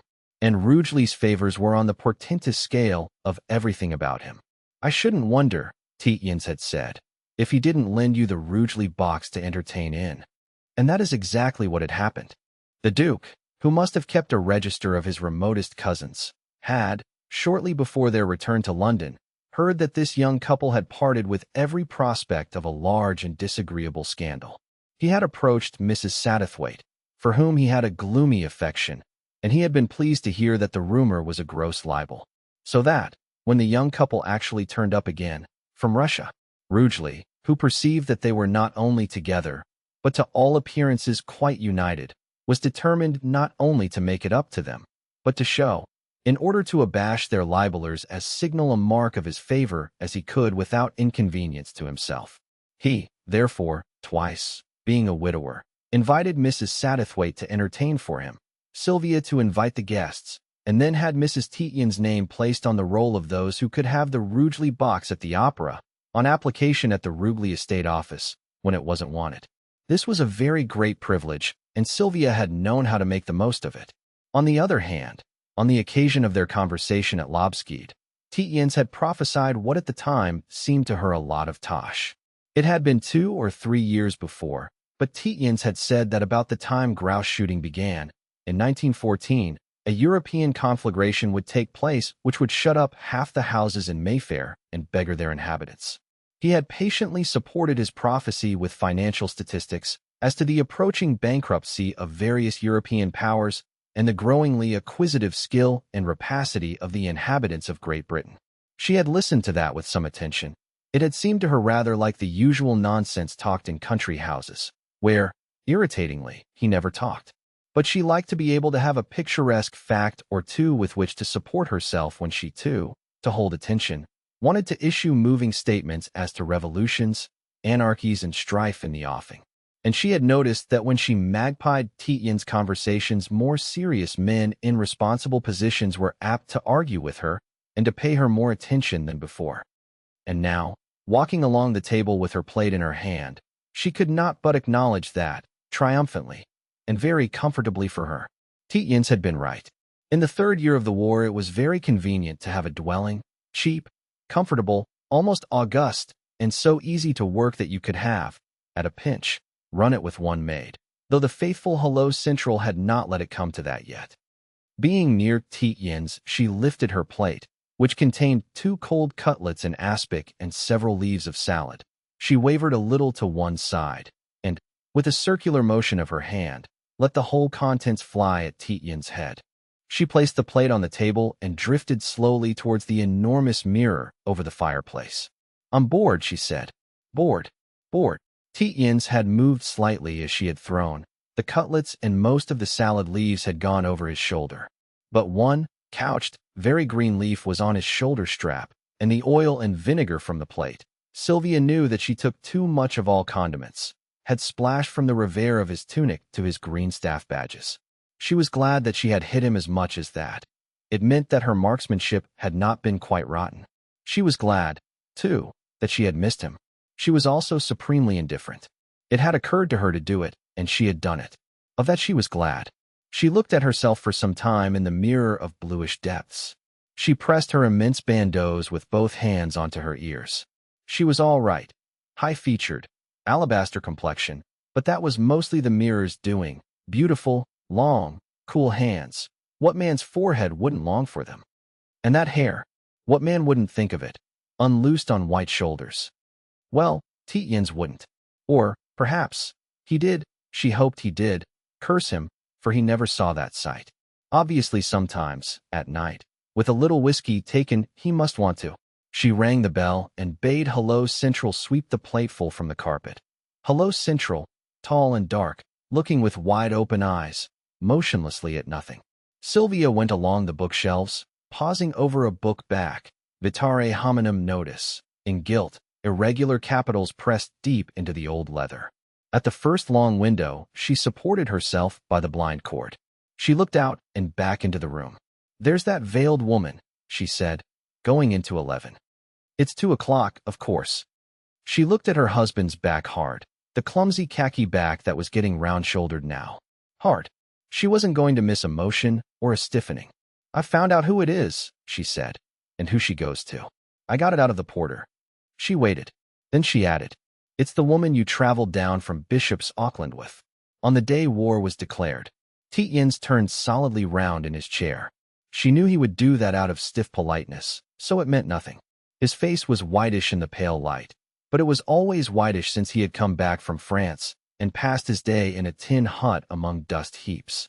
He said, "So you saw me." But that, too, was mere politeness. She said, "Of course the whole crowd of us from Claudine's saw you. It was old Campion who said she was a Mrs. I've forgotten the name." Tietjens said, "I imagined he would know her. I saw him looking in from the corridor." She said, "Is she your mistress, or only McMaster's, or the mistress of both of you? It would be like you to have a mistress in common." "She's got a mad husband, hasn't she? A clergyman?" Tietjens said, "She hasn't." Sylvia checked suddenly in her next questions, and Tietjens, who in these discussions never maneuvered for position, said, "She has been Mrs. McMaster over 6 months." Sylvia said, "She married him then the day after her husband's death." She drew a long breath and added, "I don't care. She has been coming here every Friday for 3 years. I tell you I shall expose her unless that little beast pays you tomorrow the money he owes you. God knows you need it," she said then hurriedly, for she didn't know how Tietjens might take that proposition. "Mrs. Wanop rang up this morning to know who was, the evil genius of the Congress of Vienna. Who, by the by, is Mrs. Wanop's secretary. She wants to see you this afternoon. About war babies." Tietjens said, "Mrs. Wanop hasn't got a secretary. It's her daughter who does her ringing up." "The girl," Sylvia said.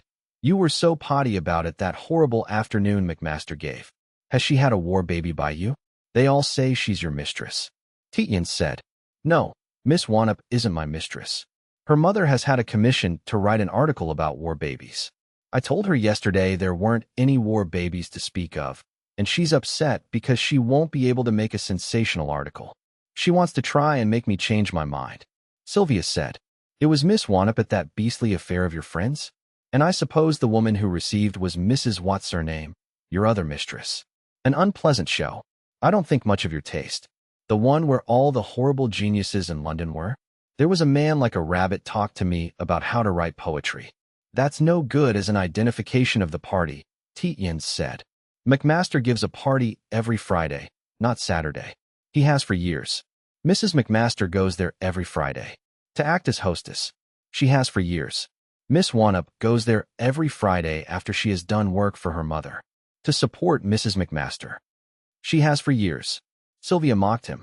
"And you go there every Friday. To croodle over Miss Wanop. Oh, Christopher." She adopted a mock pathetic voice. "I never did have much opinion of your taste, but not that. Don't let it be that. Put her back. She's too young for you." "All the geniuses in London," Tietjens continued equably, "go to McMaster's every Friday. He has been trusted with the job of giving away royal literary bounty money. That's why they go. They go. That's why he was given his CB. "I should not have thought they counted," Sylvia said.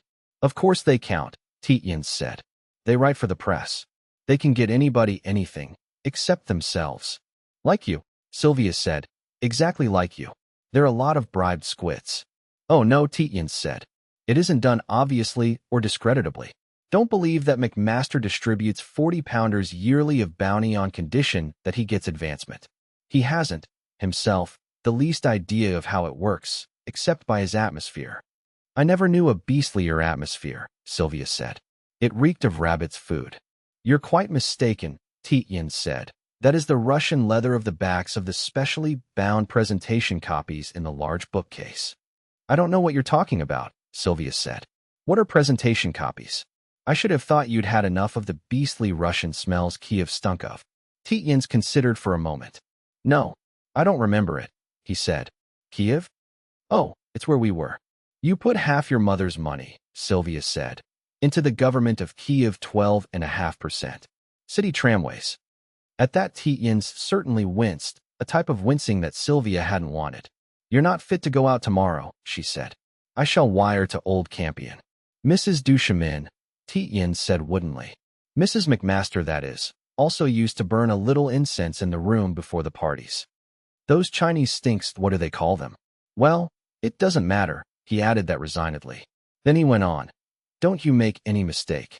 Mrs. McMaster is a very superior woman. Enormously efficient. Tremendously respected. I shouldn't advise even you to come up against her, now she's in the saddle. Mrs. Tietjens said. That sort of woman. Tietjens said. I don't say you ever will come up against her. Your spheres differ. But if you do, don't. I say it because you seem to have got your knife into her. I don't like that sort of thing going on under my windows, Sylvia said. Tietjens said. What sort of thing? I was trying to tell you a little about Mrs. McMaster. She's like the woman who was the mistress of the man who burned the other fellow's horrid book. I can't remember the names. Sylvia said quickly. Don't try. In a slower tone she added. I don't in the least want to know. Well, she was in Egeria. Tietjens said. An inspiration to the distinguished. Mrs. McMaster is all that. The geniuses swarm round her, and with the really select ones she corresponds. She writes superior letters, about the higher morality usually, very delicate in feeling. Scotch naturally. When they go abroad, she sends them snatches of London literary happenings. Well done, mind you. And then, every now and then, she slips in something she wants McMaster to have, but with great delicacy. Say it's this CB. She transfuses into the minds of Genius 1, 2, and 3 the idea of a CB for McMaster. Genius no. 1 lunches with the deputy sub-patronage secretary, who looks after literary honors and lunches with geniuses to get the gossip. Sylvia asked, why did you lend McMaster all that money? Mind you, Tietjens continued his own speech. It's perfectly proper. That's the way patronage is distributed in this country. It's the way it should be. The only clean way. Mrs. Duchemin backs McMaster because he's a first-class fellow for his job, and she is an influence over the geniuses because she's a first-class person for hers. She represents the higher, nicer morality for really nice Scots. Before long, she will be getting tickets stopped from being sent to people for the Academy soirees. She already does it for the royal bounty dinners. A little later, when McMaster is knighted for bashing the French in the eye, she'll have a tiny share in Auguster assemblies. Those people have to ask somebody for advice. Well, one day you'll want to present some debutante, and you won't get a ticket. Then I'm glad, Sylvia exclaimed, that I wrote to Brownie's uncle about the woman. I was a little sorry this morning because, from what Glorvina told me, you're in such a devil of a hole. Who's Brownie's uncle? Tietjens asked. Lord, the banker. I know Brownie's in his uncle's bank. Port Scatho, Sylvia said. I wish you wouldn't act forgetting people's names. You overdo it. Tietjens' face went a shade whiter. Port Scatho, he said, is the chairman of the in-billeting committees, of course. And you wrote to him? I'm sorry, Sylvia said. I'm sorry I said that about your forgetting. I wrote to him and said that as a resident of the inn I objected to your mistress. He knows the relationship, of course. Creeping in every Friday under a heavy veil and creeping out every Saturday at 4 in the morning. Lord Port Scatho knows about my relationship, Tietjens began. He saw her in your arms in the train, Sylvia said. It upset Brownie so much he offered to shut down your overdraft and return any checks you had outmarked already. To please you? Tietjens asked. Do bankers do that sort of thing? It's a new light on British society. I suppose bankers try to please their women friends, like other men, Sylvia said. I told him very emphatically it wouldn't please me. But, she hesitated, I wouldn't give him a chance to get back on you. I don't want to interfere in your affairs. But Brownie doesn't like you. He wants you to divorce me and marry him? Tietjens asked. How did you know? Sylvia asked indifferently. I let him give me lunch now and then because it's convenient to have him manage my affairs, you being away. But of course he hates you for being in the army. All the men who aren't hate all the men who are. And, of course, When there's a woman between them, the men who aren't do all they can to do the others in. When they're bankers, they have a pretty good pull. I suppose they have, Tietjens said, vaguely. Of course they would have. Sylvia abandoned the blind cord on which she had been dragging with one hand, in order that light might fall on her face and give more impressiveness to her words. For, in a minute or two, when she felt brave enough, she meant really to let him have her bad news. She drifted to the fireplace. He followed her round, turning on his chair to give her his face. She said, "Look here, it's all the fault of this beastly war, isn't it? Can you deny it? I mean that decent, gentlemanly fellows like Brownie have turned into beastly squits." "I suppose it is," Tietjens said dully. "Yes, certainly it is. You're quite right. It's the incidental degeneration of the heroic impulse. If the heroic impulse has too even a strain put on it, the incidental degeneration gets the upper hand. That accounts for the Brownies, all the Brownies, turning squits." "Then why do you go on with it?" Sylvia said.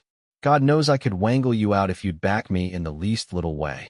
Tietjens said, "Thanks. I prefer to remain in it. How else am I to get a living?"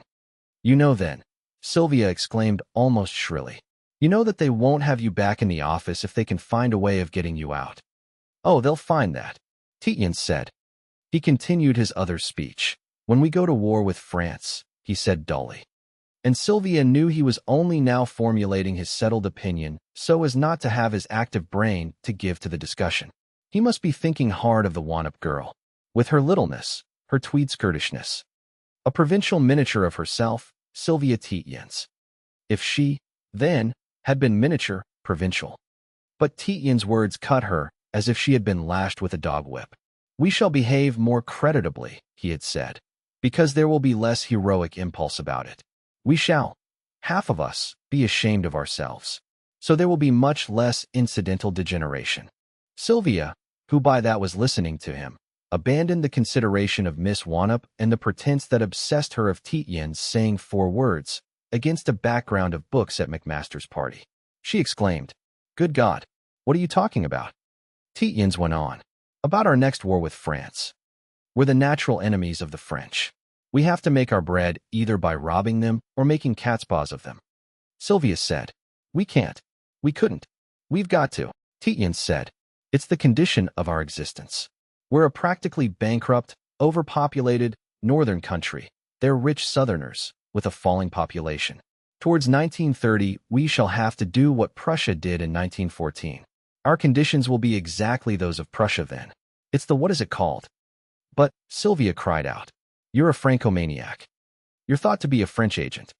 That's what's bitching your career." "I am?" Tietjens asked uninterestedly.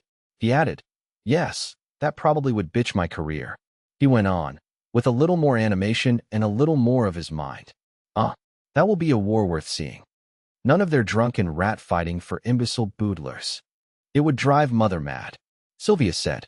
"Oh, no it wouldn't," Tietjens said. "It will stimulate her if she is still alive. Our heroes won't be drunk with wine and lechery. Our squits won't stay at home and stab the heroes in the back. Our minister for water closets won't keep 2.5 million men in any base in order to get the votes of their women at a general election. That's been the first evil effects of giving women the vote. With the French holding Ireland and stretching in a solid line from Bristol to Whitehall, we should hang the minister before he had time to sign the papers. And we should be decently loyal to our Prussian allies and brothers. Our cabinet won't hate them as they hate the French for being frugal and strong in logic and well-educated and remorselessly practical. Prussians are the sort of fellows you can be hoggish with when you want to." Sylvia interjected violently. "For God's sake, stop it. You almost make me believe what you say is true. I tell you mother would go mad. Her greatest friend is the Duchesse Tonnerre Château-Alheralt." "Well," Tietjens said, "your greatest friends are the Med, the Austrian officers you take chocolates and flowers to. That there was all the row about. We're at war with them, and you haven't gone mad." "I don't know," Sylvia said. "Sometimes I think I am going mad." She drooped. Tietjens, his face very strained, was looking at the tablecloth.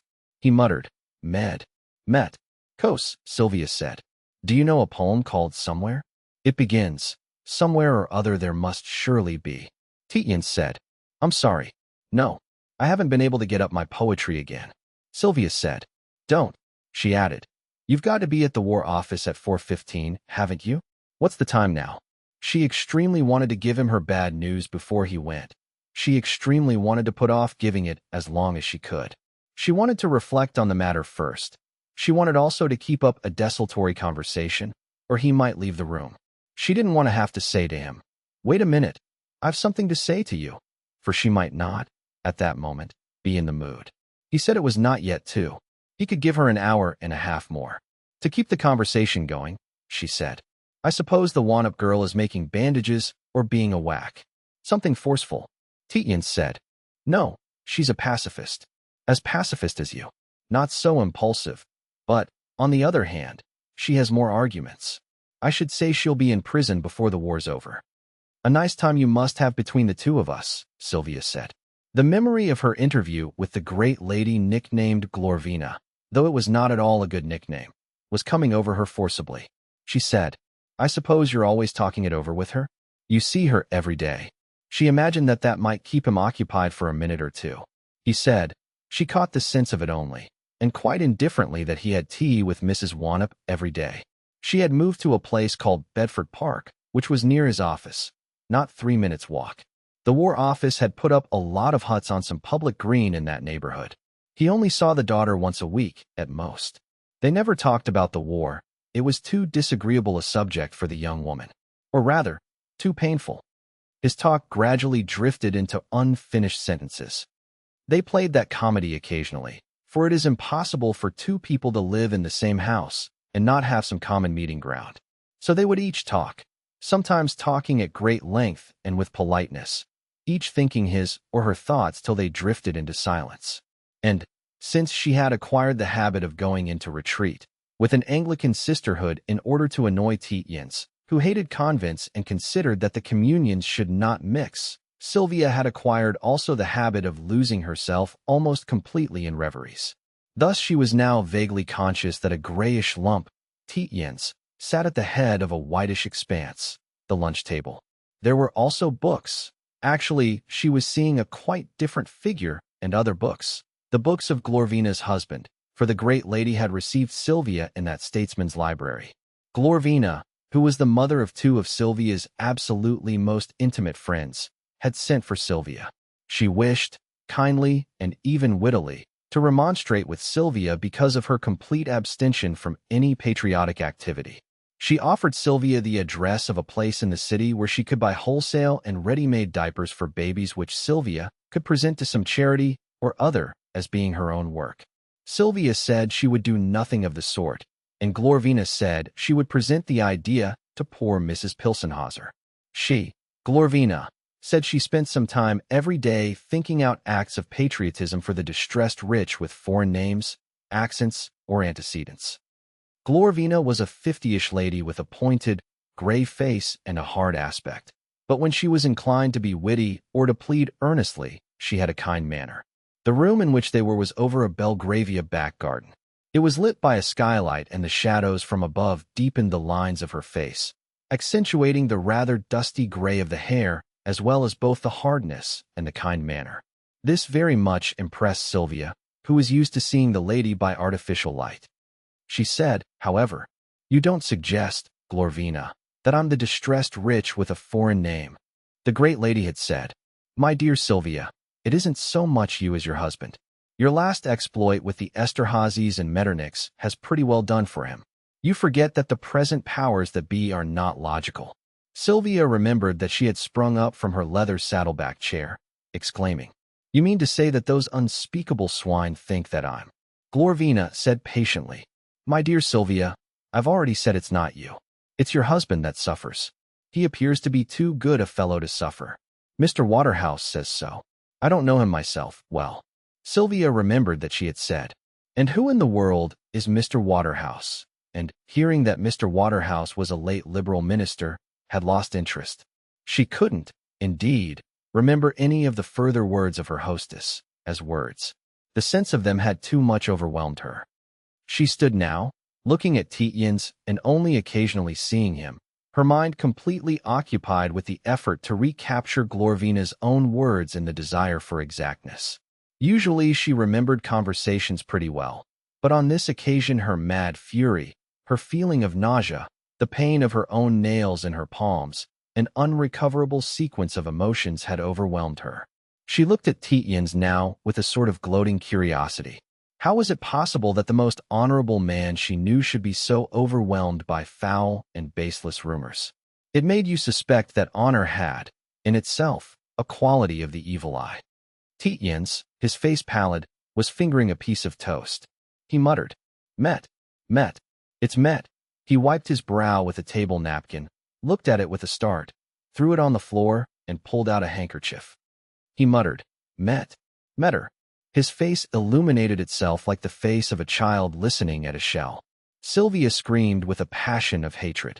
"For God's sake, say Metternich. You're driving me mad." When she looked at him again, his face had cleared, and he was walking quickly to the telephone in the corner of the room. He asked her to excuse him and gave a number at Ealing. He said after a moment, "Mrs. Wannop? Oh, my wife has just reminded me that Metternich was the evil genius of the Congress of Vienna." He said, "Yes, yes," and listened. After a time he said, "Oh, you could put it stronger than that. You could put it that the Tory determination to ruin Napoleon at all costs was one of those pieces of party imbecility that, etc. Yes, Castlereagh. And of course Wellington. I'm very sorry I must ring off. Yes, tomorrow at 8:30 from Waterloo. No, I shan't be seeing her again. No, she's made a mistake. Yes, give her my love goodbye." He was reversing the earpiece to hang it up, but a high-pitched series of yelps from the instrument forced it back to his ear. "Oh, war babies," he exclaimed. "I've already sent the statistics off to you. No, there isn't a marked increase of the illegitimacy rate, except in patches. The rate's appallingly high in the lowlands of Scotland, but it always is appallingly high there." He laughed and said good-naturedly, "Oh, you're an old journalist. You won't let 50 quid go for that." He was breaking off. Or, he suddenly exclaimed, "Here's another idea for you. The rate's about the same, probably because of this. Half the fellows who go out to France are reckless because it's the last chance, as they see it. But the other half are made twice as conscientious. A decent Tommy thinks twice about leaving his girl in trouble just before he's killed. The divorce statistics are up, of course, because people will chance making new starts within the law." "Thanks, thanks." He hung up the earpiece. Listening to that conversation had extraordinarily cleared Sylvia's mind. She said, almost sorrowfully, "I suppose that's why you don't seduce that girl." And she knew. She had known at once from the suddenly changed inflection of Tietjens' voice when he had said, "A decent Tommy thinks twice before leaving his girl in trouble." That Tietjens himself had thought twice. She looked at him now almost incredulously, but with great coolness. Why shouldn't he, she asked herself, give himself a little pleasure with his girl before going to almost certain death? She felt a real, sharp pain at her heart. A poor wretch in such a devil of a hole. She had moved to a chair close beside the fireplace and now sat looking at him, leaning interestedly forward, as if at a garden party she had been finding par impossible, a pastoral play not so badly produced. Tietjens was a fabulous monster. He was a fabulous monster not because he was honorable and virtuous. She had known several very honorable and very virtuous men. If she had never known an honorable or virtuous woman except among her French or Austrian friends, that was, no doubt, because virtuous and honorable women did not amuse her, or because, except just for the French and Austrians, they were not Roman Catholics. But the honorable and virtuous men she had known had usually prospered and been respected. They weren't the great fortunes, but they were well-offish, well spoken of the country gentleman type. Tietjens. She arranged her thoughts. To get one point settled in her mind, she asked, "What really happened to you in France? What is really the matter with your memory? Or your brain, is it?" He said carefully, "It's half of it, an irregular piece of it, dead, or rather pale, without a proper blood supply. So a great portion of it, in the shape of memory, has gone." She said, "But you, without a brain?" As this was not a question he did not answer. His going at once to the telephone, as soon as he was in the possession of the name Metternich, had at last convinced her that he had not been, for the last 4 months, acting hypochondriacal or merely lying to obtain sympathy or extended sick leave. Amongst Sylvia's friends, a wangle known as shell shock was cynically laughed at and quite approved of. Quite decent and, as far as she knew, quite brave menfolk of her women would openly boast that, when they had had enough of it over there, they would wangle a little leave or get a little leave extended by simulating this purely nominal disease. And in the general carnival of lying, lechery, drink, and howling that this affair was, to pretend to a little shell shock had seemed to her to be almost virtuous. At any rate, if a man passed his time at garden parties, or, as for the last month's Tietjens had done, passed his time in a tin hut amongst dust heaps, going to tea every afternoon in order to help Mrs. Wanup with her newspaper articles, when men were so engaged they were, at least, not trying to kill each other. She said, "Now, do you mind telling me what actually happened to you?" He said, "I don't know that I can very well." Something burst, or exploded is probably the right word, near me, in the dark. "I expect you'd rather not hear about it." "I want to," Sylvia said. He said, "The point about it is that I don't know what happened and I don't remember what I did. There are 3 weeks of my life dead. What I remember is being in a CCS and not being able to remember my own name." "You mean that?" Sylvia asked. "It's not just a way of talking?" "No, it's not just a way of talking," Tietjens answered. "I lay in bed in the CCS. Your friends were dropping bombs on it." "You might not call them my friends," Sylvia said. Tietjens said, "I beg your pardon. One gets into a loose way of speaking. The poor bloody Huns then were dropping bombs from aeroplanes on the hospital huts. I'm not suggesting they knew it was a CCS. It was, no doubt, just carelessness." "You needn't spare the Germans for me," Sylvia said. "You needn't spare any man who has killed another man." "I was, then, dreadfully worried," Tietjens went on. "I was composing a preface for a book on Arminianism." "You haven't written a book," Sylvia exclaimed eagerly, because she thought that if Tietjens took to writing a book there might be a way of his earning a living. Many people had told her that he ought to write a book. "No, I hadn't written a book," Tietjens said, "and I didn't know what Arminianism was." "You know perfectly well what the Arminian heresy is," Sylvia said sharply. "You explained it all to me years ago." "Yes," Tietjens exclaimed. "Years ago I could have, but I couldn't then. I could now, but I was a little worried about it then. It's a little awkward to write a preface about a subject of which you know nothing. But it didn't seem to me to be discreditable in an army sense. Still, it worried me dreadfully not to know my own name. I lay and worried and thought how discreditable it would appear if a nurse came along and asked me, and I didn't know. Of course, my name was on a luggage label tied to my collar, but I'd forgotten they did that to casualties. Then a lot of people carried pieces of a nurse down the hut. The Germans' bombs had done that, of course. They were still dropping about the place. But good heavens, Sylvia cried out. Do you mean they carried a dead nurse past you? The poor dear wasn't dead, Tietjens said. I wish she had been. Her name was Beatrice Carmichael, the first name I learned after my collapse. She's dead now, of course. That seemed to wake up a fellow on the other side of the room with a lot of blood coming through the bandages on his head. He rolled out of his bed and, without a word, walked across the hut and began to strangle me. But this isn't believable, Sylvia said. I'm sorry, but I can't believe it. You were an officer. They couldn't have carried a wounded nurse under your nose. They must have known your sister Caroline was a nurse and was killed. Carrie, Tietjens said, was drowned on a hospital ship. I thank God I didn't have to connect the other girl with her. But you don't suppose that in addition to one's name, rank, unit, and date of admission they'd put that I'd lost a sister and 2 brothers in action and a father, of a broken heart, I dare say. But you only lost 1 brother, Sylvia said. I went into mourning for him and your sister. No, 2, Tietjens said. But the fellow who was strangling me was what I wanted to tell you about. He let out a number of ear-piercing shrieks, and lots of orderlies came and pulled him off me and sat all over him. Then he began to shout, Faith. He shouted, Faith, Faith, Faith, at intervals of 2 seconds, as far as I could tell by my pulse, until 4 in the morning, when he died. I don't know whether it was a religious exhortation or a woman's name, but I disliked him a good deal because he started my tortures, such as they were. There had been a girl I knew called Faith. Oh, not a love affair. The daughter of my father's head gardener, a Scotsman. The point is that every time he said Faith, I asked myself, Faith. Faith what? I couldn't remember the name of my father's head gardener. Sylvia, who was thinking of other things, asked, "What was the name?" Tietjens answered, "I don't know. I don't know to this day."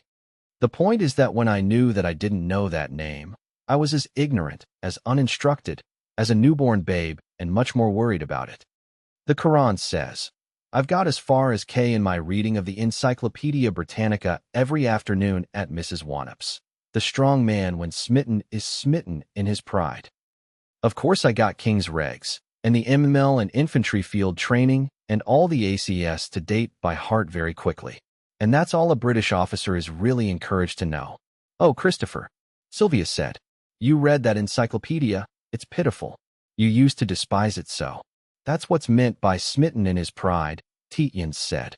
"Of course what I read or hear now I remember. But I haven't got to M, much less V. That was why I was worried about Metternich and the Congress of Vienna. I try to remember things on my own, but I haven't yet done so. You see, it's as if a certain area of my brain had been wiped white. Occasionally one name suggests another.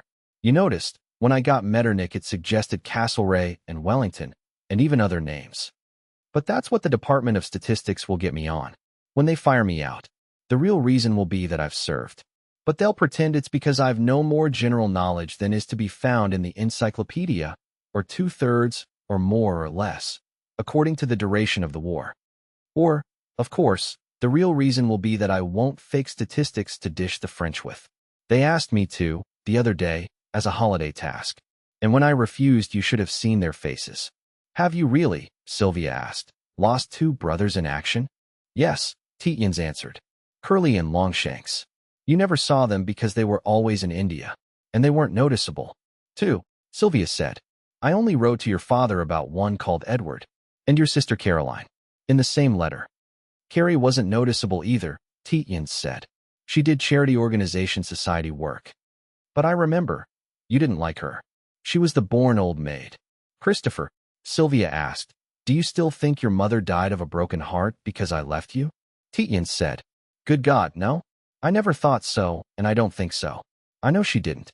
"Then," Sylvia exclaimed, "she died of a broken heart because I came back. It's no good protesting that you don't think so. I remember your face when you opened the telegram at Lobskeet. Miss Wanup forwarded it from Rye. I remember the postmark. She was born to do me ill. The moment you got it, I could see you thinking that you must conceal from me that you thought it was because of me she died. I could see you wondering if it wouldn't be practicable to conceal from me that she was dead. You couldn't, of course, do that because, you remember, we were to have gone to Wiesbaden and show ourselves. And we couldn't do that because we should have to be in mourning. So you took me to Russia to get out of taking me to the funeral." "I took you to Russia," Tietjens said. "I remember it all now, because I had an order from Sir Robert Ingleby to assist the British Consul General in preparing a Blue Book statistical table of the government of Kiev. It appeared to be the most industrially promising region in the world in those days. It isn't now, naturally. I shall never see back a penny of the money I put into it. I thought I was clever in those days. And of course, yes, the money was my mother's settlement. It comes back. Yes, of course." "Did you," Sylvia asked, "get out of taking me to your mother's funeral because you thought I should defile your mother's corpse by my presence? Or because you were afraid that in the presence of your mother's body, you wouldn't be able to conceal from me that you thought I killed her? Don't deny it. And don't get out of it by saying that you can't remember those days. You're remembering now that I killed your mother, that Miss Wanup sent the telegram. Why don't you score it against her that she sent the news? Or, good God, why don't you score it against yourself, as the wrath of the Almighty, that your mother was dying while you and that girl were curdling over each other? At Rye, whilst I was at Lobskeet." Tietjens wiped his brow with his handkerchief. "Well, let's drop that," Sylvia said. "God knows I've no right to put a spoke in that girl's wheel, or in yours. If you love each other, you've a right to happiness, and I dare say she'll make you happy. I can't divorce you, being a Catholic, but I won't make it difficult for you other ways, and self-contained people like you and her will manage somehow. You'll have learned the way from McMaster and his mistress. But, oh, Christopher Tietjens, have you ever considered how foully you've used me?" Tietjens looked at her attentively, as if with magpie anguish. "If," Sylvia went on with her denunciation, "you had once in our lives said to me, 'You whore, you bitch, you killed my mother. May you rot in hell for it.' If you'd only once said something like it, about the child. About Perrown. You might have done something to bring us together. Tietjens said. That's, of course, true. I know, Sylvia said. You can't help it. But when, in your famous county family pride, though a youngest son, you say to yourself, and I dare say if, oh Christ, you're shot in the trenches, you'll say it. Oh, between the saddle and the ground, that you never did a dishonorable action. And, mind you, I believe that no other man save one has ever had more right to say it than you. Tietjens said. You believe that? As I hope to stand before my Redeemer, Sylvia said, I believe it. But, in the name of the Almighty, how could any woman live beside you and be forever forgiven? Or no, not forgiven, ignored? Well, be proud when you die because of your honor. But, God, you be humble about your errors in judgment. You know what it is to ride a horse for miles with too tight a curb chain and its tongue cut almost in half. You remember the groom your father had who had the trick of turning the hunters out like that. And you horsewhipped him, and you've told me you've almost cried ever so often afterwards for thinking of that mare's mouth. Well, think of this mare's mouth sometimes. You've ridden me like that for 7 years. She stopped and then went on again. Don't you know, Christopher Tietjens, that there is only one man from whom a woman could take, neither I condemn thee, and not hate him more than she hates the fiend. Tietjens so looked at her that he contrived to hold her attention. I'd like you to let me ask you, he said, how I could throw stones at you? I have never disapproved of your actions. Her hands dropped dispiritedly to her sides. Oh, Christopher, she said, don't carry on that old play acting. I shall never see you again, very likely, to speak to. You'll sleep with the Wannop girl tonight. You're going out to be killed tomorrow. Let's be straight for the next 10 minutes or so, and give me your attention. The Wannop girl can spare that much if she's to have all the rest. She could see that he was giving her his whole mind. As you said just now, he exclaimed slowly, as I hope to meet my Redeemer, I believe you to be a good woman, one that never did a dishonorable thing. She recoiled a little in her chair. Then, she said, you're the wicked man I've always made believe to think you, though I didn't. Tietjens said, no. Let me try to put it to you as I see it. She exclaimed, no. I've been a wicked woman. I have ruined you. I am not going to listen to you. He said, I dare say you have ruined me. That's nothing to me. I am completely indifferent. She cried out, oh, oh, oh, on a note of agony. Tietjens said doggedly, I don't care. I can't help it. Those should be, the conditions of life amongst decent people. When our next war comes, I hope it will be fought out under those conditions. Let us, for God's sake, talk of the gallant enemy. Always. We have got to plunder the French, or millions of our people must starve.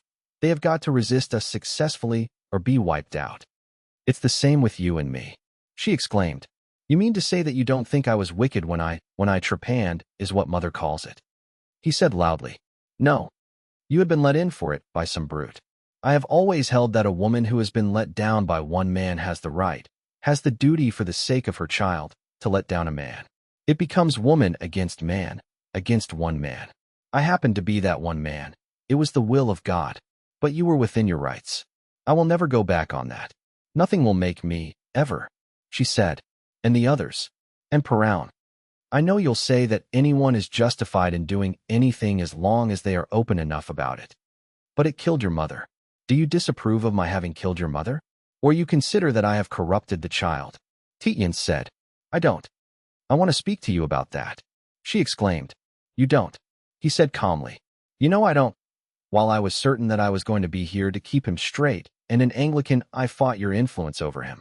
I'm obliged to you for having brought up of yourself the considerations that I may be killed and that I am ruined. I am. I could not raise 100 pounds between now and tomorrow. I am, therefore, obviously not the man to have sole charge of the heir of Groby. Sylvia was saying, every penny I have is at your disposal, when the maid, Hello Central, marched up to her master and placed a card in his hand. He said, tell him to wait 5 minutes in the drawing room. Sylvia said, who is it? Tietjens answered, a man. Let's get this settled. I've never thought you corrupted the boy. You tried to teach him to tell white lies. On perfectly straight papist lines. I have no objection to papists and no objection to white lies for papists. You told him once to put a frog in Marchant's bath. I've no objection to a boy's putting a frog in his nurse's bath, as such. But Marchant is an old woman, and the heir to Grobby should respect old women always and old family servants in particular. It hasn't, perhaps, struck you that the boy is heir to Grobby, Sylvia said. If your second brother is killed. But your eldest brother, he, Tietjens said, has got a French woman near Euston Station. He's lived with her for over 15 years, of afternoons, when there were no race meetings. She'll never let him marry, and she's past the childbearing stage. So there's no one else. Sylvia said. You mean that I may bring the child up as a Catholic? Tietjens said. A Roman Catholic.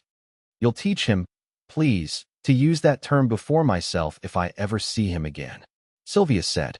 Oh, I thank God that he has softened your heart. This will take the curse off this house. Tietjens shook his head. I think not, he said. Off you perhaps. Off Grobby very likely. It was, perhaps, time that there should be a papist owner of Grobby again. You've read Spelden on sacrilege about Grobby? She said. Yes. The first Tietjens who came over with Dutch William, the swine, was pretty bad to the papist owners. He was a tough Dutchman, Tietjens said. But let us get on. There's enough time, but not too much. I've got this man to see. Who is he? Sylvia asked. Tietjens was collecting his thoughts. My dear, he said. You'll permit me to call you my dear? We're old enemies enough, and we're talking about the future of our child. Sylvia said. You said our child, not the child. Tietjens said with a great deal of concern. You will forgive me for bringing it up. You might prefer to think he was Drake's child. He can't be. It would be outside the course of nature. I'm as poor as I am because, forgive me, I've spent a great deal of money on tracing the movements of you and Drake before our marriage. And if it's a relief to you to know. It is, Sylvia said. I've always been too beastly shy to put the matter before a specialist, or even before mother. And we women are so ignorant. Tietjens said. I know you were too shy even to think about it yourself. Hard. He went into months and days. Then he continued. But it would have made no difference. A child born in wedlock is by law the father's. And if a man who's a gentleman suffers the begetting of his child, he must, in decency, take the consequences. The woman and the child must come before the man, be he who he may. And worse begotten children than ours have inherited statelier names. And I loved the little beggar with all my heart, and with all my soul from the first minute I saw him. That may be the secret clue, or it may be sheer sentimentality. So I fought your influence because it was papist, while I was a whole man. But I'm not a whole man any more, and the evil eye that is on me might transfer itself to him. He stopped and said, For I must to the greenwood go, alone a banished man. But have him well protected against the evil eye. Oh, Christopher, she said, it's true I've not been a bad woman to the child, and I never will be, and I will keep Marchant with him till she dies. You'll tell her not to interfere with his religious instruction, and she won't. Tietjens said with a friendly weariness. That's right, and you'll have Father. Father, the priest that was with us for a fortnight before he was born to give him his teachings. He was the best man I ever met and one of the most intelligent. It's been a great comfort to me to think of the boy as in his hands. Sylvia stood up, her eyes blazing out of a pallid face of stone. Father Consett, she said, was hung on the day they shot Casement. They dare not put it into the papers because he was a priest, and all the witnesses Ulster witnesses. And yet I may not say this is an accursed war. Tietjens shook his head with the slow heaviness of an aged man. You may for me, he said. You might ring the bell, will you? Don't go away. He sat with the blue gloom of that enclosed space all over him, lumped heavily in his chair. Spelden on sacrilege, he said, may be right after all. You'd say so from the Tietjenses. There's not been a Tietjens since the first Lord Justice cheated the papist Loundises out of Roby, but died of a broken neck or of a broken heart. For all the 15,000 acres of good farming land and iron land, and for all the heather on the top of it. What's the quotation? Be ye something as something, and ye shall not escape. What is it? Calumny, Sylvia said. She spoke with intense bitterness. Chaste as ice and cold as you are. Tietjens said. Yes. Yes. And mind you, none of the Tietjens were ever soft. Not one. They had reason for their broken hearts. Take my poor father. Sylvia said. Don't. Both my brothers were killed in Indian regiments on the same day and not a mile apart. And my sister in the same week. Out at sea, not so far from them. Unnoticeable people. But one can be fond of unnoticeable people. Hello Central was at the door. Tietjens told her to ask Lord Portskatho to step down. You must, of course, know these details, Tietjens said, as the mother to my father's heir. My father got the 3 notifications on the same day. It was enough to break his heart. He only lived a month. I saw him. Sylvia screamed piercingly. Stop! Stop! Stop! She clutched at the mantelpiece to hold herself up. Your father died of a broken heart, she said, because your brother's best friend, Ruggles, told him you were a squit who lived on women's money and had got the daughter of his oldest friend with child. Tietjens said, Oh, yes. I suspected that. I know it really. I suppose the poor dear knows better now. Or perhaps he doesn't. It doesn't matter. 2. It has been remarked that the peculiarly English habit of self-suppression in matters of the emotions puts the Englishman at a great disadvantage in moments of unusual stresses. In the smaller matters of the general run of life, he will be impeccable and not to be moved. But in sudden confrontations of anything but physical dangers he is apt, he is, indeed almost certain, to go to pieces very badly. This, at least, was the view of Christopher Tietjens, and he very much dreaded his interview with Lord Portskatho, because he feared that he must be near breaking point. In electing to be peculiarly English in habits, and in as much of his temperament as he could control, for, though no man can choose the land of his birth or his ancestry, he can, if he have industry and determination, so watch over himself as materially to modify his automatic habits. Tietjens had quite advisedly, and of set purpose, adopted a habit of behavior that he considered to be the best in the world for the normal life. If every day and all day long you chatter at high pitch and with the logic and lucidity of the Frenchman, if you shout in self-assertion, with your hat on your stomach, bowing from a stiff spine, and by implication threaten all day long to shoot your interlocutor, like the Prussian, if you are as lachrymally emotional as the Italian, or as drilly and epigrammatically imbecile over inessentials as the American, you will have a noisy, troublesome, and thoughtless society without any of the surface calm that should distinguish the atmosphere of men when they are together. You will never have deep armchairs in which to sit for hours in clubs thinking of nothing at all, or of the off theory in bowling. On the other hand, in the face of death, except at sea, by fire, railway accident, or accidental drowning in rivers, in the face of madness, passion, dishonor, or, and particularly, prolonged mental strain, you will have all the disadvantage of the beginner at any game and may come off very badly indeed. Fortunately, death, love, public dishonor, and the like are rare occurrences in the life of the average man, so that the great advantage would seem to have lain with English society, at any rate before the later months of the year 1914. Death for man came but once. The danger of death so seldom as to be practically negligible. Love of a distracting kind was a disease merely of the weak. Public dishonor for persons of position, so great was the hushing up power of the ruling class, and the power of absorption of the remoter colonies, was practically unknown. Tietjens found himself now faced by all these things, coming upon him cumulatively and rather suddenly, and he had before him an interview that might cover them all, and with a man whom he much respected and very much desired not to hurt. He had to face these, moreover, with a brain 2/3 of which felt numb. It was exactly like that. It was not so much that he couldn't use what brain he had as trenchantly as ever. It was that there were whole regions of fact upon which he could no longer call in support of his argument. His knowledge of history was still practically negligible.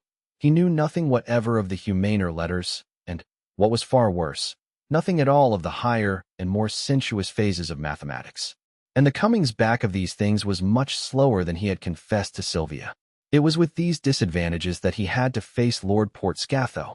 Lord Portskatho was the first man of whom Sylvia Tietjens had thought when she had been considering of men who were absolutely honorable, entirely benevolent, and rather lacking in constructive intelligence. He had inherited the management of one of the most respected of the great London banks, so that his commercial and social influences were very extended. He was extremely interested in promoting low church interests, the reform of the divorce laws and sports for the people, and he had a great affection for Sylvia Tietjens. He was 45, beginning to put on weight, but by no means obese. He had a large, quite round head, very high-colored cheeks that shone as if with frequent ablutions, an uncropped, dark mustache, dark, very cropped, smooth hair, brown eyes, a very new gray tweed suit, a very new gray trilby hat, a black tie and a gold ring, and very new patent leather boots that had white calf tops. He had a wife almost the spit of himself in face, figure, probity, kindliness, and interests, except that for his interest in sports for the people, she substituted that for maternity hospitals. His heir was his nephew, Mr. Brownlee, known as Brownie, who would also be physically the exact spit of his uncle, except that, not having put on flesh, he appeared to be taller, and that his mustache and hair were both a little longer and more fair. This gentleman entertained for Sylvia Tietjens a gloomy and deep passion that he considered to be perfectly honorable because he desired to marry her after she had divorced her husband. Tietjens he desired to ruin because he wished to marry Mrs. Tietjens, and partly because he considered Tietjens to be an undesirable person of no great means. Of this passion Lord Portskatho was ignorant. He now came into the Tietjens' dining room, behind the servant, holding an open letter. He walked rather stiffly because he was very much worried. He observed that Sylvia had been crying and was still wiping her eyes. He looked round the room to see if he could see in it anything to account for Sylvia's crying. Tietjens was still sitting at the head of the lunch table. Sylvia was rising from a chair beside the fireplace. Lord Portskatho said, "I want to see you, Tietjens, for a minute on business." Tietjens said, "I can give you 10 minutes. Lord Portskatho said, "Mrs. Tietjens, perhaps." He waved the open letter towards Mrs. Tietjens. Tietjens said, "No, Mrs. Tietjens will remain." He desired to say something more friendly. He said, "Sit down." Lord Portskatho said, "I shan't be stopping a minute. But really," and he moved the letter, but not with so wide a gesture, towards Sylvia. "I have no secrets from Mrs. Tietjens," Tietjens said. "Absolutely none." Lord Portskatho said. "No, of course not. But," Tietjens said, "similarly, Mrs. Tietjens has no secrets from me." Again, absolutely none. Sylvia said, "I don't, of course, tell Tietjens about my maid's love affairs or what the fish costs every day." Tietjens said, "You'd better sit down." He added on an impulse of kindness, "As a matter of fact, I was just clearing up things for Sylvia to take over this command." It was part of the disagreeableness of his mental disadvantages that upon occasion he could not think of other than military phrases. He felt intense annoyance. Lord Portskatho affected him with some of the slight nausea that in those days you felt at contact with the civilian who knew none of your thoughts, phrases, or preoccupations. He added, nevertheless, equably, "One has to clear up. I'm going out." Lord Portskatho said hastily, Yes, I won't keep you. One has so many engagements in spite of the war." His eyes wandered in bewilderment. Tietjens could see them at last fixing themselves on the oil stains that Sylvia's salad dressing had left on his collar and green tabs. He said to himself that he must remember to change his tunic before he went to the War Office. He must not forget. Lord Portskatho's bewilderment at these oil stains was such that he lost himself in the desire to account for them. You could see the slow thoughts moving inside his square, polished brown forehead. Tietjens wanted very much to help him. He wanted to say, "It's about Sylvia's letter that you've got in your hand, isn't it?" But Lord Portskatho had entered the room with the stiffness, with the odd, high-collared sort of gait that on formal and unpleasant occasions Englishmen use when they approach each other, braced up, a little like strange dogs meeting in the street. In view of that, Tietjens couldn't say Sylvia. But it would add to the formality with unpleasantness if he said again, "Mrs. Tietjens." That wouldn't help Portskatho. Sylvia said suddenly, "You don't understand, apparently. My husband is going out to the front line. Tomorrow morning. It's for the second time." Lord Portskatho sat down suddenly on a chair beside the table. With his fresh face and brown eyes suddenly anguished, he exclaimed, "But, my dear fellow, you, good God!" And then to Sylvia, "I beg your pardon." To clear his mind, he said again to Tietjens, "You, going out tomorrow." And, when the idea was really there, his face suddenly cleared. He looked with a swift, averted glance at Sylvia's face, and then for a fixed moment at Tietjens' oil-stained tunic. Tietjens could see him explaining to himself with immense enlightenment that explained both Sylvia's tears and the oil on the tunic. For Port Scatho might well imagine that officers went to the conflict in their oldest clothes. But, if his puzzled brain cleared, his distressed mind became suddenly distressed doubly. He had to add to the distress he had felt on entering the room and finding himself in the midst of what he took to be a highly emotional family party. And Tietjens knew that during the whole war Port Scatho had never witnessed a family parting at all. Those that were not inevitable he would avoid like the plague, and his own nephew and all his wife's nephews were in the bank. That was quite proper for, if the ennobled family of Brownlee were not of the ruling class, who had to go? They were of the administrative class, who were privileged to stay. So he had seen no partings. Of his embarrassed hatred of them, he gave immediate evidence. For he first began several sentences of praise of Tietjens' heroism, which he was unable to finish, and then getting quickly out of his chair exclaimed, "In the circumstances, then, the little matter I came about. I couldn't of course think." Tietjens said, "No, don't go. The matter you came about, I know all about it of course, had better be settled." Port Scatho sat down again. His jaw fell slowly. Under his bronzed complexion his skin became a shade paler. He said at last, "You know what I came about?" But then, his ingenuous and kindly mind could be seen to be working with reluctance. His athletic figure drooped. He pushed the letter that he still held along the tablecloth towards Tietjens. He said, in the voice of one awaiting a reprieve, "But you can't be aware. Not of this letter." Tietjens left the letter on the cloth. From there he could read the large handwriting on the blue-gray paper. Mrs. Christopher Tietjens presents her compliments to Lord Port Scatho and the Honorable Court of Benchers of the Inn. He wondered where Sylvia had got hold of that phraseology. He imagined it to be fantastically wrong. He said, "I have already told you that I know about this letter, as I have already told you that I know, and I will add that I approve of all Mrs. Tietjens' actions." With his hard blue eyes he looked brow-beatingly into Port Scatho's soft brown orbs, knowing that he was sending the message, "Think what you please, and be damned to you." The gentle brown things remained on his face.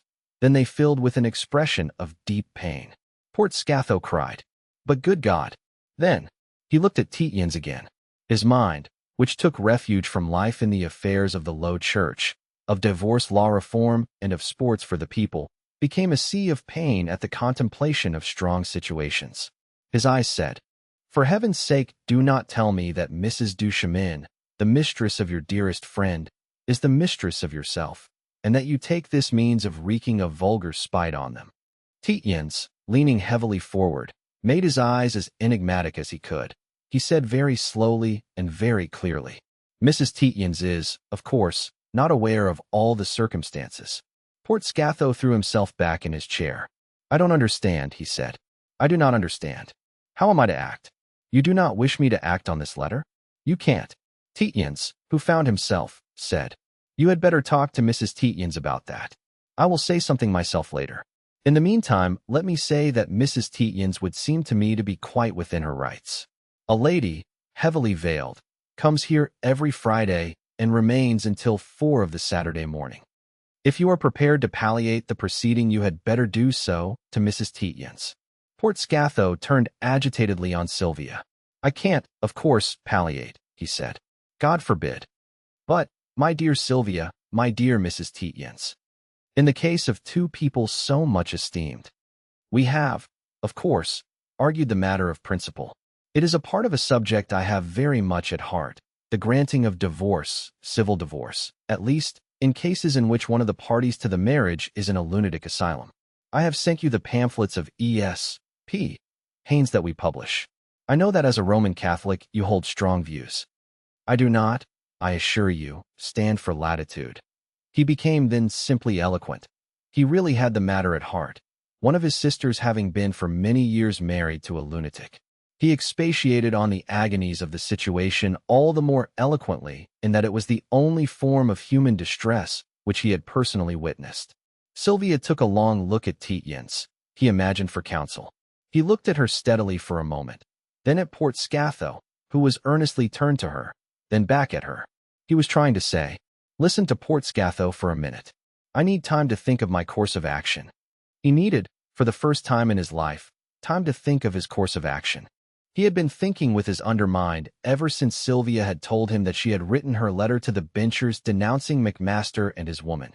Ever since Sylvia had reminded him that Mrs. Duchemin in the Edinburgh to London express of the day before the war had been in his arms. He had seen with extraordinary clearness a great many North Country scenes, though he could not affix names to all the places. The forgetfulness of the names was abnormal. He ought to know the names of places from Berwick down to the Vale of York, but that he should have forgotten the incidents was normal enough. They had been of little importance. He preferred not to remember the phases of his friend's love affair. Moreover, the events that happened immediately afterwards had been of a nature to make one forget quite normally what had just preceded them. That Mrs. Duchemin should be sobbing on his shoulder in a locked corridor carriage hadn't struck him as in the least important. She was the mistress of his dearest friend. She had had a very trying time for a week or so, ending in a violent, nervous quarrel with her agitated lover. She was, of course, crying off the effects of the quarrel, which had been all the more shaking in that Mrs. Duchemin, like himself, had always been almost too self-contained. As a matter of fact, he did not himself like Mrs. Duchemin, and he was pretty certain that she herself more than a little disliked him, so that nothing but their common feeling for McMaster had brought them together. General Campion, however, was not to know that. He had looked into the carriage in the way one does in a corridor just after the train had left. He couldn't remember the name.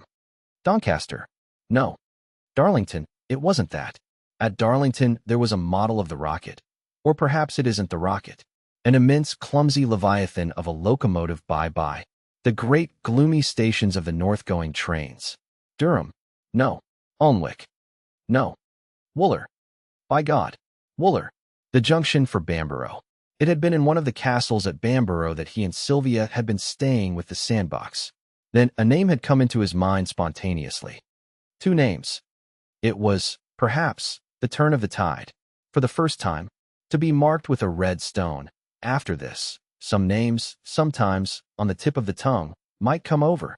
He had, however, to get on. The sandbox, then, and he and Sylvia, others too, had been in Bamborough since mid-July, Eton and Harrow at Lord's, waiting for the real house parties that would come with the 12th. He repeated these names and dates to himself for the personal satisfaction of knowing that, amongst the repairs effected in his mind, these two remained. Eton and Harrow, the end of the London season, 12th of August, grouse shooting begins. It was pitiful. When General Campion had come up to rejoin his sister, he, Tietjens, had stopped only 2 days. The coolness between the two of them remained. It was the first time they had met, except in court, after the accident. For Mrs. Wannop, with grim determination, had sued the general for the loss of her horse. It had lived all right, but it was only fit to draw a lawnmower for cricket pitches. Mrs. Wannop, then, had gone bald-headed for the general, partly because she wanted the money, partly because she wanted a public reason for breaking with the sandbox. The general had been equally obstinate and had undoubtedly perjured himself in court. Not the best, not the most honorable, the most benevolent man in the world would not turn oppressor of the widow and orphan when his efficiency as a chauffeur was impugned or the fact brought to light that at a very dangerous turning he hadn't sounded his horn. Tietjens had sworn that he hadn't, the general that he had. There could not be any question of doubt, for the horn was a beastly thing that made a prolonged noise like that of a terrified peacock. So Tietjens had not, till the end of that July, met the general again. It had been quite a proper thing for gentlemen to quarrel over, and was quite convenient, though it had cost the general £50 for the horse and, of course, a good bit over for costs. Lady Claudine had refused to interfere in the matter. She was privately of opinion that the general hadn't sounded his horn, but the general was both a passionately devoted and explosive brother. She had remained closely intimate with Sylvia, mildly cordial with Tietjens, and had continued to ask the Wannops to such of her garden parties as the general did not attend. She was also very friendly with Mrs. Duchemin. Tietjens and the general had met with the restrained cordiality of English gentlemen who had some years before accused each other of perjury in a motor accident. On the second morning, a violent quarrel had broken out between them on the subject of whether the general had or hadn't sounded his horn. The general had ended up by shouting, really shouting, "By God, if I ever get you under my command." Tietjens remembered that he had quoted and given the number of a succinct paragraph in King's Regs, dealing with the fate of general or higher field officers who gave their subordinates bad confidential reports because of private quarrels. The general had exploded into noises that ended in laughter. "What a ragbag of a mind you have, Chrissy," he said. "What's King's Regs to you? And how do you know it's paragraph 66, or whatever you say it is?" "I don't," he added more seriously. "What a fellow you are for getting into obscure rows. What in the world do you do it for?" That afternoon Tietjens had gone to stop, a long way up in the moors, with his son, the nurse, his sister Effie, and her children. They were the last days of happiness he was to know, and he hadn't known so many. He was then content. He played with his boy, who, thank God, was beginning to grow healthy at last. He walked about the moors with his sister Effie, a large, plain, parson's wife, who had no conversation at all, though at times they talked of their mother. The moors were like enough to those above Groby to make them happy. They lived in a bare, grim farmhouse, drank great quantities of buttermilk, and ate great quantities of Wensleydale. It was the hard, frugal life of his desire, and his mind was at rest. His mind was at rest because there was going to be a war. From the first moment of his reading the paragraph about the assassination of the Archduke Franz Ferdinand, he had known that, calmly and with assurance. Had he imagined that this country would come in, he would not have known a mind at rest. He loved this country for the run of its hills, the shape of its elm trees, and the way the heather, running uphill to the skyline, meets the blue of the heavens. War for this country could only mean humiliation, spreading under the sunlight, an almost invisible pall, over the elms, the hills, the heather, like the vapor that spread from, Middlesbrough. We were fitted neither for defeat nor for victory. We could be true to neither friend nor foe, not even to ourselves. But of war for us he had no fear.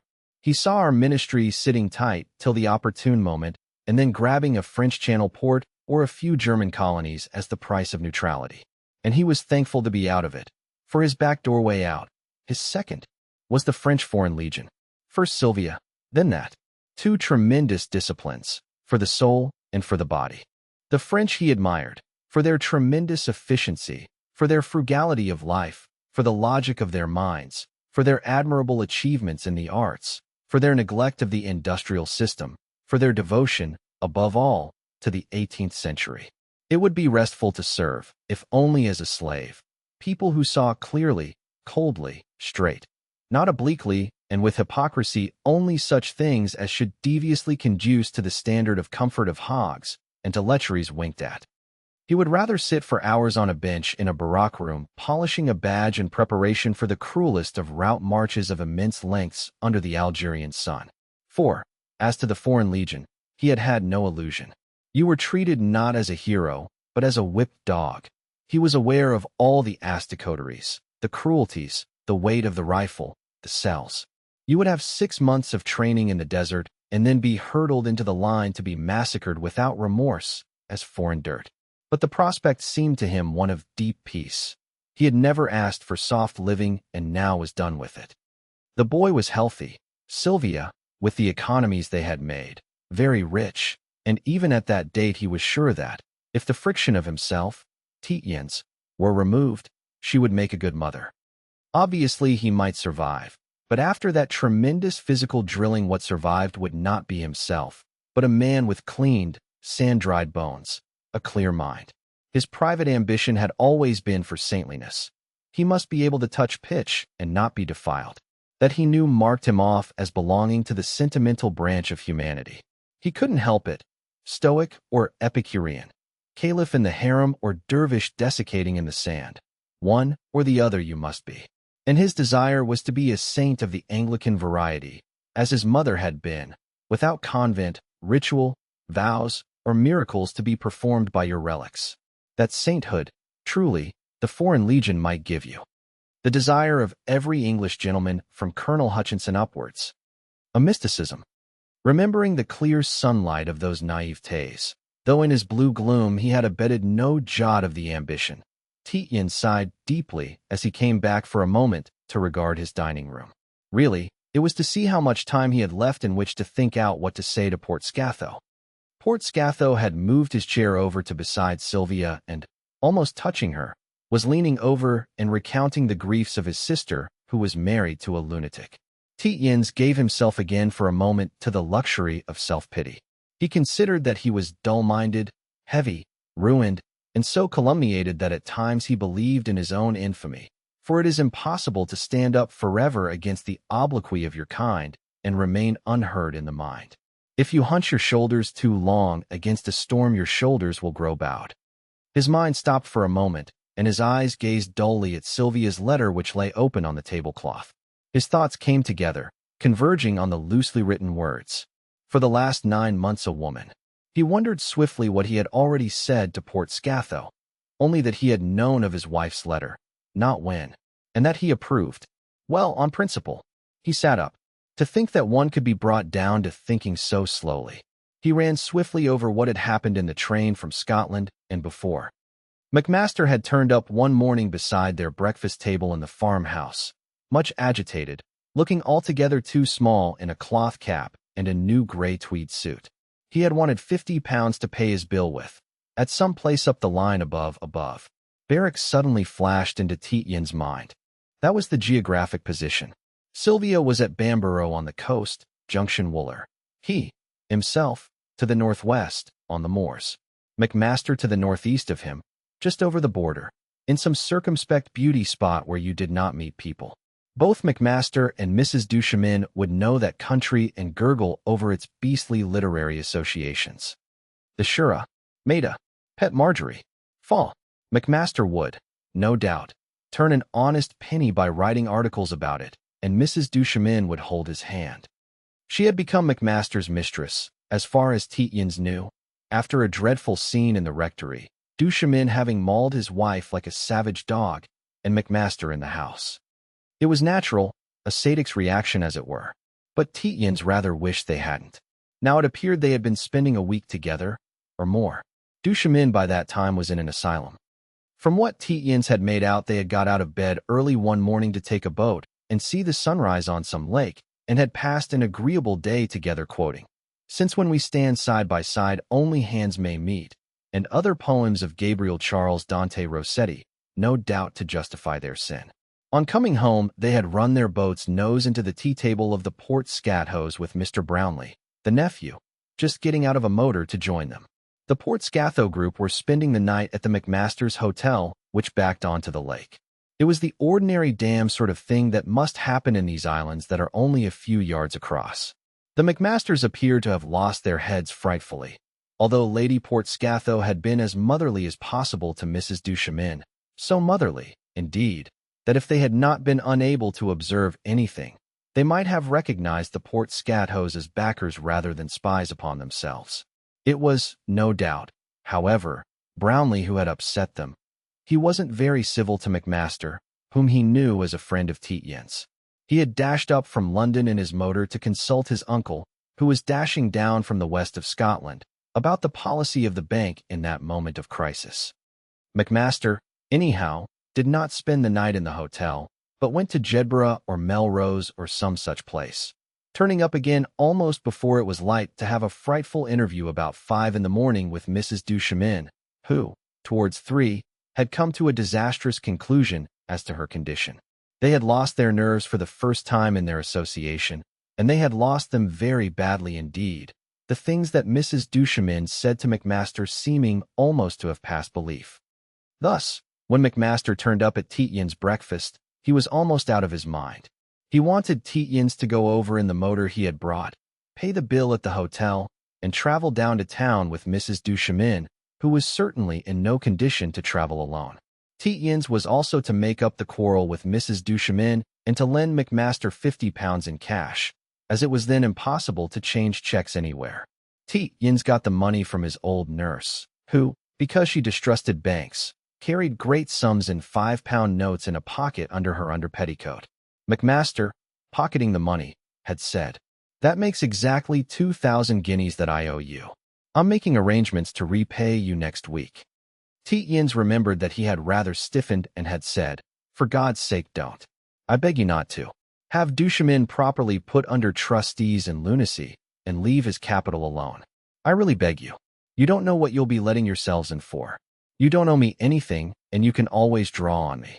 Tietjens never knew what Mrs. Duchemin had done about her husband's estate, over which she had at that date had a power of attorney, but he had imagined that, from that time on, McMaster had felt a certain coldness for himself, and that Mrs. Duchemin had hated him.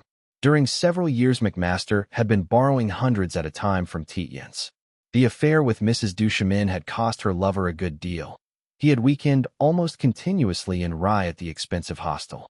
Moreover, the famous Friday parties for geniuses had been going on for several years now, and these had meant new furnishings, bindings, carpets, and loans to geniuses, at any rate before McMaster had had the ear of the royal bounty. So the sum had grown to £2,000, and now to guineas. And, from that date, the McMasters had not offered any repayment. McMaster had said that he dare not travel with Mrs. Duchemin because all London would be going south by that train. All London had. It pushed in at every conceivable and inconceivable station all down the line. It was the great route of the 3, 8, 14. Tietjens had got on board at Berwick, where they were adding extra coaches, and by giving a £5 note to the guard, who hadn't been able to promise isolation for any distance, had got a locked carriage. It hadn't remained locked for long enough to let Mrs. Duchemin have her cry out, but it had apparently served to make some mischief. The Sandbach party had got on, no doubt at Wooler, the Port Scatho party somewhere else. Their petrol had run out somewhere, and sales were stopped, even to bankers. McMaster, who after all had traveled by the same train, hidden beneath 2 blue jackets, had picked up Mrs. Duchemin at King's Cross, and that had seemed the end of it. Tietjens, back in his dining room, felt relief and also anger. He said, "Port Scatho, time's getting short. I'd like to deal with this letter if you don't mind." Port Scatho came as if up out of a dream.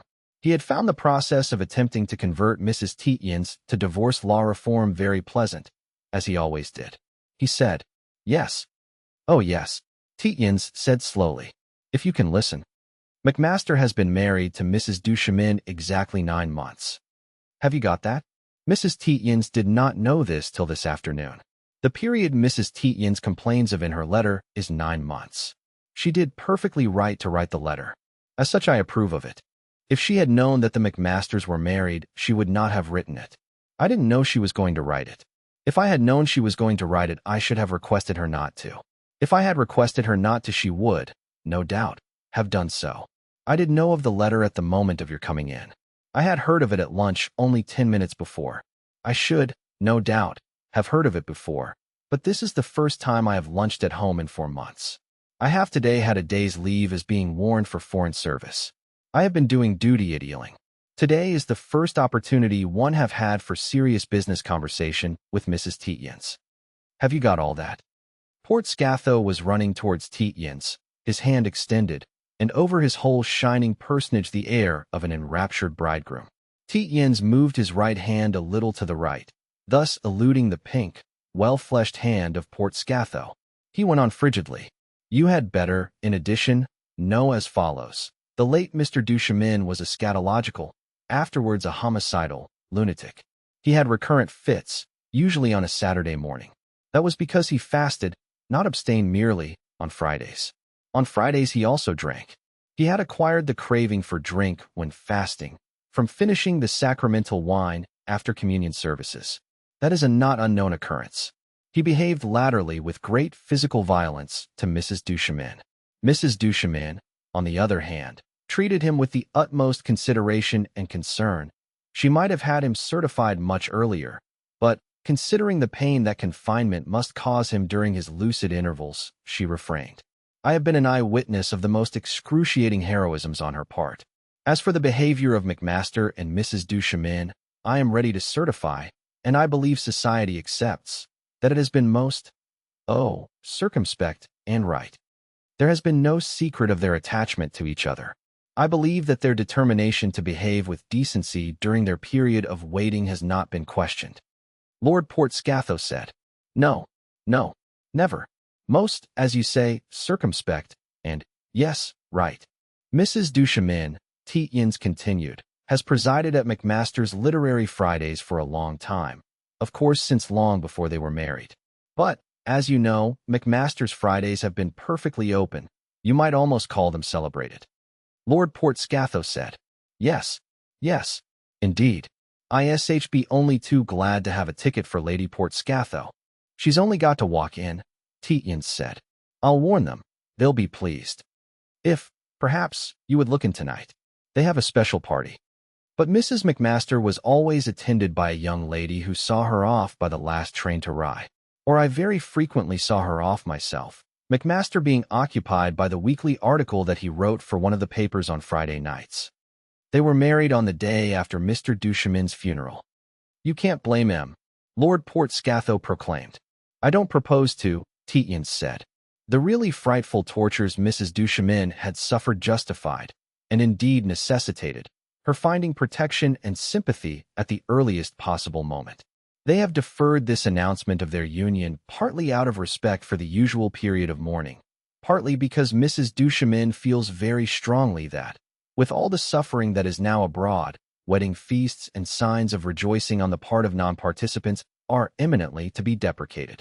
Still, the little party of tonight is by way of being an announcement that they are married. He paused to reflect for a moment. I perfectly understand, Lord Portscatho exclaimed. I perfectly approve. Believe me, I and Lady Portscatho will do everything. Everything. Most admirable people. Tietjens, my dear fellow, your behavior, most handsome. Tietjens said, wait a minute. There was an occasion in August, 14, in a place on the border. I can't remember the name. Lord Portscatho burst out. My dear fellow, I beg you won't. I beseech you not to. Tietjens went on. Just before then Mr. Duchemin had made an attack on his wife of an unparalleled violence. It was that caused his final incarceration. She was not only temporarily disfigured, but she suffered serious internal injuries and, of course, great mental disturbance. It was absolutely necessary that she should have change of scene. But I think you will bear me out that, in that case, too, their behavior was again circumspect and right. Portscatho said, I know. Lady Portscatho and I agreed, even without knowing what you have just told me, that the poor things almost exaggerated it. He slept, of course, at Jedburgh? Tietjens said, yes, they almost exaggerated it. I had to be called in to take Mrs. Duchemin home. It caused, apparently, misunderstandings. Portscatho, full of enthusiasm at the thought that at least 2 unhappy victims of the hateful divorce laws had, with decency and circumspectness, found the haven of their desires, burst out. By God, Tietjens, if I ever hear a man say a word against you. Your splendid championship of your friend. Your unswerving devotion. Tietjens said, wait a minute, Portscatho, will you? He was unbuttoning the flap of his breast pocket. A man who can act so splendidly in one instance, Portscatho said. And you're going to France. If anyone dares. At the sight of a vellum-cornered, green-edged book in Tietjens' hand, Sylvia suddenly stood up. As Tietjens took from an inner flap a check that had lost its freshness, she made 3 great strides over the carpet to him. Oh, Chrissy, she cried out. He hasn't. That beast hasn't. Tietjens answered. He has. He handed the soiled check to the banker. Portscatho looked at it with slow bewilderment. Account overdrawn, he read. Brownie's my nephew's handwriting. To the club. You aren't going to take it lying down? Sylvia said. Oh, thank goodness, you aren't going to take it lying down. No, I'm not going to take it lying down, Tietjens said. Why should I? A look of hard suspicion came over the banker's face. You appear, he said, to have been overdrawing your account. People should not overdraw their accounts. For what sum are you overdrawn? Tietjens handed his passbook to Portscatho. I don't understand on what principle you work, Sylvia said to Tietjens. There are things you take lying down, this you don't. Tietjens said. It doesn't matter, really. Except for the child. Sylvia said. I guaranteed an overdraft for you up to £1,000 last Thursday. You can't be overdrawn over £1,000. I'm not overdrawn at all, Tietjens said. I was for about £15 yesterday. I didn't know it. Portscatho was turning over the pages of the passbook, his face completely blank. I simply don't understand, he said. You appear to be in credit. You appear always to have been in credit except for a small sum now and then. For a day or two. I was overdrawn, Tietjens said, for £15 yesterday. I should say for 3 or 4 hours. The course of a post, from my army agent to your head office. During these 2 or 3 hours your bank selected 2 out of 6 of my checks to dishonor, both being under £2. The other one was sent back to my mess at Ealing, who won't, of course, give it back to me. That also is marked account overdrawn, and in the same handwriting. But good God, the banker said. That means your ruin. It certainly means my ruin, Tietjens said. It was meant to. But, the banker said. A look of relief came into his face which had begun to assume the aspect of a broken man's. You must have other accounts with the bank, a speculative one, perhaps, on which you are heavily down. I don't myself attend to clients' accounts, except the very huge ones, which affect the bank's policy. You ought to, Tietjens said. It's the very little ones you ought to attend to, as a gentleman making his fortune out of them. I have no other account with you. I have never speculated in anything in my life. I have lost a great deal in Russian securities, a great deal for me. But so, no doubt, have you. Then betting. Port Scatho said. I never put a penny on a horse in my life, Tietjens said. I know too much about them. Port Scatho looked at the faces first of Sylvia, then of Tietjens. Sylvia, at least, was his very old friend. She said, Christopher never bets and never speculates. His personal expenses are smaller than those of any man in town. You could say he had no personal expenses. Again the swift look of suspicion came into Port Scatho's open face. Oh, Sylvia said, you couldn't suspect Christopher and me of being in a plot to blackmail you. No, I couldn't suspect that, the banker said. But the other explanation is just as extraordinary. To suspect the bank. How do you account? He was addressing Tietjens. His round head seemed to become square. Below, emotion worked on his jaws. I'll tell you simply this, Tietjens said. You can then repair the matter as you think fit. 10 days ago, I got my marching orders. As soon as I had handed over to the officer who relieved me, I drew checks for everything I owed. To my military tailor, the mess, for £1.12. I had also to buy a compass and a revolver, the Red Cross orderlies having annexed mine when I was in hospital. Port Scatho said, Good God, don't you know they annex things? Tietjens asked. He went on. The total, in fact, amounted to an overdraft of £15, but I did not think of it as such because my army agents ought to have paid my month's army pay over to you on the 1st. As you perceive, they have only paid it over this morning, the 13th. But, as you will see from my passbook, they have always paid about the 13th, not the 1st. 2 days ago, I lunched at the club and drew that check for £1.14 and 6, 1.10 for personal expenses, and the 4 and 6 for lunch. You were, however, actually overdrawn, the banker said sharply. Tietjens said, Yesterday for 2 hours. But then, Port Scatho said, What do you want done? We'll do what we can. Tietjens said, I don't know. Do what you like. You'd better make what explanation you can to the military authority. If they court-martialed me, it would hurt you more than me. I assure you of that. There is an explanation. Port Scatho began suddenly to tremble.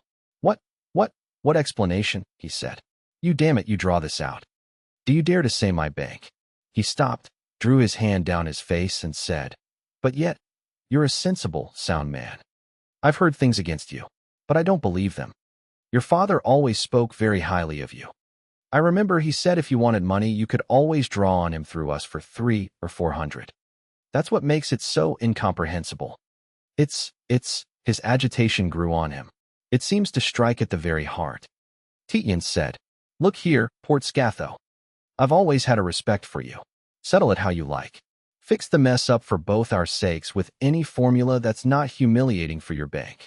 I've already resigned from the club.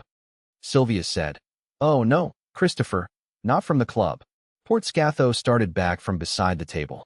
But if you're in the right, he said, you couldn't. Not resign from the club. I'm on the committee. I'll explain to them, in the fullest, in the most generous. You couldn't explain, Tietjens said. You can't get ahead of rumor. It's half over London at this moment. You know what the toothless old fellows of your committee are. Anderson, Folliot, and my brother's friend, Ruggles. Port Scatho said, Your brother's friend Ruggles. But look here. He's something about the court, isn't he? But look here. His mind stopped. He said, People shouldn't overdraw. But if your father said you could draw on him, I'm really much concerned. You're a first-rate fellow. I can tell that from your passbook alone. Nothing but checks drawn to first-class tradesmen for reasonable amounts. The sort of passbook I liked to see when I was a junior clerk in the bank.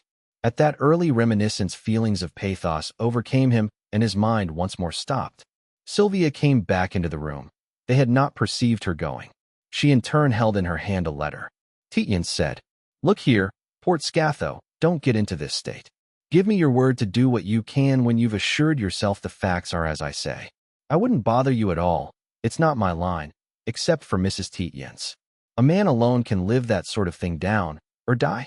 But there's no reason why Mrs. Tietjens should live, tied to a bad hat, while he's living it down or dying. But that's not right," Port Scatho said. "It's not the right way to look at it. You can't pocket. I'm simply bewildered." "You've no right to be bewildered," Sylvia said. "You're worrying your mind for expedients to save the reputation of your bank. We know your bank is more to you than a baby. You should look after it better, then."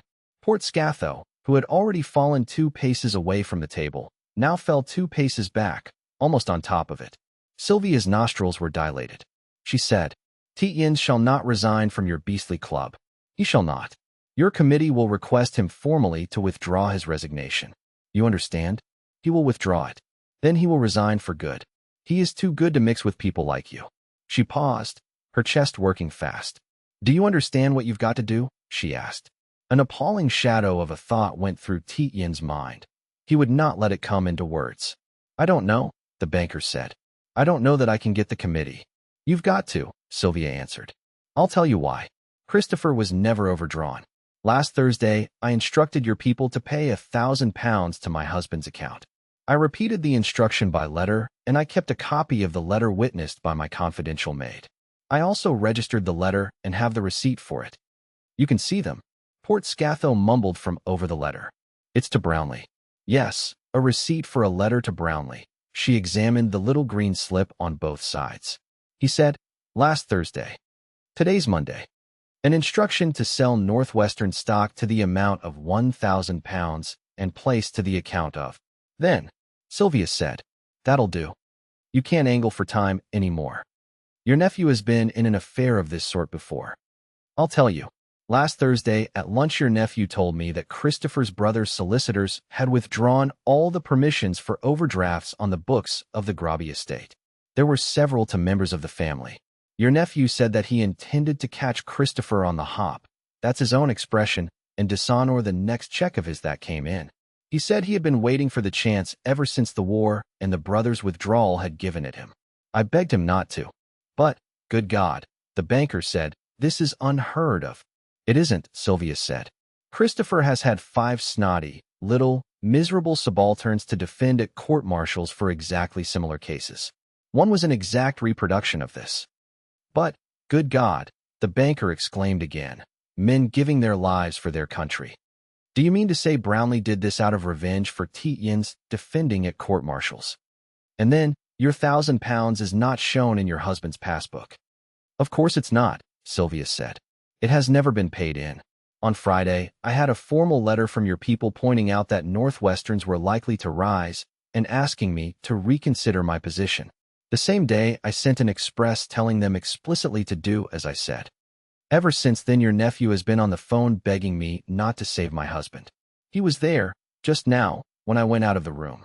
He was also beseeching me to fly with him." Tietjens said, "Isn't that enough, Sylvia?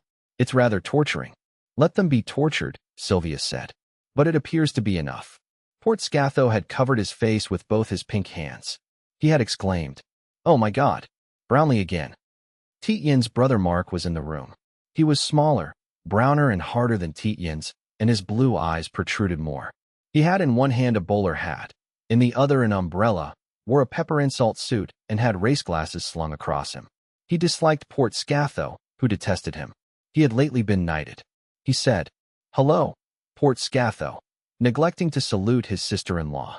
His eyes, whilst he stood motionless, rolled a look round the room and rested on a miniature bureau that stood on a writing table, in a recess, under and between bookshelves. "I see you've still got that cabinet," he said to Tietjens. Tietjens said, "I haven't. I've sold it to Sir John Robertson. He's waiting to take it away till he has room in his collection." Port Scatho walked, rather unsteadily, round the lunch table and stood looking down from one of the long windows. Sylvia sat down on her chair beside the fireplace. The two brothers stood facing each other, Christopher suggesting wheat sacks, Mark, carved wood, all round them, except for the mirror that reflected bluenesses, the gilt backs of books. Hello Central was clearing the table. I hear you're going out again tomorrow, Mark said. I want to settle some things with you. I'm going at 9 from Waterloo, Christopher said. I've not much time. You can walk with me to the War Office if you like. Mark's eyes followed the black and white of the maid round the table. She went out with the tray. Christopher suddenly was reminded of Valentine Wanup clearing the table in her mother's cottage. Hello Central was no faster about it. Mark said, Port Scatho, as you're there we may as well finish one point. I have cancelled my father's security for my brother's overdraft. Port Scatho said, to the window, but loud enough. We all know it. To our cost. I wish you, however, Mark Tietjens went on, to make over from my own account 1,000 a year to my brother as he needs it. Not more than 1,000 in any 1 year. Port Scatho said, write a letter to the bank. I don't look after clients' accounts on social occasions. I don't see why you don't, Mark Tietjens said. It's the way you make your bread and butter, isn't it? Tietjens said, you may save yourself all this trouble, Mark. I am closing my account in any case. Port Scatho spun round on his heel. I beg that you won't, he exclaimed. I beg that we may have the honor of continuing to have you draw upon us. He had the trick of convulsively working jaws. His head against the light was like the top of a rounded gatepost. He said to Mark Tietjens, you may tell your friend, Mr. Ruggles, that your brother is empowered by me to draw on my private account, on my personal and private account up to any amount he needs. I say that to show my estimate of your brother, because I know he will incur no obligations he cannot discharge. Mark Tietjens stood motionless, leaning slightly on the crook of his umbrella on the one side, on the other displaying, at arm's length, the white silk lining of his bowler hat, the lining being the brightest object in the room. That's your affair, he said to Port Scatho. All I'm concerned with is to have 1,000 a year paid to my brother's account till further notice. Christopher Tietjens said, with what he knew was a sentimental voice, to Port Scatho. He was very touched. It appeared to him that with the spontaneous appearance of several names in his memory, and with this estimate of himself from the banker, his tide was turning, and that this day might indeed be marked by a red stone. Of course, Port Scatho, I won't withdraw my wretched little account from you if you want to keep it. It flatters me that you should. He stopped and added, I only wanted to avoid these family complications. But I suppose you can stop my brother's money being paid into my account. I don't want his money. He said to Sylvia, you had better settle the other matter with Port Scatho. To Port Scatho, I'm intensely obliged to you, Port Scatho. You'll get Lady Port Scatho round to McMaster's this evening, if only for a minute, before 11. And to his brother, come along, Mark. I'm going down to the War Office. We can talk as we walk.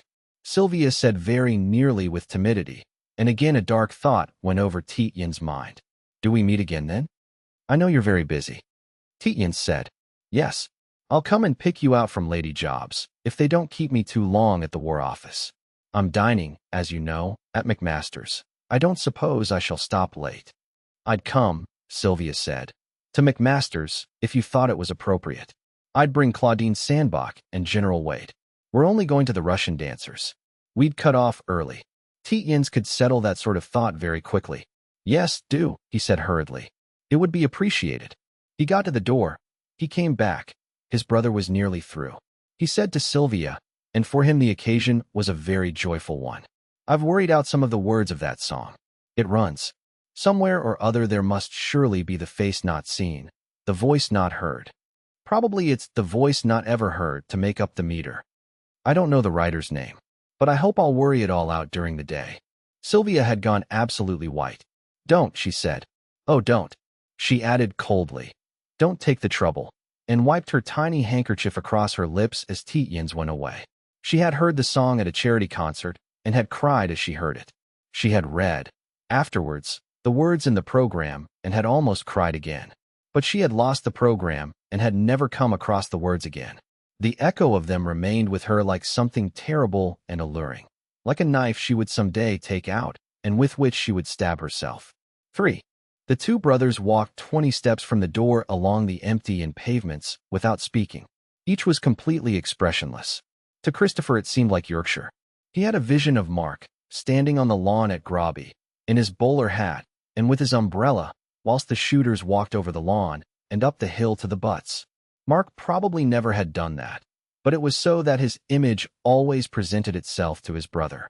Mark was considering that one of the folds of his umbrella was disarranged. He seriously debated with himself whether he should unfold it at once and refold it, which was a great deal of trouble to take, or whether he should leave it till he got to his club, where he would tell the porter to have it done at once. That would mean that he would have to walk for 1.25 miles through London with a disarranged umbrella, which was disagreeable. He said, "If I were you, I wouldn't let that banker fellow go about giving you testimonials of that sort." Christopher said, He considered that, with a third of his brain in action, he was over a match for Mark, but he was tired of discussions. He supposed that some unpleasant construction would be put by his brother's friend, Ruggles, on the friendship of Port Scatho for himself. But he had no curiosity. Mark felt a vague discomfort. He said, "You had a check dishonored at the club this morning?" Christopher said, "Yes." Mark waited for explanations. Christopher was pleased at the speed with which the news had traveled. It confirmed what he had said to Port Scatho. He viewed his case from outside. It was like looking at the smooth working of a mechanical model. Mark was more troubled. Used as he had been for 30 years to the vociferous South, he had forgotten that there were taciturnities still. If at his ministry he laconically accused a transport clerk of remissness, or if he accused his French mistress, just as laconically, of putting too many condiments on his nightly mutton chop, or too much salt in the water in which she boiled his potatoes, he was used to hearing a great many excuses or negations, uttered with energy and continued for long. So he had got into the habit of considering himself almost the only laconic being in the world. He suddenly remembered with discomfort, but also with satisfaction, that his brother was his brother. He knew nothing about Christopher, for himself. He had seemed to look at his little brother down avenues, from a distance, the child misbehaving himself. Not a true Tietjens, born very late. A mother's child, therefore, rather than a father's. The mother an admirable woman, but from the South riding. Soft, therefore, and ample. The elder Tietjens' children, when they had experienced failures, had been wont to blame their father for not marrying a woman of their own riding. So, for himself, he knew nothing of this boy. He was said to be brilliant, an un-Tietjens-like quality, akin to talkativeness. Well, he wasn't talkative. Mark said, "What have you done with all the brass our mother left you? 20,000, wasn't it?" They were just passing through a narrow way between Georgian houses. In the next quadrangle Tietjens stopped and looked at his brother. Mark stood still to be looked at. Christopher said to himself, "This man has the right to ask these questions." It was as if a queer slip had taken place in a moving picture. This fellow had become the head of the house. He, Christopher, was the heir. At that moment, their father, in the grave 4 months now, was for the first time dead. Christopher remembered a queer incident. After the funeral, when they had come back from the churchyard and had lunched, Mark, and Tietjens could now see the wooden gesture, had taken out his cigar case, and, selecting one cigar for himself, had passed the rest round the table. It was as if people's hearts had stopped beating.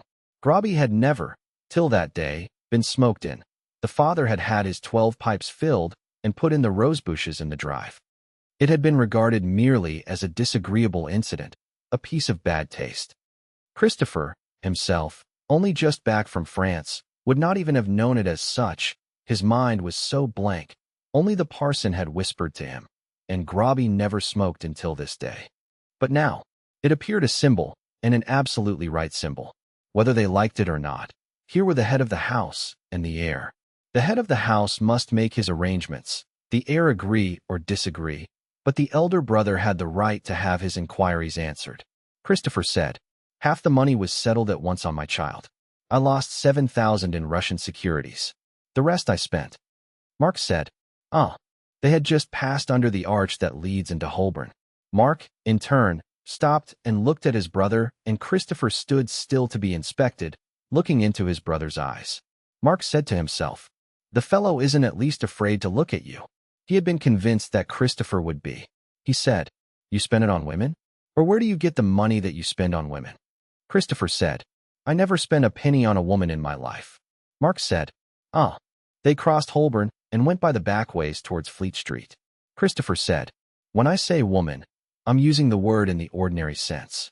Of course, I've given women of our own class tea or lunch and paid for their cabs. Perhaps I'd better put it that I've never, either before or after marriage, had connection with any woman other than my wife. Mark said, Ah. He said to himself, Then Ruggles must be a liar. This neither distressed nor astonished him. For 20 years he and Ruggles had shared a floor of a large and rather gloomy building in Mayfair. They were accustomed to converse whilst shaving in a joint toilet room. Otherwise they did not often meet except at the club. Ruggles was attached to the royal court in some capacity, possibly as sub-deputy gold-stick-in-waiting, or he might have been promoted in the 20 years. Mark Tietjens had never taken the trouble to inquire. Enormously proud and shut in on himself, he was without curiosity of any sort. He lived in London because it was immense, solitary, administrative, and apparently without curiosity as to its own citizens. If he could have found, in the north, a city as vast and as distinguished by the other characteristics, he would have preferred it. Of Ruggles he thought little or nothing. He had once heard the phrase, agreeable rattle, and he regarded Ruggles as an agreeable rattle, though he did not know what the phrase meant. Whilst they shaved, Ruggles gave out the scandal of the day. He never, that is to say, mentioned a woman whose virtue was not purchasable, or a man who would not sell his wife for advancement. This matched with Mark's ideas of the South. When Ruggles aspersed the fame of a man of family from the North, Mark would stop him with, Oh no, that's not true. He's a craister of Wantley Fells, or another name, as the case might be. Half Scotchman, half Jew, Ruggles was very tall and resembled a magpie, having his head almost always on one side. Had he been English, Mark would never have shared his rooms with him. He knew indeed few Englishmen of sufficient birth and position to have that privilege, and, on the other hand, few Englishmen of birth and position would have consented to share rooms so grim and uncomfortable, so furnished with horsehair-seated mahogany, or so lit with ground-glass skylights. Coming up to town at the age of 25, Mark had taken these rooms with a man called Peebles, long since dead, and he had never troubled to make any change, though Ruggles had taken the place of Peebles. The remote similarity of the names had been less disturbing to Mark Tietjens than would have been the case had the names been more different. It would have been very disagreeable, Mark often thought, to share with a man called, say, Granger. As it was, he still often called Ruggles Peebles, and no harm was done. Mark knew nothing of Ruggles' origins then, so that, in a remote way, their union resembled that of Christopher with McMaster. But whereas Christopher would have given his satellite the shirt off his back, Mark would not have lent Ruggles more than a £5 note, and would have turned him out of their rooms if it had not been returned by the end of the quarter. But, since Ruggles never had asked to borrow anything at all, Mark considered him an entirely honorable man. Occasionally Ruggles would talk of his determination to marry some widow or other with money, or of his influence with people in exalted stations. But, when he talked like that, Mark would not listen to him, and he soon returned to stories of purchasable women and venial men. About 5 months ago, Mark had said one morning to Ruggles, You might pick up what you can about my youngest brother Christopher, and let me know.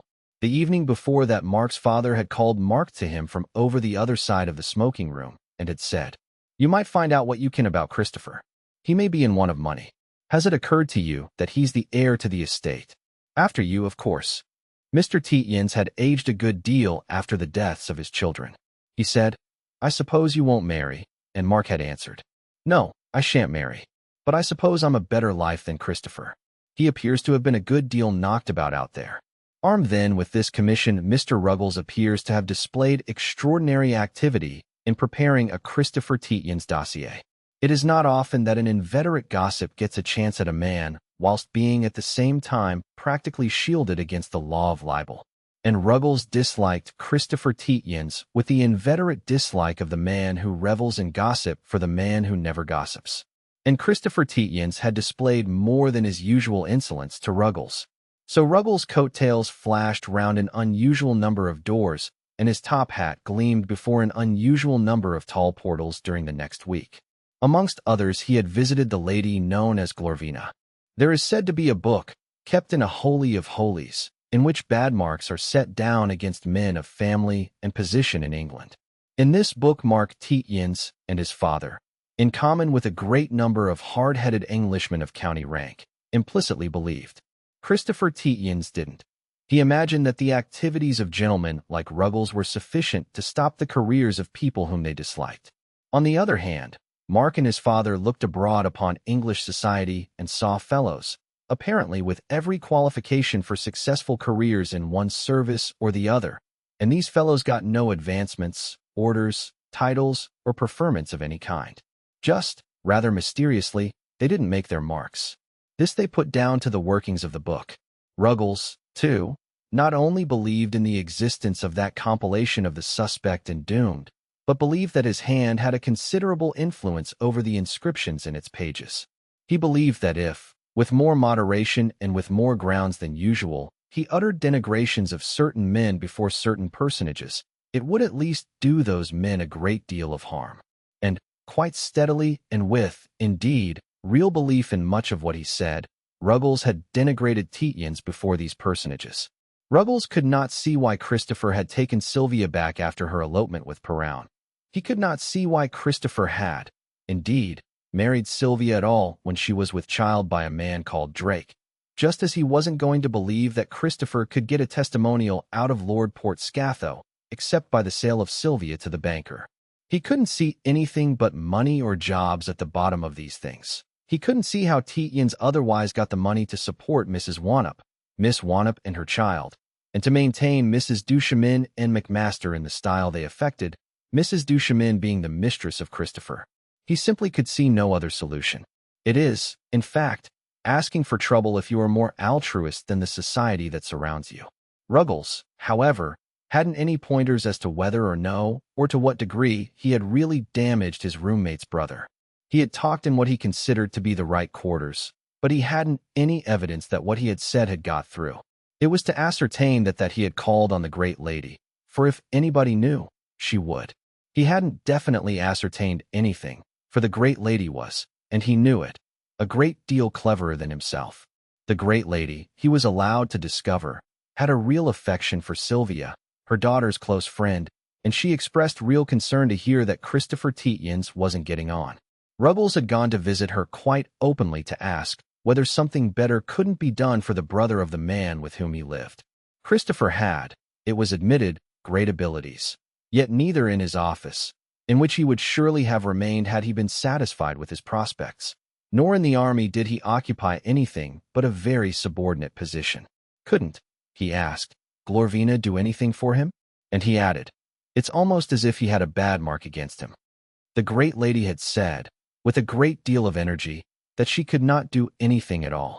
The energy was meant to show how absolutely her party had been downed, outed and jumped on by the party in power, so that she had no influence of any sort anywhere.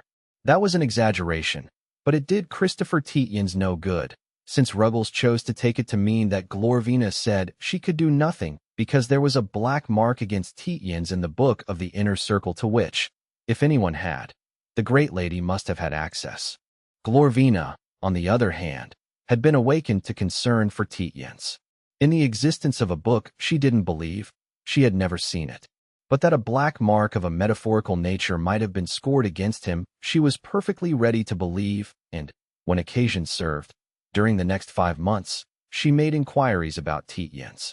She came upon a Major Drake, an intelligence officer, who had access to the central depot of confidential reports upon officers, and Major Drake showed her, with a great deal of readiness, as a specimen, the report on Tietjens. It was of a most discouraging sort and peppered over with hieroglyphics, the main point being Tietjens' impecuniosity and his predilection for the French, and apparently for the French royalists. There being at that date, and with that government, a great deal of friction with our allies, this characteristic which earlier had earned him a certain number of soft jobs had latterly done him a good deal of harm. Glorvina carried away the definite information that Tietjens had been seconded to the French artillery as a liaison officer and had remained with them some time, but, having been shell-shocked, had been sent back. After that a mark had been added against him, not to be employed as liaison officer again. On the other hand, Sylvia's visits to Austrian officer prisoners had also been noted to Tietjens' account, and a final note added, not to be entrusted with any confidential work. To what extent Major Drake himself compiled these records the great lady didn't know and didn't want to know. She was acquainted with the relationships of the parties and was aware that in certain dark, full-blooded men the passion for sexual revenge is very lasting, and she let it go at that. She discovered, however, from Mr. Waterhouse, now also in retreat, that he had a very high opinion of Tietjens' character and abilities, and that just before Waterhouse's retirement, he had especially recommended Tietjens for very high promotion. That alone, in the then state of ministerial friendships and enmities, Glorvina knew to be sufficient to ruin any man within range of governmental influence. She had, therefore, sent for Sylvia and had put all these matters before her, for she had too much wisdom to believe that, even supposing there should be differences between the young people of which she had no evidence at all, Sylvia could wish to do anything but promote her husband's material interests. Moreover, sincerely benevolent as the great lady was towards this couple, she also saw that here was a possibility of damaging, at least, individuals of the party in power. A person in a relatively unimportant official position can sometimes make a very nasty stink if he is unjustly used, has determination and a small amount of powerful backing. This Sylvia, at least, certainly had. And Sylvia had received the great lady's news with so much emotion that no one could have doubted that she was utterly devoted to her husband and would tell him all about it. This Sylvia had not as yet managed to do. Ruggles, in the meantime, had collected a very full budget of news and inferences to present to Mark Tietjens whilst shaving. Mark had been neither surprised nor indignant. He had been accustomed to call all his father's children, except the brother immediately next him, the whelps, and their concerns had been no concerns of his. They would marry, beget unimportant children who would form collateral lines of Tietjens and disappear, as is the fate of sons of younger sons. And the deaths of the intermediate brothers had been so recent that Mark was not yet used to thinking of Christopher as anything but a whelp, a person whose actions might be disagreeable but couldn't matter. He said to Ruggles, "You had better talk to my father about this.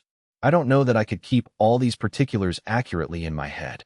Ruggles had been only too pleased to, and, to give him weight, his intimacy with the eldest son, who certified to his reliability in money matters and his qualifications for amassing details as to personalities, acts, and promotions. That day, at tea at the club, in a tranquil corner, Ruggles had told Mr. Tietjens Sr. that Christopher's wife had been with child when he had married her. He had hushed up her elopement with Perrown and connived at other love affairs of hers to his own dishonor, and was suspected in high places of being a French agent, thus being marked down as suspect in the great book. All this in order to obtain money for the support of Miss Wannop, by whom he had had a child, and to maintain McMaster and Mrs. Duchemin on a scale unsuited to their means, Mrs. Duchemin being his mistress. The story that Tietjens had had a child by Miss Wannop was first suggested, and then supported, by the fact that in Yorkshire he certainly had a son who never appeared in Gray's Inn. Mr. Tietjens was a reasonable man, not reasonable enough to doubt Ruggles' circumstantial history. He believed implicitly in the great book, which has been believed in by several generations of country gentlemen. He perceived that his brilliant son had made no advancement commensurate with either his brilliance or his influence. He suspected that brilliance was synonymous with reprehensible tendencies. Moreover, his old friend, General Folliot, had definitely told him some days before that he ought to inquire into the goings-on of Christopher. On being pressed, Folliot had, also definitely, stated that Christopher was suspected of very dishonorable dealings, both in money and women. Ruggles' allegations came, therefore, as a definite confirmation of suspicions that appeared only too well backed up. He bitterly regretted that, knowing Christopher to be brilliant, he had turned the boy, as is the usual portion of younger sons, adrift, with what of a competence could be got together, to sink or swim. He had, he said to himself, always wished to keep at home and under his own eyes this boy for whom he had had especial promptings of tenderness. His wife, to whom he had been absolutely attached by a passionate devotion, had been unusually wrapped up in Christopher, because Christopher had been her youngest son, born very late. And, since his wife's death, Christopher had been especially dear to him. as if he had carried about his presence some of the radiance and illumination that had seemed to attach to his mother. Indeed, after his wife's death, Mr. Tietjens had very nearly asked Christopher and his wife to come and keep house for him at Groby, making, of course, special testamentary provision for Christopher in order to atone for his giving up his career at the Department of Statistics. His sense of justice to his other children had prevented him doing this. What broke his heart was that Christopher should not only have seduced, but should have had a child by Valentine Wannop. Very grand seigneur in his habits, Mr. Tietjens had always believed in his duty to patronize the arts, and, if he had actually done little in this direction beyond purchasing some chocolate-colored pictures of the French Historic School, he had for long prided himself on what he had done for the widow and children of his old friend, Professor Wannop. He considered, and with justice, that he had made Mrs. Wannop a novelist, and he considered her to be a very great novelist. And his conviction of the guilt of Christopher was strengthened by a slight tinge of jealousy of his son, a feeling that he would not have acknowledged to himself. For, since Christopher, he didn't know how, for he had given his son no introduction, had become an intimate of the Wannop household, Mrs. Wannop had completely given up asking him, Mr. Tietjens, clamorously and constantly for advice. In return, she had sung the praises of Christopher in almost extravagant terms. She had, indeed, said that if Christopher had not been almost daily in the house, or at any rate at the end of the phone, she would hardly have been able to keep on working at full pressure. This had not overpleased Mr. Tietjens. Mr. Tietjens entertained for Valentine Wannop an affection of the very deepest, the same qualities appealing to the father as appealed to the son. He had even, in spite of his 60-odd years, seriously entertained the idea of marrying the girl. She was a lady. She would have managed Groby very well, and, although the entail on the property was very strict indeed, he would, at least, have been able to put her beyond the reach of want after his death. He had thus no doubt of his son's guilt, and he had to undergo the additional humiliation of thinking that not only had his son betrayed this radiant personality, but he had done it so clumsily as to give the girl a child and let it be known. That was unpardonable want of management in the son of a gentleman. And now this boy was his heir with a misbegotten brat to follow. Irrevocably, all his 4 tall sons, then, were down. His eldest tied for good to a quite admirable Trollope, his 2 next dead, his youngest worse than dead, his wife dead of a broken heart. A soberly but deeply religious man, Mr. Tietjens' very religion made him believe in Christopher's guilt.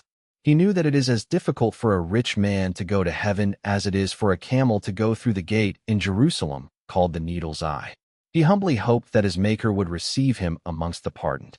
Then, since he was a rich, an enormously rich, man, his sufferings on this earth must be very great. From tea-time that day until it was time to catch the midnight train for Bishop's Auckland, he had been occupied with his son Mark in the writing room of the club. They had made many notes. He had seen his son Christopher, in uniform, looking broken and rather bloated, the result, no doubt, of debauch. Christopher had passed through the other end of the room, and Mr. Tietjens had avoided his eye. He had caught the train and reached Groby, traveling alone. Towards dusk, he had taken out a gun. He was found dead next morning, a couple of rabbits beside his body, just over the hedge from the little churchyard. He appeared to have crawled through the hedge, dragging his loaded gun, muzzle forwards, after him. Hundreds of men, mostly farmers, die from that cause every year in England. With these things in his mind, or as much of them as he could keep at once, Mark was now investigating his brother's affairs. He would have let things go on longer, for his father's estate was by no means wound up, but that morning Ruggles had told him that the club had had a check of his brother's returned, and that his brother was going out to France next day. It was 5 months exactly since the death of their father. That had happened in March. It was now August, a bright, untidy day in narrow, high courts. Mark arranged his thoughts. How much of an income, he said. Do you need to live in comfort? If 1,000 isn't enough, how much? 2. Christopher said that he needed no money and didn't intend to live in comfort. Mark said, I am to let you have 3,000 if you'll live abroad. I'm only carrying out our father's instructions. You could cut a hell of a splash on 3,000 in France. Christopher did not answer. Mark began again. The remaining 3,000 then. That was over from our mother's money. Did you settle it on your girl? or just spend it on her?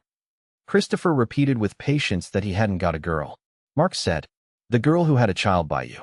I'm instructed, if you haven't settled anything already, but father took it that you would have. I was to let her have enough to live in comfort. How much do you suppose she'll need to live in comfort? I allow Charlotte 500. Would 500 be enough?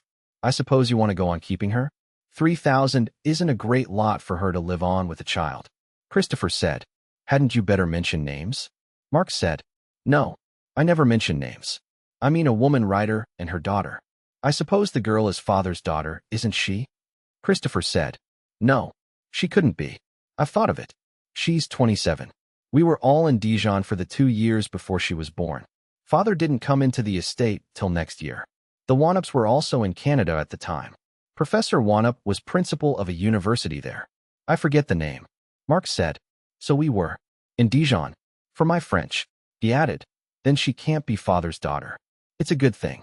I thought, as he wanted to settle money on them, they were very likely his children. There's a son, too. He's to have 1,000. What's he doing? The son, Tietjens said, is a conscientious objector. He's on a minesweeper. A blue jacket. His idea is that picking up mines is saving life, not taking it. Then he won't want the brass yet, Mark said. It's to start him in any business. What's the full name and address of your girl? Where do you keep her? They were in an open space, dusty, with half-timber buildings whose demolition had been interrupted. Christopher halted close to a post that had once been a cannon. Up against this, he felt that his brother could lean in order to assimilate ideas. He said slowly and patiently, if you're consulting with me as to how to carry out our father's intentions, and as there's money in it, you had better make an attempt to get hold of the facts. I wouldn't bother you if it wasn't a matter of money. In the first place, no money is wanted at this end. I can live on my pay. My wife is a rich woman relatively. Her mother is a very rich woman. She's Rugely's mistress, isn't she? Mark asked. Christopher said, no, she isn't. I should certainly say she wasn't. Why should she be? She's his cousin. Then it's your wife who was Rugely's mistress? Mark asked. Or why should she have the loan of his box? Sylvia also is Rugely's cousin. Of course, a degree further removed, Tietjens said. She isn't anyone's mistress. You can be certain of that. They say she is, Mark answered. They say she's a regular tart. I suppose you think I've insulted you. Christopher said, no, you haven't. It's better to get all this out. We're practically strangers, but you've a right to ask. Mark said, then you haven't got a girl and don't need money to keep her. You could have what you liked. There's no reason why a man shouldn't have a girl, and if he has, he ought to keep her decently. Christopher did not answer. Mark leaned against the half-buried cannon and swung his umbrella by its crook. But, he said, if you don't keep a girl, what do you do for? He was going to say for the comforts of home, but a new idea had come into his mind. Of course, he said, one can see that your wife's soppily in love with you. He added, soppily, one can see that with half an eye. Christopher felt his jaw drop. Not a second before, that very second, he had made up his mind to ask Valentine Wanup to become his mistress that night. It was no good, any more, he said to himself. She loved him, he knew, with a deep and unshakable passion, just as his passion for her was a devouring element that covered his whole mind as the atmosphere envelopes the earth. Were they, then, to go down to death separated by years, with no word ever spoken? To what end? For whose benefit? The whole world conspired to force them together. To resist became a weariness. His brother Mark was talking on. I know all about women, he had announced. Perhaps he did. He had lived with exemplary fidelity to a quite unpresentable woman for a number of years. Perhaps the complete study of one woman gave you a map of all the rest. Christopher said, look here, Mark. You had better go through all my passbooks for the last 10 years. Or ever since I had an account. This discussion is no good if you don't believe what I say. Mark said, I don't want to see your passbooks. I believe you. He added, a second later, why the devil shouldn't I believe you? It's either believing you're a gentleman or Ruggles a liar.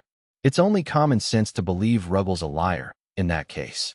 I didn't before because I had no grounds to. Christopher said, I doubt if liar is the right word. He picked up things that were said against me. No doubt he reported them faithfully enough. Things are said against me. I don't know why. Because, Mark said with emphasis, You treat these South Country swine with the contempt that they deserve. They're incapable of understanding the motives of a gentleman. If you live among dogs, they'll think you've the motives of a dog. What other motives can they give you?" He added. "I thought you'd been buried so long under their muck that you were as mucky as they." Tietjens looked at his brother with the respect one has to give to a man ignorant but shrewd. It was a discovery that his brother was shrewd. But, of course, he would be shrewd. He was the indispensable head of a great department. He had to have some qualities. Not cultivated, not even instructed. A savage, but penetrating. "We must move on," he said, "or I shall have to take a cab." Mark detached himself from his half-buried cannon. "What did you do with the other 3,000? He asked. 3,000 is a hell of a big sum to chuck away. For a younger son. Except for some furniture I bought for my wife's rooms," Christopher said. "It went mostly in loans." "Loans?" Mark exclaimed. "To that fellow McMaster?" "Mostly to him," Christopher answered. "But about 700 to Dickie Swipes, of color coats." "Good God! Why to him?" Mark ejaculated. "Oh, because he was Swipes, of color coats," Christopher said, "and asked for it. He'd have had more, only that was enough for him to drink himself to death on." Mark said, "I suppose you don't give money to every fellow that asks for it." Christopher said, "I do. It's a matter of principle." "It's lucky," Mark said, "that a lot of fellows don't know that. You wouldn't have much brass left for long." "I didn't have it for long," Christopher said. "You know," Mark said, "you couldn't expect to do the princely patron on a youngest son's portion. It's a matter of taste. I never gave a halfpenny to a beggar myself. But a lot of the Tietjens were princely. One generation to addle brass, one to keep, one to spend. That's all right. I suppose McMaster's wife is your mistress? That'll account for it not being the girl. They keep an armchair for you." Christopher said, "No, I just backed McMaster for the sake of backing him. Father lent him money to begin with." "So he did," Mark exclaimed. "His wife," Christopher said, "was the widow of Breakfast du Chemin." "You knew Breakfast du Chemin?" "Oh, I knew Breakfast du Chemin," Mark said. "I suppose McMaster's a pretty warm man now. Done himself proud with du Chemin's money." "Pretty proud," Christopher said. "They won't be knowing me long now." "But damn it all," Mark said, "you've grobby to all intents and purposes. I'm not going to marry and beget children to hinder you." Christopher said, "Thanks. I don't want it." "Got your knife into me?" Mark asked. "Yes, I've got my knife into you," Christopher answered. "Into the whole bloody lot of you, and Ruggles and Folliot, and our father." Mark said, "Ah, you don't suppose I wouldn't have?" Christopher asked. "Oh, I don't suppose you wouldn't have," Mark answered. "I thought you were a soft sort of bloke. I see you aren't. I'm as north riding as yourself." Christopher answered. They were in the tide of Fleet Street, pushed apart by foot passengers and separated by traffic. With some of the imperiousness of the officer of those days, Christopher barged across through motor buses and paper lorries. With the imperiousness of the head of a department, Mark said, "Here, policeman, stop these damn things and let me get over." But Christopher was over much the sooner and waited for his brother in the gateway of the Middle Temple. His mind was completely swallowed up in the endeavor to imagine the embraces of Valentine Wannop. He said to himself that he had burnt his boats. Mark, coming alongside him, said, "You'd better know what our father wanted." Christopher said, "Be quick then. I must get on." He had to rush through his War Office interview to get to Valentine Wannop. They would have only a few hours in which to recount the loves of 2 lifetimes. He saw her golden head and her enraptured face. He wondered how her face would look, enraptured. He had seen on it humor, dismay, tenderness, in the eyes, and fierce anger and contempt for his, Christopher's, political opinions. His militarism. Nevertheless, they halted by the temple fountain. That respect was due to their dead father. Mark had been explaining. Christopher had caught some of his words and divined the links. Mr. Tietjens had left no will, confident that his desires as to the disposal of his immense fortune would be carried out meticulously by his eldest son. He would have left a will, but there was the vague case of Christopher to be considered. Whilst Christopher had been a youngest son, you arranged that he had a good lump sum and went, with it, to the devil how he liked. He was no longer a youngest son, by the will of God. Our father's idea, Mark said by the fountain, was that no settled sum could keep you straight. His idea was that if you were a bloody pimp living on women, you don't mind. I don't mind your putting it straightforwardly, Christopher said. He considered the base of the fountain that was half full of leaves. This civilization had contrived a state of things in which leaves rotted by August. Well, it was doomed. If you were a pimp living on women, Mark repeated, it was no good making a will. You might need uncounted thousands to keep you straight. You were to have him. You were to be as debauched as you wanted, but on clean money. I was to see how much in all probability that would be and arrange the other legacies to scale. Father had crowds of pensioners. How much did Father cut up for? Christopher asked. Mark said, God knows. You saw we proved the estate at $1.25 million as far as ascertained. But it might be twice that. Or 5 times. With steel prices what they have been for the last 3 years, it's impossible to say what the Middlesbrough district property won't produce. The death duties even can't catch it up, and there are all the ways of getting round them. Christopher inspected his brother with curiosity. This brown-complexioned fellow with bulging eyes, shabby on the whole, tightly buttoned into a rather old pepper-and-salt suit, with a badly rolled umbrella, old race glasses, and his bowler hat the only neat thing about him, was indeed a prince. With a rigid outline. All real princes must look like that. He said, Well, you won't be a penny the poorer by me. Mark was beginning to believe this. He said, You won't forgive Father? Christopher said, I won't forgive Father for not making a will. I won't forgive him for calling in Ruggles. I saw him and you in the writing room the night before he died. He never spoke to me. He could have. It was clumsy stupidity. That's unforgivable. The fellow shot himself, Mark said. You usually forgive a fellow who shoots himself. I don't, Christopher said. Besides, he's probably in heaven and don't need my forgiveness. 10 to 1 he's in heaven. He was a good man. One of the best, Mark said. It was I that called in Ruggles, though. I don't forgive you either, Christopher said. But you must, Mark said, and it was a tremendous concession to sentimentality. Take enough to make you comfortable. By God, Christopher exclaimed. I loathe your whole beastly buttered toast, mutton chopped, carpet slippered, rum-negus comfort as much as I loathe your beastly Riviera palaced, chauffeured, hydraulic lifted, hothouse aired beastliness of fornication. He was carried away, as he seldom let himself be, by the idea of his amours with Valentine Wanup, which should take place on the empty boards of a cottage, without draperies, fat meats, gummy aphrodisiacs. You won't, he repeated, be a penny the poorer by me. Mark said, Well, you needn't get shirty about it. If you won't, you won't. We'd better move on. You've only just time. We'll say that settles it. Are you, or aren't you, overdrawn at your bank? I'll make that up, whatever you damn well do to stop it. I'm not overdrawn, Christopher said. I'm over £30 in credit, and I've an immense overdraft guaranteed by Sylvia. It was a mistake of the bank's. Mark hesitated for a moment. It was to him almost unbelievable that a bank could make a mistake. One of the great banks. The props of England. They were walking down towards the embankment. With his precious umbrella, Mark aimed a violent blow at the railings above the tennis lawns, where whitish figures, bedrabbled by the dim atmosphere, moved like marionettes practicing crucifixions.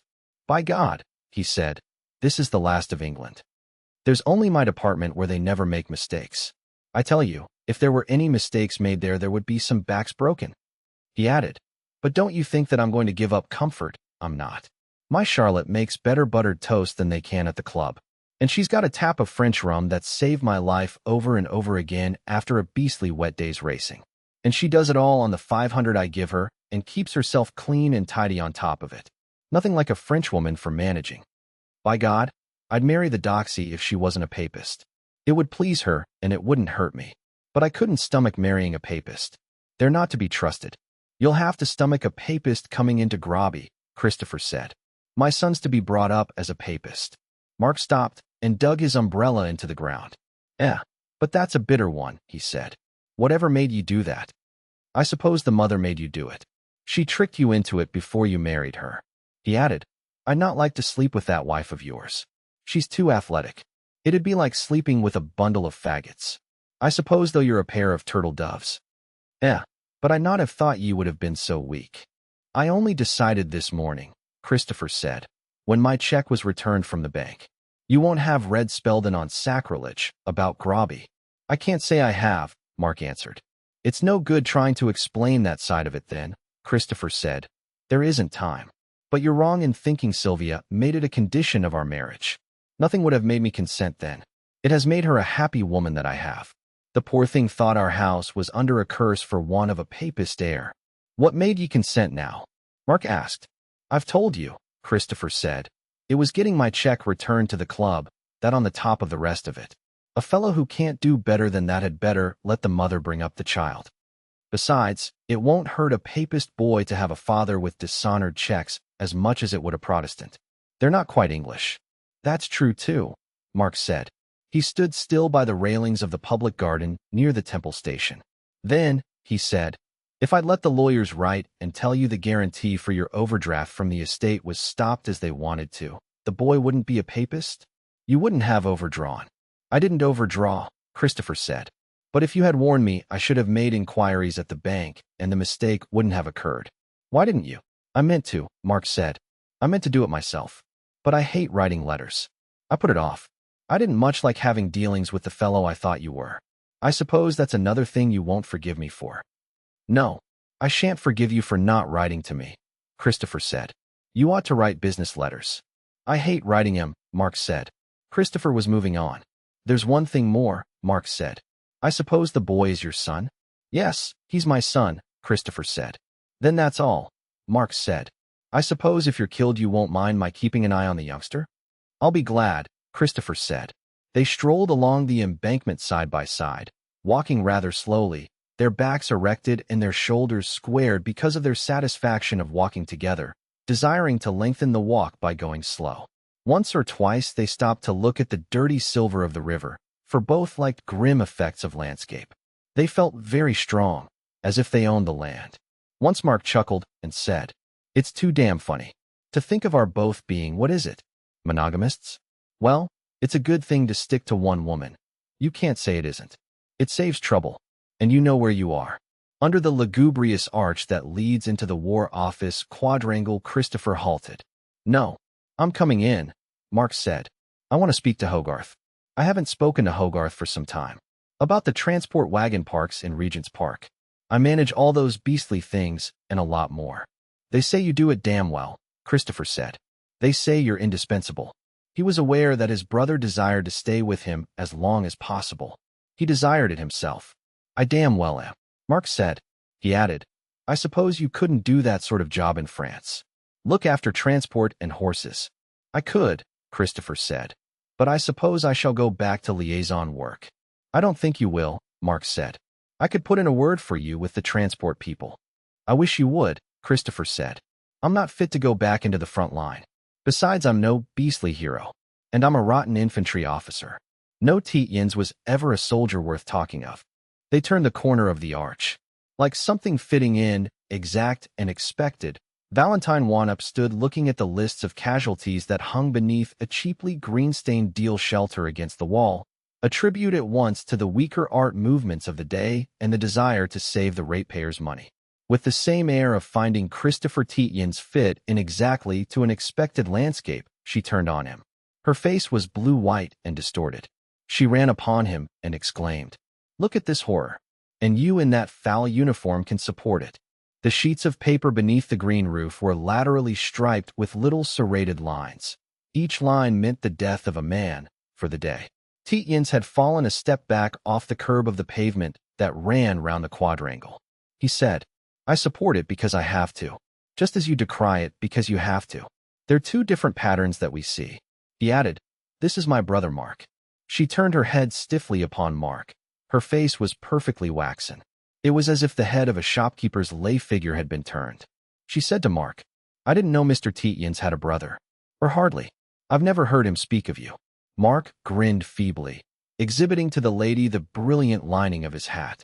I don't suppose anyone has ever heard me speak of him, he said. But he's my brother all right. She stepped onto the asphalt carriageway and caught between her fingers and thumb a fold of Christopher's khaki sleeve. I must speak to you, she said. I'm going then. She drew Christopher into the center of the enclosed, hard and ungracious space, holding him still by the stuff of his tunic. She pushed him round until he was facing her. She swallowed hard. It was as if the motion of her throat took an immense time. Christopher looked round the skyline of the buildings of sordid and besmirched stone. He had often wondered what would happen if an air bomb of some size dropped into the mean, gray stoniness of that cold heart of an embattled world. The girl was devouring his face with her eyes, to see him flinch. Her voice was hard between her little teeth. She said, "Were you the father of the child Ethel was going to have?" "Your wife says you were." Christopher considered the dimensions of the quadrangle. He said vaguely, "Ethel? Who's she?" In pursuance of the habits of the painter-poet Mr. and Mrs. McMaster called each other always Guggums. Christopher had in all probability never heard Mrs. Duchemin's Christian names. Certainly he had never heard them since his disaster had swept all names out of his head. He came to the conclusion that the quadrangle was not a space sufficiently confined to afford much bursting resistance to a bomb. The girl said, "Edith Ethel Duchemin. Mrs. McMaster, that is." She was obviously waiting intensely. Christopher said with vagueness, "No, certainly not." What was said? Mark Tietjens was leaning forward over the curb in front of the green-stained shelter, like a child over a brookside. He was obviously waiting, quite patient, swinging his umbrella by the hook. He appeared to have no other means of self-expression. The girl was saying that when she had rung up Christopher that morning a voice had said, without any preparation at all. The girl repeated, "Without any preparation at all. You'd better keep off the grass if you're the want-up girl. Mrs. Duchemin is my husband's mistress already. You keep off." Christopher said, "She said that, did she?" He was wondering how Mark kept his balance. Really? The girl said nothing more. She was waiting, with an insistence that seemed to draw him, a sort of sucking in of his personality. It was unbearable. He made his last effort of that afternoon. He said, "Damn it all. How could you ask such a tomfool question? I took you to be an intelligent person. The only intelligent person I know. Don't you know me?" She made an effort to retain her stiffening. "Isn't Mrs. Tietjens a truthful person?" she asked. "I thought she looked truthful when I saw her at Vincent and Ethel's." He said, "What she says she believes. But she only believes what she wants to, for the moment. If you call that truthful, she's truthful.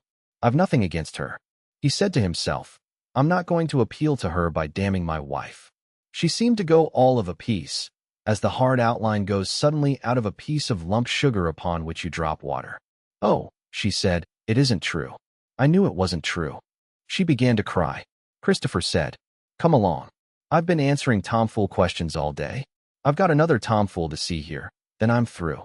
She said, "I can't come with you, crying like this." He answered, "Oh, yes you can.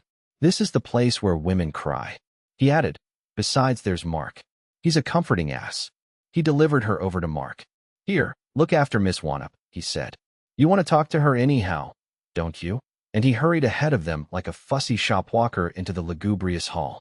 He felt that, if he didn't come soon to an unemotional ass in red, green, blue, or pink tabs, who would have fish-like eyes and would ask the sort of questions that fishes ask in tanks, he, too, must break down and cry.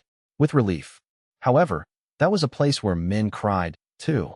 He got through at once by sheer weight of personality, down miles of corridors, into the presence of a quite intelligent, thin, dark person with scarlet tabs.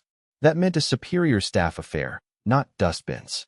The dark man said to him at once, "Look here, what's the matter with the command depots? You've been lecturing a lot of them. In economy, what are all these damn mutinies about? Is it the rotten old colonels in command?" Tietjens said amiably, "Look here, I'm not a beastly spy, you know. I've had hospitality from the rotten old colonels." The dark man said, "I dare say you have, but that's what you were sent round for. General Campion said you were the brainiest chap in his command. He's gone out now, worse luck. What's the matter with the command depots? Is it the men? Or is it the officers? You needn't mention names." Tietjens said, "Kind of Campion. It isn't the officers, and it isn't the men. It's the foul system.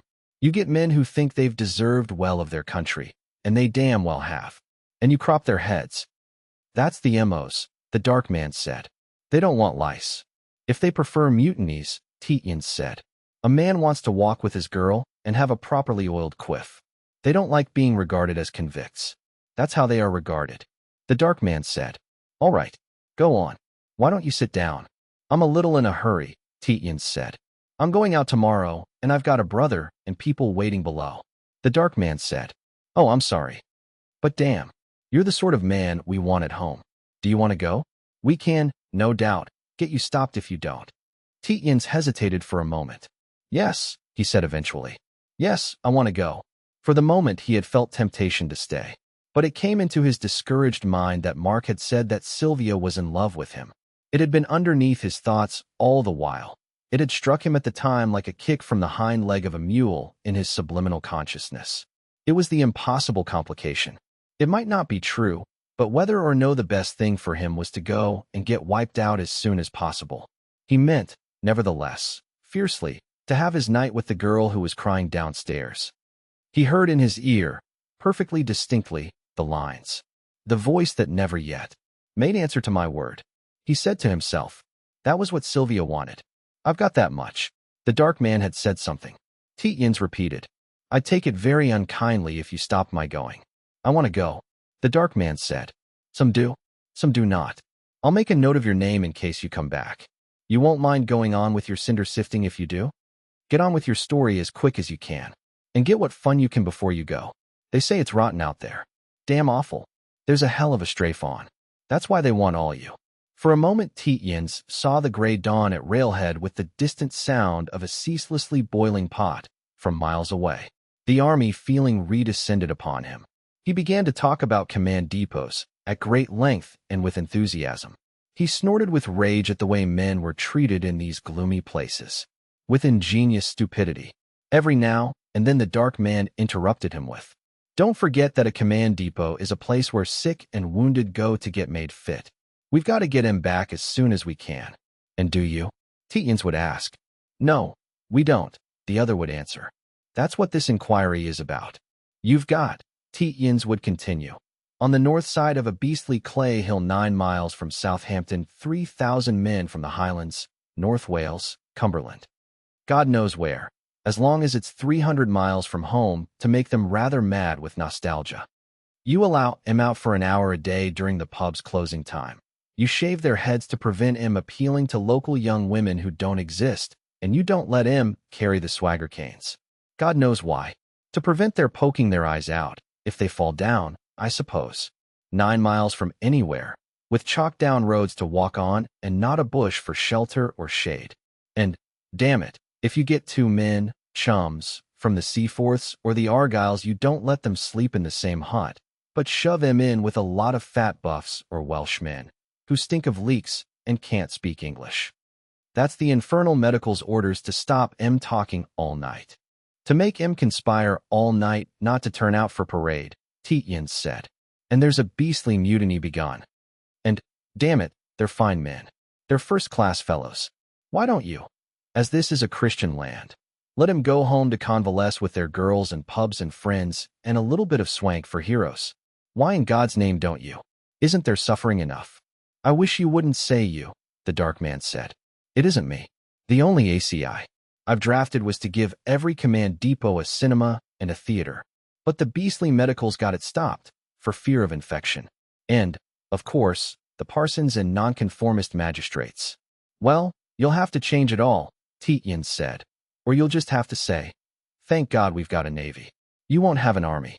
The other day 3 fellows, Warwicks, asked me at question time, after a lecture, why they were shut up there in Wiltshire whilst Belgian refugees were getting bastards on their wives in Birmingham. And when I asked how many men made that complaint, over 50 stood up. All from Birmingham. The dark man said, I'll make a note of that. Go on. Tietjens went on. For as long as he stayed there, he felt himself a man, doing work that befitted a man, with the bitter contempt for fools that a man should have and express. It was a letting up, a real last leave. For Mark Tietjens, his umbrella swinging sheepishly, his bowler hat pushed firmly down onto his ears to give him a sense of stability, walked beside the weeping girl in the quadrangle. I say, he said, don't give it to old Christopher too beastly hard about his militarist opinions. Remember, he's going out tomorrow, and he's one of the best. She looked at him quickly, tears remaining upon her cheeks, and then away. One of the best, Mark said. A fellow who never told a lie or did a dishonorable thing in his life. Let him down easy, there's a good girl. You ought to, you know. The girl, her face turned away, said, I'd lay down my life for him. Mark said, I know you would. I know a good woman when I see one. And think, he probably considers that he is offering his life, for you. And me, too, of course. It's a different way of looking at things. He gripped her awkwardly but irresistibly by the upper arm. It was very thin under her blue cloth coat. He said to himself, by Jove, Christopher likes them skinny. It's the athletic sort that attracts him. This girl is as clean run as— He couldn't think of anything as clean run as Miss Wannop, but he felt a warm satisfaction at having achieved an intimacy with her and his brother. He said, You aren't going away? Not without a kinder word to him. You think? He might be killed. Besides, probably he's never killed a German. He was a liaison officer. Since then he's been in charge of a dump where they sift army dustbins to see how they can give the men less to eat. That means that the civilians get more. You don't object to his giving civilians more meat? It isn't even helping to kill Germans. He felt her arm press his hand against her warm side. What's he going to do now? She asked. Her voice wavered. That's what I'm here about, Mark said. I'm going in to see old Hogarth. You don't know Hogarth? Old General Hogarth? I think I can get him to give Christopher a job with the transport. A safe job. Safe-ish. No beastly glory business about it. No killing beastly Germans either. I beg your pardon, if you like Germans. She drew her arm from his hand in order to look him in the face. Oh, she said, you don't want him to have any beastly military glory. The color came back into her face. She looked at him open-eyed. He said, No. Why the devil should he? He said to himself, She's got enormous eyes, a good neck, good shoulders, good breasts, clean hips, small hands. She isn't knock-kneed, neat ankles. She stands well on her feet. Feet not too large. 5'4", say? A real good filly, he went on aloud. Why in the world should he want to be a beastly soldier? He's the heir to Grobby. That ought to be enough for one man. Having stood still sufficiently long for what she knew to be his critical inspection, she put her hand in turn, precipitately, under his arm and moved him towards the entrance steps. Let's be quick then, she said. Let's get him into your transport at once. Before he goes tomorrow. Then we'll know he's safe. He was puzzled by her dress. It was very businesslike, dark blue and very short. A white blouse with a black silk, man's tie. A wake, with, on the front of the band, a cipher. You're in uniform yourself, he said. Does your conscience let you do war work? She said, No, we're hard up. I'm taking the gym classes in a great big school to turn an honest penny. Do be quick. Her pressure on his elbow flattered him. He resisted it a little, hanging back, to make her more insistent. He liked being pleaded with by a pretty woman, Christopher's girl at that. He said, Oh, it's not a matter of minutes. They keep him weeks at the base before they send him up. We'll fix him up all right, I've no doubt. We'll wait in the hall till he comes down. He told the benevolent commissionaire, one of two in a pulpit in the crowded grim hall, that he was going up to see General Hogarth in a minute or two, but not to send a bellboy. He might be some time yet. He sat himself beside Miss Wannop, clumsily on a wooden bench, humanity surging over their toes as if they had been on a beach. She moved a little to make room for him, and that, too, made him feel good. He said, You said just now, we are hard up. Does we mean you and Christopher? She said, I and Mr. Tietjens. Oh no, I and Mother. The paper she used to write for stopped. When your father died, I believe. He found money for it, I think. And Mother isn't suited to freelancing. She's worked too hard in her life. He looked at her, his round eyes protruding. I don't know what that is, freelancing, he said. But you've got to be comfortable. How much do you and your mother need to keep you comfortable? And put in a bit more so that Christopher could have a mutton chop now and then. She hadn't really been listening. He said with some insistence, Look here, I'm here on business. Not like an elderly admirer forcing himself on you. Though, by God, I do admire you too. But my father wanted your mother to be comfortable. Her face, turned to him, became rigid.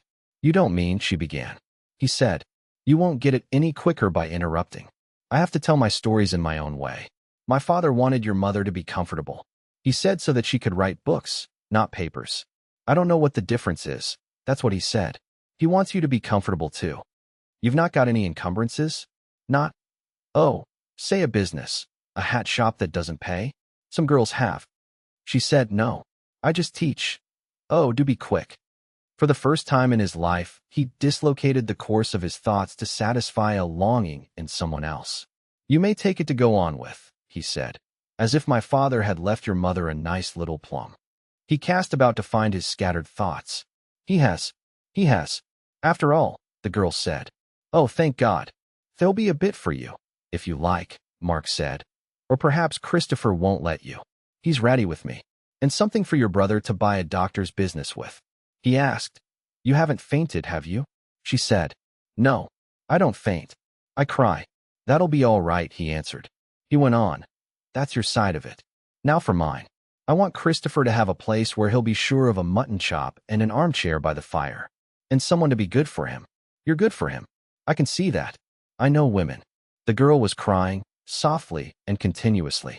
It was the first moment of the lifting of strain that she had known since the day before the Germans crossed the Belgian frontier, near a place called Geminic. It had begun with the return of Mrs. Duchemin from Scotland. She had sent at once for Miss Wannop to the rectory, late at night. By the light of candles and tall silver stocks, against oak paneling, she had seemed like a mad block of marble, with staring, dark eyes and mad hair. She had exclaimed in a voice as hard as a machine's, "How do you get rid of a baby? You've been a servant. You ought to know." That had been the great shock, the turning point, of Valentine Wannop's life. Her last years before that had been a great tranquility, tinged of course with melancholy, because she loved Christopher Tietjens. But she had early learned to do without, and the world as she saw it was a place of renunciations, of high endeavor and sacrifice. Tietjens had to be a man who came to see her mother and talked wonderfully. She had been happy when he had been in the house, she in the housemaid's pantry, getting the tea things. She had, besides, been very hard-worked for her mother. The weather had been, on the whole, good. The corner of the country in which they lived had continued to seem fresh and agreeable. She had had excellent health, got an occasional ride on the Katamer with which Tietjens had replaced Joel's rig, and her brother had done admirably at Eton, taking such a number of exhibitions and things that, once at Magdalen, he had been nearly off his mother's hands. An admirable, gay boy, not unlikely to run for, as well as being a credit to, his university, if he didn't get sent down for his political extravagances. He was a communist. And at the rectory there had been the Duchemins, or rather Mrs. Duchemin, and, during most weekends, McMaster somewhere about. The passion of McMaster for Edith Ethel and of Edith Ethel for McMaster had seemed to her one of the beautiful things of life. They seemed to swim in a sea of renunciations, of beautiful quotations, and of steadfast waiting. McMaster did not interest her personally much, but she took him on trust because of Edith Ethel's romantic passion and because he was Christopher Tietjens' friend. She had never heard him say anything original. When he used quotations they would be apt rather than striking. But she took it for granted that he was the right man, much as you take it for granted that the engine of an express train in which you are is reliable. The right people have chosen it for you. With Mrs. Duchemin, mad before her, she had the first intimation that her idolized friend, in whom she had believed as she had believed in the firmness of the great, sunny earth, had been the mistress of her lover, almost since the first day she had seen him. And that Mrs. Duchemin had, stored somewhere, a character of an extreme harshness and great vulgarity of language. She raged up and down in the candlelight, before the dark oak paneling, screaming coarse phrases of the deepest hatred for her lover. Didn't the oaf know his business better than to? The dirty little port of Leith fishhandler. What, then, were tall candles and silver sticks for? And polished paneling in galleries? Valentine Wannop couldn't have been a little ash-cat in worn cotton dresses, sleeping under the stairs, in an Ealing household with a drunken cook, an invalid mistress, and 3 overfed men, without acquiring a considerable knowledge of the sexual necessities and excesses of humanity. But, as all the poorer helots of great cities hearten their lives by dreaming of material beauties, elegance, and suave wealth, she had always considered that, far from the world of Ealing and its county councillors who overate and neighed like stallions, there were bright colonies of beings, chaste, beautiful in thought, altruist and circumspect. And, till that moment, she had imagined herself on the skirts of such a colony. She presupposed a society of beautiful intellects centering in London round her friends. Ealing she just put out of her mind. She considered. She had, Indeed, once heard Tietjens say that humanity was made up of exact and constructive intellects on the one hand, and on the other of stuff to fill graveyards. Now, what had become of the exact and constructive intellects? Worst of all, what became of her beautiful inclination towards Tietjens, for she couldn't regard it as anything more? Couldn't her heart sing any more whilst she was in the housemaid's pantry and he in her mother's study? And what became, still more, of what she knew to be Tietjens' beautiful inclination towards her? She asked herself the eternal question, and she knew it to be the eternal question, whether no man and woman can ever leave it at the beautiful inclination. And, looking at Mrs. Duchemin, rushing backwards and forwards in the light of candles, blue-white of face and her hair flying, Valentine Wanop said, "No, no, the tiger lying in the reeds will always raise its head." But tiger, it was more like a peacock. Tietjens, raising his head from the other side of the tea-table and looking at her with his long, meditative glance from beside her mother, ought he then, instead of blue and protruding, to have eyes divided longitudinally in the blacks of them, that should divide, closing or dilating, on a yellow ground, with green glowings of furtive light? She was aware that Edith Ethel had done her an irreparable wrong, for you cannot suffer a great sexual shock and ever be the same, or not for years. Nevertheless, she stayed with Mrs. Duchemin until far into the small hours, when she fell, a mere parcel of bones in a peacock blue wrapper, into a deep chair and refused to move or speak, nor did she afterwards slacken in her faithful waiting on her friend. On the next day came the war. That was a nightmare of pure suffering, with never a let-up, day or night. It began on the morning of the 4th with the arrival of her brother from some sort of Oxford communist summer school on the Broads. He was wearing a German corps student's cap and was very drunk. He had been seeing German friends off from Harwich. It was the first time she had ever seen a drunken man, so that was a good present to her. Next day, and sober, he was almost worse. A handsome, dark boy like his father, he had his mother's hooked nose and was always a little unbalanced, not mad, but always over-violent in any views he happened for the moment to hold. At the summer school he had been under very vitriolic teachers of all sorts of notions that hadn't hitherto mattered. Her mother had written for a Tory paper. Her brother, when he had been at home, had edited some sort of Oxford organ of disruption. But her mother had only chuckled. The war changed that. Both seemed to be filled with a desire for blood and to torture. Neither paid the least attention to the other. It was as if, so for the rest of those years the remembrance of that time lived with her.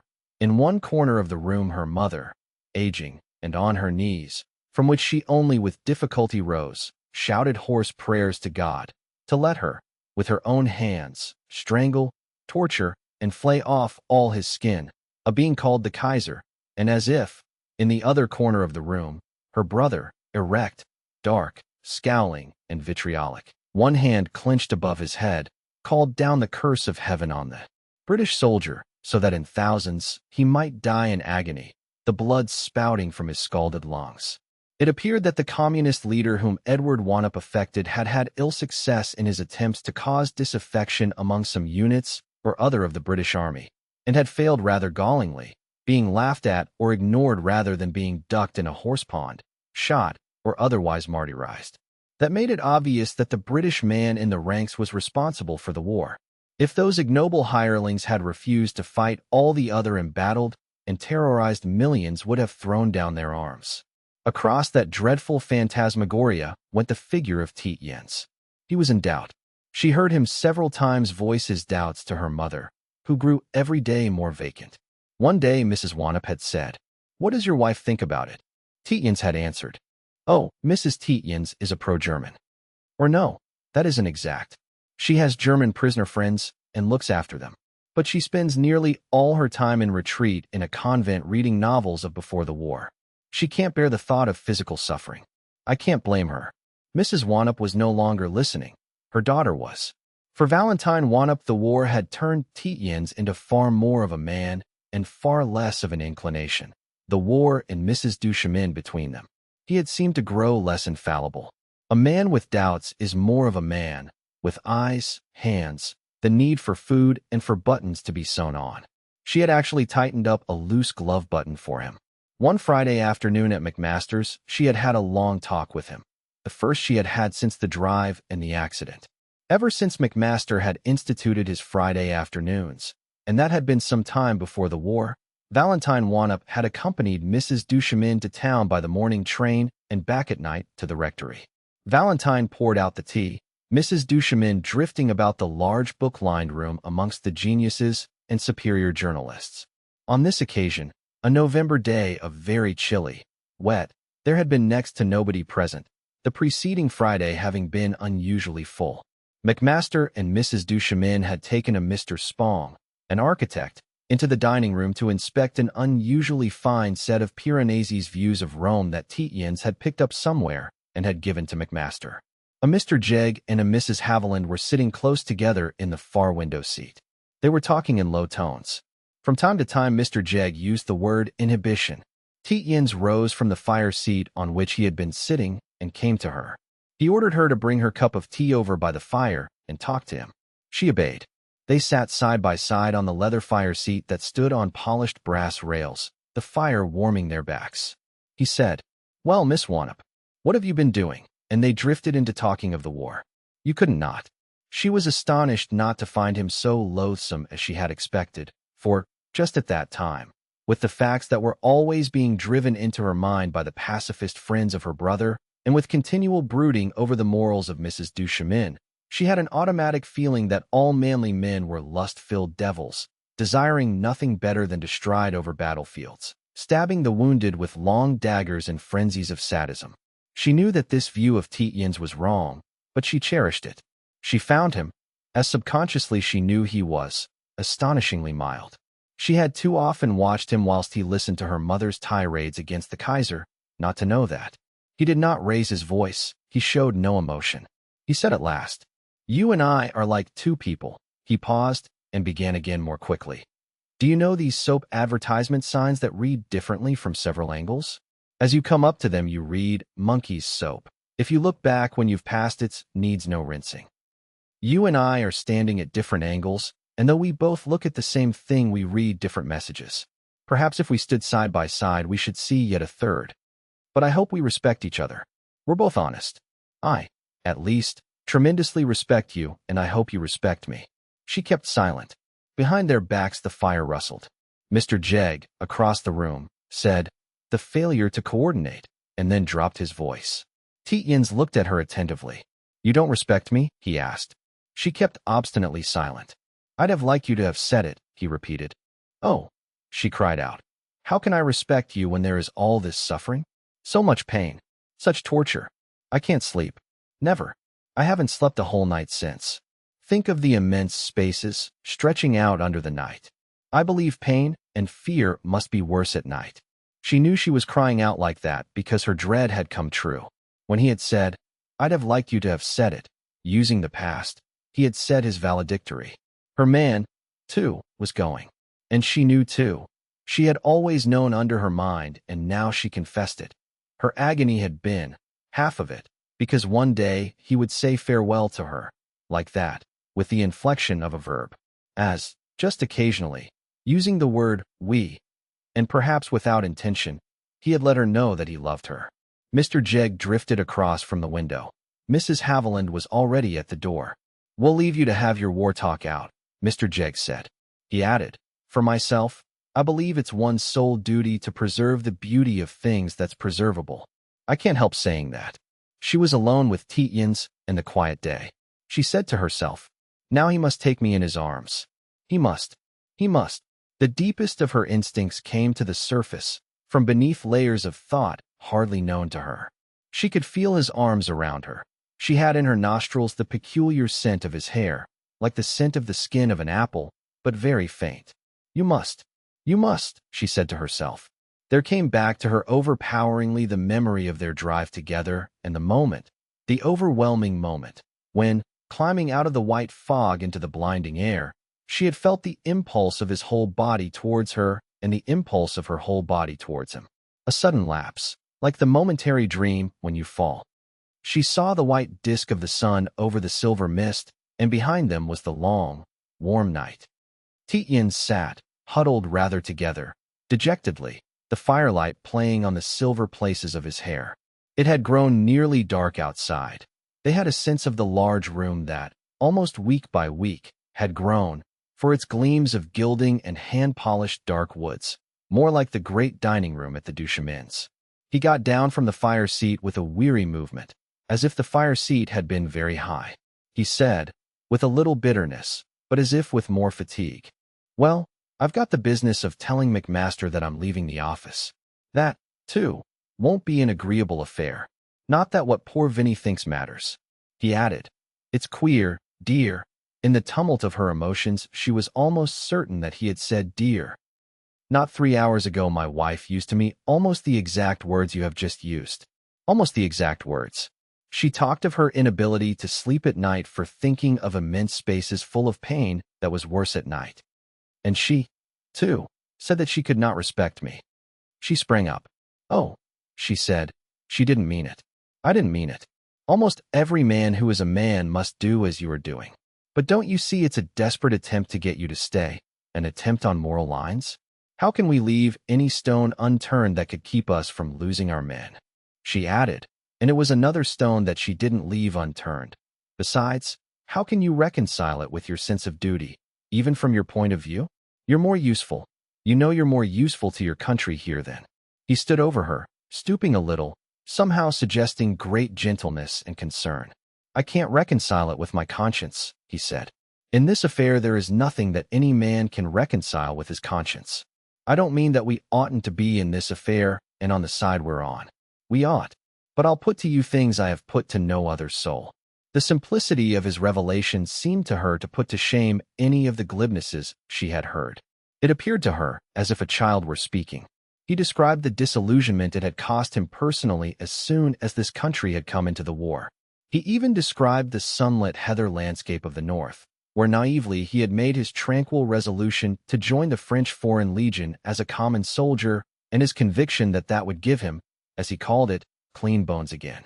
That, he said, had been straightforward. Now there was nothing straightforward, for him or for any man. One could have fought with a clean heart for a civilization, if you like, for the 18th century against the 20th, since that was what fighting for France against the enemy countries meant. But our coming in had changed the aspect at once. It was one part of the 20th century using the 18th as a catspaw to bash the other half of the 20th. It was true there was nothing else for it. And as long as we did it in a decent spirit, it was just bearable. One could keep at one's job, which was faking statistics against the other fellow, until you were sick and tired of faking and your brain reeled. And then some. It was probably impolitic to fake, to overstate. A case against enemy nations. The chickens would come home to roost in one way or another, probably. Perhaps they wouldn't. That was a matter for one's superiors. Obviously. And the first gang had been simple, honest fellows. Stupid, but relatively disinterested. But now, what was one to do? He went on, almost mumbling. She had suddenly a clear view of him as a man extraordinarily clear-sighted in the affairs of others, in great affairs, but in his own so simple as to be almost a baby, and gentle, and extraordinarily unselfish. He didn't betray one thought of self-interest, not one. He was saying, but now, with this crowd of boodlers, supposing one's asked to manipulate the figures of millions of pairs of boots in order to force someone else to send some miserable general and his troops to, say, Salonika, when they and you and common sense and everyone and everything else know it's disastrous? And from that to monkeying with our own forces, starving particular units for political. He was talking to himself, not to her. And indeed, he said, I can't, you see, talk really before you. For all I know, your sympathies, perhaps your activities, are with the enemy nations. She said passionately, They're not. They're not. How dare you say such a thing? He answered, It doesn't matter. No, I'm sure you're not. But, anyhow, these things are official. One can't, if one's scrupulous, even talk about them. And then, you see, it means such infinite deaths of men, such an infinite prolongation, all this interference for side ends. I seem to see these fellows with clouds of blood over their heads. And then, I'm to carry out their orders because they're my superiors. But helping them means unnumbered deaths. He looked at her with a faint, almost humorous smile. You see, he said, we're perhaps not so very far apart.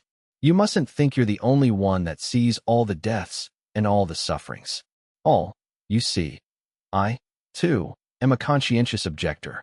My conscience won't let me continue any longer with these fellows. She said, but isn't there any other? He interrupted. No, there's no other course. One is either a body or a brain in these affairs. I suppose I'm more brain than body. I suppose so. Perhaps I'm not. But my conscience won't let me use my brain in this service. So I've a great, hulking body. I'll admit I'm probably not much good, but I've nothing to live for. What I stand for isn't any more in this world. What I want, as you know, I can't have. So, she exclaimed bitterly. Oh, say it. Say it. Say that your large hulking body will stop 2 bullets in front of 2 small anemic fellows. And how can you say you'll have nothing to live for? You'll come back. You'll do your good work again. You know you did good work. He said, yes, I believe I did. I used to despise it, but I've come to believe I did. But no, they'll never let me back. They've got me out, with all sorts of bad marks against me. They'll pursue me, systematically. You see, in such a world as this, an idealist, or perhaps it's only a sentimentalist, must be stoned to death. He makes the others so uncomfortable. He haunts them at their golf. No, they'll get me, one way or the other. And some fellow, McMaster here, will do my jobs. He won't do them so well, but he'll do them more dishonestly. Or no, I oughtn't to say dishonestly. He'll do them with enthusiasm and righteousness. He'll fulfill the order of his superiors with an immense docility and unction. He'll fake figures against our allies with the black enthusiasm of a Calvin, and, when that war comes, he'll do the requisite faking with the righteous wrath of Jehovah smiting the priests of Baal. And he'll be right. It's all we're fitted for. We ought never to have come into this war. We ought to have snaffled other people's colonies as the price of neutrality. Oh, Valentine Wanop said, how can you so hate your country? He said with great earnestness. Don't say it. Don't believe it. Don't even for a moment think it. I love every inch of its fields and every plant in the hedgerows. Comfrey, mullein, pagels, long red purples, that liberal shepherds give a grosser name, and all the rest of the rubbish. You remember the field between the Duchemins and your mother's, and we have always been boodlers and robbers and reavers and pirates and cattle thieves, and so we've built up the great tradition that we love. But, for the moment, it's painful. Our present crowd is not more corrupt than Walpole's, but one's too near them. One sees of Walpole that he consolidated the nation by building up the national debt. One doesn't see his methods. My son, or his son, will only see the glory of the boodle we make out of this show, or rather out of the next. He won't know about the methods. They'll teach him at school that across the counties went the sound of bugles that his father knew. Though that was another discreditable affair. But you, Valentine Wanop exclaimed. You? What will you do? After the war? He said rather bewilderedly. Oh, I shall go into the old furniture business. I've been offered a job. She didn't believe he was serious. He hadn't, she knew, ever thought about his future. But suddenly she had a vision of his white head and pale face in the back glooms of a shop full of dusty things. He would come out, get heavily onto a dusty bicycle, and ride off to a cottage sale. She cried out, why don't you do it at once? Why don't you take the job at once? For in the back of the dark shop, he would at least be safe. He said, oh no, not at this time. Besides, the old furniture trade's probably not itself for the minute. He was obviously thinking of something else. I've probably been a low cad, he said, wringing your heart with my doubts. But I wanted to see where our similarities come in. We've always been, or we've seemed always to me, so alike in our thoughts. I dare say I wanted you to respect me. Oh, I respect you. I respect you, she said. You're as innocent as a child. He went on, and I wanted to get some thinking done. It hasn't been often of late that one has had a quiet room and a fire and to think in front of. You do make one collect one's thoughts. I've been very muddled till today, till 5 minutes ago. Do you remember our drive? You analyzed my character. I'd never have let another soul. But you see, don't you see? She said. No. What am I to see? I remember. He said, that I'm certainly not an English country gentleman now. Picking up the gossip of the horse markets and saying, let the country go to hell, for me. She said, did I say that? Yes, I said that. The deep waves of emotion came over her. She trembled. She stretched out her arms. She thought she stretched out her arms. He was hardly visible in the firelight, but she could see nothing. She was blind for tears. She could hardly be stretching out her arms, for she had both hands to her handkerchief on her eyes. He said something. It was no word of love, or she would have held it. It began with, "Well, I must be." He was silent for a long time. She imagined herself to feel great waves coming from him to her. But he wasn't in the room. The rest, till that moment at the War Office, had been pure agony and unrelenting. Her mother's paper cut down her money. No orders for cereals came in. Her mother, obviously, was failing. The eternal diatribes of her brother were like lashes upon her skin. He seemed to be praying Tietjens to death. Of Tietjens she saw and heard nothing. At the McMasters she heard, once, that he had just gone out. It added to her desire to scream when she saw a newspaper. Poverty invaded them. The police raided the house in search of her brother and his friends. Then her brother went to prison, somewhere in the Midlands. The friendliness of their former neighbors turned to surly suspicion. They could get no milk. Food became almost unprocurable without going to long distances. For 3 days Mrs. Wannop was clean out of her mind. Then she grew better and began to write a new book. It promised to be rather good, but there was no publisher. Edward came out of prison, full of good humor and boisterousness. They seemed to have had a great deal to drink in prison. But, hearing that his mother had gone mad over that disgrace, after a terrible scene with Valentine, in which he accused her of being the mistress of Tietjens and therefore militarist, he consented to let his mother use her influence, of which she had still some, to get him appointed as an AB on a minesweeper. Great winds became an agony to Valentine Wannop in addition to the unbearable sounds of firing that came continuously over the sea. Her mother grew much better. She took pride in having a son in a service. She was then the more able to appreciate the fact that her paper stopped payment altogether. A small mob on the 5th of November burned Mrs. Wannop in effigy in front of their cottage and broke their lower windows. Mrs. Wannop ran out, and in the illumination of the fire knocked down 2 farm labor hobbledehoys. It was terrible to see Mrs. Wannop's gray hair in the firelight. After that the butcher refused them meat altogether, ration card or no ration card. It was imperative that they should move to London. The marsh horizon became obscured with giant stilts, the air above it filled with aeroplanes, the roads covered with military cars. There was then no getting away from the sounds of the war. Just as they had decided to move, Tietjens came back. It was for a moment heaven to have him in this country. But when, a month later, Valentine Wannop saw him for a minute, he seemed very heavy, aged and dull. It was then almost as bad as before, for it seemed to Valentine as if he hardly had his reason.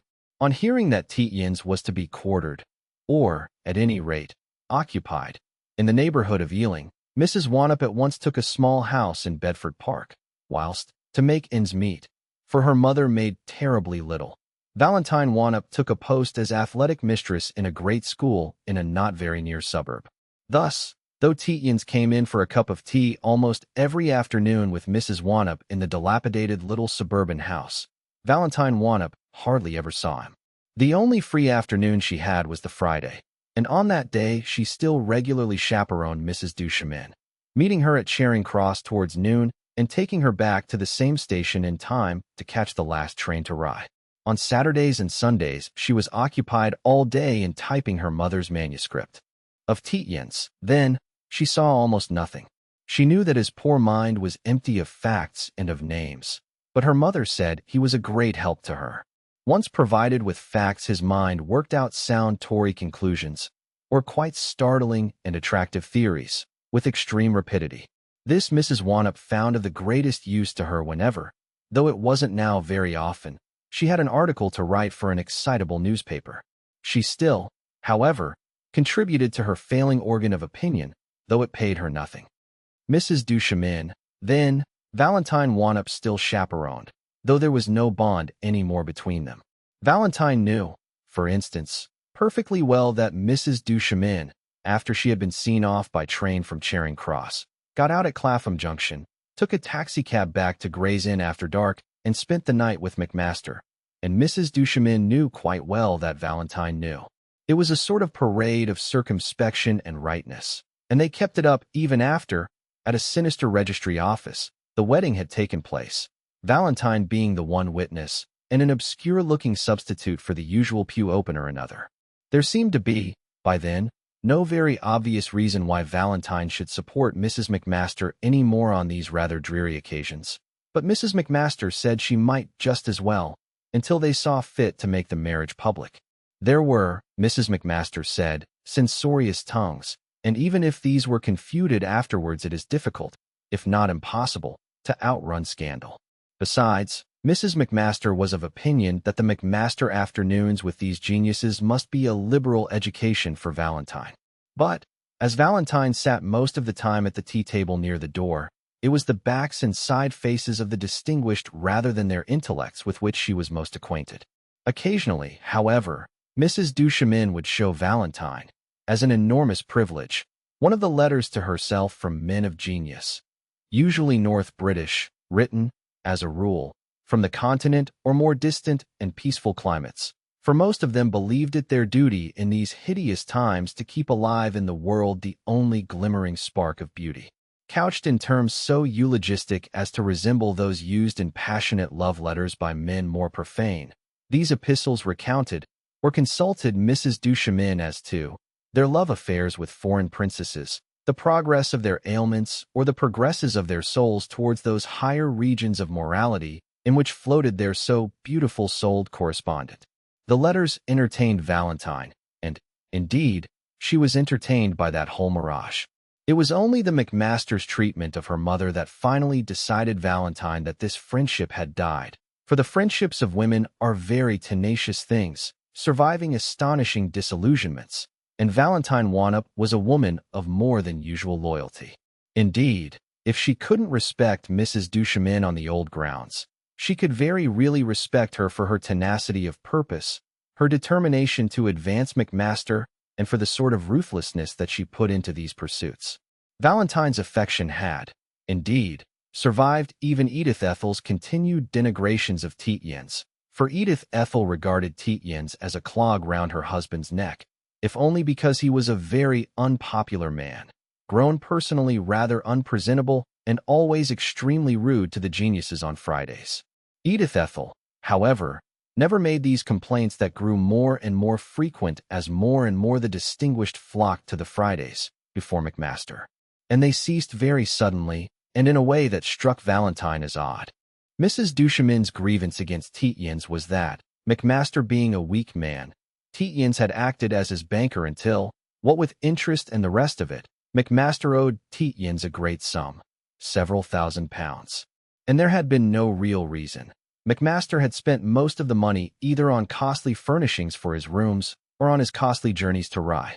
On the one hand, Mrs. Duchemin could have found McMaster all the bric-a-brac he could possibly have wanted from amongst the things at the rectory, where no one would have missed them, and, on the other, she, Mrs. Duchemin, would have paid all McMaster's traveling expenses. She had had unlimited money from her husband, who never asked for accounts. But, whilst Tietjens still had influence with McMaster, he had used it uncompromisingly against this course, giving him the delusion, it enraged Mrs. Duchemin to think, that it would have been dishonorable, so that McMaster had continued to draw upon him. And, most enraging of all, at a period when she had had a power of attorney over all Mr. Duchemin's fortune and could, perfectly easily, have sold out something that no one would have missed for the couple of thousand or so that McMaster owed, Tietjens had very forcibly refused to allow McMaster to agree to anything of the sort. He had again put into McMaster's weak head that it would be dishonorable. But Mrs. Duchemin, and she closed her lips determinately after she had said it, knew perfectly well Tietjens' motive. So long as McMaster owed him money, he imagined that they couldn't close their doors upon him. And their establishment was beginning to be a place where you meet people of great influence who might well get for a person as lazy as Tietjens a sinecure that would suit him. Tietjens, in fact, knew which side his bread was buttered. For what, Mrs. Duchemin asked, could there have been dishonorable about the arrangement she had proposed? Practically the whole of Mr. Duchemin's money was to come to her. He was by then insane.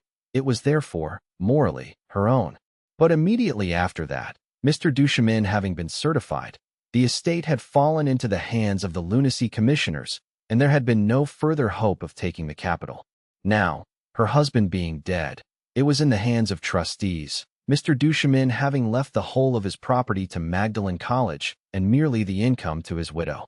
The income was very large, but where, with their expenses, with the death duties and taxation, which were by then merciless, was Mrs. Duchemin to find the money? She was to be allowed, under her husband's will, enough capital to buy a pleasant little place in Surrey, with rather a nice lot of land. Enough to let McMaster know some of the leisures of a country gentleman's lot. They were going in for shorthorns, and there was enough land to give them a small golf course, and, in the autumn, a little, mostly rough, shooting for McMaster to bring his friends down to. It would just run to that. Oh, no ostentation. Merely a nice little place. As an amusing detail, the villagers there already called McMaster Squire, and the women curtsied to him. But Valentine Wannop would understand that, with all these expenses, they couldn't find the money to pay off Tietjens. Besides, Mrs. McMaster said she wasn't going to pay off Tietjens. He had had his chance once. Now he could go without, for her.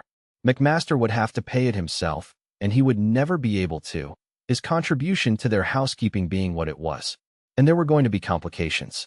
McMaster wondered about their little place in Surrey, saying that he would consult Tietjens about this and that alteration. But over the door-sill of that place the foot of Tietjens was never going to go. Never. It would mean a good deal of unpleasantness, or rather it would mean one sharp CRR unchanged. And then, Napo Fini. Mrs. Duchemin sometimes, and with great effect, condescended to use one of the more picturesque phrases of the day. To all these diatribes Valentine Wannop answered hardly anything. It was no particular concern of hers, even if, for a moment, she felt proprietarily towards Christopher as she did now and then. She felt no particular desire that his intimacy with the McMasters should be prolonged, because she knew he could have no particular desire for its prolongation. She imagined him turning them down with an unspoken and good-humored jibe. And, indeed, she agreed on the whole with Edith Ethel. It was demoralizing for a weak little man like Vincent to have a friend with an ever-open purse beside him. Tietjens ought not to have been princely. It was a defect, a quality that she did not personally admire in him. As to whether it would or wouldn't have been dishonorable for Mrs. Duchemin to take her husband's money and give it to McMaster, she kept an open mind. To all intents and purposes the money was Mrs. Duchemin's, and if Mrs. Duchemin had then paid Christopher off, it would have been sensible. She could see that later it had become very inconvenient. There were, however, male standards to be considered, and McMaster, at least, passed for a man. Tietjens, who was wise enough in the affairs of others, had, in that, probably been wise, for there might have been great disagreeablenesses with trustees and heirs-at-law, had Mrs. Duchemin's subtraction of a couple of £1,000 from the Duchemin estate afterwards come to light. The Wannops had never been large property owners as a family, but Valentine had heard enough of collateral wranglings over small family dishonesties to know how very disagreeable these could be. So she had made little or no comment. Sometimes she had even faintly agreed as to the demoralization of McMaster, and that had sufficed. For Mrs. Duchemin had been certain of her rightness and cared nothing at all for the opinion of Valentine Wannop, or else took it for granted. And when Tietjens had been gone to France for a little time, Mrs. Duchemin seemed to forget the matter, contenting herself with saying that he might very likely not come back. He was the sort of clumsy man who generally got killed. In that case, since no IOUS or paper had passed, Mrs. Tietjens would have no claim. So that would be all right. But 2 days after the return of Christopher, and that was how Valentine knew he had come back. Mrs. Duchemin with a lowering brow exclaimed, "That oaf, Tietjens, is in England, perfectly safe and sound. And now the whole miserable business of Vincent's indebtedness." Oh, she had stopped so suddenly and so markedly that even the stoppage of Valentine's own heart couldn't conceal the oddness from her. Indeed, it was as if there were an interval before she completely realized what the news was, and as if, during that interval, she said to herself, "It's very queer. It's exactly as if Edith Ethel has stopped abusing him on my account." As if she knew. But how could Edith Ethel know that she loved the man who had returned? It was impossible. She hardly knew herself.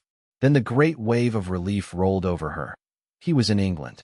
One day she would see him, there, in the great room. For these colloquies with Edith Ethel always took place in the great room where she had last seen Tietjens. It looked suddenly beautiful, and she was resigned to sitting there, waiting for the distinguished. It was indeed a beautiful room. It had become so during the years. It was long and high, matching the Tietjens. A great cut-glass chandelier from the rectory hung dimly coruscating in the center, reflected and re-reflected in convex gilt mirrors, topped by eagles. A great number of books had gone to make place on the white-paneled walls for the mirrors, and for the fair orange and brown pictures by Turner, also from the rectory. From the rectory had come the immense scarlet and lapis lazuli carpet, the great brass fire basket and appendages, the great curtains that, in the 3 long windows, on their peacock blue Chinese silk showed party-colored cranes ascending in long flights, and all the polished Chippendale armchairs. Amongst all these, gracious, trailing, stopping with a tender gesture to rearrange very slightly the crimson roses in the famous silver bowls, still in dark blue silks, with an amber necklace and her elaborate black hair, waved exactly like that of Julia Dama of the Musée Lapidaire et al.'s, moved Mrs. McMaster, also from the rectory. McMaster had achieved his desire. Even to the shortbread cakes and the peculiarly scented tea that came every Friday morning from Prince's Street. And, if Mrs. McMaster hadn't the pocky, relishing humor of the great Scots ladies of past days, she had in exchange her deep aspect of comprehension and tenderness. An astonishingly beautiful and impressive woman, dark hair, dark, straight eyebrows, a straight nose, dark blue eyes in the shadows of her hair and bowed, pomegranate lips and a chin curved like the bow of a Greek boat. The etiquette of the place on Fridays was regulated as if by a royal protocol. The most distinguished and, if possible, titled person was led to a great walnut-wood fluted chair that stood askew by the fireplace, its back and seat of blue velvet, heaven knows how old.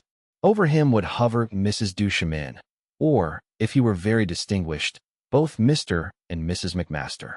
The not so distinguished were led up by turns to be presented to the celebrity and would then arrange themselves in a half-circle in the beautiful armchairs, the less distinguished still, in outer groups in chairs that had no arms.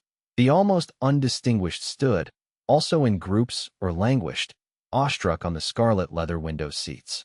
When all were there, McMaster would establish himself on the incredibly unique hearthrug and would address wise sayings to the celebrity, occasionally, however, saying a kind thing to the youngest man present, to give him a chance of distinguishing himself. McMaster's hair, at that date, was still black, but not quite so stiff or so well brushed. His beard had in it grayish streaks, and his teeth, not being quite so white, looked less strong. He wore also a single eyeglass, the retaining of which in his right eye gave him a slightly agonized expression. It gave him, however, the privilege of putting his face very close to the face of anyone upon whom he wished to make a deep impression. He had lately become much interested in the drama, so that there were usually several large, and, of course, very reputable and serious actresses in the room. On rare occasions, Mrs. Duchemin would say across the room in her deep voice, "Valentine, a cup of tea for His Highness," or Sir Thomas, as the case might be, and when Valentine had threaded her way through the chairs with a cup of tea, Mrs. Duchemin, with a kind, aloof smile, would say, "Your Highness, this is my little brown bird." But as a rule, Valentine sat alone at the tea table, the guests fetching from her what they wanted. Tietjens came to the Fridays twice during the 5 months of his stay at Ealing. On each occasion, he accompanied Mrs. Wannop. In earlier days, during the earliest Fridays, Mrs. Wannop, if she ever came, had always been installed, with her flowing black, in the throne, and, like an enlarged Queen Victoria, had sat there while suppliants were led up to this great writer. But now, on the first occasion, Mrs. Wannop got a chair without arms in the outer ring, whilst a general officer commanding lately in chief somewhere in the East, whose military success had not been considerable, but whose dispatches were considered very literary, occupied, rather blazingly, the throne. But Mrs. Wannop had chatted very contentedly all the afternoon with Tietjens, and it had been comforting to Valentine to see Tietjens' large, uncouth, but quite collected figure, and to observe the affection that these two had for each other. But, on the second occasion, the throne was occupied by a very young woman who talked a great deal and with great assurance. Valentine didn't know who she was. Mrs. Wannop, very gay and distracted, stood nearly the whole afternoon by a window. And even at that, Valentine was contented, quite a number of young men crowding round the old lady and leaving the younger ones circle rather bare. There came in a very tall, clean-run and beautiful, fair woman, dressed in nothing particular. She stood with noticeable, unconcern near the doorway. She let her eyes rest on Valentine, but looked away before Valentine could speak. She must have had an enormous quantity of fair tawny hair, for it was coiled in a great surface over her ears. She had in her hand several visiting cards which she looked at with a puzzled expression and then laid on a card table. She was no one who had ever been there before. Edith Ethel, it was for the second time, had just broken up the ring that surrounded Mrs. Wannop, bearing the young men tributary to the young women in the walnut chair, and leaving Tietjens and the older woman high and dry in a window. Thus Tietjens saw the stranger, and there was no doubt left in Valentine's mind. He came, diagonally, right down the room to his wife, and marched her straight up to Edith Ethel. His face was perfectly without expression. McMaster, perched on the center of the hearthrug, had an emotion that was extraordinarily comic to witness, but that Valentine was quite unable to analyze. He jumped 2 paces forward to meet Mrs. Tietjens, held out a little hand, half withdrew it, retreated half a step. The eyeglass fell from his perturbed eye. This gave him actually an expression less perturbed, but, in revenge, the hairs on the back of his scalp grew suddenly untidy. Sylvia, wavering along beside her husband, held out her long arm and careless hand. McMaster winced almost at the contact, as if his fingers had been pinched in a vice. Sylvia wavered desultorily towards Edith Ethel, who was suddenly small, insignificant, and relatively coarse. As for the young woman celebrity in the armchair, she appeared to be about the size of a white rabbit. A complete silence had fallen on the room. Every woman in it was counting the pleats of Sylvia's skirt and the amount of material in it. Valentine Wannop knew that because she was doing it herself. If one had that amount of material and that number of pleats, one's skirt might hang like that. For it was extraordinary. It fitted close round the hips and gave an effect of length and swing, yet it did not descend as low as the ankles. It was, no doubt, the amount of material that did that, like the Highlander's kilt that takes 12 yards to make. And from the silence Valentine could tell that every woman and most of the men, if they didn't know that this was Mrs. Christopher Tietjens, knew that this was a personage of Illustrated Weekly, as who should say of county family, rank. Little Mrs. Swan, lately married, actually got up, crossed the room, and sat down beside her bridegroom. It was a movement with which Valentine could sympathize. And Sylvia, having just faintly greeted Mrs. Duchemin and completely ignored the celebrity in the armchair, in spite of the fact that Mrs. Duchemin had tried half-heartedly to effect an introduction, stood still, looking round her. She gave the effect of a lady in a nurseryman's hothouse considering what flower should interest her, collectedly ignoring the nurseryman who bowed round her. She had just dropped her eyelashes, twice, in recognition of 2 staff officers with a good deal of scarlet streak about them who were tentatively rising from their chairs. The staff officers who came to the Tietjens were not of the first vintages. Still they had the labels and passed as such. Valentine was by that time beside her mother, who had been standing all alone between 2 windows. She had dispossessed, in hot indignation, a stout musical critic of his chair and had sat her mother in it. And just as Mrs. Duchemin's deep voice sounded, yet a little waveringly, "Valentine, a cup of tea for..." Valentine was carrying a cup of tea to her mother. Her indignation had conquered her despairing jealousy, if you could call it jealousy. For what was the good of living or loving when Tietjens had beside him, forever, the radiant, kind, and gracious perfection? On the other hand, of her 2 deep passions, the second was for her mother. Rightly or wrongly, Valentine regarded Mrs. Wannop as a great, an august figure, a great brain, a high and generous intelligence. She had written, at least, 1 great book, and if the rest of her time had been frittered away in the desperate struggle to live that had taken both their lives, that could not detract from that one achievement that should last and forever take her mother's name down time.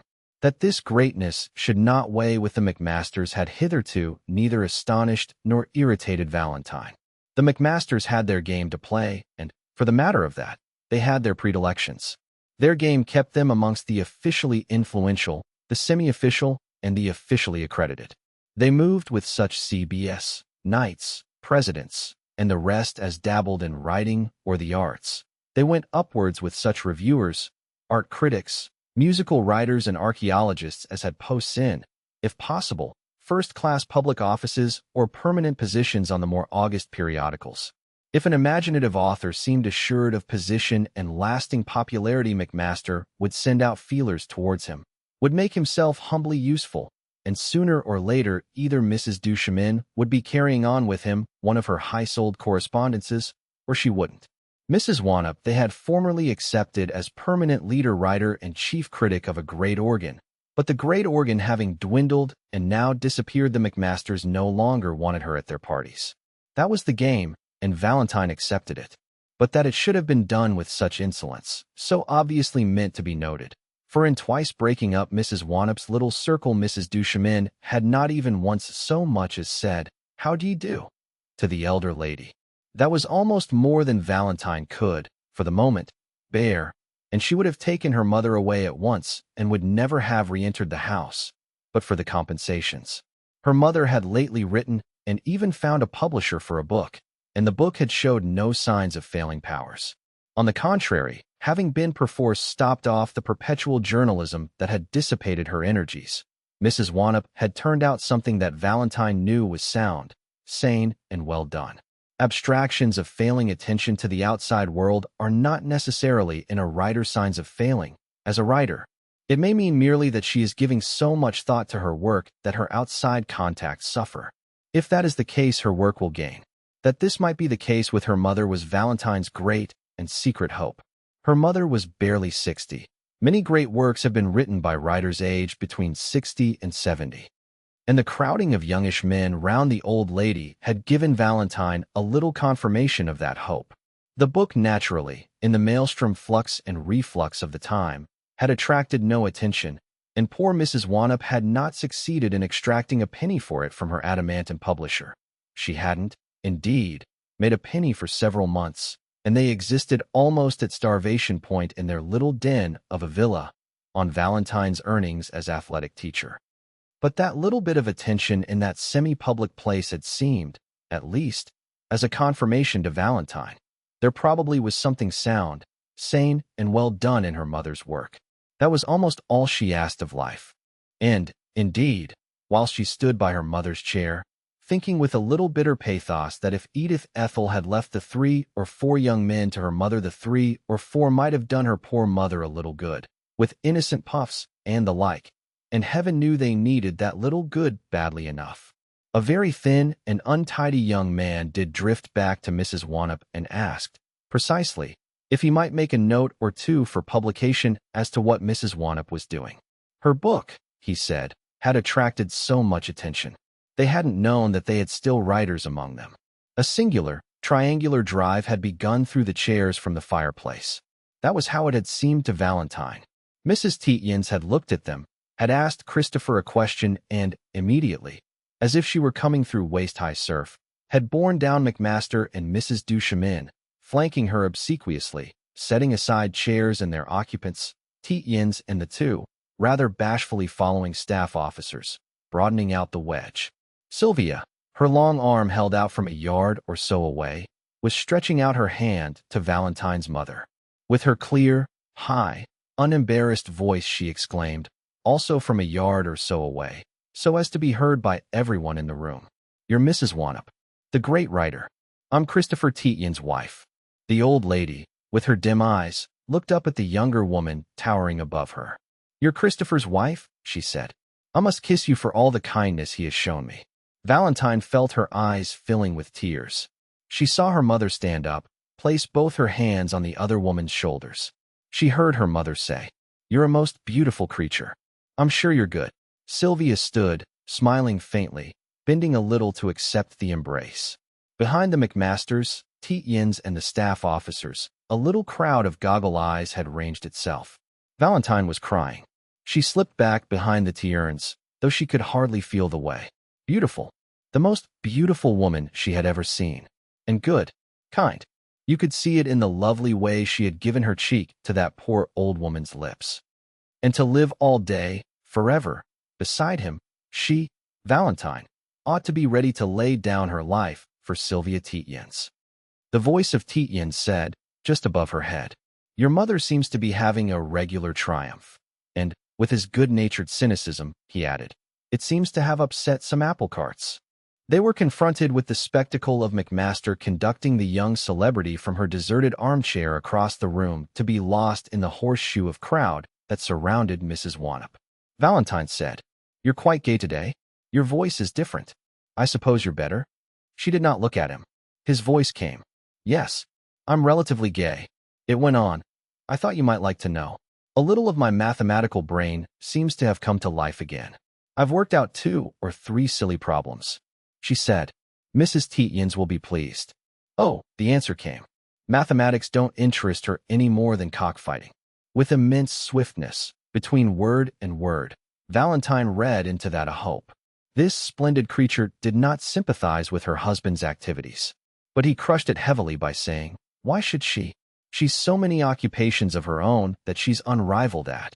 He began to tell her, rather minutely, of a calculation he had made only that day at lunch. He had gone into the Department of Statistics and had had rather a row with Lord Ingleby of Lincoln. A pretty title the fellow had taken. They had wanted him to ask to be seconded to his old department for a certain job, but he had said he'd be damned if he would. He detested and despised the work they were doing. Valentine, for the first time in her life, hardly listened to what he said. Did the fact that Sylvia Tietjens had so many occupations of her own mean that Tietjens found her unsympathetic? Of their relationships, she knew nothing. Sylvia had been so much of a mystery as hardly to exist as a problem hitherto. McMaster, Valentine knew, hated her. She knew that through Mrs. Duchemin. She had heard it ages ago, but she didn't know why.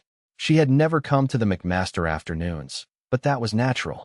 McMaster passed for a bachelor, and it was excusable for a young woman of the highest fashion not to come to bachelor teas of literary and artistic people. On the other hand, McMaster dined at the Tietjens quite often enough to make it public that he was a friend of that family. Sylvia, too, had never come down to see Mrs. Wannop. But then it would, in the old days, have been a long way to come for a lady of fashion with no especial literary interests. And no one, in mercy, could have been expected to call on pour them in their dog kennel in an outer suburb. They had had to sell almost all their pretty things. Tietjens was saying that after his tempestuous interview with Lord Ingleby of Lincoln, she wished he would not be so rude to powerful people. He had dropped in on McMaster in his private room, and finding him puzzled over a lot of figures had, in the merest spirit of bravado, taken McMaster and his papers out to lunch. And, he said, chancing to look, without any hope at all, at the figures, he had suddenly worked out an ingenious mystification. It had just come. His voice had been so gay and triumphant that she hadn't been able to resist looking up at him. His cheeks were fresh-colored, his hair shining. His blue eyes had a little of their old arrogance and tenderness. Her heart seemed to sing with joy. He was, she felt, her man. She imagined the arms of his mind stretching out to enfold her. He went on explaining. He had rather, in his recovered self-confidence, jibed at McMaster. Between themselves, wasn't it easy to do what the department, under orders, wanted done? They had wanted to rub into our allies that their losses by devastation had been nothing to write home about, so as to avoid sending reinforcements to their lines. Well, if you took just the bricks and mortar of the devastated districts, you could prove that the loss in bricks, tiles, woodwork, and the rest didn't. And the figures with a little manipulation would prove it. Amount to more than a normal year's dilapidations spread over the whole country in peacetime.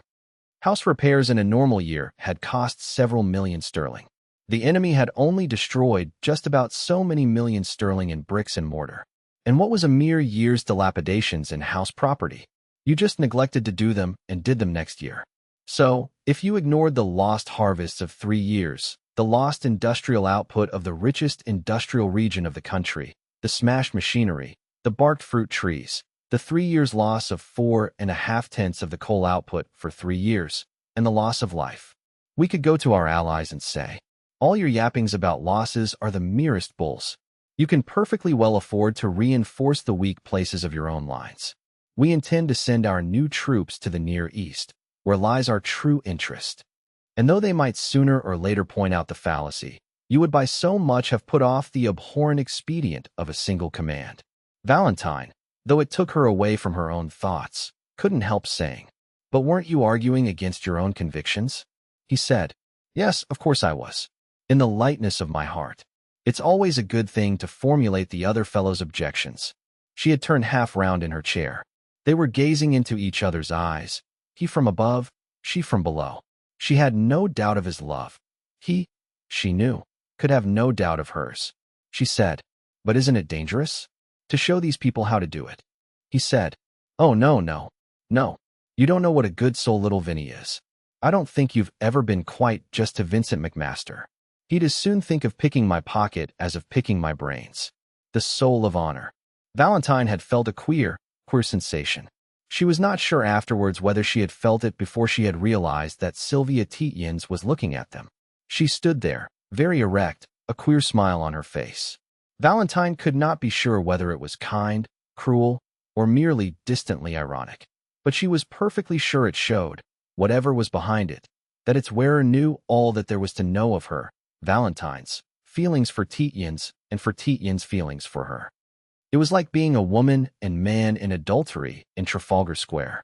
Behind Sylvia's back, their mouths agape, were the two staff officers. Their dark hairs were too untidy for them to amount to much. But, such as they were the two most presentable males of the assembly, and Sylvia had snaffled them. Mrs. Tietjens said, "Oh, Christopher, I'm going on to the Basils." Tietjens said, "All right, I'll pop Mrs. Wannop into the tube as soon as she's had enough of it, and come along and pick you up." Sylvia had just drooped her long eyelashes, in sign of salutation, to Valentine Wannop, and had drifted through the door, followed by her rather unmilitary military escort in khaki and scarlet. From that moment Valentine Wannop never had any doubt. She knew that Sylvia Tietjens knew that her husband loved her, Valentine Wannop, and that she, Valentine Wannop, loved her husband, with a passion absolute and ineffable. The one thing she, Valentine, didn't know, the one mystery that remained impenetrable, was whether Sylvia Tietjens was good to her husband. A long time afterwards Edith Ethel had come to her beside the teacups and had apologized for not having known, earlier than Sylvia's demonstration, that Mrs. Wannop was in the room. She hoped that they might see Mrs. Wannop much more often. She added after a moment that she hoped Mrs. Wannop wouldn't, in future, find it necessary to come under the escort of Mr. Tietjens. They were too old friends for that, surely.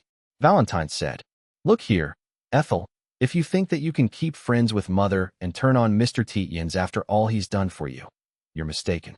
You are really. And Mother's a great deal of influence. I don't want to see you making any mistakes, just at this juncture. It's a mistake to make nasty rows. And you'd make a very nasty one if you said anything against Mr. Tietjens to Mother. She knows a great deal. Remember, she lived next door to the rectory for a number of years. And she's got a dreadfully incisive tongue." Edith Ethel coiled back on her feet, as if her whole body were threaded by a steel spring. Her mouth opened, but she bit her lower lip and then wiped it with a very white handkerchief. She said, "I hate that man. I detest that man. I shudder when he comes near me." "I know you do," Valentine Wannop answered. "But I wouldn't let other people know it if I were you. It doesn't do you any real credit. He's a good man."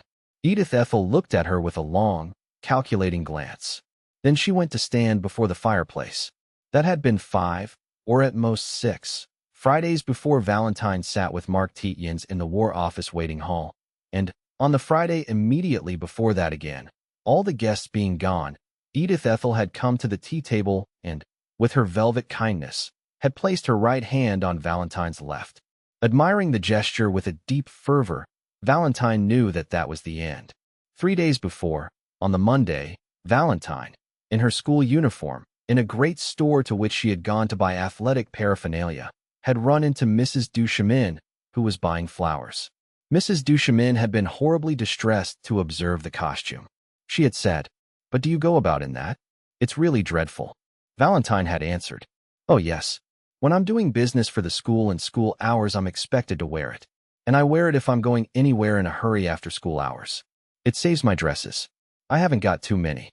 But anyone might meet you." Edith Ethel said in a note of agony, "It's very inconsiderate. Don't you think you've been very inconsiderate? You might meet any of the people who come to our Fridays." "I frequently do," Valentine said. "But they don't seem to mind. Perhaps they think I'm a whack officer." That would be quite respectable. Mrs. Duchemin drifted away, her arms full of flowers and real agony upon her face.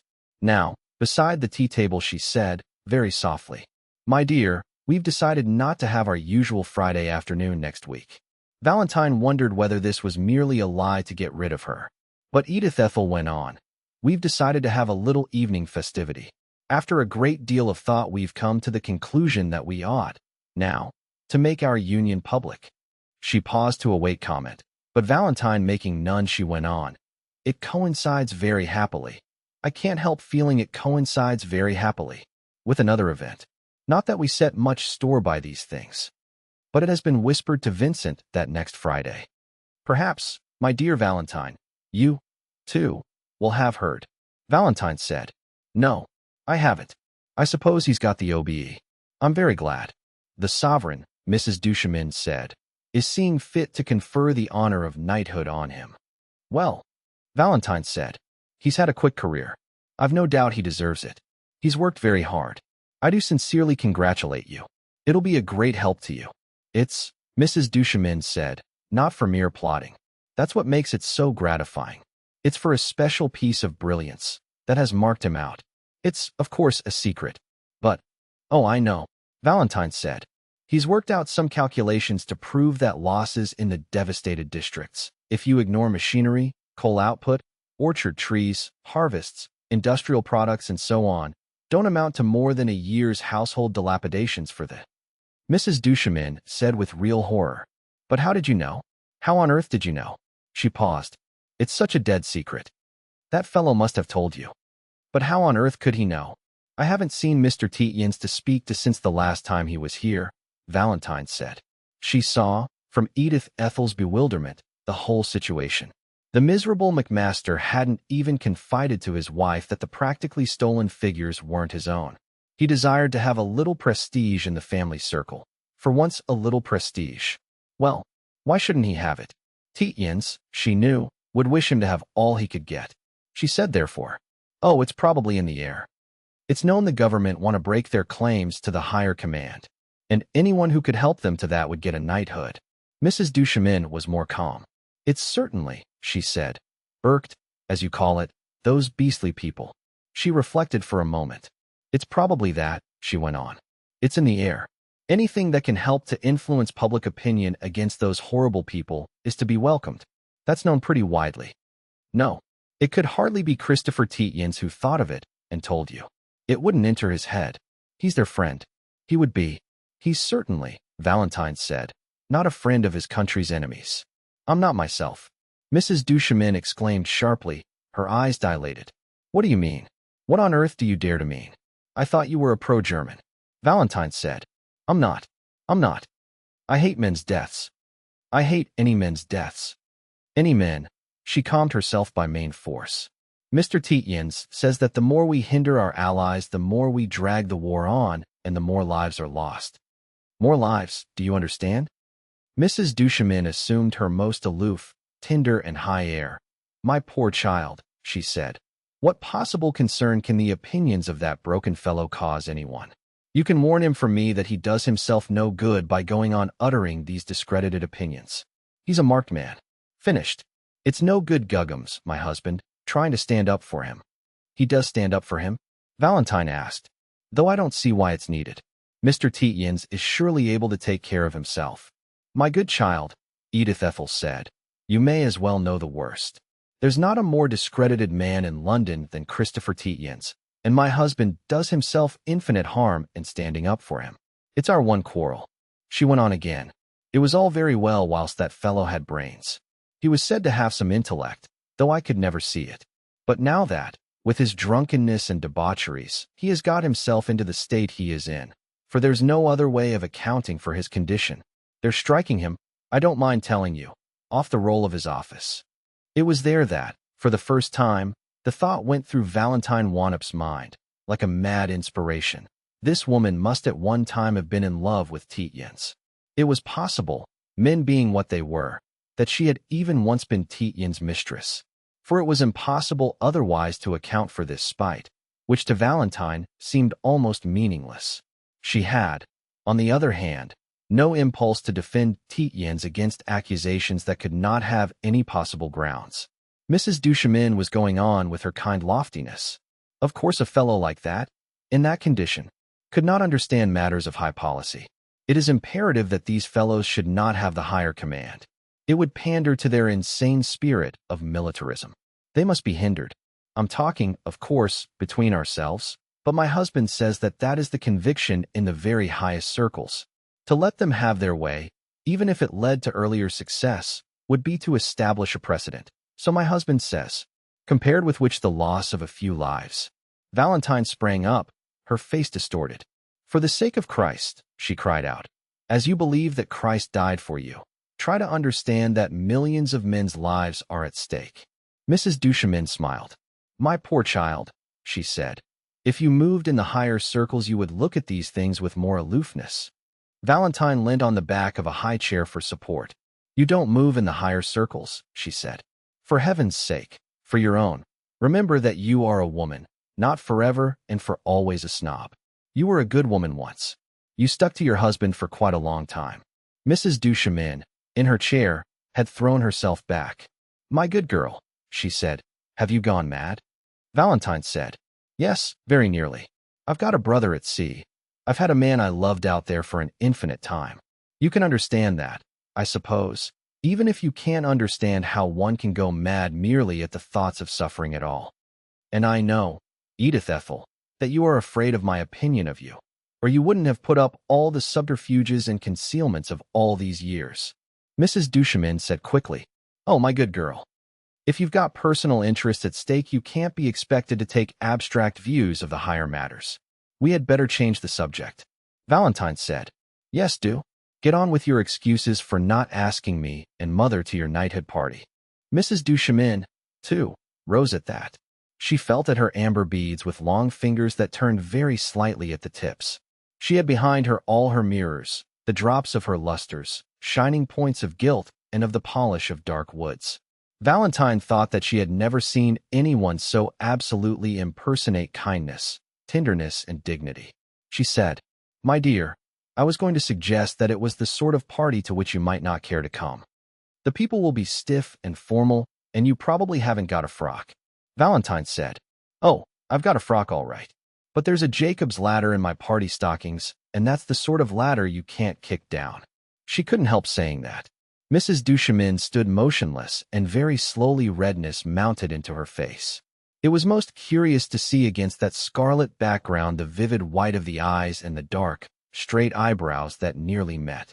And, slowly again her face went perfectly white. Then her dark blue eyes became marked.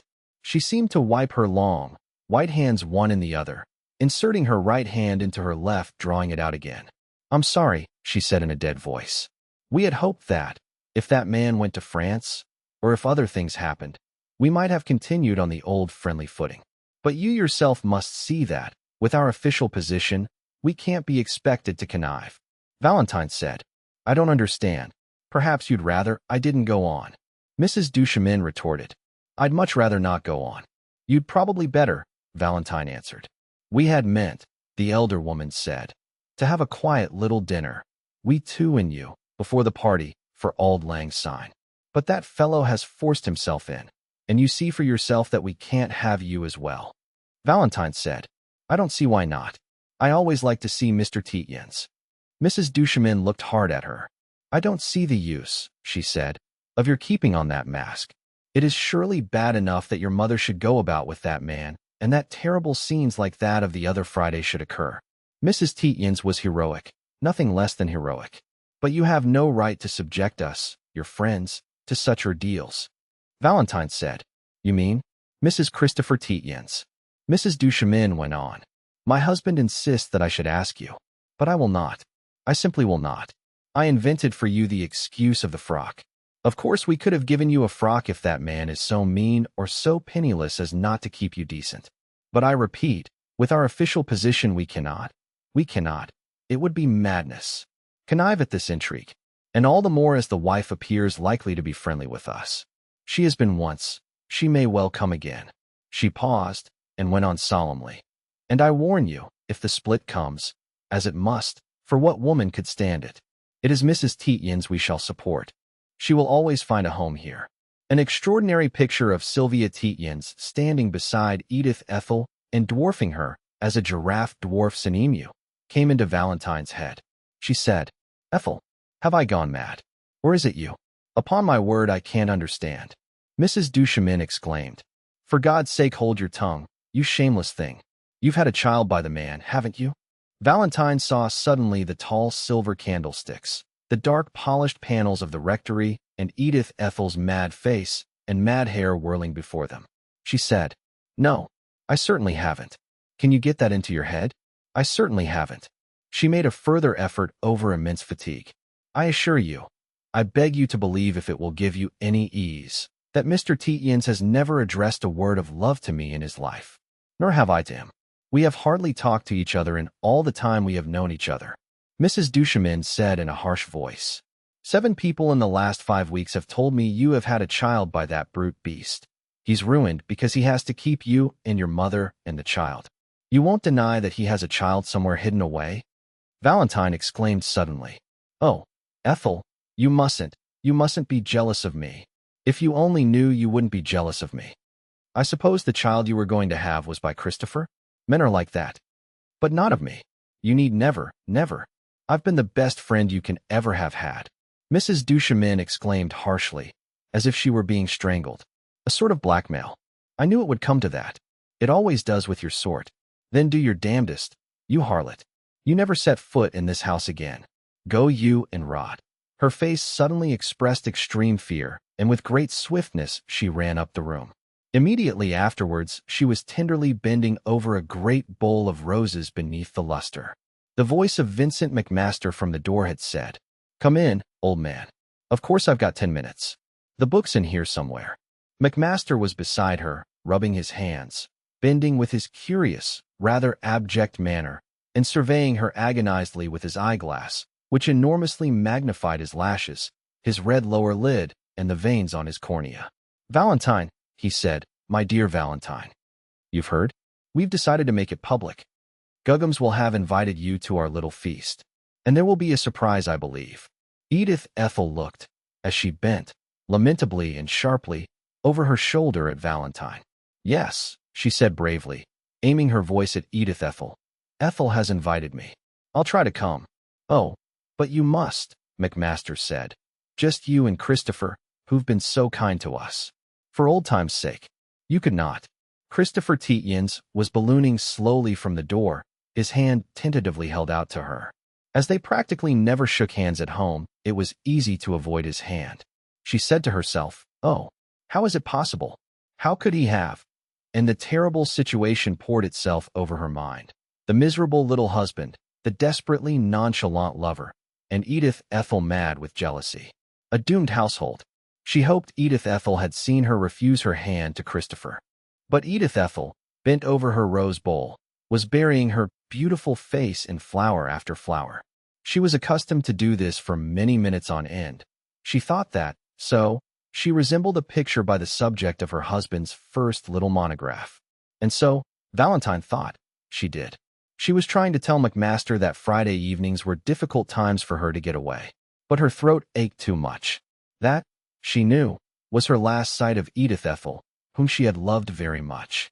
That also, she hoped, would be her last sight of Christopher Tietjens, whom also she had loved very much. He was browsing along a bookshelf, very big and very clumsy. McMaster pursued her into the stony hall with clamorous repetitions of his invitation. She couldn't speak. At the great iron-lined door he held her hand for an eternity, gazing lamentably, his face close up against hers. He exclaimed in accents of great fear, "Has Guggums?"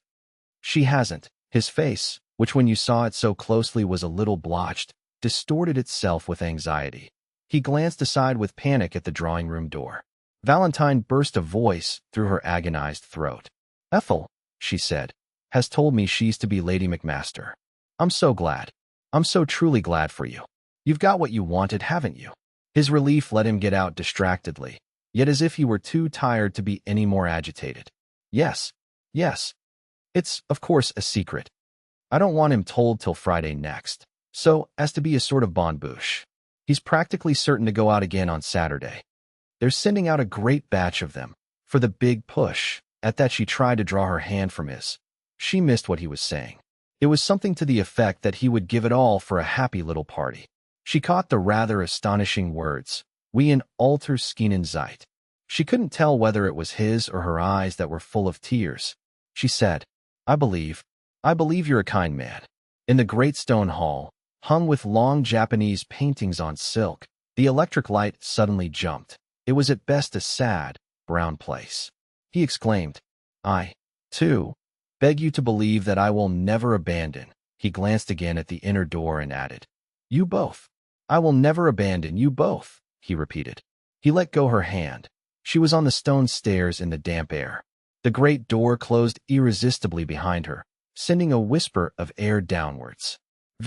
Mark Tietjens' announcement that his father had after all carried out his long-standing promise to provide for Mrs. Wannop in such a way as to allow her to write for the rest of her life only the more lasting kind of work, delivered Valentine Wannop of all her problems except one. That one loomed, naturally and immediately, immensely large. She had passed a queer, unnatural week, the feeling dominating its numbness having been, oddly, that she would have nothing to do on Friday.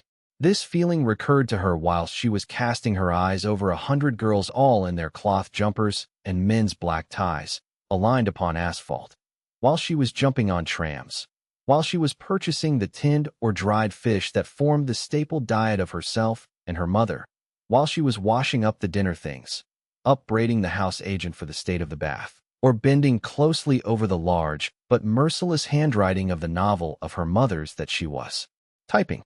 It came, half as a joy, half mournfully across her familiar businesses. She felt as a man might feel who, luxuriating in the anticipation of leisure, knew that it was obtained by being compulsorily retired from some laborious but engrossing job. There would be nothing to do on Fridays. It was, too, as if a novel had been snatched out of her hand so that she would never know the end. Of the fairy tale she knew the end. The fortunate and adventurous tailor had married his beautiful and be-princessed goose girl, and was well on the way to burial in Westminster Abbey, or at any rate to a memorial service, the squire being actually buried amongst his faithful villagers. But she would never know whether they, in the end, got together all the blue Dutch tiles they wanted to line their bathroom. She would never know. Yet witnessing similar ambitions had made up a great deal of her life. And, she said to herself, there was another tale ended. On the surface, the story of her love for Tietjens had been static enough. It had begun in nothing, and in nothing it had ended. But, deep down in her being, it had progressed enough. Through the agency of two women. Before the scene with Mrs. Duchemin there could, she thought, have been few young women less preoccupied than she with the sexual substrata, either of passion or of life. Her months as a domestic servant had accounted for that. Sex, as she had seen it from a back kitchen, having been a repulsive affair, whilst the knowledge of its manifestations that she had thus attained had robbed it of the mystery which caused most of the young women whom she knew to brood upon these subjects. Her conviction as to the moral incidents of sex were, she knew, quite opportunist. Brought up amongst rather advanced young people, had she been publicly challenged to pronounce her views, she would probably, out of loyalty to her comrades, have declared that neither morality nor any ethical aspects were concerned in the matter. Like most of her young friends, influenced by the advanced teachers and tendential novelists of the day, she would have stated herself to advocate in, of course, enlightened promiscuity. That, before the revelations of Mrs. Duchemin, actually she had thought very little about the matter.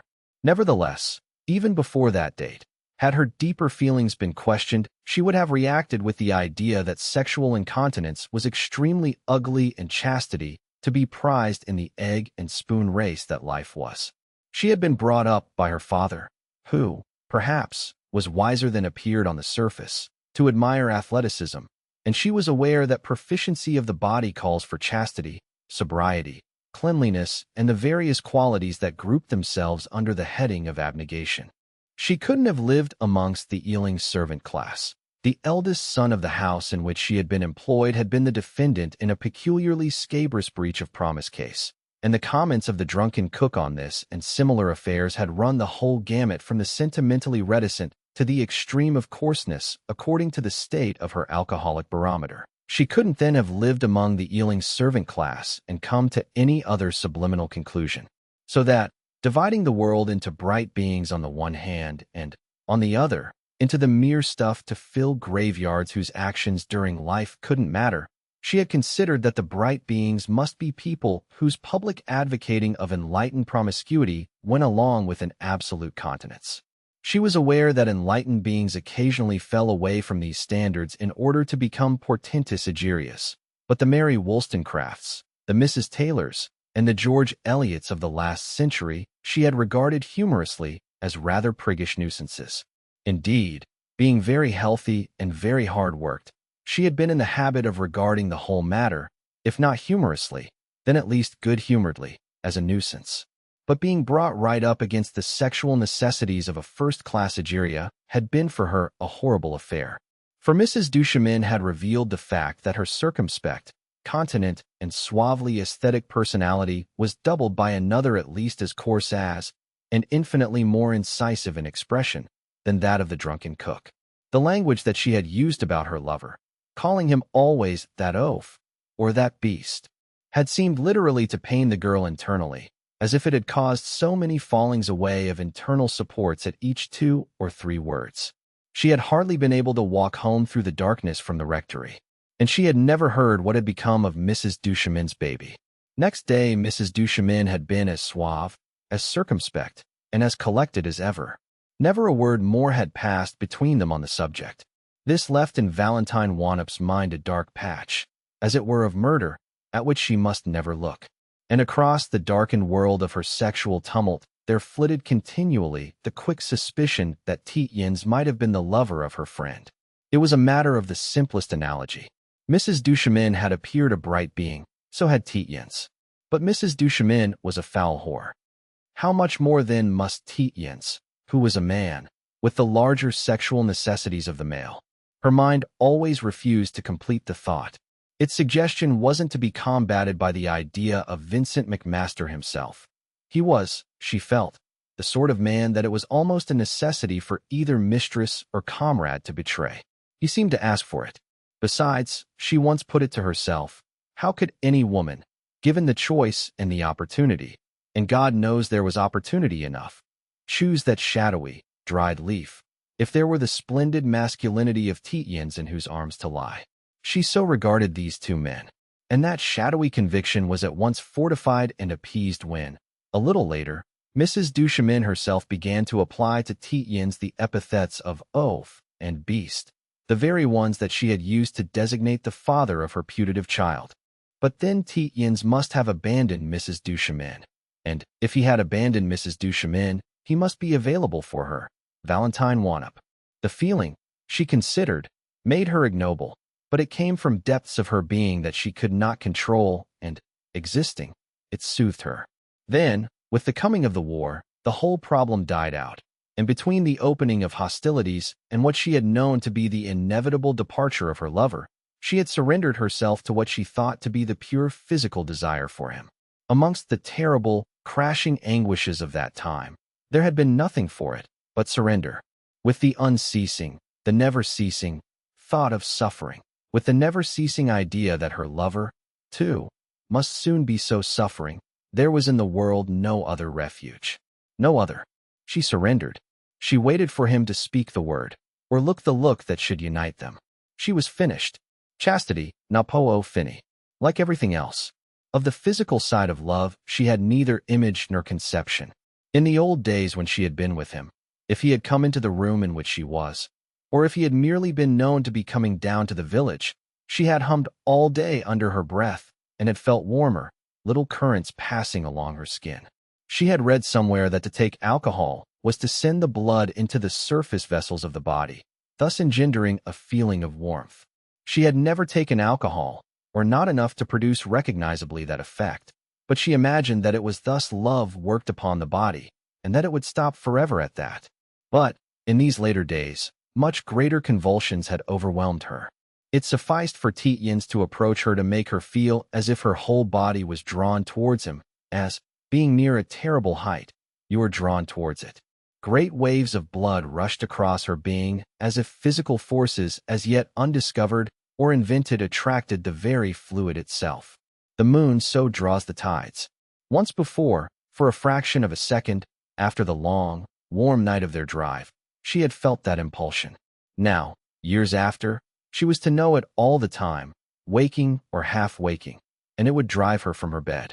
She would stand all night at the open window till the stars paled above a world turned gray. It could convulse her with joy. It could shake her with sobs and cut through her breast like a knife. The day of her long interview with Tietjens, amongst the amassed beauties of McMaster Furnishings, she marked in the calendar of her mind as her great love scene. That had been 2 years ago. He had been going into the army. Now he was going out again.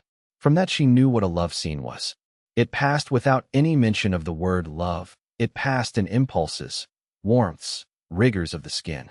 Yet with every word they had said to each other, they had confessed their love. In that way, when you listen to the nightingale, you hear the expressed craving of your lover beating upon your heart. Every word that he had spoken amongst the amassed beauties of McMaster Furnishings had been a link in a love speech. It was not merely that he had confessed to her as he would have to no other soul in the world. To no other soul in the world, he had said. His doubts, his misgivings, and his fears. It was that every word he uttered and that came to her, during the lasting of that magic, had sung of passion. If he had uttered the word come, she would have followed him to the bitter ends of the earth. If he had said, there is no hope, she would have known the finality of despair. Having said neither, he said, she knew. This is our condition, so we must continue. And she knew, too, that he was telling her that he, like her, was, say on the side of the angels.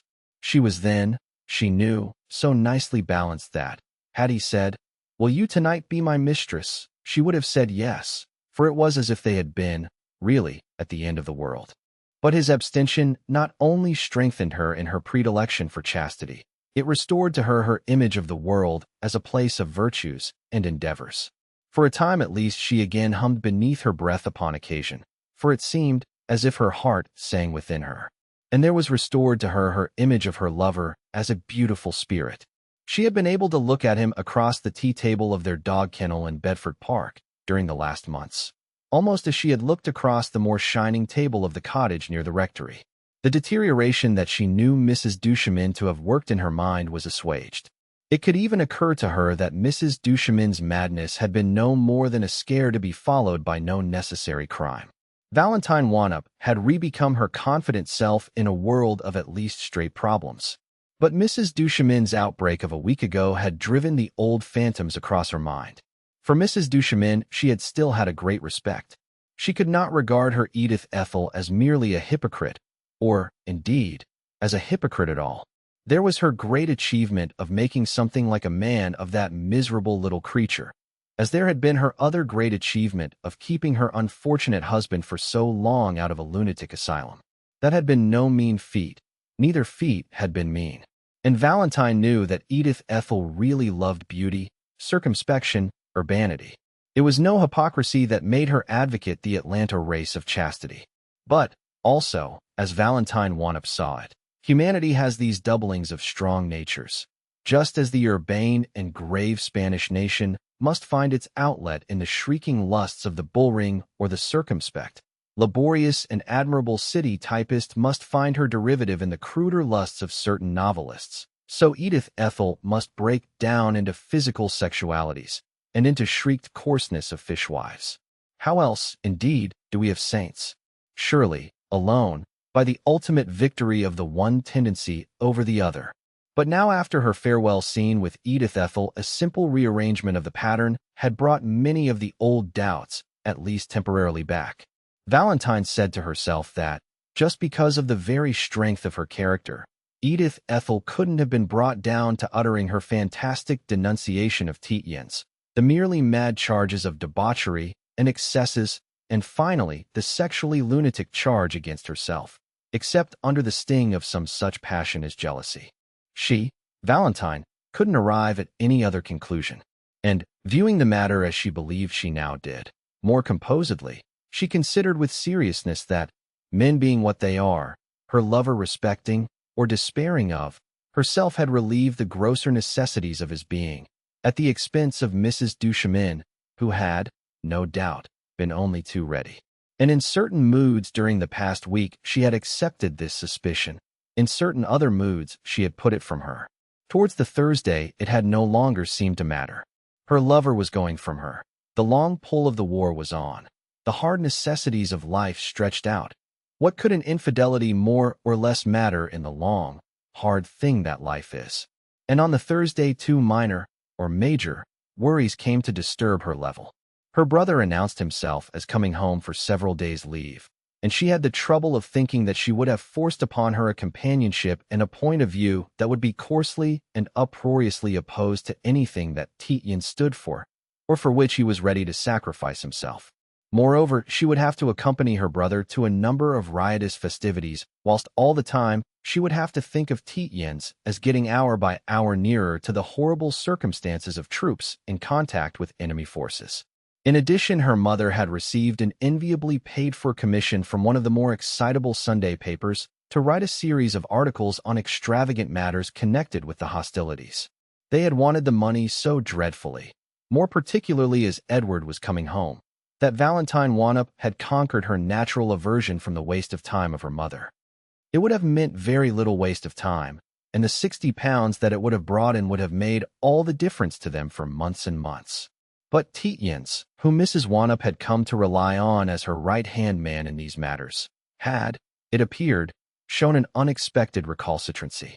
He had, Mrs. Wanop said, hardly seemed himself and had jibed at the two first subjects proposed, that of war babies and the fact that the Germans were reduced to eating their own corpses, as being below the treatment of any decent pen. The illegitimacy rate, he had said, had shown very little increase. The French-derived German word cadaver meant bodies of horses or cattle, likenum being the German for the word corpse. He had practically refused to have anything to do with the affair. As to the cadaver business, Valentine agreed with him. As to the war babies, she kept a more open mind. If there weren't any war babies, it couldn't, as far as she could see, matter whether one wrote about them. It couldn't certainly matter as much as to write about them, supposing the poor little things to exist. She was aware that this was immoral, and her mother needed the money desperately, and her mother came first. There was nothing for it, therefore, but to plead with Tietjens, for Valentine knew that without so much of moral support from him as would be implied by a good-natured, or an enforced sanction of the article, Mrs. Wanop would drop the matter, and so would lose her connection with the excitable paper, which paid well. It happened that on the Friday morning, Mrs. Wanop received a request that she would write for a Swiss review a propaganda article about some historical matter connected with the peace after Waterloo. The pay would be practically nothing, but the employment was at least relatively dignified, and Mrs. Wanop, which was quite in the ordinary course of things, told Valentine to ring Tietjens up and ask him for some details about the Congress of Vienna at which, before and after Waterloo, the peace terms had been wrangled out. Valentine rang up, as she had done hundreds of times. It was to her a great satisfaction that she was going to hear Tietjens speak once more at least. The telephone was answered from the other end, and Valentine gave her two messages, the one as to the Congress of Vienna, the other as to war babies. The appalling speech came back. "Young woman, you'd better keep off the grass. Mrs. Duchemin is already my husband's mistress. You keep off." There was about the voice no human quality. It was as if from an immense darkness the immense machine had spoken words that dealt blows. She answered, and it was as if a substratum of her mind of which she knew nothing must have been prepared for that very speech, so that it was not her own she that answered levelly and coolly. "You have probably mistaken the person you are speaking to. Perhaps you will ask Mr. Tietjens to ring up Mrs. Wanop when he is at liberty." The voice said, "My husband will be at the War Office at 4:15. He will speak to you there about your war babies. But I'd keep off the grass if I were you." The receiver at the other end was hung up. She went about her daily duties. She had heard of a kind of pine kernel that was very cheap and very nourishing, or at least very filling. They had come to it that it was a matter of pennies balanced against the feeling of satiety, and she visited several shops in search of this food. When she had found it, she returned to the dog kennel. Her brother Edward had arrived. He was rather subdued. He brought with him a piece of meat, which was part of his leave ration. He occupied himself with polishing up his sailor's uniform for a ragtime party to which they were to go that evening. They were to meet plenty of conchies, he said. Valentine put the meat, it was a godsend, though very stringy, on to stew with a number of chopped vegetables. She went up to her room to do some typing for her mother. The nature of Tietjens' wife occupied her mind. Before, she had barely thought about her. She had seemed unreal, so mysterious as to be a myth, radiant and high-stepping, like a great stag. But she must be cruel. She must be vindicatively cruel to Tietjens himself, or she could not have revealed his private affairs. Just broadcast, for she could not, bluff it how she might, have been certain of to whom she was speaking, a thing that wasn't done. But she had delivered her cheek to Mrs. Wannop. A thing, too, that wasn't done, yet so kindly. The telephone bell rang several times during the morning. She let her mother answer it. She had to get the dinner, which took 3/4 of an hour. It was a pleasure to see her mother eat so well. A good stew, rich and heavy with haricot beans. She herself couldn't eat, but no one noticed, which was a good thing. Her mother said that Tietjens had not yet telephoned, which was very inconsiderate. Edward said, "What? The Huns haven't killed old Featherbolster yet? But of course he's been found a safe job." The telephone on the sideboard became a terror to Valentine. At any moment his voice might. Edward went on telling anecdotes of how they bamboozled petty officers on minesweepers. Mrs. Wannop listened to him with the courteous, distant interest of the great listening to commercial travelers. Edward desired draught ale and produced a 2-shilling piece. He seemed very much coarsened. It was, no doubt, only on the surface. In these days, everyone was very much coarsened on the surface. She went with a quart jug to the jug and bottle department of the nearest public house, a thing she had never done before. Even at Ealing, the mistress hadn't allowed her to be sent to a public house. The cook had had to fetch her dinner beer herself or have it sent in. Perhaps the Ealing mistress had exercised more surveillance than Valentine had believed. A kind woman, but an invalid. Nearly all day in bed. Blind passion overcame Valentine at the thought of Edith Ethel in Tietjens' arms. Hadn't she got her own eunuch? Mrs. Tietjens had said. Mrs. Duchemin is his mistress. Then she might be there now. In the contemplation of that image, she missed the thrills of buying beer in a bottle and jug department. Apparently, it was like buying anything else, except for the smell of beer on the sawdust. You said, "A quart of the best bitter," and a fat, quite polite man, with an oily head and a white apron, took your money and filled your jug. But Edith Ethel had abused Tietjens so foully. The more foully, the more certain it made it. Draft beer in a jug had little marblings of burst foam on its brown surface. It mustn't be split at the curbs of crossings. The more certain it made it. Some women did so abuse their lovers after sleeping with them, and the more violent the transports, the more frantic the abuse. It was the post-Tristia of the Reverend Duchemin. Poor devil. Tristia. Terra tribus scopulus vastum. Not long ago, Brother Edward began communing with himself, long and unintelligibly, as to where he should meet his sister at 1930 and give her a blowout. The names of restaurants fell from his lips into her panic. He decided hilariously and not quite steadily. A quart is a lot to a fellow from a minesweeper, carrying no booze at all. On meeting her at 720 at High Street and going to a pub he knew, they would go on to the dance afterwards. In a studio. Oh God, her heart said, if Tietjens should want her then. To be his, on his last night. He might. Everybody was coarsened then, on the surface. Her brother rolled out of the house, slamming the door so that every tile on the jerry-built dog kennel rose, and sat down again. She went upstairs and began to look over her frocks. She couldn't tell what frocks she looked over. They lay like aligned rags on the bed, the telephone bell ringing madly.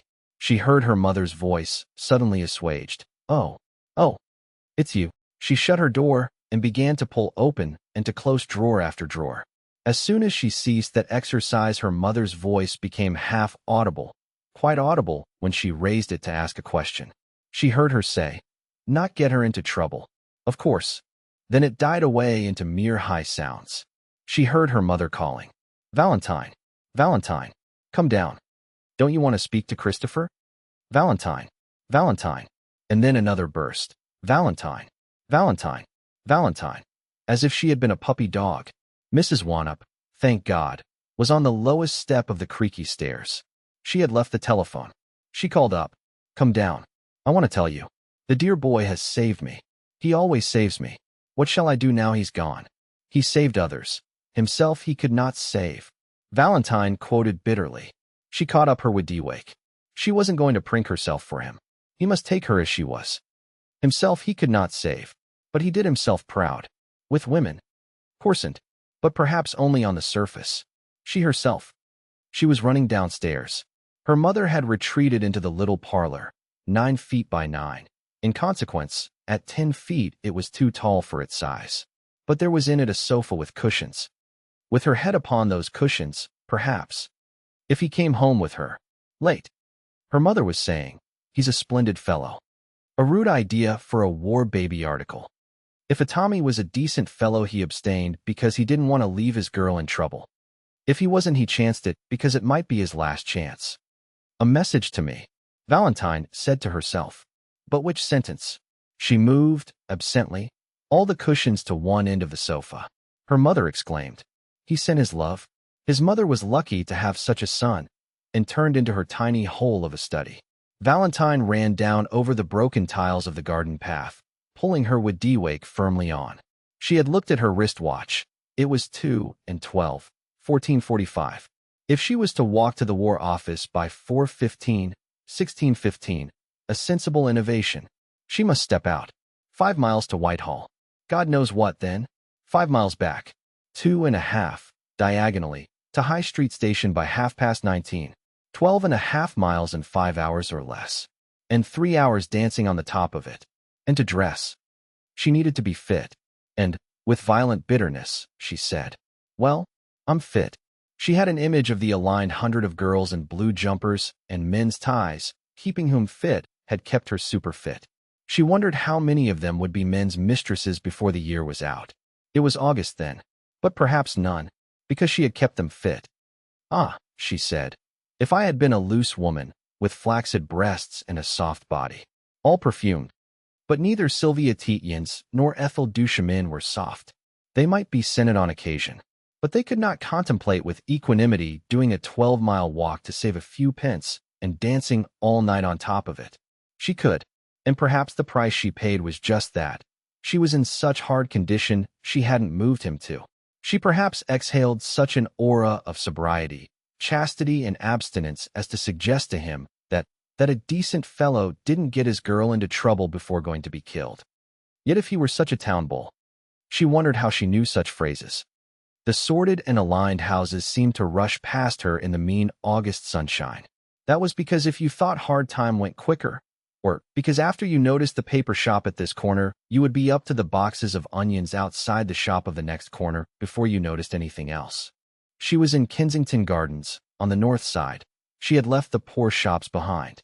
In sham country, with sham lawns, sham avenues, sham streams.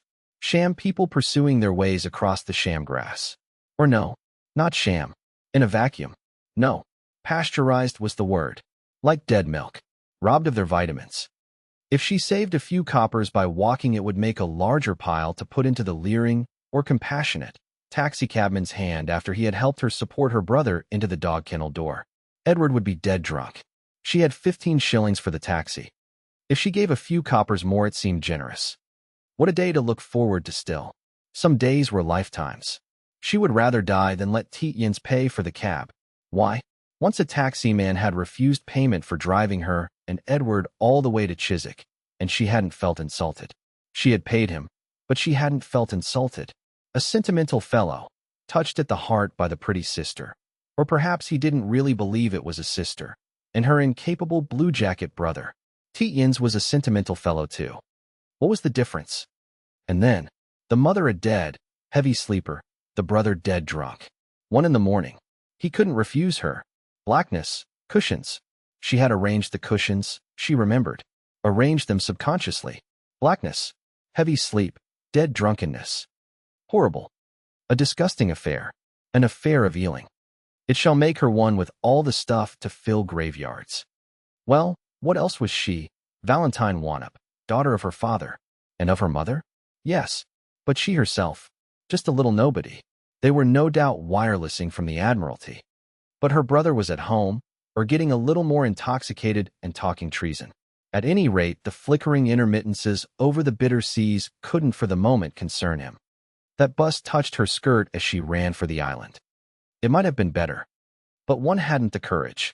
She was looking at patterned deaths under a little green roof, such as they put over bird shelters. Her heart stopped. Before, she had been breathless.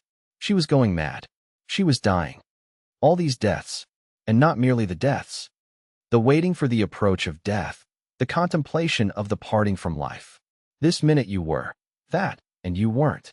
What was it like? Oh heaven, she knew. She stood there contemplating parting from. 1 minute you were, the next. Her breath fluttered in her chest. Perhaps he wouldn't come. He was immediately framed by the sordid stones. She ran upon him and said something, with a mad hatred. All these deaths, and he and his like responsible. He had apparently a brother, a responsible one too, browner complexioned. But he, completely calm, with direct eyes. It wasn't possible. Hold lippen, Claire Augen, heller shin. Oh, a little bit wilted, the clear intellect. And the lips? No doubt too. But he couldn't look at you so, unless. She caught him fiercely by the arm. For the moment he belonged, more than to any browner, mere civilian, brother. To her. She was going to ask him. If he answered, yes. I am such a man, she was going to say. Then you must take me too. If then, why not me? I must have a child. I too. She desired a child.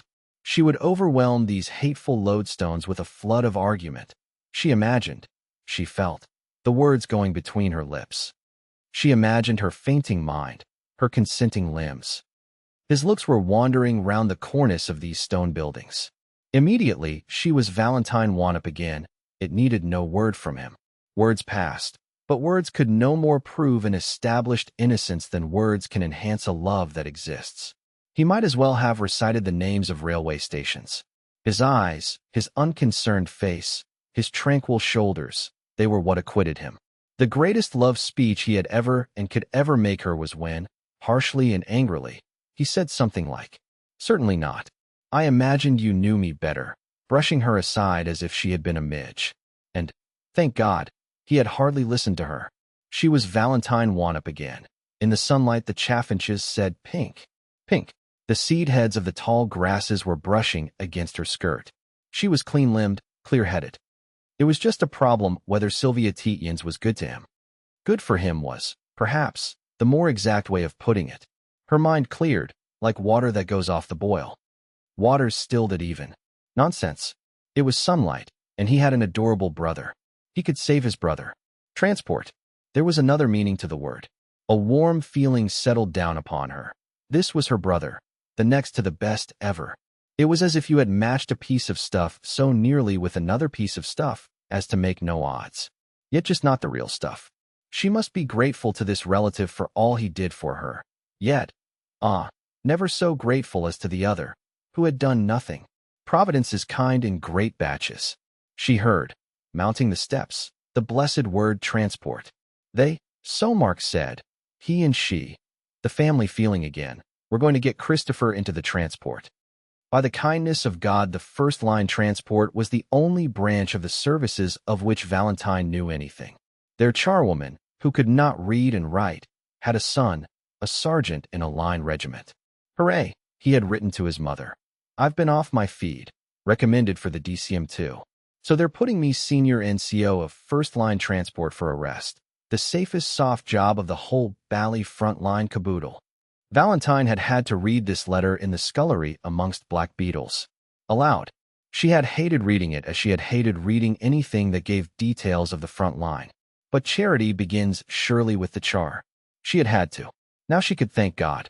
The sergeant, in direct, perfectly sincere language, to comfort his mother, had described his daily work, detailing horses and GS limber wagons for jobs and superintending the horse standings.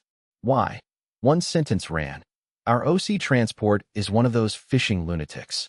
Wherever we go, he has a space of grass cleared out and pegged, and BY hell to the man who walks across it. There the OC practiced casting with trout and salmon rods by the hour together. That'll show you what a soft job it is. the sergeant had finished triumphantly. So that there she, Valentine Wanup, sat on a hard bench against a wall. Downright, healthy middle class, or perhaps upper middle class, for the Wanups were, if impoverished, yet of ancient family. Over her sensible, moccasined shoes the tide of humanity flowed before her hard bench. There were two commissionaries, the one always benevolent, the other perpetually querulous, in a pulpit on one side of her. On the other, a brown-visaged sort of brother-in-law with bulging eyes, who in his shy efforts to conciliate her was continually trying to thrust into his mouth the crook of his umbrella, as if it had been a knob. She could not, at the moment, imagine why he should want to conciliate her, but she knew she would know in a minute. For just then she was occupied with a curious pattern, almost mathematically symmetrical. Now she was an English middle-class girl, whose mother had a sufficient income, in blue cloth, a Wadiwake hat, a black silk tie, without a thought in her head that she shouldn't have, and with a man who loved her, of crystal purity. Not 10, not 5 minutes ago, she had been. She could not even remember what she had been. And he had assuredly appeared to town. No, she could not think the words. A raging stallion then. If now he should approach her, by the mere movement of a hand along the table, she would retreat. It was a godsend, yet it was absurd. Like the weather machine of the old man and the old woman on opposite ends of the stick. When the old man came out, the old woman went in, and it would rain. When the old woman came out, it was exactly like that. She hadn't time to work out the analogy, but it was like that. In rainy weather the whole world altered, darkened. The catgut that turned them slackened. But, always, they remained at opposite ends of the stick. Mark was saying, the umbrella crook hindering his utterance. We buy then an annuity of 500 for your mother. It was astonishing, though it spread tranquility through her, how little this astonished her. It was the merely retarded expected. Mr. Tietjens Sr., an honorable man, had promised as much years ago. Her mother, an august genius, was to wear herself out putting, Mr. Tietjens alive, his political views in his paper. He was to make it up to her. He was making it up. In no princely fashion, but adequately, as a gentleman. Mark Tietjens, bending over, held a piece of paper. A bellboy came up to him and said, "Mr. Ricardo." Mark Tietjens said, "No. He's gone." He continued, "Your brother." Shelved for the moment, but enough to buy a good practice. When he's a full-fledged sawbones. He stopped. He directed upon her his atrabilarian eyes, biting his umbrella handle. He was extremely nervous. "Now you," he said, 200 or 300. A year, of course. The capital absolutely your own. He paused. "But I warn you, Christopher won't like it. He's got his knife into me. I wouldn't grudge you, any sum." He waved his hand to indicate an amount boundless in its figures. "I know you keep Christopher straight," he said. "The only person that could." He added, "Poor devil." She said, "He's got his knife into you?" "What?" He answered vaguely. "Oh, there's been all this talk." "Untrue, of course." She said, "People have been saying things against you?" To him? "Perhaps because there's been delay in settling the estate." He said, "Oh no, the other way round, in fact." "Then they have been saying," she exclaimed, "things against me." "And him," he exclaimed in anguish. "Oh, but I ask you to believe. I beg you to believe that I believe you. Miss Wanup," he added grotesquely, "as pure as dew that lies within Aurora's sun-tipped." His eyes stuck out like those of a suffocating fish. He said, "I beg you not on that account to hand the giddy mitten to." He writhed in his tight double collar. "His wife," he said, "she's no good for him. She's soppily in love with him. But no good," he very nearly sobbed. "You've the only," he said, "I know." It came into her head that she was losing too much time in this salle de pas perdus. She would have to take the train home. 5 pence. But what did it matter? Her mother had 500 a year. 240 times 5. Mark said brightly, "If now we bought your mother an annuity of 500. You say that's ample to give Christopher his chop. And settled on her 3-4. I like to be exact, 100 a year. The capital of it. With remainder to you." His interrogative face beamed. She saw now the whole situation with perfect plainness. She understood Mrs. Duchemin's. "You couldn't expect us, with our official position, to connive." Edith Ethel had been perfectly right. She couldn't be expected. She had worked too hard to appear circumspect, and right. You can't ask people to lay down their whole lives for their friends. It was only of Tietjens you could ask that, she said to Mark. It's as if the whole world had conspired, like a carpenter's voice, to force us, she was going to say together. But he burst in, astonishingly. He must have his buttered toast, and his mutton chop, and room St. James. He said, damn it all. You were made for him. You can't blame people for coupling you. They're forced to it. If you hadn't existed, they'd have had to invent you. Like Dante for, who was it? Beatrice? There are couples like that, she said, like a carpenter's vice. Pushed together. Irresistibly. Haven't we resisted? His face became panic-stricken, his bulging eyes pushed away towards the pulpit of the two commissionaries. He whispered, You won't, because of my ox's hoof, desert. She said. She heard McMaster whispering it hoarsely. I ask you to believe that I will never abandon. It was what McMaster had said. He must have got it from Mrs. McCowber. Christopher Tietjens, in his shabby khaki, for his wife had spoilt his best uniform, said suddenly from behind her back, since he had approached her from beyond the pulpit of the two commissionaries, and she had been turned towards Mark on his bench. Come along. Let's get out of this. He was, she asked herself, getting out of this. Towards what? Like mutes from a funeral, or as if she had been, between the brothers, a prisoner under escort. They walked down steps, half-righted towards the exit arch, 1.5 righted to face Whitehall. The brothers grunted inaudible but satisfied sounds over her head. They crossed, by the islands, Whitehall, where the bus had brushed her skirt. Under an archway, in a stony, graveled majestic space, the brothers faced each other. Mark said, I suppose you won't shake hands. Christopher said, No. Why should I? She herself had cried out to Christopher. Oh, do. The wireless squares overhead no longer concerned her.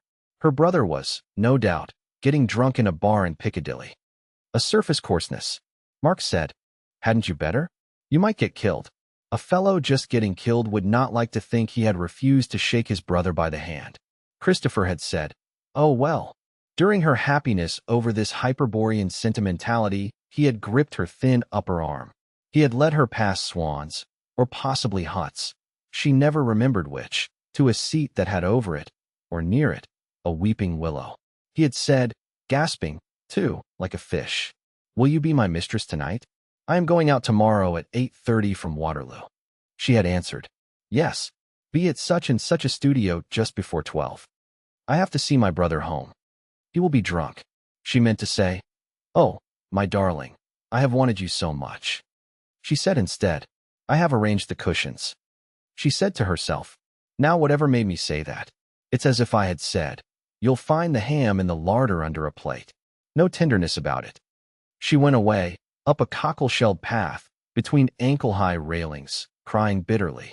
An old tramp, with red weeping eyes and a thin white beard, regarded her curiously from where he lay on the grass. He imagined himself the monarch of that landscape. That's women, he said with the apparently imbecile enigmaticality of the old and the hardened. Some do. He spat into the grass, said, Ah, then added, Some do not. 6. He let himself in at the heavy door. When he closed it behind him, in the darkness, the heaviness of the door sent long surreptitious whisperings up the great stone stairs. These sounds irritated him. If you shut a heavy door on an enclosed space, it will push air in front of it, and there will be whisperings. The atmosphere of mystery was absurd. He was just a man, returning after a night out. 2/3, say, of a night out. It must be 3:30. But what the night had lacked in length it had made up in fantastic aspects. He laid his cane down on the invisible oak chest, and, through the tangible and velvety darkness that had always in it the chill of the stone of walls and stairs, he felt for the handle of the breakfast-room door. 3 long parallelograms existed, pale glimmerings above, cut 2/3 of the way down by the serrations of chimney pot and roof shadows. 9 full paces across the heavy piled carpet. Then he ought to reach his round-back chair, by the left-hand window. He reached his round-back chair by the left-hand window. He sank into it. It fitted exactly his back. He imagined that no man had ever been so tired, and that no man had ever been so alone. A small, alive sound existed at the other end of the room. In front of him existed 1.5 pale parallelograms. They were the reflection of the windows of the mirror. The sound was no doubt Carlton, the cat. Something alive, at any rate. Possibly Sylvia at the other end of the room, waiting for him, to see what he looked like. Most likely. It didn't matter. His mind stopped. Sheer weariness. When it went on again, it was saying, naked shingles and surges drear.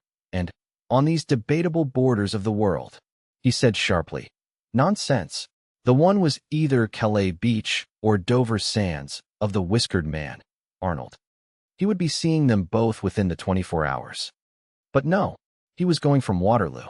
Southampton, Havre, therefore. The other was by that detestable fellow, the subject of our little monograph.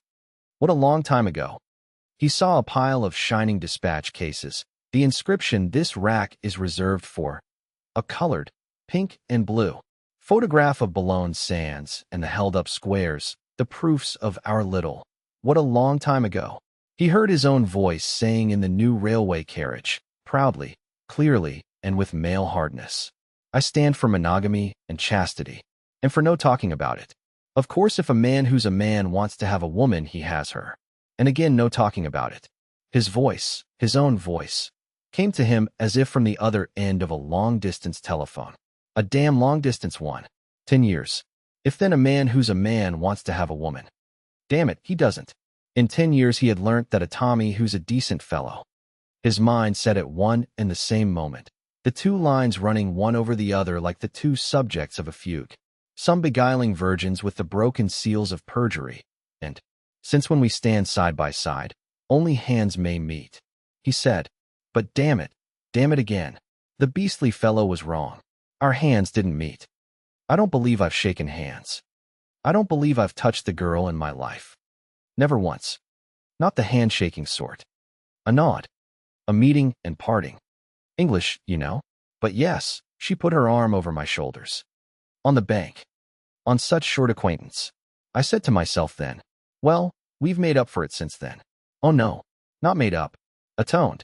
As Sylvia so aptly put it, at that moment Mother was dying. He, his conscious self, said, but it was probably the drunken brother. You don't beguile virgins with the broken seals of perjury in Kensington High Street at 2 at night supporting, one on each side, a drunken bluejacket with intermittent legs. Intermittent was the word. Intermittently functioning. At one point the boy had broken from them and run with astonishing velocity along the dull wood paving of an immense empty street. When they had caught him up he had been haranguing under black hanging trees, with an Oxford voice, and a mobile policeman. You're the fellows, he'd been exclaiming, who make old England what she is. You keep the peace in our homes. You save us from the vile excesses. Tietjens himself he had always addressed with the voice and accent of a common seaman, with his coarsened surface voice. He had the two personalities. 2 or 3 times he had said, why don't you kiss the girl? She's a nice girl, isn't she? You're a poor B.Y. Tommy, ain't cher? Well, the poor B.Y. Tommies ought to have all the nice girls they want. That's straight, isn't it? And, even at that time they hadn't known what was going to happen. There are certain cruelties. They had got a 4-wheel cab at last. The drunken boy had sat beside the driver. He had insisted. Her little, pale, shrunken face had gazed straight before her. It hadn't been possible to speak. The cab, rattling all over the road, had pulled up with frightful jerks when the boy had grabbed at the reins. The old driver hadn't seemed to mind, but they had had to subscribe all the money in their pockets to pay him after they had carried the boy into the black house. Tietjens' mind said to him, now when they came to her father's house, so nimbly she slipped in, and said, there is a fool without, and there is a maid within. He answered dully, perhaps that's what it really amounts to. He had stood at the hall door, she looking out at him with a pitiful face. Then from the sofa within the brother had begun to snore, enormous, grotesque sounds, like the laughter of unknown races from darkness. He had turned and walked down the path, she following him. He had exclaimed, it's perhaps too untidy. She had said, yes, ugly, too, oh, private. He said, he remembered. But forever. She said, in a great hurry. But when you come back. Permanently. And oh, as if it were in public. I don't know, she had added. Ought we? I'd be ready, she added. I will be ready for anything you ask. He had said it some time, but obviously. Not under this roof. And he had added, "We're the sort that do not." She had answered, quickly too, "Yes, that's it. We're that sort." And then she had asked, "And Ethel's party? Was it a great success?" It hadn't, she knew, been an inconsequence. He had answered, "Ah, that's permanent. That's public." There was Rugeley, the Duke. Sylvia brought him. She'll be a great friend. And the president of the local government board, I think. And a Belgian, equivalent to Lord Chief Justice. And, of course, Claudine Sandbach. 270. All of the best, the modestly elated Guggumses said as I left. And Mr. Ruggles. Yes. They're established. No place for me. Nor for me, she had answered. She added, "But I'm glad." Patches of silence ran between them. They hadn't yet got out of the habit of thinking they had to hold up the drunken brother. That had seemed to last for 1,000 painful months. Long enough to acquire a habit. The brother seemed to roar, "Ha, ha, Kyriash." And after 2 minutes, "Ha, ha, Kyriash." Hungarian, no doubt, he said. It was splendid to see Vincent standing beside the Duke, showing him a first edition. Not, of course, quite the thing for a, after all, wedding party. But how was Rugeley to know that? And Vincent not in the least servile. He even corrected Cousin Rugeley over the meaning of the word colophon, the first time he ever corrected a superior. Established, you see. And practically Cousin Rugeley. Dear Sylvia Tietjens' cousin, so the next to nearest thing. Wife of Lady McMaster's oldest friend. Sylvia going to them in there, quite modest. Little place in Surrey. As for us, he had concluded, they also serve who only stand and wait. She said, I suppose the rooms looked lovely. He had answered, lovely. They'd got all the pictures by that beastly fellow up from the rectory study in the dining room on dark oak paneling. A fair blaze of bosoms and nipples and lips and pomegranates. The tallest silver candlesticks, of course. You remember silver candlesticks and dark oak. She said, oh, my dear, don't. He had just touched the rim of his helmet with his folded gloves. So we just wash out, he had said. She said, would you take this bit of parchment? I got a little Jew girl to write on it in Hebrew. It's God bless you and keep you. God watch over you at your goings out and at. He tucked it into his breast pocket. The talismanic passage, he said. Of course I'll wear it. She said, if we could wash out this afternoon, it would make it easier to bear. Your poor mother, you know, she was dying when we last. He said, you remember that. Even then you. And if I hadn't gone a lobskeet. She said, from the first moment I set eyes on you. He said, and I, from the first moment. I'll tell you, if I looked out of a door, it was all like sand. But to the half left a little bubbling up of water. That could be trusted. To keep on forever. You, perhaps, won't understand. She said, yes, I know. They were seeing landscapes. Sand dunes, close-cropped. Some negligible shipping, a stump-masted brig from Archangel. From the first moment, he repeated. She said, if we could wash out. He said, and for the first moment felt grand, tender, protective. Yes, you can, he said. You cut out from this afternoon. Just before 4:58 it was when I said that to you, and you consented. I heard the horse guard's clock. To now? Cut it out, and join time up. It can be done.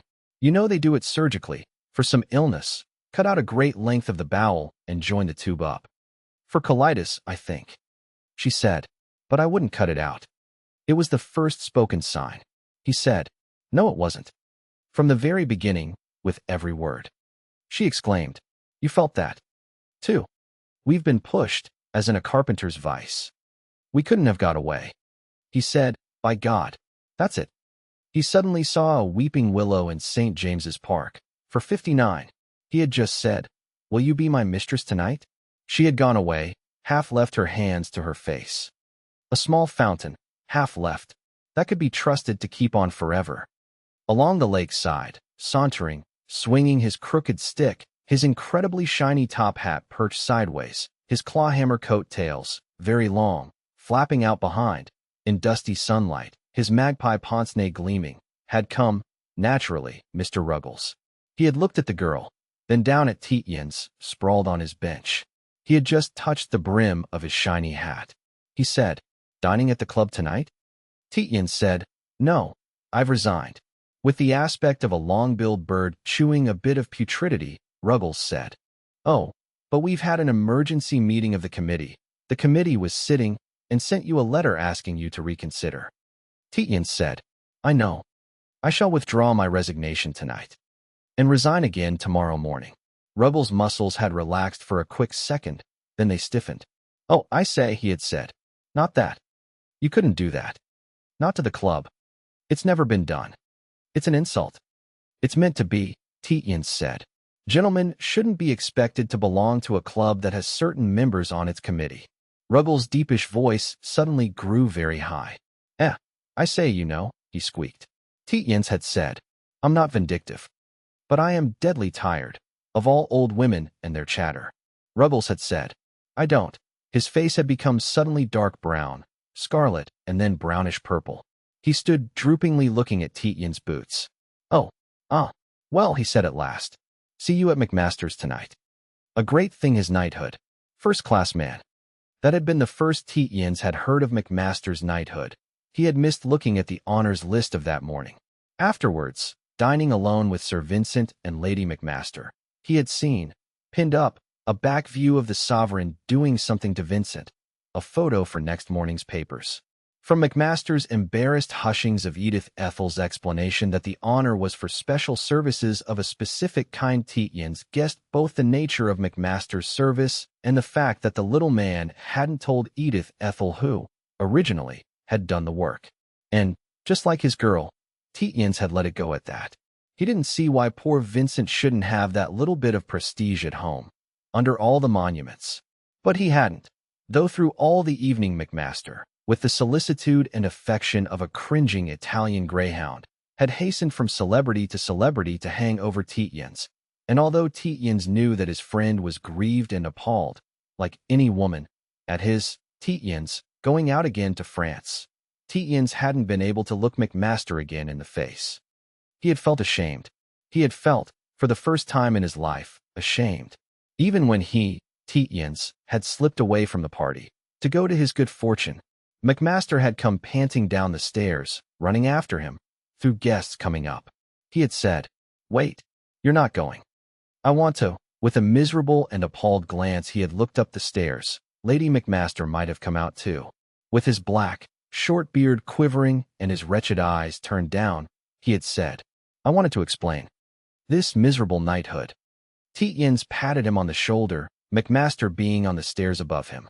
It's all right, old man, he had said, and with real affection. We've pallered up and down enough for a little thing like that not to. I'm very glad. McMaster had whispered. And Valentine. She's not here tonight. He had exclaimed. By God. If I thought, Tietjens had said, it's all right. It's all right. She's at another party. I'm going on. McMaster had looked at him doubtingly and with misery, leaning over and clutching the clammy banisters. Tell her, he said. Good God. You may be killed. I beg you to believe. I will. Like the apple of my eye. In the swift glance that Tietjens took of his face, he could see that McMaster's eyes were full of tears. They both stood looking down at the stone stairs for a long time. Then McMaster had said, Well. Tietjens had said, Well, but he hadn't been able to look at McMaster's eyes, though he had felt his friend's eyes pitiably exploring his own face. A backstairs way out of it, he had thought. A queer thing that you couldn't look in the face a man you were never going to see again. But by God, he said to himself fiercely, when his mind came back again to the girl in front of him, this isn't going to be another backstairs exit. I must tell her. I'm damned if I don't make an effort. She had her handkerchief to her face. I'm always crying, she said. A little bubbling spring that can be trusted to keep on. He looked to the right and to the left. Ruggles, or general someone with false teeth that didn't fit, must be coming along. The street with its sooty boskage was clean, empty, and silent. She was looking at him. He didn't know how long he had been silent. He didn't know where he had been. Intolerable waves urged him towards her. After a long time he said, Well, she moved back. She said, I won't watch you out of sight. It is unlucky to watch anyone out of sight. But I will never cut what you said then out of my memory. She was gone. The door shut. He had wondered what she would never cut out of her memory. That he had asked her that afternoon to be his mistress? He had caught, outside the gates of his old office, a transport lorry that had given him a lift to Holborn.